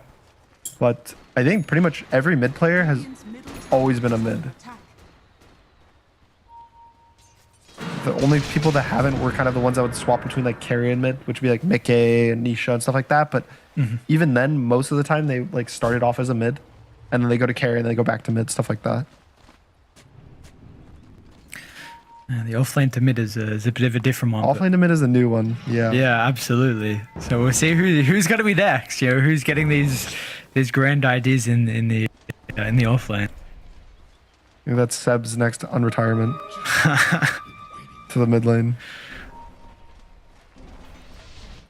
Oh, Heroic, let's see what they can do. Final potential fight for them in this hell of a position. We see they're able to be, and they got the Elder Dragon form back up with the Arcane Rune, so maybe looking to walk it down. Importantly, how close to the Rapier are we? 700 gold for Fly.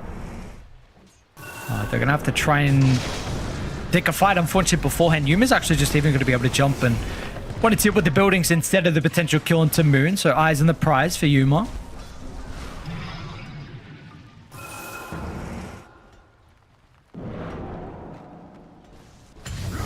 He's going to sell the Falcon. He's got enough gold for the Rapier, but it's still going to take a little bit of time to come out. Meanwhile, down to the south, Arena Cataclysm gets a kill onto Baboku. Will look to buy it back with the Rapier still coming out of the corridor. They're trying to continue with the fight before they get it. Fly moving on forward, but I mean, you're not dealing with KJ, which means that Yuma is completely okay. You haven't killed the medic, so Yuma can just stand in the front. Whisper can freely spellcast. Rapier won't even be put in the inventory before the G's are caught. Heroic just destroyed them in game one. That was... I mean, that jump was so weird too, because like you said, he had his courier in the secret shop buying his Rapier. But then at the same time that his courier is all the way in the secret shop, BKB jumps the Dragon Knight, looks at his team's like, oh, no one's here. Like, I'm all alone. What am I doing? And then he has to run away, so they don't get a clean jump on the Dragon Knight. And then every fight, like you were saying, Pugna and Invoker never got jumped, I think, in a single fight. Like, I never saw a time where I was like, Yakult, they caught the right heroes. Like, sure, KJ does have 4 deaths. He did die, obviously, but like, specifically Whisper, 12-0-15, not a single time he got caught, not a single time. He was even in danger, to be honest. There was never a time where they had to bail him out. They just never got him. Yeah, insane. Insane. From start to finish, honestly, Heroic looked incredibly strong. Just some of those early game fights. Look at, he's like 4-0-19, which I think his laning stage was a bit rough, especially with him being a bit late. Like, sure, he did get that first blood, which helped a lot, but he had a rough laning stage, but his arenas were really good. Like, sure, they were a bit set up by Yuma just tanking all the damage by himself, but still, like, really good spears, really good arenas, and he was consistently getting like 2, 3, 4-man arenas over and over, and it was just so hard for your cult to fight into that. Yeah, not much you're going to be able to do, unfortunately. So Devi had a good game. Everyone for Heroic honestly had a really solid performance. We're going to have to see something a little bit different from Yakult, and something that you were mentioning, though, is that I felt like they set themselves up with, unfortunately, not success here with the draft. That last pick, Axe, we weren't able to see it really come into play. Weren't able to see the value. Still, there was a lot of farm that we saw from Zeal, but wasn't able to convert that into some early game fights and what they were needing to not fall too far behind. So, Yakult, game 1 loss. We'll see if they're going to be able to fix some things heading into game 2. We've got a short break. We'll see you guys soon.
Hey, little honey, I've got the money, let's blow it all.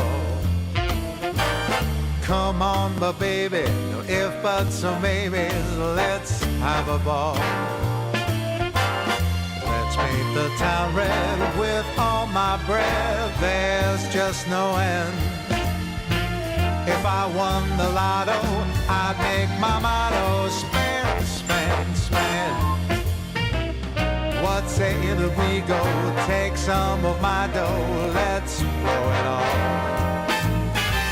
When it comes to pleasure, don't matter the measure, big or small. Who knows how long this will last? For now, let's have a blast. It's fun, yeah, you know it, so let's go blow it all.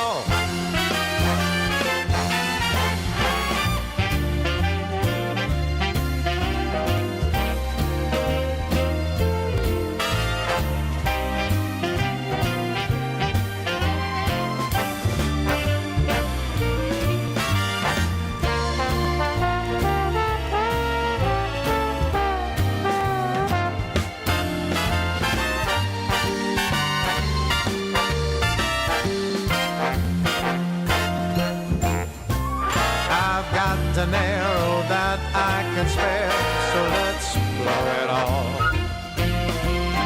Come on, my honey, let's take this money, let's have a ball. Who knows how long this will last? For now, let's have a blast. It's fun, yeah, you know it, so let's go blow it all. It's fun, yeah, you know it, so let's go blow it all.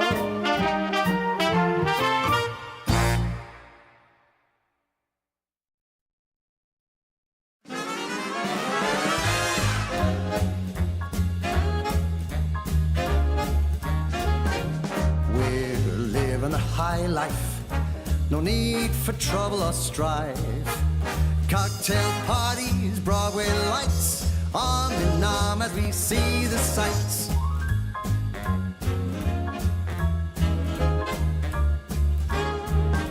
Monday morning we catch a plane down the coast to Saint-Tropez. Wherever we are, it's never the same. Where there's fun and dance, we will play. We're living a high life, no need for trouble or strife. Cocktail parties, Broadway lights, arm in arm as we see the sights.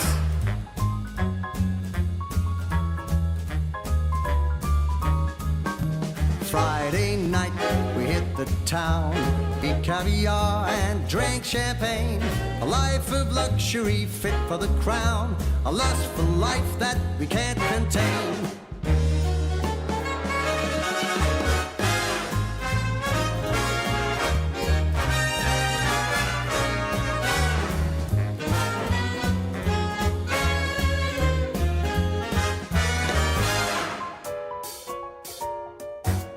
But whatever the party, wherever we land, being with you makes me feel grand. Rags or riches, I just don't care. The love that we share is beyond compare. Because we're living a high life, no need for trouble or strife. Cocktail parties, Broadway lights, arm in arm as we see the sights. As we see the sights.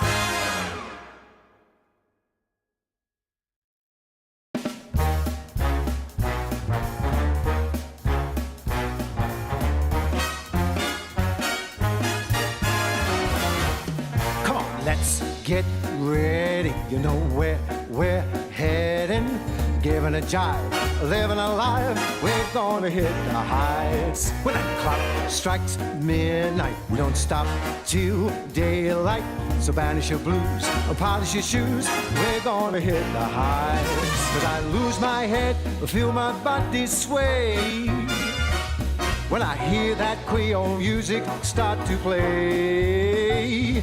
Gotta find that feeling when your mind starts reeling.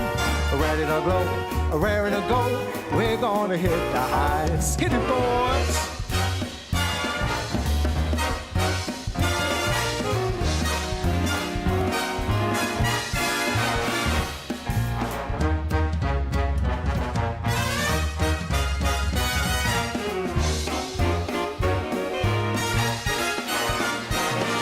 I go real dizzy and I lose control. When I feel that rhythm burning in my soul, I said, come and get it, 'cause you won't regret it. Follow the drum, get out of the slum, we're gonna hit the heights. I said, follow the drum, get out of the slum, head for the neon lights. We're gonna hit the heights. Gonna hit the heights.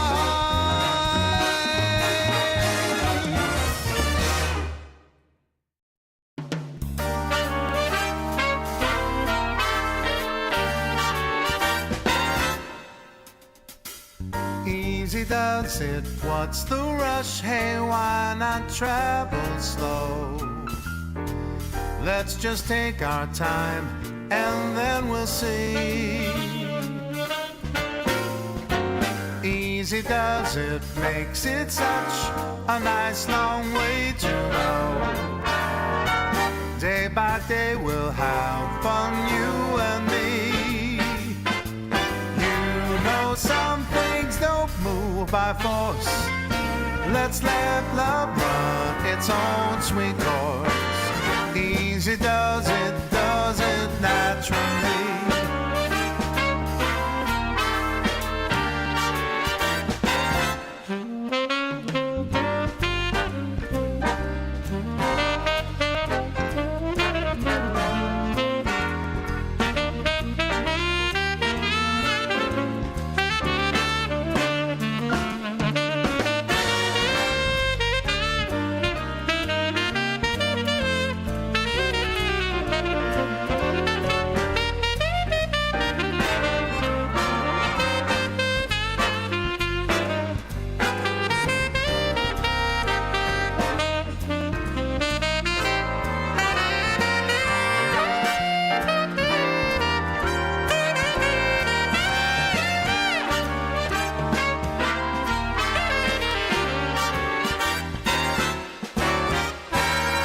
Easy does it, that's the way to make it all so right. This is how I knew that love should be. Easy does it, every day means every single night. We'll be lovers, this I guarantee.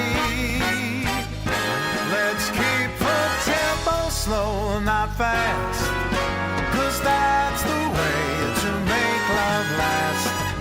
Easy does it naturally.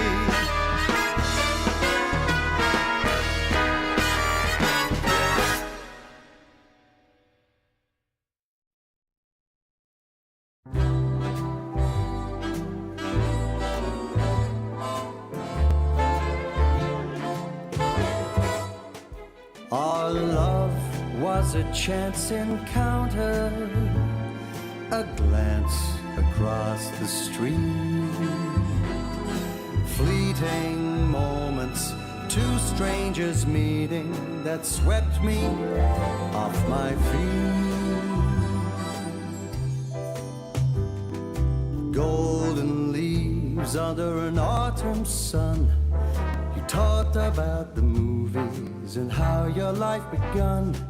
Our lives weave together through all kind of weather, and our hearts grew strong. Our love was a chance encounter, a glance across the street, fleeting moments, two strangers meeting that swept me off my feet. The buzz of traffic, the bright city lights. You talked about marriage and who you'd invite. We talked for hours and I brought you flowers, and our hearts grew strong.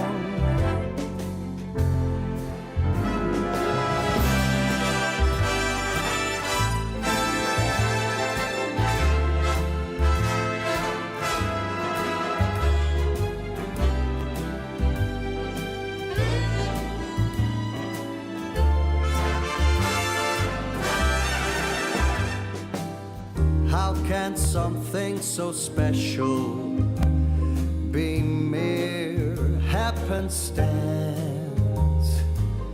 Was it destiny calling, or just life's little dance?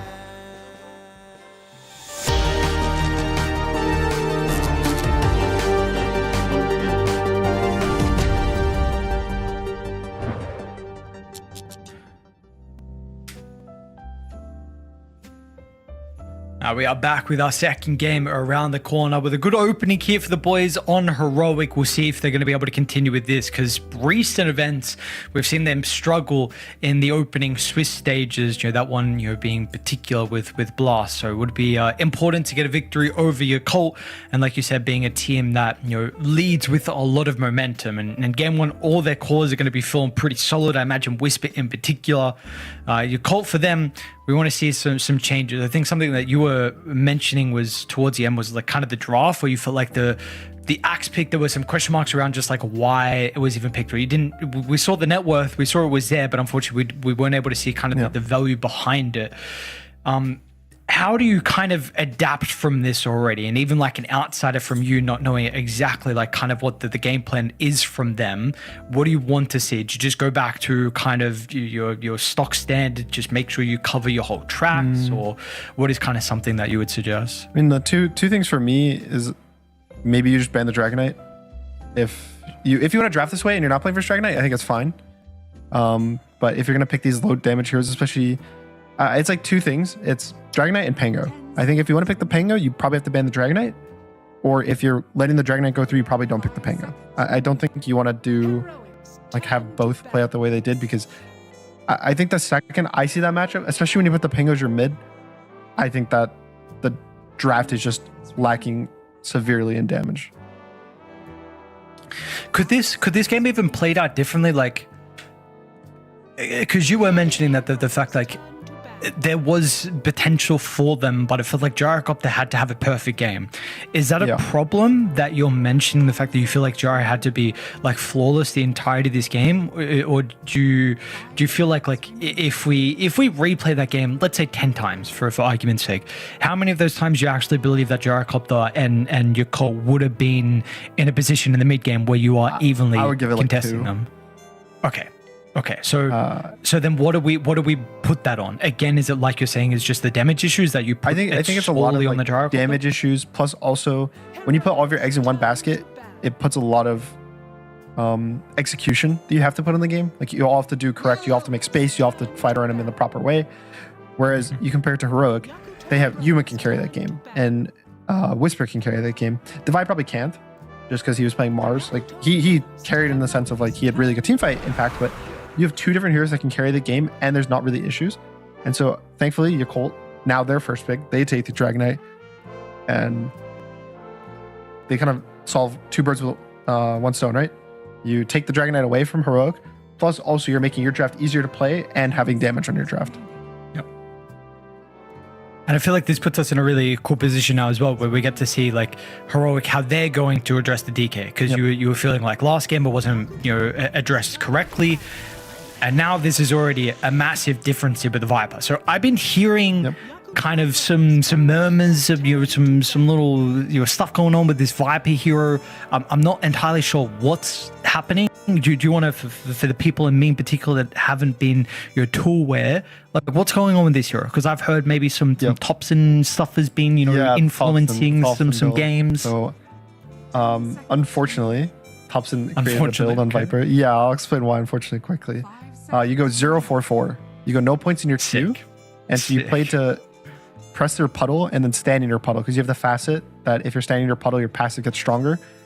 So basically, you're just unkillable in your puddle, and they have a lot of attack speed loss. And then you also end up buying a Shiva's, and I think it ends up being around like 140 attack speed if people try to kill you. So you just can't die to physical damage, like right clicks. The reason I say unfortunate is because people blindly go every game. And it matters a lot, especially for the mid Viper, that when you're putting 0 points in queue, you kind of don't win the lane. You're guaranteed a 50-50 lane. It's almost like a Zeus to some extent, but you don't win the lane ever because you don't pressure. And I've seen matchups where The one that stands out to the most that I saw at the last tournament was Viper versus Leshrac. And the Leshrac completely free-farmed versus Viper with 0-4-4. Which is not something you'd expect. You think of this matchup like Viper destroys Leshrac, right? You like put points in Q, you're constantly poisoning him, running him down. I think when I've seen Devi play this matchup, Viper versus Dragonite in particular, I've seen him go points in Q for the early game. Usually 2, sometimes 3. And so I think when you're able to kind of like adapt the build game to game, I think that the hero becomes pretty scary to deal with because high damage, very tanky, really annoying to deal with. The biggest issue with it is that it's very slow. But when you have a tiny that's kind of bringing heroes into you, the speed of your hero doesn't matter that much. Okay. Just confirming as well, this hero doesn't have a break anymore, right? On the Viper? Your ult does. Does? Okay. Yes. Ult is now back to a break that pierces BKB. At least I'm like 90% sure. Yep. Ult has a break. So it's a 6-second break.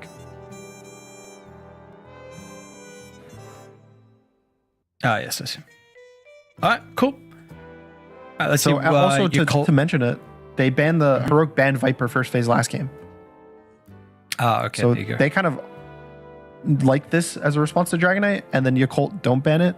For me, so I don't know how it's been doing recently, but I know at PG Wallachia, Shadow Demon was terrible. It had like a 25 to 30% win rate with like a lot of games. It was like 25 to 30 games, something like that. And it just looked really bad. And I think it started to do better the later in the tournament because like better teams were picking it.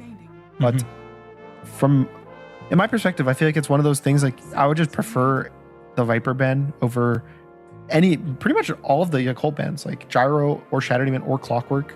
I think any of those could have been a Viper ban. Okay. Well, it's going to be, at least I'm excited to be able to see how the Viper is going to be able to form in with the matchup versus the DK. Yeah. So we'll see. It sounded like you were kind of saying this is more than likely going to be Devi playing it though. So no. Yeah, I would give it like it's probably like 80% Devi, 90%, something like that. I think there's worlds where maybe the Dragonite flexes to mid, something like that, or off lane, and you kind of do like, you have to flex too a bit. But to be honest, I think it's just consistent. You just put Devi and the Viper, have them set up in the off lane. You have Schofield gonna be on the Tiny. You have a solid lane, and you just kind of run it. This is cool though. This, I don't know what they're gonna do with it. Because it can go 4, it can go carry. There's like flex potential, but 10 seconds remaining. I know Zeal plays a lot of the offlane Marcy. 5 seconds remaining. So I don't know how you feel about that hero in the offlane at the moment. I think it's okay in the offlane. I think the cool thing about it versus Viper in particular is, so Viper's passive gives him magic resistance. It doesn't give him anything for his physical damage, so he actually dies really quickly to physical. His counter to physical is all the attack speed reduction, right? Like you stand near puddle, and that's what dissuades. But Marcy, what's Marcy want to go? Helmet Dominator, BKB. So you buy a BKB, you don't get affected by any of this attack speed slow. And so I think even if it's an offlaner, if he gets a BKB timing, he will kill the Viper with just his jump. Unfortunately, already countered by the Bugna, but I can see it as like a way to, it's just a bunch of physical damage during a BKB timing.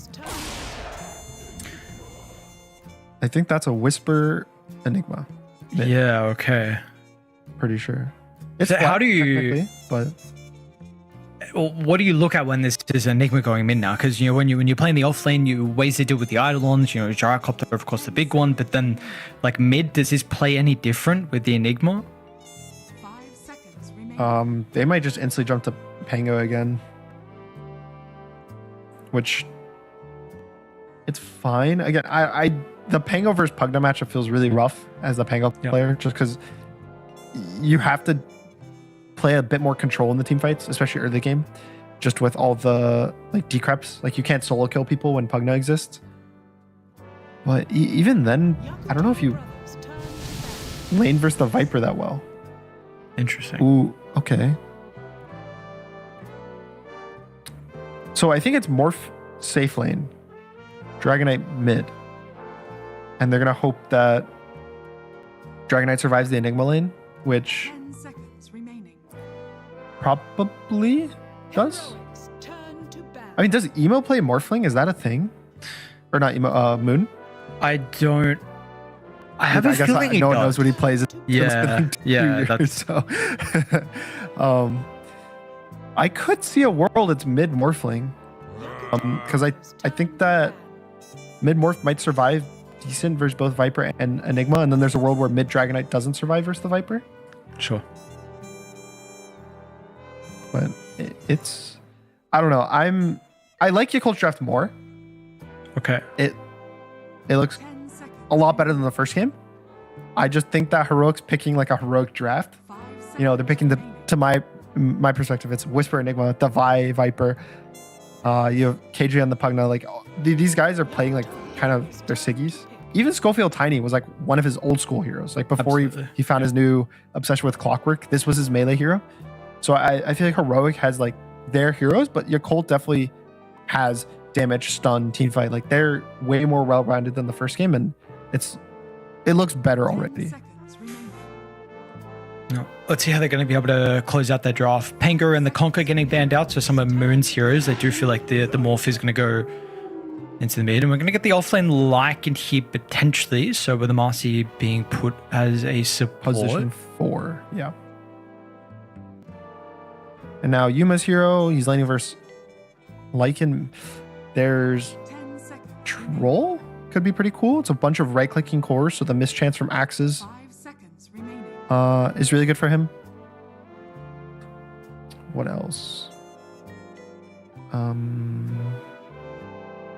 Jug is always okay, but I think Jug's damage might be a bit low versus the Lycan. Also, the Omni Slash is kind of annoying. I'm kind of partial to the Troll.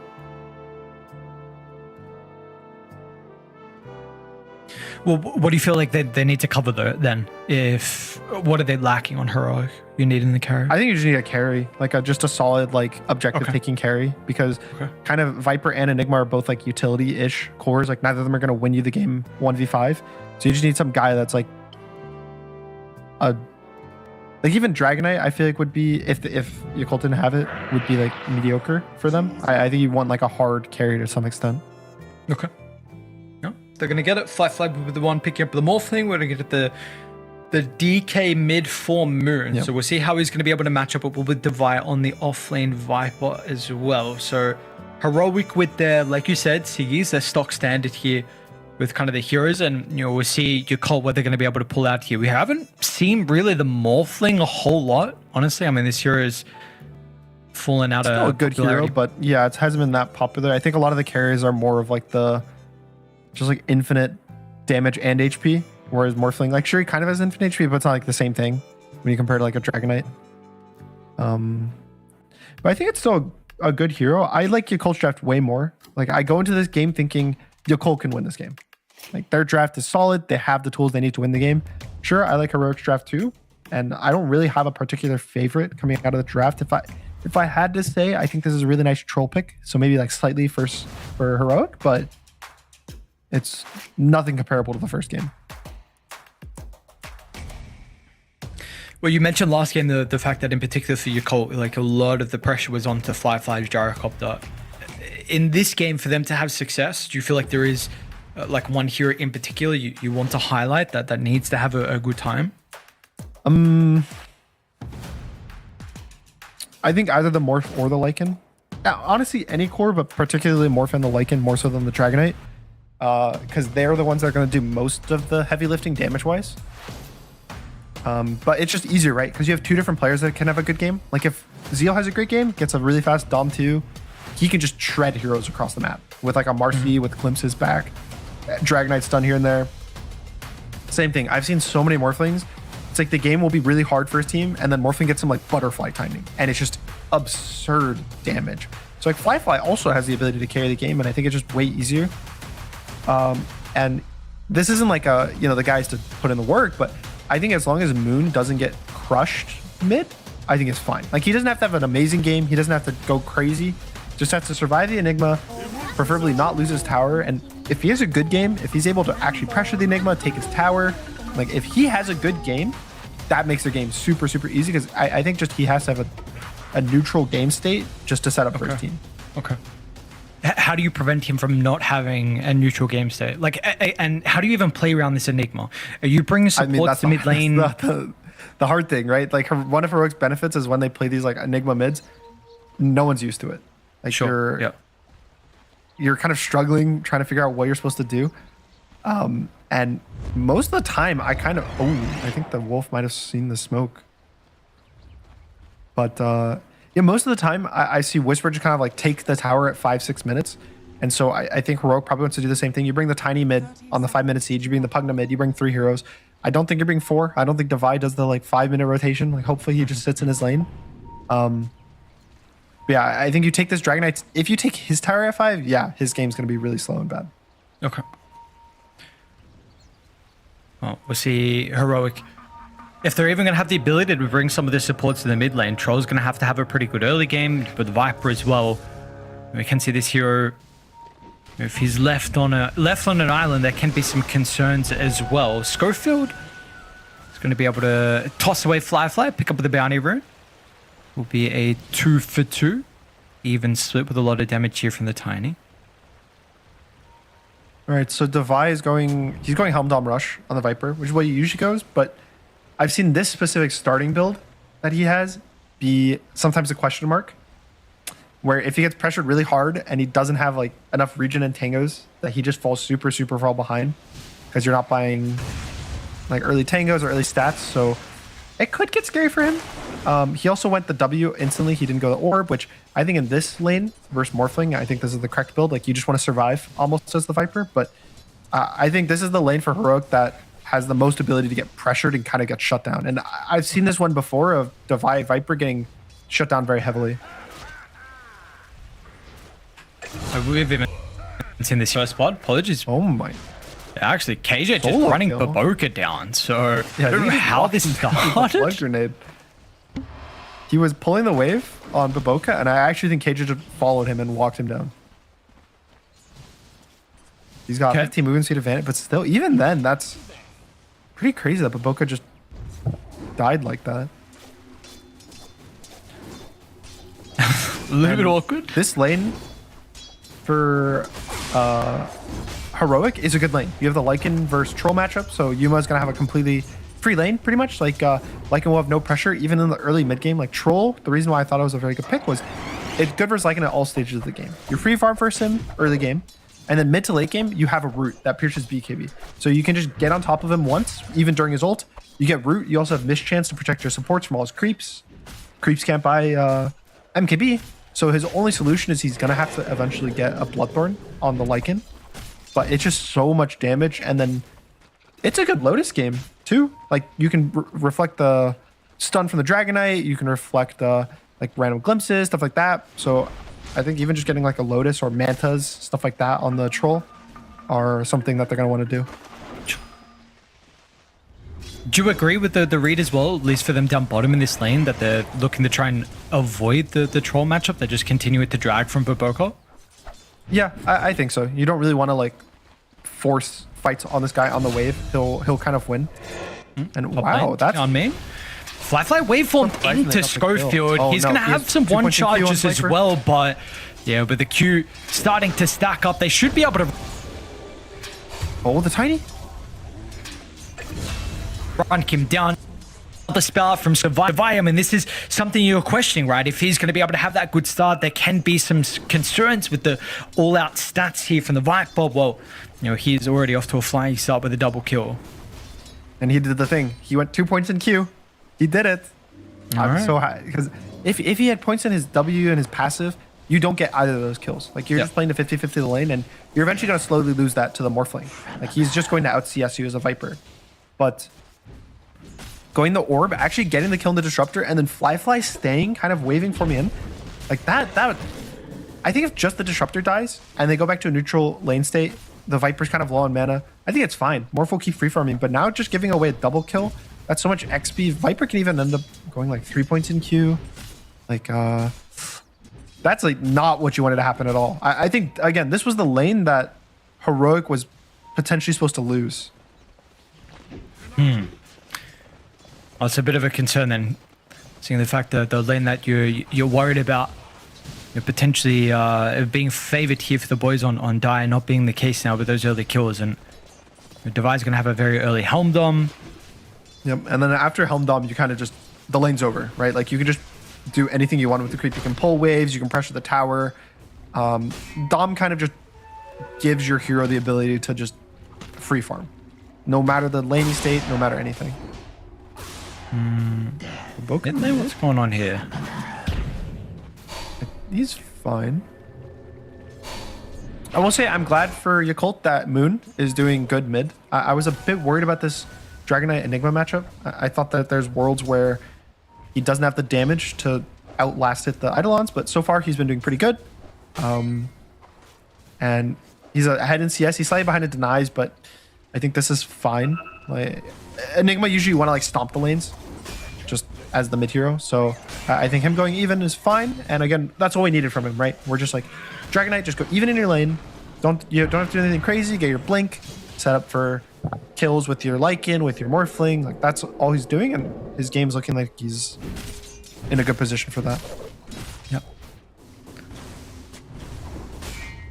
We do see some interesting stuff happen around the map, though. It looks like they've completely sacked bottom, so Baboka is going to continue to play with Moon. Zeal back into the jungle, and they are bringing Schofield down early on. Maybe he's going to block some of the camps with the sentry and set up for a just dive. Dive the Lycan. I don't know if, like, sure, Disruptor can't really TP to like save ganks. Like he doesn't really have anti-defensive tools, right? Disruptor's a pure aggression support, and the Marcy like maybe, but I don't think that there's anything Zeal could do. His tower might just die here, to be honest. This is a nice creep aggro by the Wolf, but Schofield gets a toss back on this troll.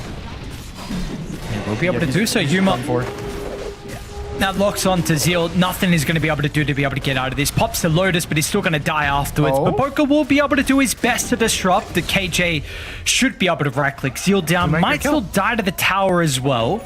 So he gets a kill, and like you said, importantly, he dragged the wave away, but the catapult does still stay alive, so it's still going to be a lot tower. Top lane now, Divide. He's also getting ran down as well. Nice Iron Branch. He's able to get out of the kinetic field. He's got the healing Lotus with the TPM from Schofield, but Moon's going to swing on over. Haste Rune up here with the Dragon Knight, so we'll be able to link up to the boys here in his own safe lane, and they're going to be able to get a Cory as well, which was the Helm Dom. Okay, and now the tower's under pressure too. They might actually get this tower before they lose their bottom tower, which is kind of not what I was expecting. And the other big thing, Dragon Knight's here. There's XP. There's a Wisdom Shrine is spawning. And Whisper's so I think they're going to fight. Enigma's here, though. He's got the black hole. Yeah, with the backstab, Whisper. No boots, so it's going to be a slow walk in for the threat of a black hole, and it's just going to push them out of the range of the Wisdom. Meanwhile, Yuma is just completely committed here. They do have the rebound to be able to keep up here with the Troll Wall at level 6. He's actually going to look to try and TP out. They got the damage. Nice read. Okay, that could have been scary if you might end up going down. But pretty even trade, all things considered. The biggest loser out of all this is Fly. Like he TP's bot, uses mana, he's gonna have to TP back top, but I think. Oh no, it looks like they might try to now pressure this bot tower. Which I like this if that's what they end up doing, because now your Disruptor pulling waves top, he's getting free XP under the tower, so he's not gonna get dove, he's gonna finally get his level 6 because he's pretty under leveled. You're pressuring Troll's lane, which that was the lane that Heroic's winning the most. So Yakult are actually neutralizing the bad lanes for them and kind of making them into winning lanes. Like they're playing completely different this game than the first game. They're actually applying pressure in the right places. They're diverting away from the enemy's pressure. Like they're able to dodge the Enigma TP gank, and the game's definitely looking very stable for them. Mm-hmm. And again, going back to the question marks we had around the mid lane, I mean, you're seeing how different it is. I mean, the DK about 400 net worth over the Enigma, so he's had a very good start, like you said, is going to be able to. He's actually going armlet, so not the blink rush from Moon. Yeah, that and Whisper is that was a bit surprising. Why do you feel like he's just looking to scale, I suppose? So Yeah, probably. I think the way I could see it is their real timing with this draft, outside of like Morphling having big item timings like a butterfly, is the Helm Dom 2 on the Lycan. And so since Lycan's not having a good game, like he kind of struggled in ball. Terrible, but it's not super fast. It's going to be a late Dom. Like he's going to get this Dom 2 probably around like 14-15 minutes. Maybe even later than that. And so instead of kind of not having your timings line up, you can get the armlet, have a slower blink, and then by the time you get the blink after the armlet, it lines up better with this Dom 2 rather than Lycan. Okay.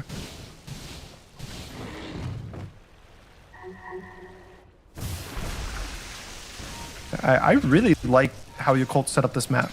Like Disruptor, it has a free lane for himself, getting all this XP. You have Lycan and the Morph. They're actually able to like farm camps together. You have your Marcy also getting XP, and because their supports were having really bad games. They were both level like 4 at this like 8 minute. Even when they didn't lose the wisdom. They were just very under level from the laning stage. Like Baboka just ditched his offlane. First black hole of the game. Doesn't matter. Yeah. Saw the kill from Whisper. Well, that's one way to get rid of a support. Yeah. Let's put it on cooldown. Happy with that. Maybe with the 10 seconds they have with the 4v5, this tower's going to be under pressure as well with the threat of the Nether Blast. So finally they're going to be able to open it up. So you would devise Helmdom is mid, just taking the tower. Ooh, they're kind of looking Baboka. I think he's fine though. Can they get a glimpse back though? KJ will be in range. Static Storm as well is going to be used from Tion Mig. So tower goes down. They stick around a little bit too long though. And look at the Helm of the Dominator creep as well. Plus 100 for Baboka. Oh, Yuma bot. Yeah, it does run into Zeal. Zeal forced to activate the shapeshift instantly. That was very good like restraint from Yuma there. I think some trolls would have went to hit him like one time, maybe two extra times, try to get a root and just like burst him. But I think he takes it as a win, right? Like he forced the Lycan to press his ult. You don't make the risky play by trying to all in him near a tier 1 tower. So you don't want to just take this like question mark plays. And again, I think a lot of that mentality this game for Yuma goes to he's the 1v5 carry of this draft. Like sure, Enigma's going to get Black Hole. Sure, Devi's going to tank. But he's the one that's going to have to get 5-6 items, carry the game for his team. And so I think it's just better for him to avoid unnecessary risks and just keep maximizing like his consistent gold gain rather than going for a Lycan kill. Look, you say that like him feeling like he needs to carry this game, but Whisper's gone Midas. Now I don't know if he goes this when he goes to mid Enigma as well, but I mean this is a game where they have zero way to deal with BKB piercing your late game Black Hole. So he's potentially feeling like he might be able to carry this game as well for Heroic. I know. I mean, he could definitely carry this game, and like you said, it's a good game. I think. Oh, and he's done. No way. Okay. That was a super sick kinetic field. I can't believe he lived there. And now they're smoking to the Lycan bottom. Doesn't have shapeshift for 15 seconds. So if they read this on Zeal, they hit him with this triumph. Oh, he's hiding in the trees. Oh, it's smoke pop. Does see Yuma, but yeah, it's I don't know. He's gonna try and TP. Yeah, Yuma does he get a root? He does last second. So wasn't able to get the kill previously. About Whisper, I do think he can carry, but I also think surprisingly Lycan ends up being really nice versus Enigma like mid to late game because you have Scout with the Wolves, and when you send the creeps on him, he kind of dies to creeps. He doesn't really buy any armor items. And so even if he like pops BKB, he's still dying to all the Lycan summons. So there's play potential, but yeah, if he gets some like 2-3 man Black Hole, there's nothing they can do. He's just gonna sit there in the Black Hole, kill everyone. They're actually looking to be a little bit proactive even after the death onto Zeal. They've got a nice observable that's got multiple heroes down bottom. Now how to get the initiation, it's gonna start on the glimpse. They'll drag back Yuma towards Baboka. Static Storm's going to be laid down as well. But importantly, KJ's on the other side of the fence. So KJ's going to be able to keep Yuma topped up. And now it's a bit awkward. Like, do you want to disengage? Because you've got to kind of do it quick enough because Heroic are responding. Device, he's even moving down bottom. Top lane Fly also just gets a solo kill onto Whisper. Black Hole was used as well. Well, I didn't catch that. I think he must have strength more. He must have strength more before. Maybe he dodged it. Or that too? Like with waveform? Yeah, because how does he get the kill after with no damage? I don't know. Impressive. Solo kill Black Hole on cooldown. That is super good for Yakult. Whatever Fly just did is potentially game winning. Like, look at his lead already over the troll. He is almost 1,300 net worth lead. He's up to 8k gold. And this is versus a Battle Fury troll. Like, this guy farms fast. But Fly's having a really good game 2-on-2. I think his landing stage went great. He took the tower. He TP'd bot, almost killed the troll. And that Enigma kill is going to accelerate his game so much. And when I think of Morphling, I think of a scary butterfly Aegis timing. And now that timing just got a couple minutes faster. Yeah, absolutely. Bottom lane, they're getting another kill as well. So the support's getting a little bit of experience, a little bit of gold. And Boca towards a BKB that he's actually wanting this game to play with. So yeah, we're definitely seeing a bit of a different look here from Yakult. I mean, much more even compared to the previous game. Yeah, this game is still pretty wide open. Either team can kind of take the snowball advantage. I think the Aegis, like this road, is going to be really big. Lycan is about to finish his Dom. Probably like it's pretty late. It's going to be like a 15-minute Dom. Top lane Whisper, not again. There's two supports that just got to kill down bottom, and now they're even going to smoke a move through the portal and get a secondary kill back to back onto Whisper's Enigma. He does buy out for the blink, but now this is some impressive stuff we're seeing from Yakult.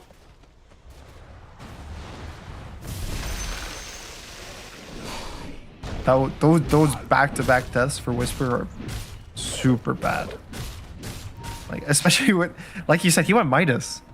And just dying like that, like you're not really accelerating with the Midas. It's kind of just keeping you even, but then you're not having a good team fight. And Yakult's getting back-to-back kills, like getting kills bot, getting kills top over and over and not again. Moon. Maybe they get Moon, but you potentially with not that easy of a kill. They're going to try and protect him. Nice rebound, gets him out. Now Dire are going to be able to respond as well. The shapeshift up, Zeal's ready to go. Helmet Dominator level 2, so he's going to be able to start running down some of the supports. So look to actually chase Schofield instead. Black Hole 10. They want any more valuable kills. They might be able to threaten Yuma. Glimpse in 2. A little bit more difficult. Can they get in range for the glimpse? They got the vision there thanks to the creep. Yuma's going to be dragged back, but the battle trance doesn't have an opportunity at all to activate it as Yakult are on a roll. And I think they might just tower into Roche. They might be a bit scared of like the Black Hole threat. And so maybe they don't insta-force it and they try to like take another fight, but I wouldn't be that scared. Like there's so much that there's not enough damage, I think, for the side of Heroic. Also, Disruptor ult's coming off cooldown, so as long as he plays far enough away, he doesn't get hold, he can always just insta-cancel it because there's no BKB for Whisper. And yeah, look how fast Roche dies.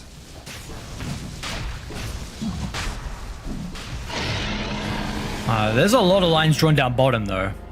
Yeah, that was KJ and Yuma are talking about something. I think they're saying Divine needs to like push out bot from these camps so that Yuma gets to play the top side of the map. I think he hasn't been able to farm his like tri-camp that much. Okay. That's what I assume based on the lines, but it could be any meaning. It's always hard to determine.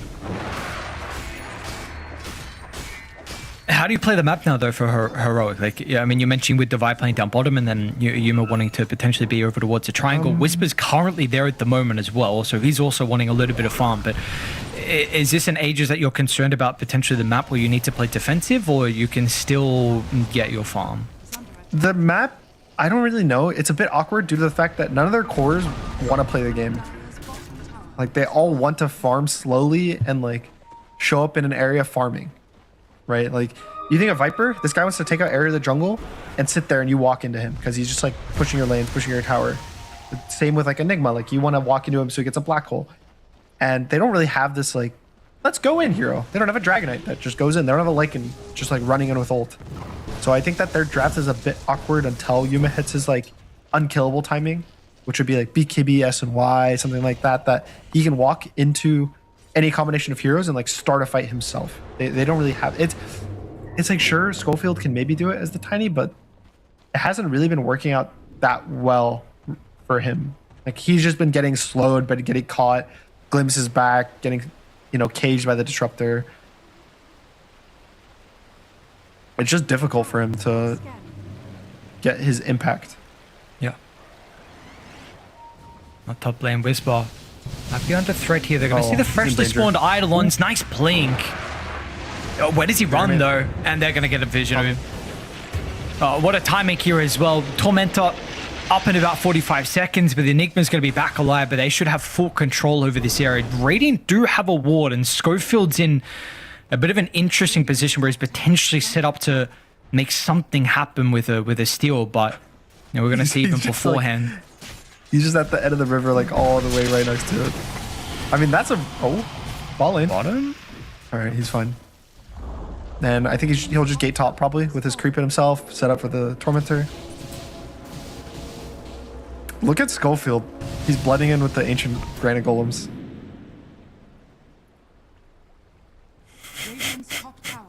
Needs to grow a little bit, unfortunately. He's just waiting. I mean, it's close. It's close enough. It's Yeah, cosplay, he's got a good bad. skin. Yeah.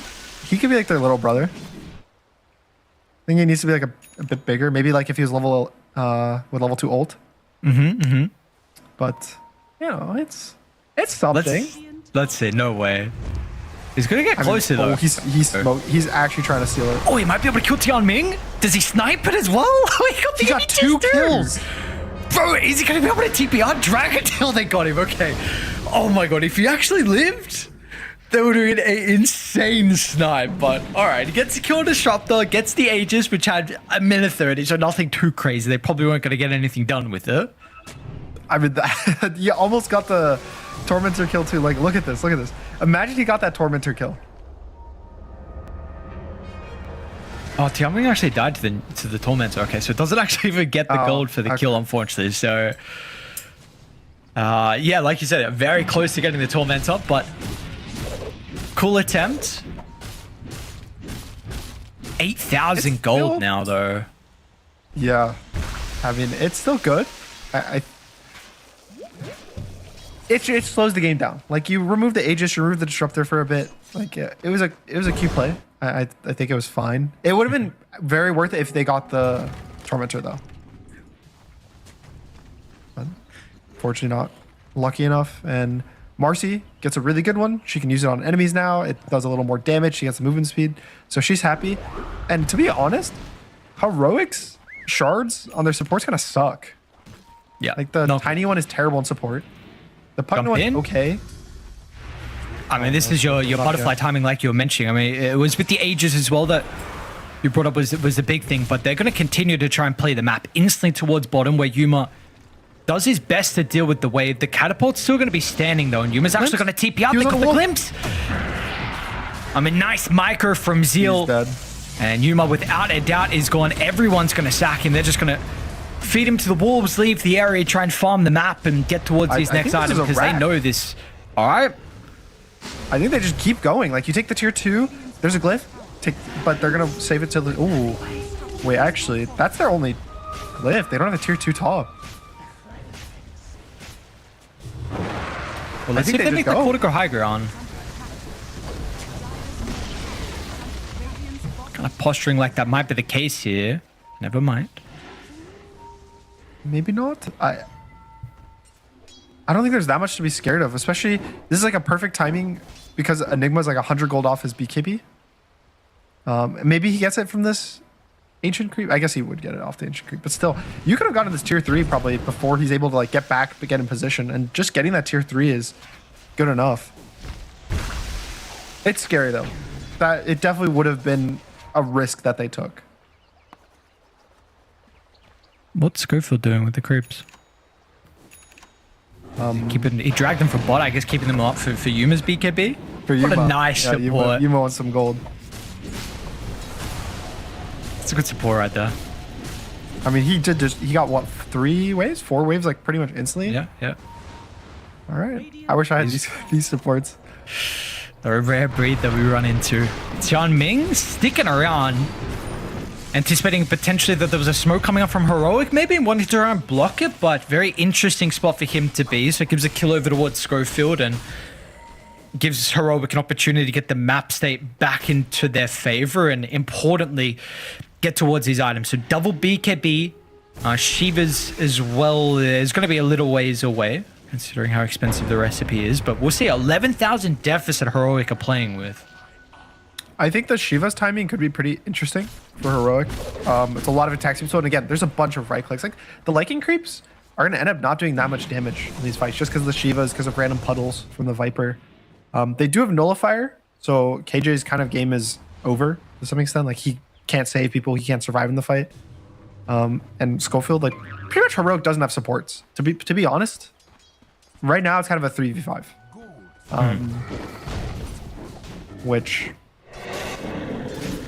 as bad as it sounds, a 3v5 is pretty bad. Like those are not good odds. No, I don't know if I want to be playing 3v5, especially when you take a look at the support on Dire as well and with the value they're going to have. I mean, there's your BKB Basher that we're coming up pretty shortly here from Baboka. It can potentially take away one hero inside a team fight.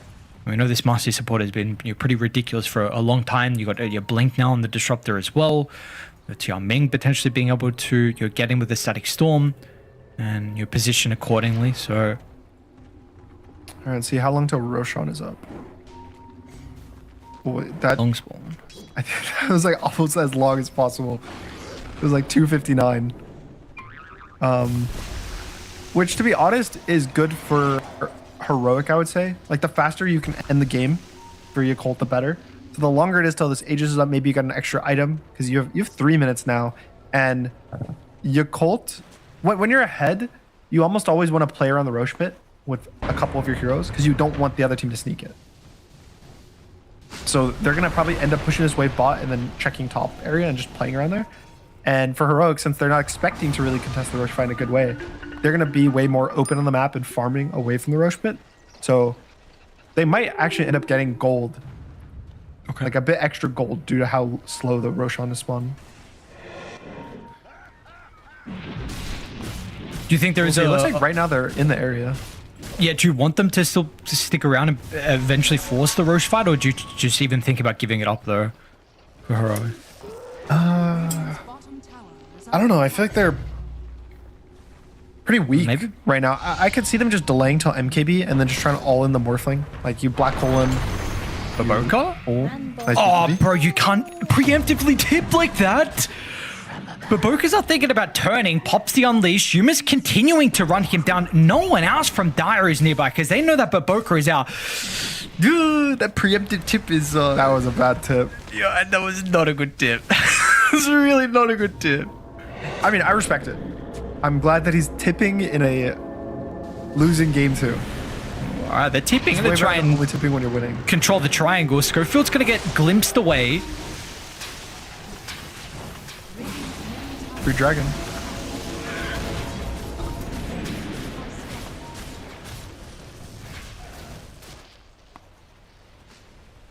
Okay, I'll recontrol this area. So important spot for it to be with Roshan. Will confirm be guaranteed up top, so they'll at least have the possibility to be able to buy back and read. They also see Moon at the moment underneath this high ground ward that's going to expire in a second. They've got some good vision across the map. I mean, Baboka once again is running back under the ward that they jumped him on previously.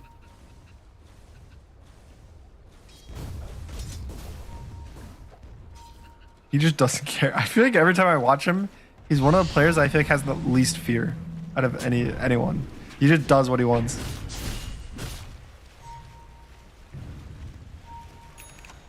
I mean, this map state's kind of interesting for Yakult. They're posturing around bot tier 3, like they want to just force people back instead of fighting Roche pit. But with Roshan, both teams know it's guaranteed. Like it's been 3 minutes. Roshan has to be up 100% right now. And I think this is kind of awkward for Yakult. This seems weird. I mean, you got two heroes pushing down bottom, but the rest of the team trying to come back to contest Roche. But Roche is falling now. The further stacks are there on Yuma. Oh, and someone needs to scout it out. I mean, Whisper's going to go down, but Can they look to enter the pit? But the Static Storm tries to give them some control of the area. Yuma's going to be able to get the Aegis and the banner, but can they escape as well with all the components? Moon's going to be able to hold him down inside the river. They haven't been able to secure the kill just yet, thanks to the live train. Yuma pops the BKB, turns. Moon's going to be killed off. Fly trying to deal with the backline. He will be able to do so. Blink in, waveform out. KJ's might even run into him as well, but still eyes all on Yuma. Heroic, this is the man to keep attention on if he's going to be able to win the team fight. And they're even thinking about going for Fly as well, where the control's going to be the thing in question, and their backline support's going to be in trouble as well, with a big Lotus protecting KJ momentarily, and an even bigger rebound as well. We're going to get a buyback out from Schofield, but they just don't have the control at the moment to be enabled Yuma. Now they will. Schofield's going to assist. The first routes there, but the secondary follow-ups will be out shortly. And Heroic, I mean, a very interesting fight. They lose their full set of barracks on bottom. Whisper wasn't involved, but they got all the components from Roche, and Yuma gets out as well. He doesn't even lose the Aegis. Yeah, I mean, I don't know if Yakult had to do the weird, like, split push, like, force, like, a split fight. I think you could just take the 5v5 and win it. Like, obviously, yes, they get the racks. Like, it's good. Like, there's constant map pressure, which is amplified with Lycan if he ever wants to buy a shard, which he's going to queue up after the AC. But couldn't they have just, like, taken a normal 5v5 on the Roche and just win it? Like, that, to me, that seems like the simple answer. Like, you don't have to do anything, like, crazy. Just take the 5v5.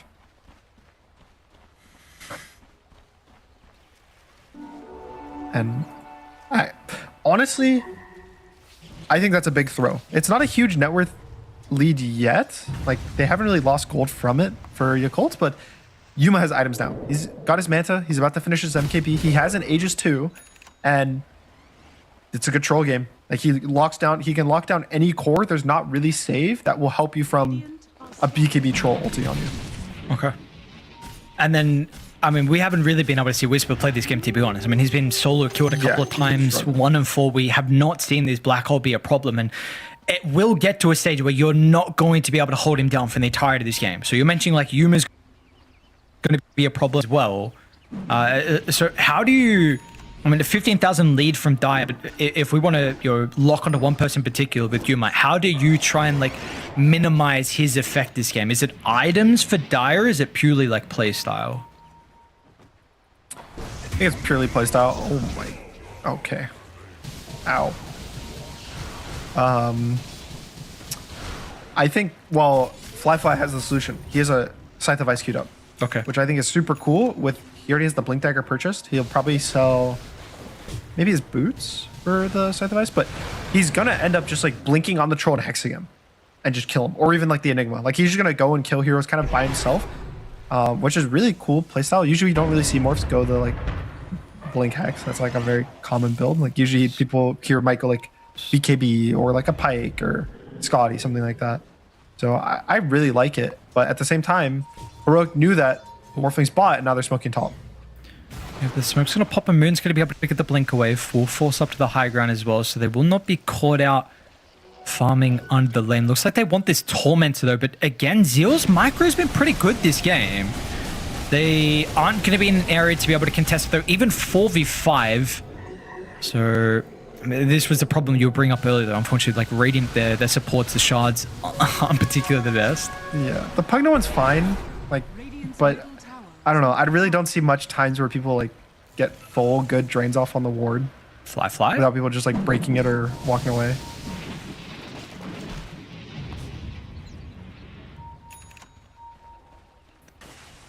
I think for me, the other reason why I think that this Aegis by Heroic is really good that they get it is because it now means the next, pretty much, like, for now, there's only, like, 4 minutes left, or there's, like, 5-6 minutes left, but there's no Aegis on the Morphling. So if you get a Black Hole on him, he's dead. Sure. Right? Like, if he does get this Blink BKB Black Hole onto the Morphling, he will just die to the Troll.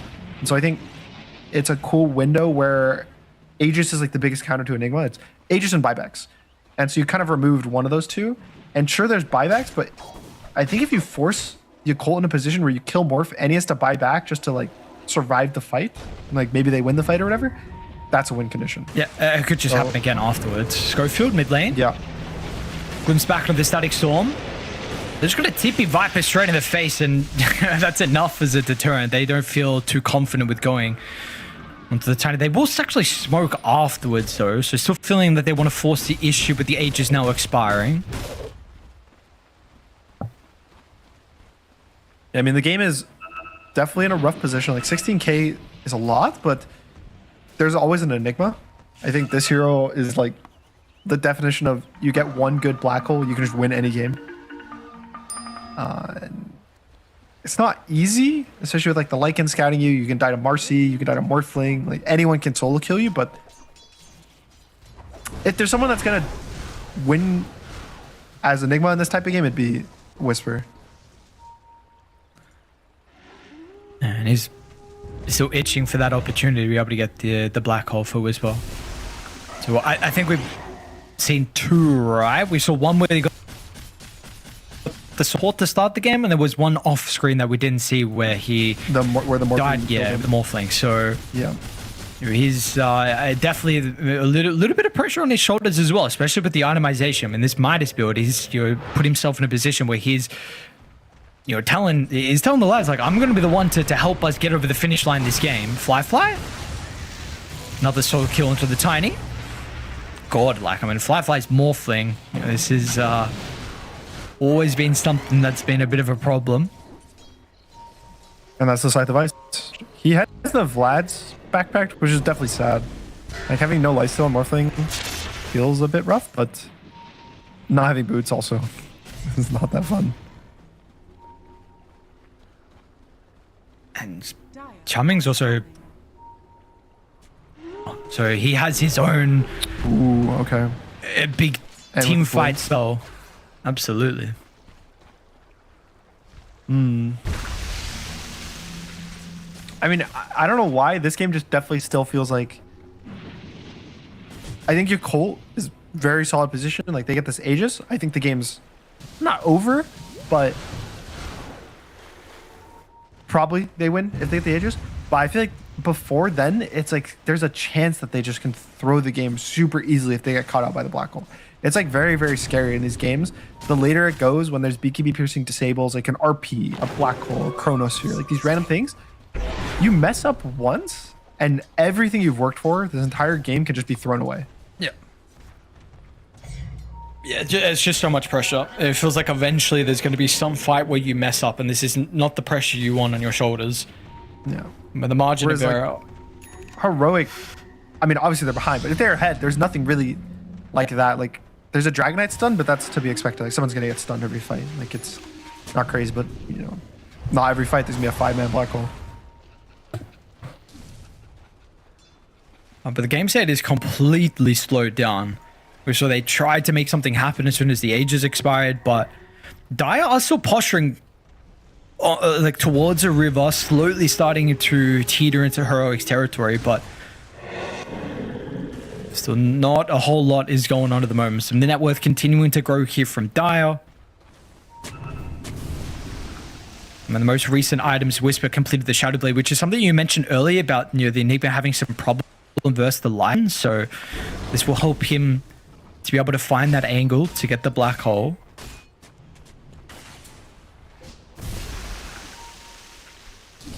I mean, I think Yakult's just scared of black hole, to be honest. They just don't want to go high ground and lose. They just are going to keep playing for Aegis, for more gold. This is third Roche. This is probably go time. And your idea is, if they black hole Morphling while he's pushing high ground, he has a second life, and he won't die twice in a row. So, I think that's solid. I think they can just walk high ground and end the game after they get Boko. He does get the BKB off. Somehow able to react in time. They do the best to try and toss Yuma onto him. So there's a BKB and shapeshift use, which you're compared to Radiant, I believe nothing was popped. Yeah. That's... I mean, anytime you get free spells on cooldown, that's going to be good for you. Roshan is up in 1 minute, which Lycanol will be back, but the Marcy's going to have a bit of a cooldown for BKB, but probably everything's going to be up. It could be scary if there's a fight right now, which is kind of what it looks like Heroic wants. Yeah, but apparently Dire even wanted it as well. Look at all the positioning still. I mean, the 3 heroes towards his far west side of the map, but no one's actually going to run inside the lane just yet. Yuma might walk up the high ground. Wait, Yuma, this is scary. They're going to know it's real. They know it's real. You just battle furied. Oh, no. Okay, he's fine. I think they could have just killed him there, straight up. If they Blink Disruptor ulted him, he could have just died. But scary stuff.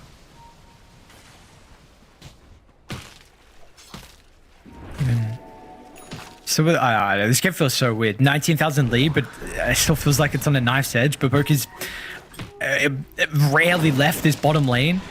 There's continuing to be a bit of a pain point for Heroic with the full center barracks advantage they have. It's always shoved into the base, and I mean now you're going to have creeps that are knocking on your tier 4s, but you've got Roche, which is a bigger problem as well. And Roche is up there. I mean, Devi's in there. Roche will roar, now Die will know. Going to bring everyone over. Zeal's actually even going to activate the shapeshift early on, feeling like they've committed. Devi gets the jump.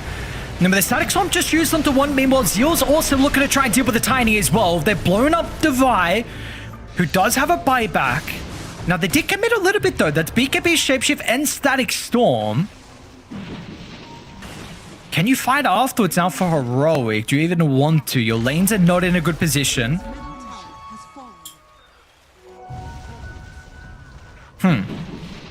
Okay. And they used the divide by. They didn't really use much. They used the tiny BKB. That's it. So maybe with no shapeshift, they're able to go. There's no disruptor roll for 25 seconds. This is probably Heroic's best time to get like a good. They say the disruptor, they do. They're going to be able to get the toss back and an easy pickoff. He does have buyback if he wants to use it instantly with the static storm up in 15 seconds. There we go. A buyback into the outpost, but no one else is here. But Boka's on the other side of the map. Zeal's on the other side of the map. Oh, 5 seconds on disruptor roll. They're going to get the Aegis. Yep, that they are indeed. Yuma, can they get the steal? No, the BKB out too. Yuma's going to be able to find the BKB, and they've got the black hole as well. Whisper's going to hold the DK into place. Now, Fly. Waveform and what? Waveform doesn't even get it off. Gets the Manta up to the high ground. He's going to be able to escape. So Fly's okay. Yuma, did they get all the components? Looks like they did. KJ's got the refresher shard in the backpack as well. But, I mean, what's the call? This has been multiple times this game where the Roche fights, they've not brought everyone. Baboka was trying to rat top with the Unleash. Zeal was even there as well. I mean, yeah, it's like he didn't have the shapeshift, I think, right? I think it was cooldown from the initial Roche fight for like a bit. But it's still, I feel like, to me, it's the same mistake they made. Like, yes, again, they got the bot racks. Like, they got something out of that play earlier, but a second time in a row, you're on the opposite side of the map as Roche. And Heroic gets Aegis. And it matters so much, not even just for the fact that Yuma has an Aegis, but just Morphling not having Aegis, not having this anti-black hole tool matters so much for so long now. It's like 9 minutes, I think, of the game that he's just not going to have the Aegis, the opportunity to get the Aegis. That hurts. And now Yuma pretty much 6-slotted. Like, he has every item in the game he could possibly want. You've importantly got a refresher shot as well on Enigma. It's Yeah, just, like, that do was you big. really feel like they could not have taken a 5v5 fight around the pit, even with their advantage? No, Because I they think obviously that- feel like they can't. I think that was fightable for sure for Yakult. I also want to shout out that Roche fight Yuma. He clicks his BKB as Roche dies. Before I think they had vision of anything.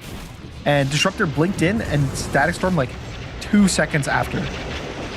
Or not even 2 seconds, like half a second after. And then Static Storm's down again. He trades it for the tiny BKB. Which Heroic will be happy before. But yeah, I think if Yuma doesn't get that BKB off, he just dies. He might not even get the Aegis because the Dragon Knight would stun him. Fighting the Static Storm. But good stuff by Heroic. Absolutely. I mean, I saw crazy that this game's 22,000 net worth lead for Dire. Yeah. Probability Heroic's able to play. 80%. But yeah, they are absolutely able to play, and honestly feels like you're potentially the ones, can we even say, in the driver's seat? I don't know. I think it's, how do I put this? They should be losing. They should be playing on the back foot, but I think they're just playing way more confident than Yakult have been recently. Like the last like 10, 15 minutes, I feel like Yakult's been really scared to mess up, and I feel like Heroic doesn't care if they mess up. I think that's always been one of the good things about this team, that they play like they're not going to mess up, which like sounds weird to say, but in games like this, you notice it, that they're playing so aggressive, and it makes gold leads when you're behind not feel like you're behind. And it makes, in the first game, remember we were saying like, oh, it's only like a 2k lead. But Heroic was playing like it was a 10k lead, right? And it was working. So I think that's like a really cool strength, that you're just playing super, super confident. And the secondary skill of it is doing it on LAN, because sometimes in these online tournaments, it's a lot easier because there's less pressure. You're not on stage, you're not at a tournament. And online tournaments like this is way easier to have the confidence. But I think if Heroic plays like this, I wouldn't be surprised they just do it on stage again. It's confusing Dire as well. Like they're not sure on how they need to be positioning according to this. They don't know if they want to play defensively, play on the other side of the map. Zeal's going to be run into with a blink on Yuma, gets on top of the Lycan with a battle trance activated. Zeal, whoop. The Austin snare is there, but the Glimpse sensible, wait, they got a black hole, okay. I'm going to guess he's got a second round if required. Whisper activates Refresher instantly. Feeling like there's going to be a further fight, which will be had. A Static Storm to protect the TPR. Meanwhile, Fly assassinates Schofield. They've also got the outpost. There's a ward though. There's a cliff ward. In the lane to buy it. Gotta run into Baboka. It's fine. He must walk. This could be really scary for the Colt, actually. They're fighting. Sure, they're under their own ward, but okay. I'm glad they made the choice to get out. That I think if they try to like kill the troll, burst his Aegis, they would just die to Whisper.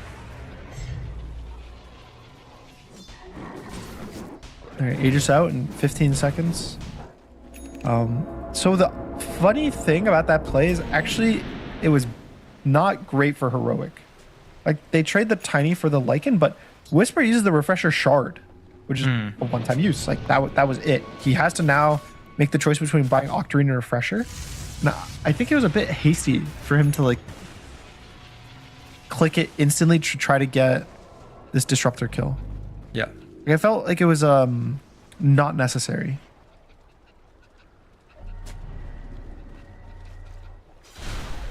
Yeah, definitely the big advantage that you were playing with that previous Roche, is now not there for Heroic. You have the map now. I mean, something you're mentioning multiple times is the fact like Aegis is such an important way to be able to counter the Enigma. So still, you do not have this until that next Roche is going to be up. So still, the map is a little bit dicey for Dire. They're even setting up onto Whisper down bottom. They're going to try and lead him with the Static Storm. He does get out of range, but with the Glimpse back, Baboka should be able to get the right clicks out.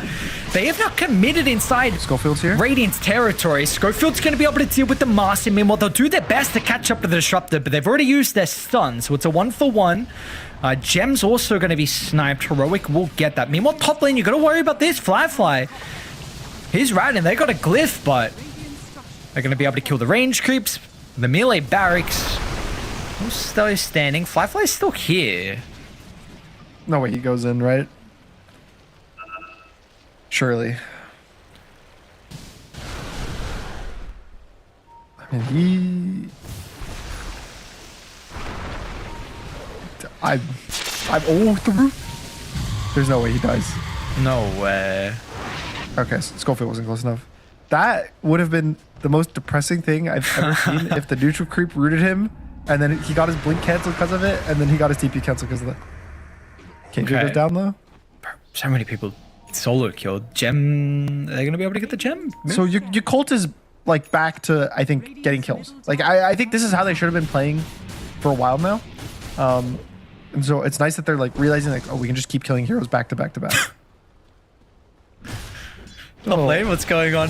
Tian Ming, Static Storm used solo onto the Viper. He was hoping for Zeal and Fly to be able to close the distance. Devising a lot of trouble now. They got the outpost at TP2. Yuma's waiting the wings. He's going to see an opportunity. Morph's dead. Morphing's just gone. He didn't even react. Didn't react at all. what can he No even react bash. with? I guess, but he didn't even strength morph. It would have been locked in a place. Maybe could have got the Manta waveform off afterwards. It didn't matter in the end. I mean, that was second death of the game here from Fly, and Yuma's doing some incredible stuff for Heroic in this second game. Yuma is definitely putting in overtime this one. They've been down, what, like double-digit net worth for, what, 30 minutes now? And his score is 9-2-3.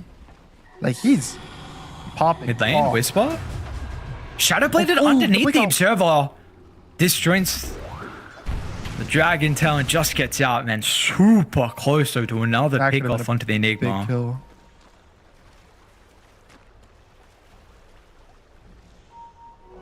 Right now the wards are incredibly important. Devi also got scattered out, leaving the lane. So they might even be able to catch up to him. Absolutely. BKB still on cooldown. We'll see if he's going to be able to lay it down. The Nether Toxin, but the constant stuns, perfect use of the chain control between Moon and Baboka. He was just stunned like 6 seconds straight. That looked very, very fun and interactive for Devi. Like, but what do you get out of this? Oh, Aegis is up in 30 seconds, or Roshan's up. That's what you get. You're going to probably force the Divide buyback if they want to fight the Roshan. He does have boots travel too, so he'll be back quickly, but... Yuma? Oh, now Baboka. All right, so one advantage flips on its head. Now, he doesn't have a buyback here on Baboka. Yeah, and with Roshan spawning in 10 seconds. It could be a really big deal, because Baboka has been putting in a lot of work in terms of just like catching damage. Absolutely. I mean, he could potentially be the Wolfpack carrier. There's as no well, troll ult for 40 seconds. But I think as long as he gets the BKB off, he can probably just refresh an ult if he really, really needs it. Ooh, Zeal could get caught here if he's not careful. Such an interesting smoke play. Well, first Yeah, time we've seen really bring long this wrap. deep. And be able to get the angle. Tianming's the not courier, a they bad dropped the jump courier. as well. Might have revealed his position? No. All right, they know Roche is up. This is so See if they scary. just- 30 seconds before the Marcy's up. Disruptor smoke Tianming. pops. Oh, it's just Oh, an no. illusion. And he's gonna die. And no Oh, buyback. man. Dire are feeling the pressure. There's some of the mistakes that are being made. We've seen they have been getting solo kills, but with the map, I it's, think they could just hit the Roche. they are already trying to set up to Rat. I mean, Moon mid lane. Zeal's also looking for top as No well. Glyph either for Heroic. He might just get black hold if he's not careful. Viper's here to save the day. But they left the pit That now. leaves Can they Yuma defend? pretty alone. And Baboka's going to look for a solo kill as well. Yuma's completely alone. Fly's going to be in, but he gets the Hex, but the Battle Trance will be activated beforehand at least, but he's continuing to get bashed. Pops a refresher. Another round of the Battle Trance. Another bash from Roshan. It's 2v1. In fact, you wouldn't expect it. Yuma's going to be able to turn around. Whispers here. Black Hole lay it down. No way. Yuma, no way. This guy is playing insane. Now he's going to be able to And Moon's TP gonna back and come in. also assist with the vibe. Moon tries to rat, doesn't get the barracks. Yuma's putting the team on his back. This is an insane performance. Okay, what did they trade though? What did they lose? They lost both their tier 4s, they lost their tier 3 mid, they lost their full racks top. So it wasn't for free. But gets everything. Gets the Morph kill, gets the Marcy kill, the Dragonite kill mid. He gets everything from Roshan. Didn't even have to use the refresher shard, so that is gonna go to the Enigma again. And I mean, Troll could just carry the game. Like he all the way back. Think of the draft. I said they need a guy to carry the game 1v5.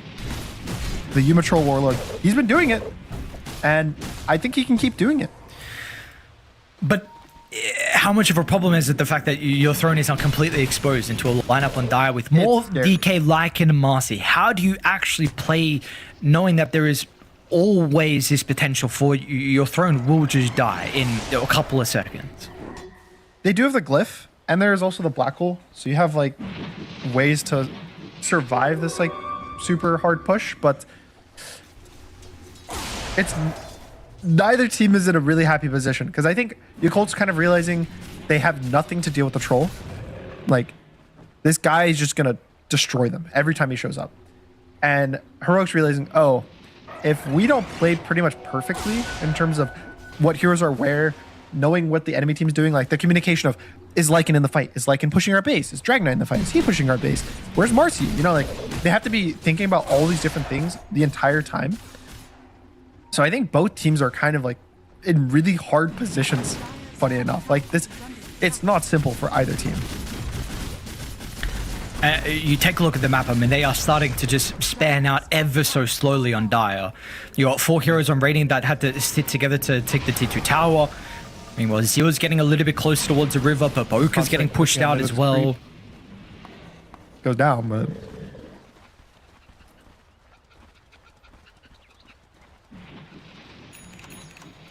Finally, it just feels like this. One more fight. I actually think one more fight for Heroic, and they'll do it. Because look at the gold lead, 4K gold lead. Other thing, I want to shout this out really quick. I don't think Boka's gonna get caught out. Devi goes back for a Crimson Guard. Like, he just full buys a 55-minute Crimson Guard. Oh, wow. Oh, very cool. Which, yeah, no one's getting caught out. I think that's super, super cool because, like we just said, their throne's exposed, right? Like, you're worried about Lycan creeps hitting it. You're worried about Marcy hitting it, Morphling. So what's the way to make your throne at March V? It's Crimson Guard. This is like really, really smart and cool. I don't think a lot of people would do this. So I think it's like super neat. Oh, they're going to catch. They're going to catch onto the DK. Moon, he's going to be caught outside the base. He's got a buyback, but Schofield with the Hex. Nice play from Heroic. This is the danger of splitting up, right? To push out the lanes. It just makes it so easy to get caught by Hexes, by Blinks, by Stuns. And I mean, they fall further and further behind it. Maybe even if they have to use this buyback, that's going to be rough. See if they're going to be put in a position where they need to. So far, Heroic, we bring their forces back through the portal. Whisper, KJ, and Schofield trying to play towards his bottom side of the map. They do not have Devi, but always he can boot to travel in. Same with Yuma, who's got Manta, Battle Fury, and BKB in the backpack. Level 30. I mean, I'm surprised he has Refresher in his inventory over the BKB, I think. I would expect you to have BKB in because you can ult BKB and then swap your Refresher and your ult lasts 8 seconds. So you should have like a 2-second window to be able to press Refresher again during your ult. But like he had to have it before for cooldown, right? Because Refresher only ticks the cooldown when it's in your actual inventory. But even now, I think it's a bit of a question mark. But I don't know. Yuma can do whatever he wants. I think at this point in the game, he's proven. Just let him do his thing. Like, he's gonna make the right choices. And Heroic doesn't get racks off this Roche, but what they did get is pretty much all 3 waves are shoving for them, which is like perfect. Like, they have mid pushed in nicely. They have bot. Top is in a decent position that it's not really in danger. And I think realistically, like, they don't even need the H's to go high ground. They can just go. Getting the block of cheese actually over to Devi and put the bandit down, put the nether toxin down, and start to let him siege. The Viper Boka, Unleashed activated, looking for the jump. All or nothing. They want to try and deal with the Viper, but Yuma's going to be able to protect him. Yuma's just in. But the Master Killer's got a buyback. Tianming as well lays down the static sword before the BKB, but the two wards in a lot of danger. Whisper's going to try and do his best, but the response is there for the Black Hole. They got the damage refresher activated. 3-man Black Hole from Whisper. But the buybacks, that is how you counter this hero now. Whisper, he's blowed his full tank. It's just up to the Morphlin. Apparently that was enough. 2 Black Holes is all they needed. Fly and Zeal against the world. All right, and Yuma, I don't know if he messed up his Boot to Travel or something, but his TP's cooldown. Oh, he's gonna sell his Refresher. He buys a Rapier. Sell Refresher? What about your Battle Fury? Yeah, I don't know. But he's gonna be able to TP to his team in like 1 second, just right now with the Boot to Travel. And there's no buybacks. It's just a 5v2. I mean, Blackfly's trying to get to the other side of the map to potentially base race, but it's going to take too long. they're already locked onto their buildings. Lift is used early. He's got to do something. This fly. He's got to go back. I mean, throw it. It's just going to die too quickly with the fervor. This game's done. It's just done, dude. Yuma and Heroic. What an interesting game. 58 minutes. And for such a long period, the net worth was not representing like the position that Heroic were in. But I mean, it's so crazy for them to be able to find a way back in and get this 2-0 victory to start the Swiss stage off. That was, I mean, I can't believe they won this game. That was, I think, sure, we can go back and we can say Yakult made some mistakes. Like, they played the map a bit weird. They took like 2 really weird Roche fights with their heroes. They didn't really, they weren't on the same page a lot of the time. But I think, to me, it was a lot more about how Heroic was just playing really confident, specifically Yuma. Like, we've already talked to him a lot, but I feel like we have to keep talking about him. Like, he just played everything perfect, especially that one Roche fight. I think if he didn't do that the exact way he did it, get the Roche, get everything, get 2 kills, basically 1v2, I don't think they win this game.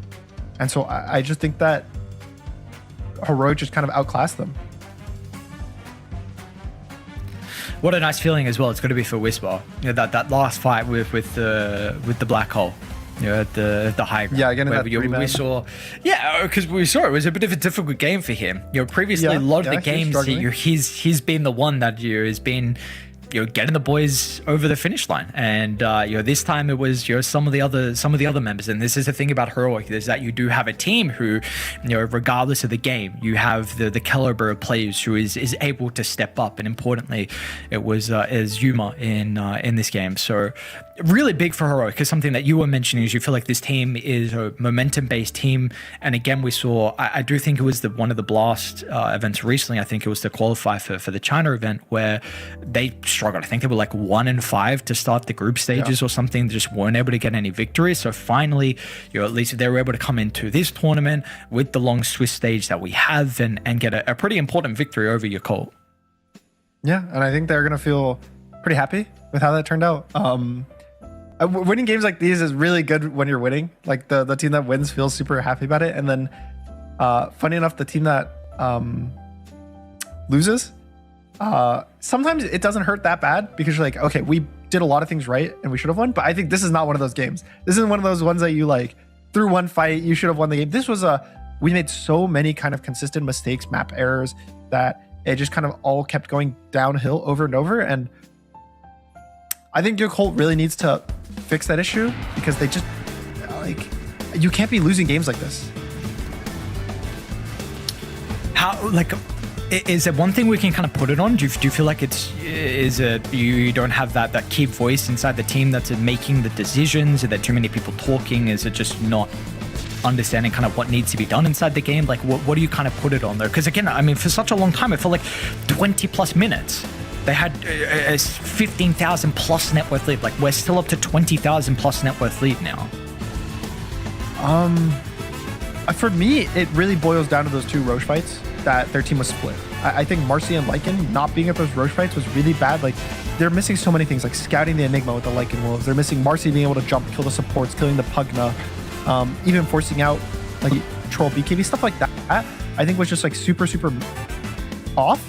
And like, you can see why they're doing it. You can see why they're trading for bot racks. Like, you can kind of see they want to trade for top racks. Like, they want to split push, but I don't know. I think winning the fights, especially in these long games, especially when you're so far ahead, I think it's better to just confirm the fight win and then take the buildings after. So it's unfortunate for Yakult, putting themselves in a position where you're now 0-1. Of course, like we've been saying, this is a bit of a different look here at DreamLeague in particular, with the group stages where we have a 6-round Swiss stage with the amount of teams that are going on. So Yakult going to come back tomorrow and play one of the teams that lost today. And we'll see, but we don't have to worry about them. We're going to interview ready to go. Divide Llama is going to be joining us. So firstly, congratulations, Divide Llama, a crazy second game. How are you feeling? How are the boys feeling as well? And my question also is just, with the crazy kind of season that we have going on, there's so many tournaments. what have you been doing to take a breather from Dota when you get time to kind of like recover, recoup when you're playing all these tournaments, scrimming, playing pubs? What do you like to do in your spare time just to be able to like kind of get some chill time? Yes, hello. I like to do pretty normal stuff nowadays. You know, I'm so busy with Dota. Every time I'm at home, I am at home right now, as you can see. It's nice. You know, enjoy the everyday stuff. Going for a run, enjoying the city where I live, spending time with my wife. The simple things. Okay. The normal stuff, and with then one more question purely with Dota related. I mean, we saw how crazy those team fights were in particular, where you guys are having to to worry about getting backdoored, the Marcy, the Lycan. In these fights, do you have one person in particular who's kind of communicating everything that's going on? Who's that main person or couple of people in your team that's shot calling in these fights? So everyone does their part. Everyone that has an important job. You know, for example, mine is holding the base, so I'll communicate that. But generally, Yuma is the in-game leader in the later stages of the game. That's almost always the case. Okay. Yeah, did he yell when he got the like 1v2 at Roche Pit? No, he did not yell. He, killed the Roche. He does not yell very often. Anyone yell? No, we're all pretty very calm. Okay. Yeah, well, maybe a little energy. I don't know. Anything. We're just we're not yelling a lot right now. Do you get energy on LAN? On LAN, of course, it's a different story. It's a different story for sure. But like online tournaments, it's a bit harder to. Yeah, but generally, like for an SA team, we're very, very calm-minded. I would say. Okay. For an SA team. So in the second game, well, I'll say the first game first. So the first game, you guys were only up like 2 or 3k gold, but I think it was kind of a thread in both games that you guys were playing very confident both games. Like in the second game, you were playing like you were ahead when you were down 20,000 gold, and then in the first game, you were kind of playing also like you're ahead by 10,000 gold when you're only up like 2-3k gold. Do you think that's like a confidence thing, or is that something you play around? Because if you also compare Yakult in the second game, they were so scared. They're like never running at you guys. They're always like split pushing. They never wanted to take a real fight, which I feel like they just should have. Maybe, yeah. I mean, they had the weird draft as well, right? With no team fight at all. It was very hard for them to kill me. I was like almost unkillable that game. And they were really scared of the like. I think they had to like try and get in a bigger advantage sooner, because I felt so comfortable that game that I was getting my Shivas, my Ags, we were getting the BKBs, the refresher. I just see my Enigma getting items. My troll like, I don't know what they're doing, but yeah, we're doing. As a team, do you guys ever like stress about like being behind in games, or are you usually like fine at like, oh, we have tools to win the game? I don't think we're stressed so much about being behind. We can get frustrated by mistakes, but we never get stressed if we're behind. We're always just looking for the next best thing to do. Cool. And you just mentioned as well in regards to like the chemistry and with the team not being, for like a South American team not being as hyper. Do you feel like this is something that was difficult for you guys to work on? Was this a problem at first with Heroic, and you had to work on over time? With Hector, it was. But that's a while ago now. So I think nobody is really that. I mean, honestly, I think I'm probably like the loudest person sometimes. Usually I'm probably like the loudest person, at least when it comes to like energy levels. Like I usually have like the highest energy levels. Everyone else is pretty, have like, it's pretty stable in terms of like ups and downs, in terms of energy. Okay, cool. That's all for me. Gunnar, if you have any more. Good. I think it was good games, good series. It's always I feel like Heroic games are always a pleasure. You guys know that you're like one of the most entertaining teams? Is that like, of course. I mean, like conscious? Is like Cat Furtado like cooking in the back? He's like, all right, guys, to make like a really fun game, you gotta like throw a bit and then get some black holes. It goes like that. I'm like, no, like, we don't want to play Enigma. Then Cuff, no, Enigma's cool. Like the viewers. It's gonna look when he gets the black holes. Everyone's gonna get hyped. Yeah, everybody wants to see Whisper Black Hole, and he's like, Cuffs is like a fanboy too. He just wants to see the black holes too. So yeah, sometimes like drafts suffer. Yeah, he does. Like, like after the game is over, I can hear in the background on Discord, like, yes! Gus is the only one that's like happy. But yeah, he just drafts for highlights, which, takes a toll. We might lose out on some tournaments, but at least we get fans. He's doing it for that's the important thing. It's all for the fans. I'll tip Cass. That's a nice man right there, worrying about the fans and the viewers. So I appreciate it. But thank you for joining us, Devi. Congratulations on the victory. Good luck in the remainder of the Swiss stage as well. We'll talk to you soon. Thank you. Thank you, man. All right, Cass is a good man. I appreciate that. That is that's a lovely thing. Always doing it Making for the fans. Of course, this is the most important thing. We want over the fans. This is bringing us the entertainment. This is very nice to see, and a great start as well for the boys on Heroic. So they're going to jump with a first game victory here, and we are going to be done for day one here for Dream League Season 27. We're going to be back tomorrow, same time as usual. 4 streams going on, 3 best of 3s on every stream to go for that day. So thank you all for tuning in. Come back tomorrow. We've got some more Dota action. We'll see you guys then. I just want it all. Candy canes and all.